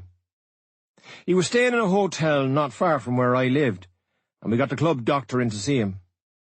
Within a day or 2, he was in the cancer ward in the hospital in Cambridge. He had non-Hodgkin lymphoma, a form of blood cancer. He was fighting for his life. He never worked again. Because he'd come in pre-season and there were still people on holiday, Gary's contract hadn't been finalised and signed, and although we'd agreed the package, the club wasn't legally bound to do anything. I rang the LMA, the League Managers Association, and said, "You'll have to come and help one of my staff." But Gary wasn't a member. But, still, they were brilliant. They made sure he got all his entitlements, and the club had to honour the deal. I had a meeting with the staff to explain how ill Gary was. I was very emotional. I remember thinking, I'm not really ready for this. But who is? I don't think I handled it very well, but I'm not sure that an older man would necessarily have handled it better. Gary was in the process of writing a book. It's very good, and he told me he was convinced that the pressures of football had taken their toll on him. He'd had a hard time at Stockport, financial problems, transfer embargoes. The stresses and strains had damaged him. I drove down to Cambridge after training to see Gary. Eventually, he was moved up to Christie's Hospital in Manchester so he could be nearer his family in Liverpool. I'd take my staff up to see him, or I'd see him at his house. He'd been planning to start giving talks on his career and the pressures of the game. That was going to be his project, because getting back on the training pitch was going to be very difficult. But he never got the opportunity. He died 16 months after he'd been diagnosed. I was on holiday in Mauritius when I heard the news. I'd gone from Ipswich by then. It was shocking. We had a great start. 3 wins against Middlesbrough, Palace and Bristol City, and 2 draws, Burnley and Portsmouth. We were 3rd. I was delighted. We were taking off. We had a settled team. We were playing 1 up front and hitting teams on the counter-attack. It had worked really well against Middlesbrough. A week later, mid-September, we were 2nd after we beat Cardiff City, but we'd lost 3 players. I had a bust-up with John Walters. He wanted to leave. We were 4 or 5 games into the season. He'd heard that Stoke were interested in him. Tony Pulis again. He hadn't been in touch with me about the player. I said, John, I haven't had a call from anybody. I couldn't blame John for wanting to leave. He'd been a good player for us, and he had a chance to go to the Premiership. But he did it the wrong way. He came back a few days later. They're definitely after me. I said, I've heard nothing. If there's a bid, I'll tell you. I've nothing to hide from you. You can ring the owner. I don't do the business deals. I'm not having this. There was effing and blinding and a bit of shoving. Why don't you fucking believe me? I didn't begrudge him the move, although I was losing one of my better players, and maybe my job. I got carried away, and John got carried away. I dropped him for the next game, against Burnley. We were 1-0 up when they scored in injury time. At the press conference after the game, I said that John would never play for the club again. That was a big no-no. His value was down already. He was sold to Stoke a week later. It could have gone better, but I played my part. We've shook hands since. I came in one morning. Where's John Stead? Oh, he's gone for talks to Blackpool. Nobody told me about it. A week later, he was talking to Bristol City. I rang Simon. He said, oh, I wasn't sure if I should tell you. So, John Walters, John Stead and Alex Bruce had left. John Walters in particular was a big loss. We had a couple of injuries to important players, Gareth McCauley and David Norris. The players I'd wanted, Kilbane, Derry and Carsley, would have been vital to us now. We got a keeper, Asmir Begovic, on loan from Portsmouth, but only for 6 games. I hadn't really seen him play, but just by the way he walked into the building, I liked him. He lifted the training ground. We were unbeaten in the 6 games he played, but Portsmouth called him back. I think David James was injured. Asmir's at Stoke now, and he played for Bosnia and Herzegovina in the Brazil World Cup. They let me bring in Martin Fulop, another keeper from Sunderland. I wanted to bring him in on loan. I said, a loan deal all day. But the owner rang and told me that they'd done a permanent deal. I think it was for £750,000. I said, you know why they did a permanent deal? They obviously wanted him out the door. I brought in Mark Kennedy from Cardiff, but he was injured most of the time. Jason Scotland came in from Wigan, but he didn't pull up any trees. And he only arrived after John Walters and John Stead had left. He hadn't been part of any plan for the season. I was looking for players on loan. I tried to call in a few favours from a few old teammates, but I wasn't getting it back. I did get Andros Townsend and Jake Livermore from Tottenham, but in 2010 they were very young, and having Tottenham tendencies in a place like Ipswich is never good. They were young lads coming in with other young lads, all of them on small wages. We got Jack Colback from Sunderland, but then Steve Bruce needed him back for a cup tie. Sunderland were playing Notts County. I said, you're bringing him back? For Notts County? He said, yeah, we need him. Notts County beat them. In mid-November, we lost 6 on the spin. Derby, Barnsley, Hull, Norwich, Swansea, Preston. We were down to 18th. We beat Leicester 3-0 and had 2 games postponed because the pitches were frozen.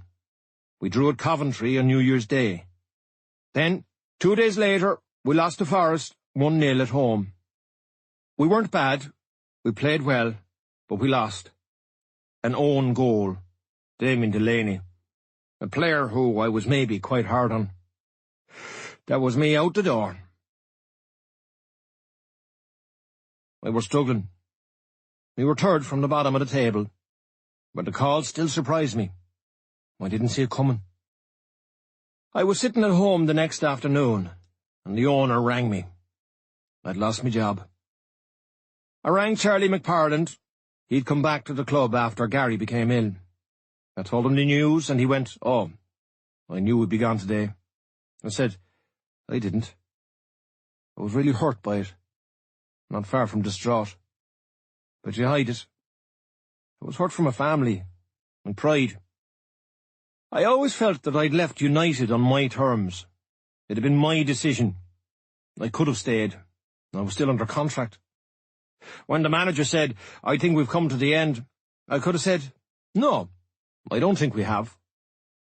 I was shown the door, but I opened it and walked through. With Sunderland, I fell out with the owner. I thought leaving was right, but I was getting the sack this time. That hurt, and I felt I hadn't really made a good go of it. I did the school run. I picked the kids up. I went home to tell my wife. She was holding an envelope. That was put under the door while you were up at the school. Someone had dropped it off from the club. The termination of my contract.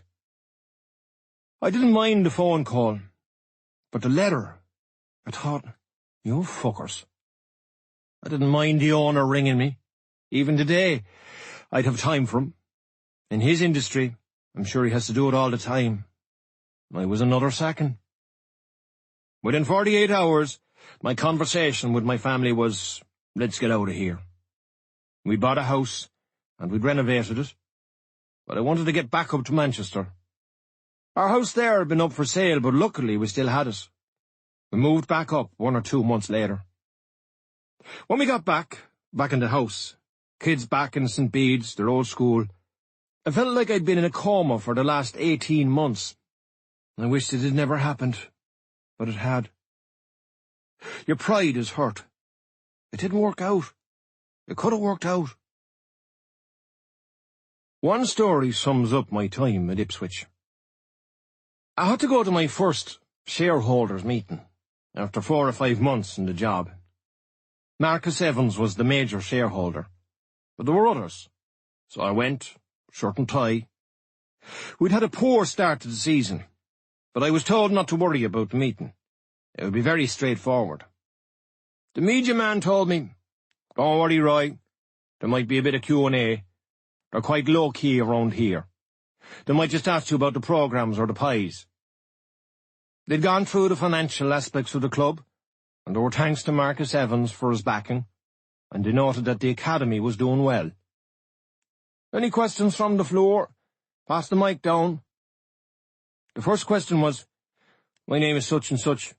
I think Roy Keane should resign immediately from his position as manager of this football club." I felt like saying, "Can you give me till tomorrow, pal?" I'd only been in the door 2 minutes. My biggest failing has been recruitment. Whether the problem was with my relationship with the scouts, or whether I brought in the wrong characters, ultimately, your signings will make or break you. I sold Jordan Rhodes, a goal scorer. Did I take the wrong advice? I wondered sometimes, are they listening to me? I should have followed my own gut feeling. Ideally, now, I'd like to watch players a bit more. I'd focus on what a player is good at, instead of talking constantly about what he can't do.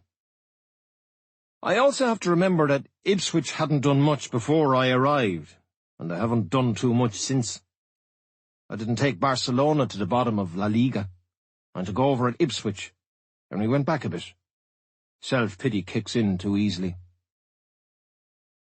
I was only gone a week when Ipswich played Arsenal in the first leg of the League Cup semi-final. I'd said that too many young lads would get eaten up in the Championship. But the young lads had done very well in the League Cup. We beat Exeter away after extra time, Crewe away, Millwall away, Northampton at home, West Brom. Roberto Di Matteo got the sack within 2 weeks of that game, after a 3-0 defeat at Manchester City. Then we were drawn against Arsenal, 2 legs in the semi-final. Ipswich beat Arsenal in the first leg. It was the first time they'd been in a cup semi-final in 30-odd years. I trust myself a bit more now. At Ipswich, I'd be talking to a member of my staff, and I'd have to remind myself that I played more games at the highest level. I'd managed at a higher level, and I was taking advice from people who couldn't match that experience. That's not to say they're not worth listening to. I don't mean that. But don't underestimate yourself. The talk is constantly about players, the players you want. I think he's brilliant. I think he's great. I think he's good. I think he's bad. He might be available. He mightn't. I think he's a great lad. I think he's a cunt. We were at a reserve match, and I said, "What do you think of the boy Iverson?" And two of the staff said straight away, "Nah." It had pissed me right off. I came in the next day, and I pulled the two of them. "Lads, the next time I mention a player, don't fucking dismiss him without considering it first." You get the experience by making mistakes, so, again, I have to go easy on myself. Ancelotti, Van Gaal, they learn from experience. I would try and enjoy it a bit more. I'd try and be myself a bit more. I think the pressure of being the boss made me play up the role. There is a role, of course. I played it when I was a player. But I had more control of it. I was out on the pitch. It was easier. As a manager, you want the players to play for you. Ancelotti can manage Real Madrid and be a good guy. If I come up short, I can at least say, well, I was myself. At Ipswich, I acted a bit. It was a sleepy town, and I'll fucking rock this place. I'll bring them to the army. We'll eat fucking pigs all night. It backfired a bit. I made the point about Ellis Short talking to me like I was something on the bottom of his shoe. I think I spoke like that to some people at Ipswich. Paul Jewell came in after me and immediately said, "Oh, I'll have to fix this mess." It wasn't a mess. We were well organised. We trained properly. He brought in people like Jimmy Bullard from Hull. He was on about 20 or 30 grand a week. It happens. There's trust in a new manager. For a while. 11. I was a reluctant pundit. That attitude helped the quality of my commentary, I think. I tried to talk as I played, very simply. I sometimes saw Adrian looking at me, letting me know, "We need more." And I was, "You're not getting more. I've said my bit." I don't think I've ever used the word unemployed to describe myself. I don't want the label, and it's one of the reasons I started doing things that I wasn't so sure about. PR events, signings, charity matches. They could be a fill-in and bring in a few bob. They'd fill my soul a little bit. I didn't want to sit around waiting for the calls to start coming in. There's an element of shame in doing nothing. I know, it's often not a choice, but for me, it was. When I left Sunderland, I thought I'd achieved enough to get another job. After Ipswich, I thought, I've not done enough to carry me into another job. Get ready for the worst. People say, when one door shuts, another one opens. But that's not always the case in football. One door shuts, they all shut. I never thought for a minute that my phone was going to be red hot. I was eventually offered an international job, and I spoke to a Turkish club. But it didn't feel like the right opportunities. I also spoke to a Premiership club and a Championship club, and I didn't hear anything back. I heard a college professor in his 50s tell a group of students not to worry about what they were going to do with their lives. I don't know what I want to do yet. I like that. It gave me hope. I ended up in Nigeria doing a gig for Guinness in September 2011. Guinness VIP got in touch through Michael Kennedy. A big lump sum was offered. I'd be away for 3 or 4 days, and I'd be going with Marcel Desailly. I asked myself, do I want to go down this route? And I thought, well, I've got nothing else on, and I've never been to Nigeria. I was being warned. The money is good, but there are a lot of kidnappings out there. When my wife and kids heard about that, they were keen for me to go. There'd be nobody paying the ransom. I thought, I'll try it. I'll see if I can enjoy it, or appreciate it. I went to London to a hotel at Heathrow and met the middleman. There's always an agent involved. I can't remember his name. He introduced me to Marcel. I hadn't met him before, although I'd played against him. We had a good chat, a bit of banter. I liked him. We flew out to Lagos the following day. It was a nightmare getting through security at the airport. Proper chaos. You look at a movie scene set in an African airport and you say, it can't be that bad. But it was. We had security lads looking after us, and they got us through. The gig was called Guinness VIP. You were on a stage, but it was intimate. 100 people, maybe a touch more, sitting around us. You could turn and engage with people, and there was a live internet link-up. The first question was about what we'd both been doing since we'd retired from football. I wasn't that long out of the game, so they passed me the mic and I told them that I'd been doing a bit of travelling and I'd tried my hand at management. But the only face they saw up there was Keane, Manchester United. They weren't seeing Sunderland or Ipswich. When we'd been called up on stage, they listed off our honours. Mine aren't too bad. But next to Marcel's, World Cup, Champions League with Milan, they weren't that hot. So, I'm telling them all about the travel I'd been doing with my family, Australia, Vegas. It's all fairly quiet, a muted response. Then they go to Marcel. What have you been doing? Fucking hell, I thought it was the Pope I was listening to. Oh, I've been building schools. I've been working on projects in Africa for the kids, because I am one of you. The roof came off. It carried on for about another hour. The night was over, and we were walking off the stage. I'd only known Marcel 24 hours, but I knew him well enough to say, you fecker. Thanks for that. What? I'm on about Vegas and Sydney and fucking Bondi Beach with my Speedos on, and you're building schools with your bare hands. He says, Right, you gotta play the game. He was laughing his head off. The next morning, we were going north to Ibadan. There was a helicopter for us. Marcel said, I'm not getting on. Flying's not for me. Not in a helicopter. So, a minibus was organised. I'm a team player, so I got in. 3 or 4 hours in the minibus, and Marcel never said a word. It was all emails and the internet. We got to the hotel about 3 hours after the helicopter. We do the gig. The first question, what have we been doing since we finished playing football? So I say, I've been doing a bit of charity work, and I mentioned the Irish guide dogs, and they get one off my chest straight away. They get the look from Marcel. That's better. We were flying back to Lagos the next morning, down to the hotel reception, back outside, and Marcel got into the helicopter. We were back in Lagos in half an hour. We landed in Heathrow. I was due to get a connecting flight to Manchester, but the screening machine at security started making noises as my bag went through. There was some sort of explosive residue on the handle of my bag.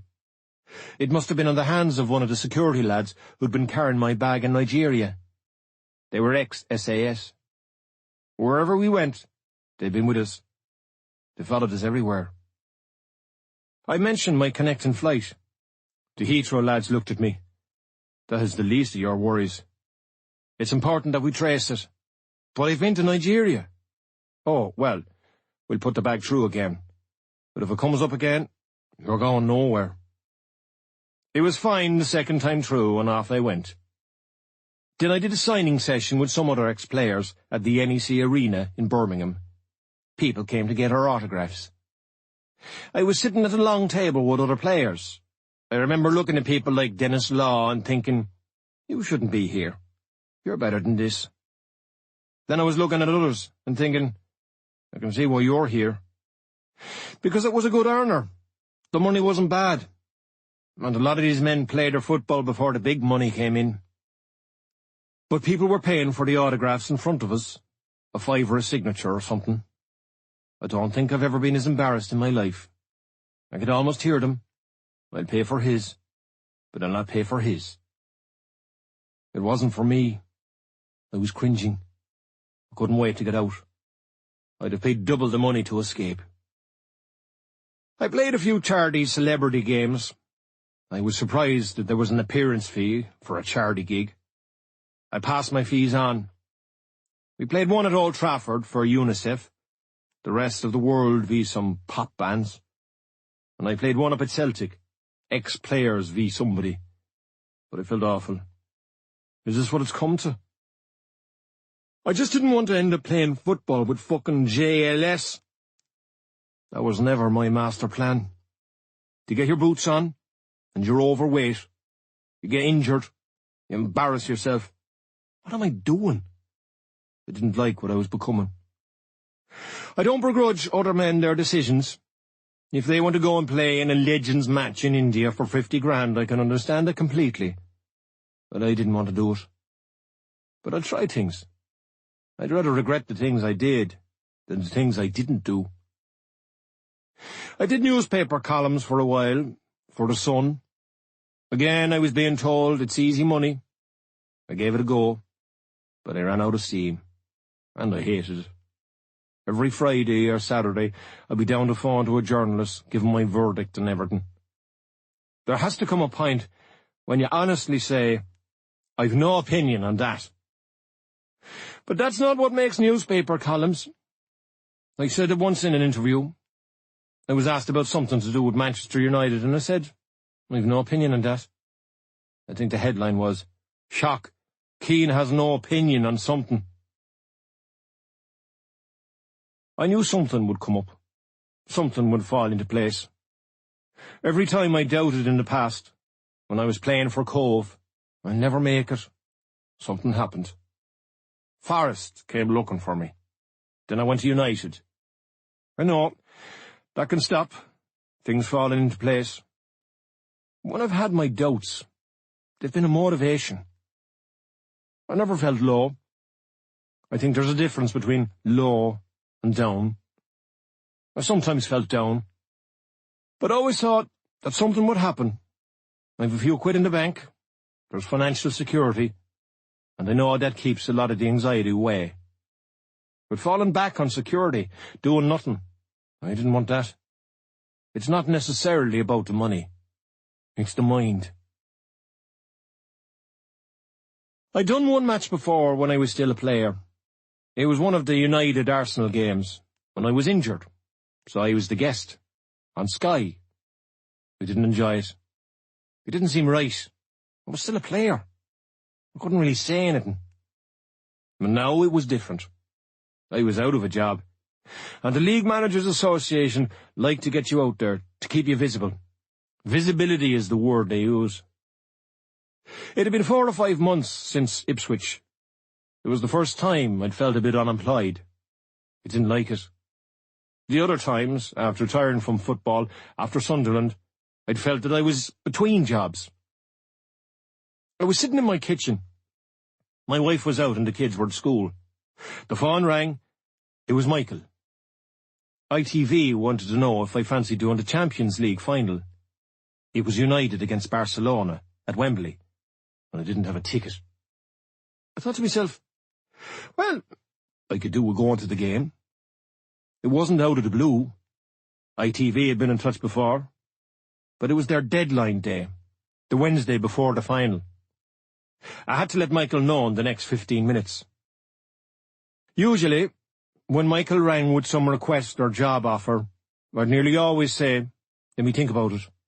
He'd laugh and go, you're not going to do it. I'll just tell them. But I'd read my horoscope that day. It had said something like, you can't keep saying no to people. So I said, I'll do it. I wanted a ticket. As United's captain, and as a manager, I've been used to talking in front of a camera. But the last time I'd analysed a match, it had been United's game against Middlesbrough for MUTV, which had played its part in getting me out the door. The other guests were Gareth Southgate, he was the regular, and Harry Redknapp. Harry had managed Tottenham in the Champions League that year. Adrian Chiles was the presenter. Andy Townsend was there too. I knew Andy. I was quite relaxed about it, considering it was a Champions League final, and I was new to it. But I played against Barcelona, and I played for United.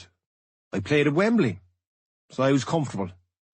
and the other people, Garrett, Adrian, the ITV people, gave me a helping hand. And Harry's personality helped.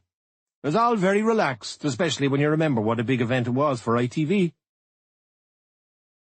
My main point was that I thought United playing 4-4-2 would be overrun in midfield by Barcelona. Giggs and Carrick were in the middle of the park. They were good players, but they wouldn't be great at getting the ball back for you when you didn't have it. I kept what I said simple, and they called it right. They got very little possession. But it didn't need an expert to predict that. ITV took a chance, throwing me in, but I'd like to think they were confident enough that I'd know what I was talking about. I mightn't have the TV head on, but I'd have the football head on. A couple of months later, into the new season, 2011-12, I was asked if I'd do a few more games. I played it by year, match by match. I trusted ITV, but I didn't want to sign a contract. I was out of work for more than 2 years, so I just continued to do it. I got used to it. I got used to the travel, the studios, talking at the pitch sides and working with other people, the other pundits and production people. I enjoyed the travel. I liked going to Munich. I liked Madrid and Barcelona. I could have a wonder if there was no English teams playing, because I wouldn't have to deal with the fans. We were in Athens to cover United's game against Olympiacos, and a group of us went to have a look at the Acropolis. When I was a player, I wouldn't have done that. I enjoyed the trips to London on the train. I enjoyed walking around London. My day in London was a bit of a treat for myself. Getting to and from the stadiums could be a problem because of the traffic. I started getting a motorbike to the games, which I really enjoyed. I'd be couriered on the back of the bike from the station or the hotel to Wembley or Stamford Bridge. I enjoyed the routine, getting to the games, getting home. I liked ITV, the people I was working with. The travelling wasn't always great. We did City's away game against Villarreal. I got dogs abuse from some of the City fans, and I was thinking, do I need this? But then, we'd be covering a United game, and Lee Dixon would be getting loads of stick from the United fans, and I'd say, you have to deal with it. I liked when United or City were playing at home, because they were 2 minutes from my house. The pay was the same for working at the Etihad as it was for going to Munich. A game in Munich was 3 days away. A game in Manchester was less than 1. A few occasions I didn't enjoy it. I just wasn't in the mood for it. At a game I was watching, no goals, no action, wasn't worth the travel. I'd be away and be missing a family occasion, a birthday or something, and I'd think, this isn't for me. I'd tell the producer, Tony Pastor, or later, Mark DeMuth, I was finished with it. I'd had enough. I'd stop doing it for a while. Then I'd be watching a game and I'd think, maybe I could have added to that. A couple of weeks later, they get in touch. Are you sure you don't want to do this game? I'd go, go on then. I'd go back, and the lads would go, we thought you'd retired. And I'd go, I'm only doing it for a few more games, lads. My jobs as a manager had ended badly. They always do. This time, I was dictating the terms. A bit. It even gave me something to complain about, if that makes sense. The ex-players who've fallen in hard times are the ones who ended up with nothing to do. Football had been good to me, so, although I'll always argue for a good deal, it wasn't about making money. It was about getting out of the house. There'd be homework to do before a match. I'd have to look at the opposition, whoever was playing against an English team. I'd be sent DVDs and information on the players. You learnt you didn't want too much information because you were only on air for short spells. Before the game, at half-time and after, I was learning the tricks of the trade. It was work, but I don't like the label pundit.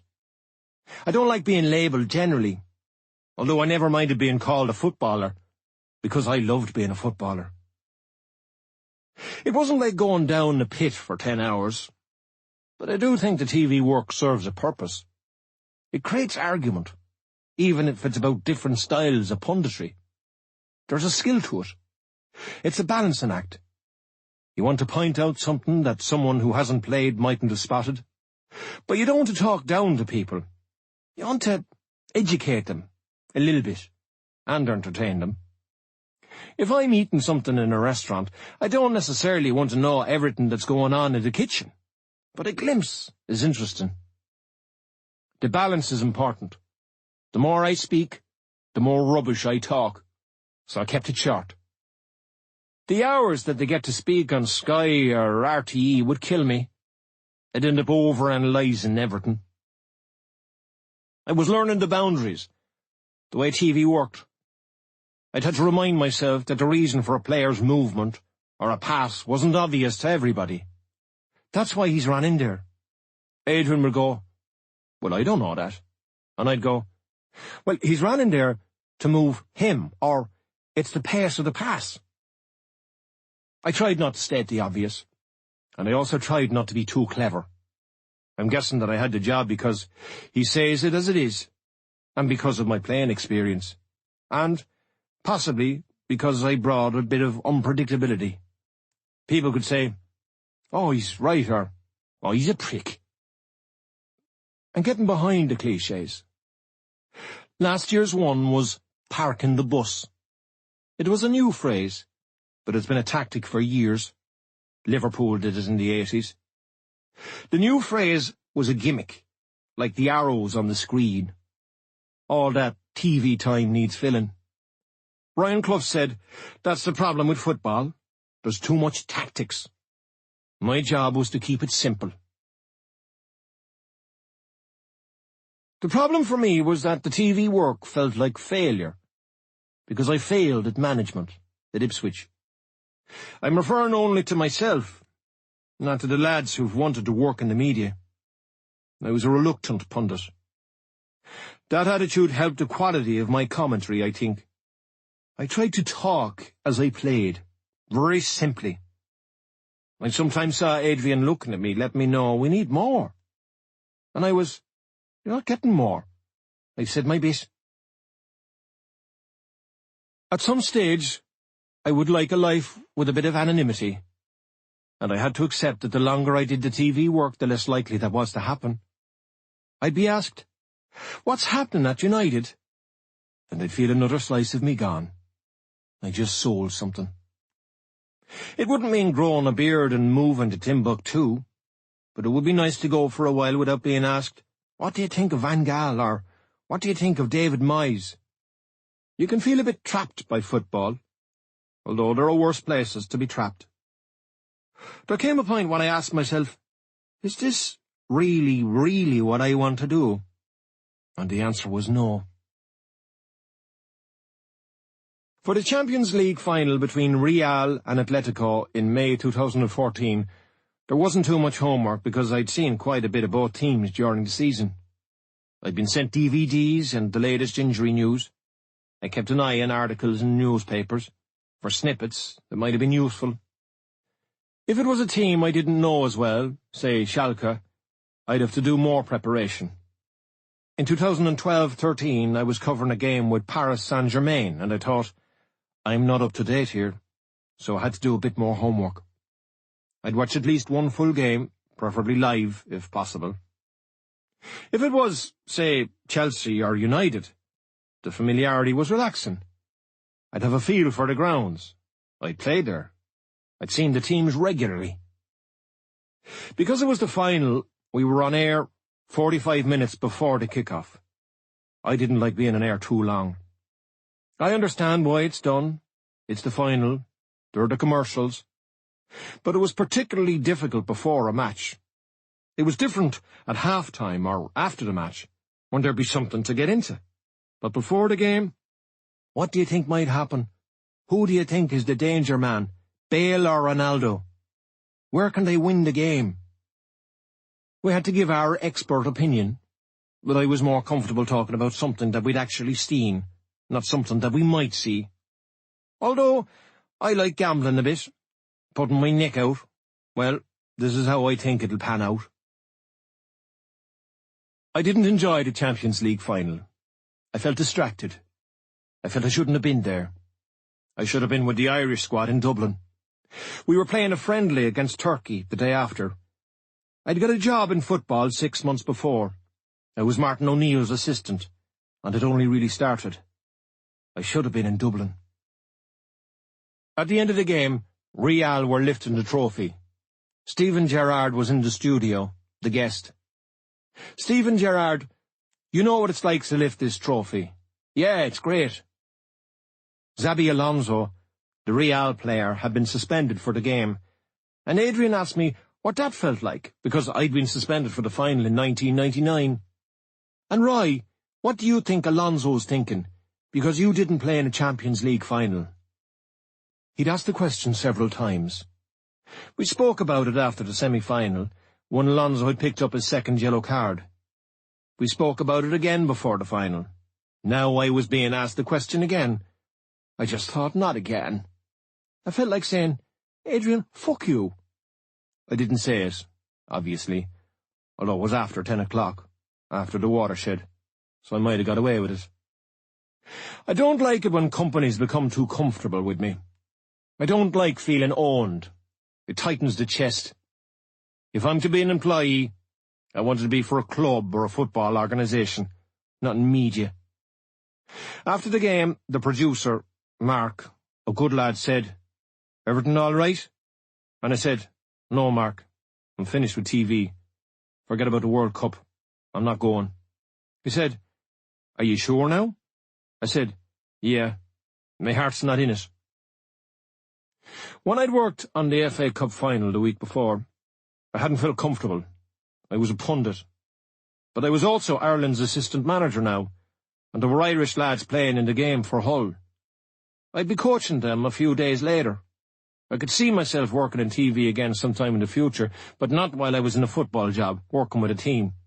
I just thought, no, it's not for me. It had been on my mind, and I was happy when I made the decision. It was like when I rang Gordon Strachan to tell him that I wouldn't be playing again. It was a weight off the shoulders. It meant I wouldn't be going to the World Cup, but I couldn't see myself over there anyway. I'd done 2 or 3 years, and the decision felt great. I know that punditry is a huge part of the football life, but I didn't want to do it anymore. I just felt it was sucking my spirit. There was once we were at Juventus in Turin. They were playing Chelsea. We were standing just at the corner flag. Adrian was next to me. He goes, "This is great, isn't it?" He's a proper football fan. I went, "I used to play in these games, Adrian." I wasn't being cocky. He looked at me and said, "Yeah, I can see where you're coming from." It's about justification and what you stand for. When I was at United, I was getting paid good money, but I could go, "Yeah, but I'm giving it back to you." I didn't feel that way with this work. It's an easy gig. I don't like easy gigs. When I heard, "I liked your commentary last night," I knew I was only talking bullshit like the rest of them. Hopefully, my bullshit was a bit better. I wanted to do something that excited me. TV work didn't excite me. What I really enjoyed was the company. If we were covering an away game, we'd travel the day before and go for something to eat and a few drinks. I liked Adrian Childs and Lee Dixon and Gareth Southgate when he was doing it, and Martin O'Neill. It was like a little team. Sometimes Andy Townsend joined us, or Clive Tilsley, the commentator. There'd be plenty of football banter. And the people you don't see on the screen, the sound technicians, producers, I'd get on well with them too. I was on a circuit. I'd travel to different cities and stadiums around Europe. I'd bump into the same people, doing what I did. I met and travelled with Jan Molby. He works for Danish TV, but he lives in England. I enjoyed his company. It was good crack. Jan played for Liverpool, and some United fans saw us together. One of them said, "Why the fuck are you talking to him?" I felt like saying, "I speak to who I fucking want to. He played for Liverpool in the 80s. I like meeting people. Old players. Jan, Ray Houghton, Patrick Vieira, Kevin Kilbane. I bumped into Peter Schmeichel in a hotel in London. I was having my porridge and he said, "Do you mind if I join you?" We'd had a fight once, and now we were having breakfast and a bit of banter together. It was nice. We never mentioned the fight. The fight was that time a different environment. Patrick Vieira and myself fought in the tunnel, and now I like meeting Patrick. I got sent off for stamping on Gareth Southgate. I get on well with Gareth now. We keep in touch. I like meeting Ian Wright, even though we'd been in opposing sides. I kicked Robert Pires, and he laughs about it now. I ended up thinking, what good guys these are. I wouldn't have allowed myself to see that as a player. I think the TV job brought me out of my shell a bit. I met Peter Reid. I used to kick fuck out of Peter Reid, in a respectful way. I remember booting him when he was at City. I don't remember him kicking me, but he must have. Peter did one of the England international matches, and we stayed in the same hotel in Oslo. We went out for a walk and had lunch together. He was a player I'd admired when I was a kid, when he was in that Everton team with Adrian Heath and Kevin Sheedy. And there I was having lunch with him in Oslo. We were sitting there, and one of us said, "This is cool." And it was cool. 12. I loved the game of football. I got distracted, I think. I lost track of why I loved the game. I thought Martin O'Neill was a clear favourite for the Ireland job. I'd met him on a few occasions. We'd done some TV work together.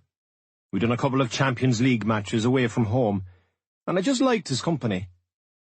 And I'm hoping he might have liked mine a little bit. So when I thought, he's got a chance of getting the job, I also thought, maybe, just maybe, he might keep me in mind. I thought the job would suit Martin, in terms of his character and his experience, even his age. I thought the challenge was perfect for him. And before you know it, he rang me and said, "Do you fancy coming up for a chat?" And I thought, all right, interesting. I'd a real enthusiasm about me then, because after my time at United, and especially at Ipswich, I'd lost a bit of love for the game, which I hate saying, because for me, football is still the best game on the planet. Was I expecting it? Probably not. Was I shocked? Not shocked either. In football, you just never know what's around the corner. And I thought the Irish job, being Martin's assistant, was probably perfect for me. I just thought, to work with Martin, to go back with Ireland after all the turmoil, the roller coaster, and that roller coaster started when I was 14 or 15.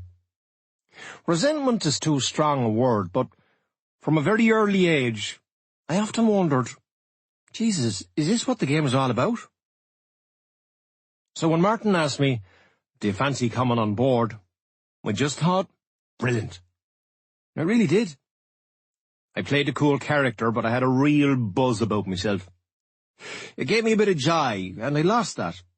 I lost that in football, definitely. There are never good endings in football. I was no different from lots of other ex-players.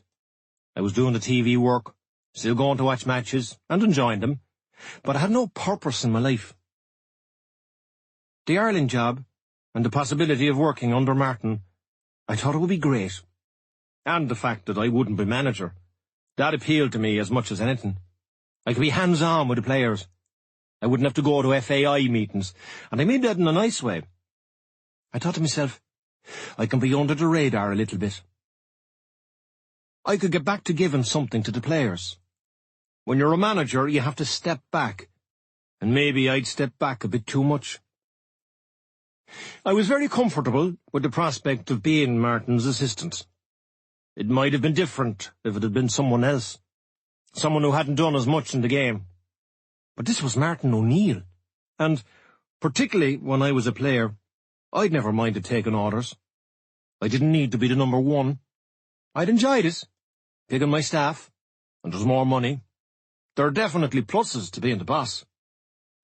But if I'd been asked during the years when I was out of the game, would I have been happy to work as somebody else's assistant. 2 or 3 names would have sprung to mind, and Martin's would have been up there, at the top of the list.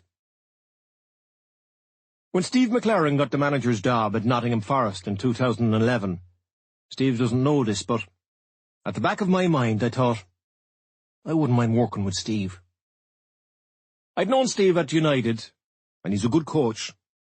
There were other people I'd come across, and almost subconsciously I'd be going, well, I think I'd like to work with him one day, maybe. I think I'd get on well with him.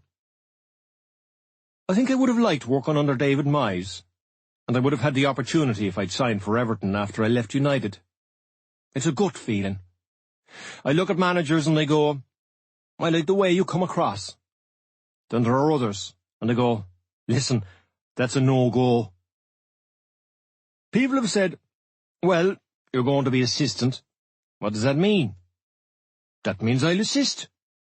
Whatever he wants me to do, I won't complicate it. If Martin says to me, right, there's a player in China that could play for us, I'll go to China. If I'm asked and it's my responsibility, I'll do it.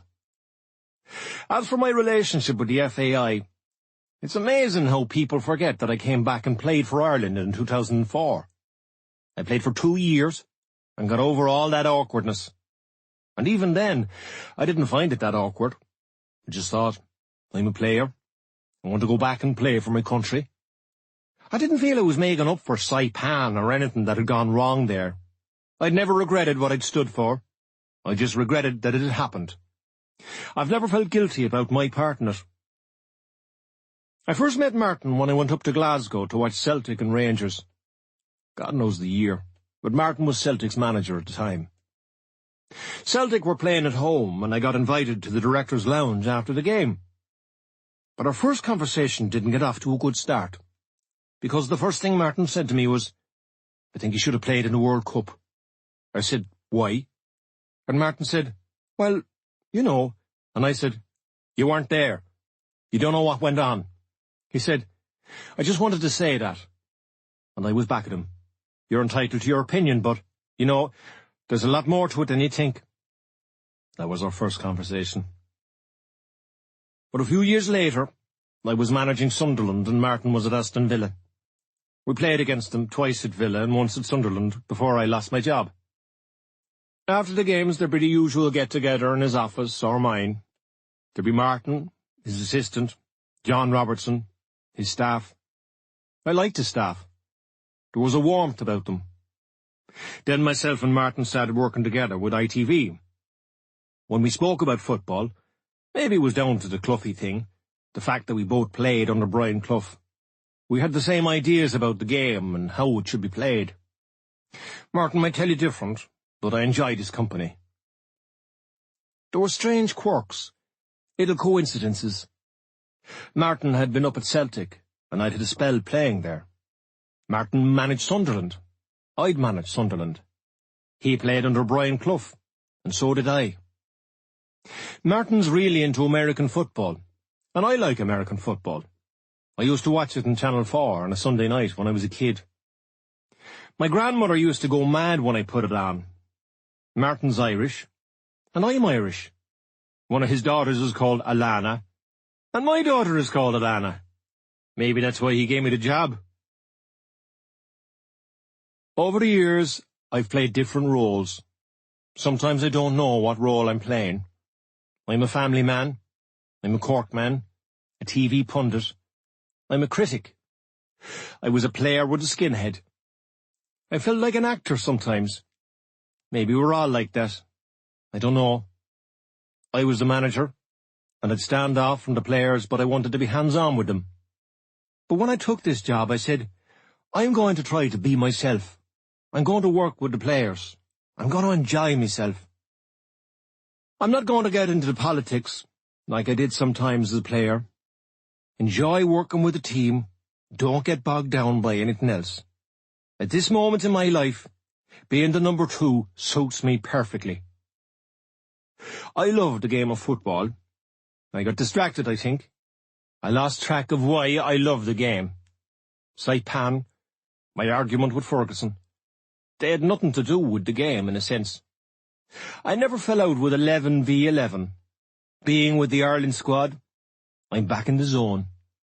Being beaten by Turkey in Lansdowne in May was horrible, although it was a friendly. But it was great to wake up the next morning and get out on the grass with the players. I've not had that feeling in years. I was working with the lads who hadn't played the night before, going, we'll get this right. That feeling was there, and this meant this fucking happen. Being out in the grass, for me, is getting your gear on. I hadn't put on a pair of boots in a couple of years. Puma King, apparently they're from the 1950s because they're not green or orange, are odd. Getting the gear on, getting the balls out, getting the bibs, the cones, setting a position. One part of the training leads to another and to another. A warm-up, possession, 5v2 or 7v2, 6v6 in a big area, 2-touch, 1-touch, all part of the warm-up. Then into a bit of crossing and finishing, and ending with a game. There might be additional rules in the game, say 1-touch finishing. If you're working with a smaller number of players, say 4v4, you might have 2-touch with 1-touch finish. A longer session might include tactical work, walking players through situations, and the shape of a session will depend on its time in the season. You won't be working on physical fitness at the end of the season, and when you last played a game, or when your next game is coming up, and the number of players you have. Then there's the manager's feel for the group, and what he thinks they need. A lot of ingredients go into a session. In the mornings, Martin discusses the session plan with myself and some other staff. He gets our thoughts and ideas, then decides on the session. That's fine, and I'm happy with it. The sessions are short, and our time with the players is short, and Martin has vast experience. But at club level, when there are a lot more training sessions, I like to get a feel for the group of players and make quick decisions myself. I like the responsibility. You're off tomorrow, lads. You've trained really hard. When you're the assistant, you can't make those calls, but I think, ultimately, that it might eventually frustrate me. There's the fresh air, and getting wet, feeling cold. There's the satisfaction of a session going well, or the disappointment of it not going so well. There's the emotional side of being out in the grass, going back for your lunch thinking, I've done a bit of work, enjoying the food, going, that was a good session, or that wasn't so good, he was good, he was bad, he's pissing me off. Drinking tea or coffee is a massive part of the job, while you talk football. Video analysis, and talk of old games and tournaments. Chatting to people who love the game as much as you do. Qualifying for Euro 2016 is going to be tough. Germany, Poland, Scotland, and there's Georgia too. But even that has given me an extra buzz. I haven't had that hunger for a long time. A lot of people decide not to go into international football because you don't get to work with the players that much, and that's fine. But I think that can actually be a hindrance, spending too much time in their company. Myself and Martin and Seamus McDonough, the goalkeeping coach, took our first 2 games, friendlies against Latvia and Poland, in November 2013. I really enjoyed it. And I think part of that was down to the fact they were only with the players for 8 or 9 days. Steve Walford and Steve Guppy had been added to the staff, and that's been a huge help to us. And they add to the football stories and banter. Steve Guppy played for Martin when Martin was managing Wycombe, Leicester and Celtic, and worked as a coach for Martin at Sunderland. Steve Walford played with Martin at Norwich, then worked with him at Wycombe, Norwich, Leicester, Celtic, Villa and Sunderland. At the end of the 13-14 season, we had 4 games against Turkey, Italy, Costa Rica and Portugal in Dublin, London and the USA. This time, we had the players for more than 2 weeks. It's very different from club football. When you're with players at a club, you start looking at what they're not good at. But when you have them for a short spell, it's, let's get it right for the game. At a club, you spend a lot of time talking about who you'd like to bring in and who you'd like to move. With an international squad, you're not thinking like that. The players you have are the players you have. And there's a plus to that. You have to look at the players positively. It's a bit like being a grandparent. You get the kids, and you give them back. I'm working with Seamus McDonough, and I watched Seamus playing for Ireland at Dollymount when I was a kid, 11 or 12. I came up from Cork for the match with my team, Rockmount. It was a Wednesday night. I was telling Seamus about it. Were you playing in that game, Seamus? Yes, I was. Ireland were playing Holland. It was Ruud Gullit's first international game. We lost 3-2. I slagged Seamus about it. You threw in a few that night, Seamus. We'd won the trip to Dublin because we'd won a tournament, the under-12s. It was called the Val O'Connor. We'd got to the final and the winners would win a trip to see the Ireland team. It was my dream to see Ireland play. We won 3-0. I got a hat-trick. I was going, I want to see that fucking match. But Seamus played in that game. And now I'm working with Seamus. It's brilliant. I bought my first ever single that day too in Dublin. Karma Chameleon by Culture Club. Niall Quinn made the point on TV recently. Dave Langan, who played for Ireland in the 70s and 80s, would have turned up with his leg hanging off and have said, I'm fit. I think Niall was contrasting Dave's attitude to Stephen Ireland's and how things had changed. Playing for your country used to be the pinnacle of a player's career. Now it's playing in the Champions League. Maybe I got lost in that world. I need to remember that most of our players won't be playing in the Champions League. Playing for Ireland would be the pinnacle of their careers. I need to remind myself about going to Dollymount as a kid, on the bus, to see Ireland play. I'm watching the way Martin speaks to the players, the way he handles the staff. I'm not saying it's perfect, or that I'll try and copy it. I'm just going, I like that, I like that, I'm not sure about that, I like that. I don't have to deliver the bad news. You're not playing. But I'm watching Martin do it. He has more knowledge than me, more experience to fall back on. Again, I'm not trying to copy him. I'm learning, like I learnt when I worked for Brian Clough and Alex Ferguson. Brian Clough gave me my chance in England. I have a thing in my makeup where there's that loyalty to people who I think have looked after me.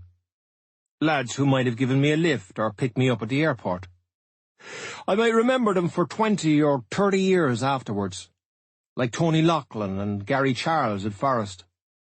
One of them took me for a game of snooker, just when you needed someone to dig you out. And Brian Clough dug me out by giving me a contract. I'd like to think I earned it. I wouldn't say a bad thing about Brian Clough. He was brilliant with me, a brilliant manager and a brilliant man. He met my family. He was always dead nice to them. There was once he took me to a charity do. He needed a player to go to the gig, and he dragged me along with him. I was very young and single. A lot of the other lads had families. At the end of the night, he gave me £50, a £50 note. I'm not sure I'd seen one before in my life. He was like one of your uncles giving you a few bob when he came to the house. There was something underneath it. I could identify a lot with him. He was hard on me. He hit me once, and I thought, I know why you punched me. I got him. I just got him. He kept things simple, for everybody. I think there's a warmth in that, and a cleverness. There's a genius to keeping it simple. I worked under two great managers, and I put Brian Clough ahead of Alex Ferguson for a simple reason. What was the most important thing in my football career? Brian Clough signing me. That kick-started everything. Different managers, both brilliant. I think Brian Clough's warmth was genuine. I think with Alex Ferguson it was pure business. Everything was business. If he was being nice, I thought, it's business this. He was driven and ruthless. That lack of warmth was his strength. United was a much bigger club than Forest, and his coldness made him successful. He had a different personality from Brian Clough, but his message was the same. I was never once confused by one of his team talks or his tactics or training sessions. I never once, in all my years at United, thought, I don't know where you're going with that one. His management and his message to the players before matches was always fresh. I must have heard him talk before a match close to 500 times, and I always thought, yeah, that was good. I think that's amazing. I know Clough's warmth was business too. Forest were good to me, but they got me for 50 grand, and I was younger. I was older at United, and I could see that it was a bigger business, and that the game was changing, and that Ferguson was driven. He had to be. We had massive success together. It was enjoyable, and it was great. As a manager, I'd like to take Clough's warmth and Ferguson's ruthlessness and put them in the mix, but also had my own traits. After the Turkey match in May, Martin had to go and face the media. I didn't. I sat in the dressing room with the players, eating chicken curry and rice, and going, "We'll get it right, lads." When I was a player, I shut doors on myself. Now, I don't have to. When you're working, you're visible. People see that you're working in a tracksuit on the grass and working with players. Maybe he's not the psycho. Football's a small world. Whether good or bad, people talk. Players go back to their clubs, and Martin's an intelligent man. Yet he brought me on board. He can't be that big a head case. The opportunity came to go to Aston Villa, to work with Paul Lambert. At Villa, I'm the number 2, and it suits me at the moment. I can keep the Ireland job. Martin and Paul, the FAI in Villa, are happy with that. My family doesn't have to move. It's back in the Premiership, with a club that I have a soft spot for. And I like the prospect of working with Paul Lambert. To be a good coach, you need to get your hours in. Working alongside Paul, day to day, watching games at close hand, can only help me. It will make me a better, more experienced coach. And I can bring that experience, and what I'm seeing every day, to the Ireland job. What will be, will be. I think the Ipswich experience will stand me in better stead than anything else, all the lessons I learnt. They're nearly there. Just remember, it's hard to win football matches. A big part of the Ireland job is going to matches, to see the Irish players. Martin will ring me, or I'll ring him. I'll go, "There's a game coming up next weekend, on Sunday. I'll cover it. Is that okay?" And he'll go, "Right, you go to that one." Everton, Stoke, Hull, where a lot of the Irish lads are playing. It can be a bit of a gamble. I went to West Brom and Norwich last season, and Shane Long, this was before he moved to Hull, and Wes Hoolahan, the men I'd gone to see, were both on the bench. But the time is never wasted. I went to another game at Hull. Again, most of the Irish lads were on the bench. Paul McShane, who's also at Hull, made the point, "Well, I hope you watched the warm-up." And I fucking did. I watched the players' body language and humour, the way they warm up before the game, or when they're on the bench. Then I'm looking at the team out on the pitch and I'm thinking, why aren't you in that team? If they're on the bench, do they get warmed up as if they want to go on? You can tell with some subs, they just don't want to go on. They should be chomping at the bit. I try to watch the players in different surroundings, home and away, or against a team where you think they're likely to get beaten, to see how they carry themselves, and if they keep going. James McCarthy and Seamus Coleman have been doing really well at Everton. I saw them play at home to Stoke, a very comfortable 4-0 victory. The two of them strolled through the game. A couple of days later, they were at United, and I thought, now I'll watch them. So I went to Old Trafford, big setting, difficult fixture, and the two of them were excellent. I think it's important that when the squads of international matches are named, all the players, whether they're in or out, will be able to say, well, they have watched me. They might be disappointed, but at least they'll know we saw them play. We'll be keeping an eye on them all the time. I'm no one for writing many notes about players. I'll have a team sheet and I might jot down a word or two. But I don't do a match report or a scouting report. I'd end up missing the match. I'm there to look at one or two players. I'm not examining set pieces or team shape. I'm learning a lot more about football clubs, and I'm finding out the clubs I really like. When I was a player, I was very robotic. I'd go in and just do my business. I didn't care what club it was. I'm looking around now and I'm thinking, what good clubs? The more I go back to a club, I begin to develop a routine. Getting to Everton's quite easy, and Stoke, and Wigan's a doddle. For other games, I tend to leave the house earlier. I don't want to be turning up 10 minutes after kick-off. I need to be professional. I have to get a suit on. I have a role while I'm there. I'm the assistant manager of Ireland. I don't want to be turning up like I slept in a ditch. I generally travel alone, although it's nice to have a bit of company sometimes, especially at half-time. Because when I'm on my own, I can see some people thinking, I've got an open invite. Most people who come up couldn't be nicer, but sometimes people seem to think they're on a mission. Who are you here to watch?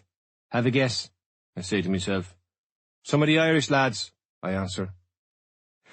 I've always been a bit wary, always ready for the bit of abuse, but it never happens. The smart comment, or something sarcastic, never. I had abuse thrown at me when I was a player and a manager, but that was from thousands of people, the opposition fans. It's part of the game, but not from individuals. No one going, hey, you wanker, or anything like that. But I'm ready for it. But I hate that about myself. In all the years I've been in football, and whatever I've done, people have shown me massive respect.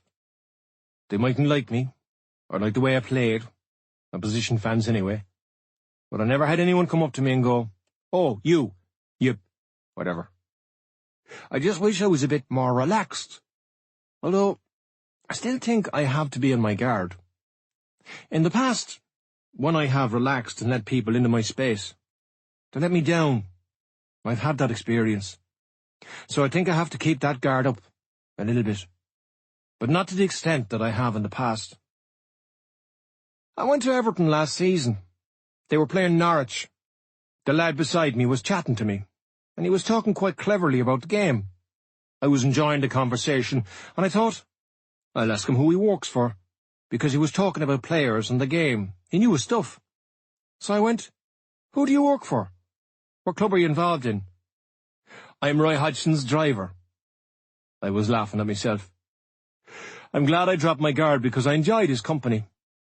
I think there's ego involved too, when I go, I'll keep myself to myself. He was a nice bloke and, being Roy's driver, he probably saw more games than I did. Everton's another top club. The day Aidan McGeady signed for them from Spartak Moscow, I was thinking, great move for you, Aidan.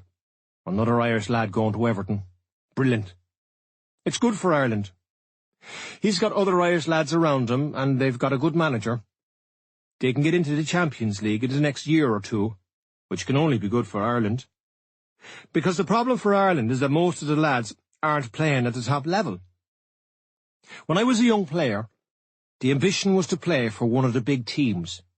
You wanted to get to the very top, the trophies and the financial rewards.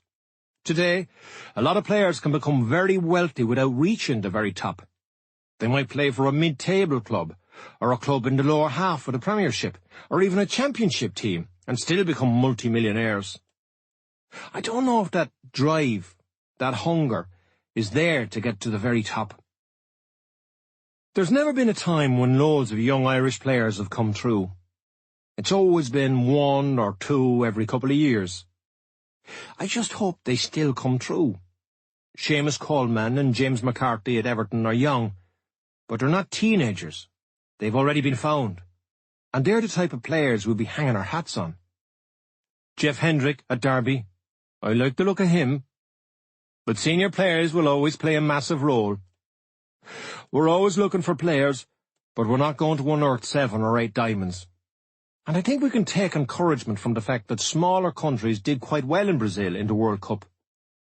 Uruguay has a population of 3.5 million, smaller than Ireland's. But if we start calling ourselves a small country, we might be beaten before we start. We can look at our own football history. We've done it before. We have a nucleus of good young players. I've never been against players who weren't born in Ireland playing for the country. If they want to come on board and they qualify, then great, as long as they've a feel for it. I think in the past there were 1 or 2 players who probably declared for Ireland as a career move, and I can understand that too. They did well for the country. But I look at some of them now and I wonder if they've been back to Ireland since. So I think the attitude should be, listen, if you're going to come on board, get a feel for it, have a warmth for the country, but don't just do it as a pure career move. But then again, who am I to say? Love of country is a hard thing to measure. But if you see a player on the TV who played for Ireland singing God Save the Queen in a playoff final, you might just say, all right, maybe he's not really all that Irish. Matty Holland would be an example. For me, Matty is as English as David Beckham. He played for Ireland and he obviously has the roots. But he played for Ipswich in a playoff final in 2000 and he was singing God Save the Queen at the top of his voice. I don't think he could have sung it any louder. Some of the other Irish lads saw him too, so at the next couple of international matches we were going, turn that rebel music up a bit. I think it's important that lads plug into Ireland a little bit, and the ways of the country. And I think, generally speaking, they do. They don't have a choice, I suppose. I was at an FAI dinner recently, and John Aldridge was the guest speaker. Aldo would be an example of a player born in England who gave as much to Ireland as any Irish-born player. There has to be that feeling, and a warmth for the country. Often a manager gets the job, and his first game is the next day. But our first Euro qualifier came almost a year after we were appointed. The friendly matches were important, and we wanted to build a bit of momentum and get to know the players. But I was dying to get to the qualifiers and to qualify, and justify my role, try to win people's respect, work with the younger players, let them go out and enjoy it, and express themselves. I got a call. Would I go and have a chat with Dermot Desmond, Celtic's majority shareholder? I'd met him once before in 2005, when I was going to play for Celtic. I met him for a cup of tea. It was in the middle of an international week in Dublin. At the end of the chat, he said, "The job is yours." It was all pretty straightforward. There'd be 1 or 2 restrictions about staff. They'd already picked the man who'd be my assistant, and they were insisting on him. It didn't scare me off, although it did get me thinking. It wasn't an ideal start. But they're doubting me already. I came back to the team hotel and spoke to Martin. I told him I'd have to think about it. We had a game against Italy at Craven Cottage in London on the following Saturday. We were busy travelling to London from Dublin, getting the team ready. The fact that I'd spoken to Dermot Desmond had become public knowledge. It had to, because Martin had a press conference, and a few things had been leaked, as usual. It didn't worry me too much. It was a friendly match. I didn't think it was going to upset the camp, although again, it wasn't ideal. But I was delighted. It was a massive compliment. Over the years, when chatting with people about football and Celtic, I'd always said, if you're offered a Celtic job, you don't turn it down. So now I was in a predicament, with myself, in a sense, and my gut feeling was getting back to me. You're on your own with this one. I asked Paul Gilroy, the League Managers Association lawyer, to speak to Celtic, to discuss terms. Money hadn't been mentioned yet.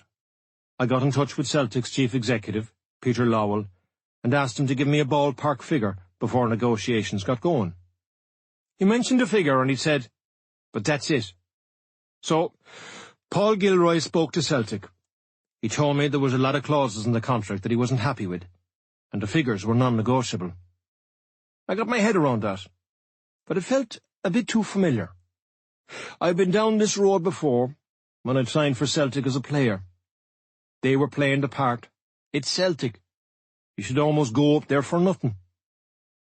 I felt Celtic wanted me, but they weren't showing how much they wanted me. We played a game against Italy on Saturday. We drew 0-0. A good result. I had a message on my phone on Sunday from Dermot Desmond. They wanted a heads-up by tomorrow, Monday. In the meantime, I flew back to Dublin. We had a few days off before heading to the USA to play friendlies against Costa Rica and Portugal. I'd left my car in Dublin, so I was getting the ferry back, from Dublin to Holyhead. I was by myself, and I booked a cabin, a bit of privacy. I thought about the Celtic offer. It wasn't rocking my boat.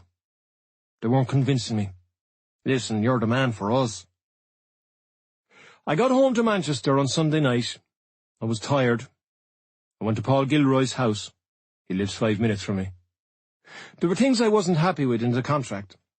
But I know if you examined every clause too carefully, you'd never sign anything. I rang Dermot Desmond on Monday and said, I'm really honoured you've offered me the job, but I want to stay with Martin. My decision wasn't influenced by other job offers or potential offers. I wasn't playing games. It was a straightforward decision. Had Celtic shown me enough in their negotiating, we'll move this and you can move that, a bit of give and take, I might have hesitated. But Celtic didn't give me enough of a headache. They just didn't show me that they wanted me, and I was happier staying in the Ireland job. Working with Martin has given me back a love of the game, and I'm all for showing a bit of loyalty. I'd only been in the job 2 minutes. We hadn't played a competitive game yet. My wife said to me, I haven't seen you this happy in a long time. Why jeopardise that? I felt powerful saying no. I felt good. But I still wondered if I was making the right decision. Right job, wrong time. You need challenges and stresses. But all my life, I've been chasing contentment. I was happy when I won trophies, but that kind of satisfaction doesn't last long. Contentment, a sense of relaxation, feels strange. It's almost like I'm missing a bit of chaos, fighting myself. I'm not sure if I've relaxed in the last 20-odd years. Maybe this is my time to start relaxing. But at the same time, I want to go to work. I want to work in football. I'll be bringing that sense of relaxation with me for the first week. When the Ireland job eventually comes to an end, if the question is hanging over me, did I really give it everything? I want to be able to say yes. When I was in America with the Ireland squad, there was some difficulty with the travel arrangements, a couple of mishaps. But my attitude was different now. We got stuck in the train from Philadelphia to Newark. We'd been in Philadelphia for the game against Costa Rica, a 1-1 draw. We were getting off in Newark, in New Jersey, the players and the staff. We were using 2 doors to get out of the carriage, but the FAI official said that we should all get off through the 1 door. The door shut, and myself, Martin, Seamus, Steve Guppy, and 3 medical staff and Aidan McGeady were stuck. The train moved off. The lads, the players, on the platform were pissing themselves laughing. It was like a school trip. Panic stations, people going mad, and Martin was a bit annoyed. But I was quite calm about it. I texted one of the FAI staff. It's Saipan all over again. But I was joking. We went on to Penn Station in Manhattan, about half an hour. We were lucky it wasn't Boston or Chicago. And we eventually got back to Newark and out to the team bus. The players were sitting there dead quiet. The 2 people who organised the travel were pale, white. Everyone was quiet, very tense. Then one of the lads put on the music. They'd gone off and bought some speakers while we were on the train. I don't know the name of the band, but the song was Runaway Train, and they all started singing with it. Runaway train, never going back, wrong way on a 1-way track. It was brilliant.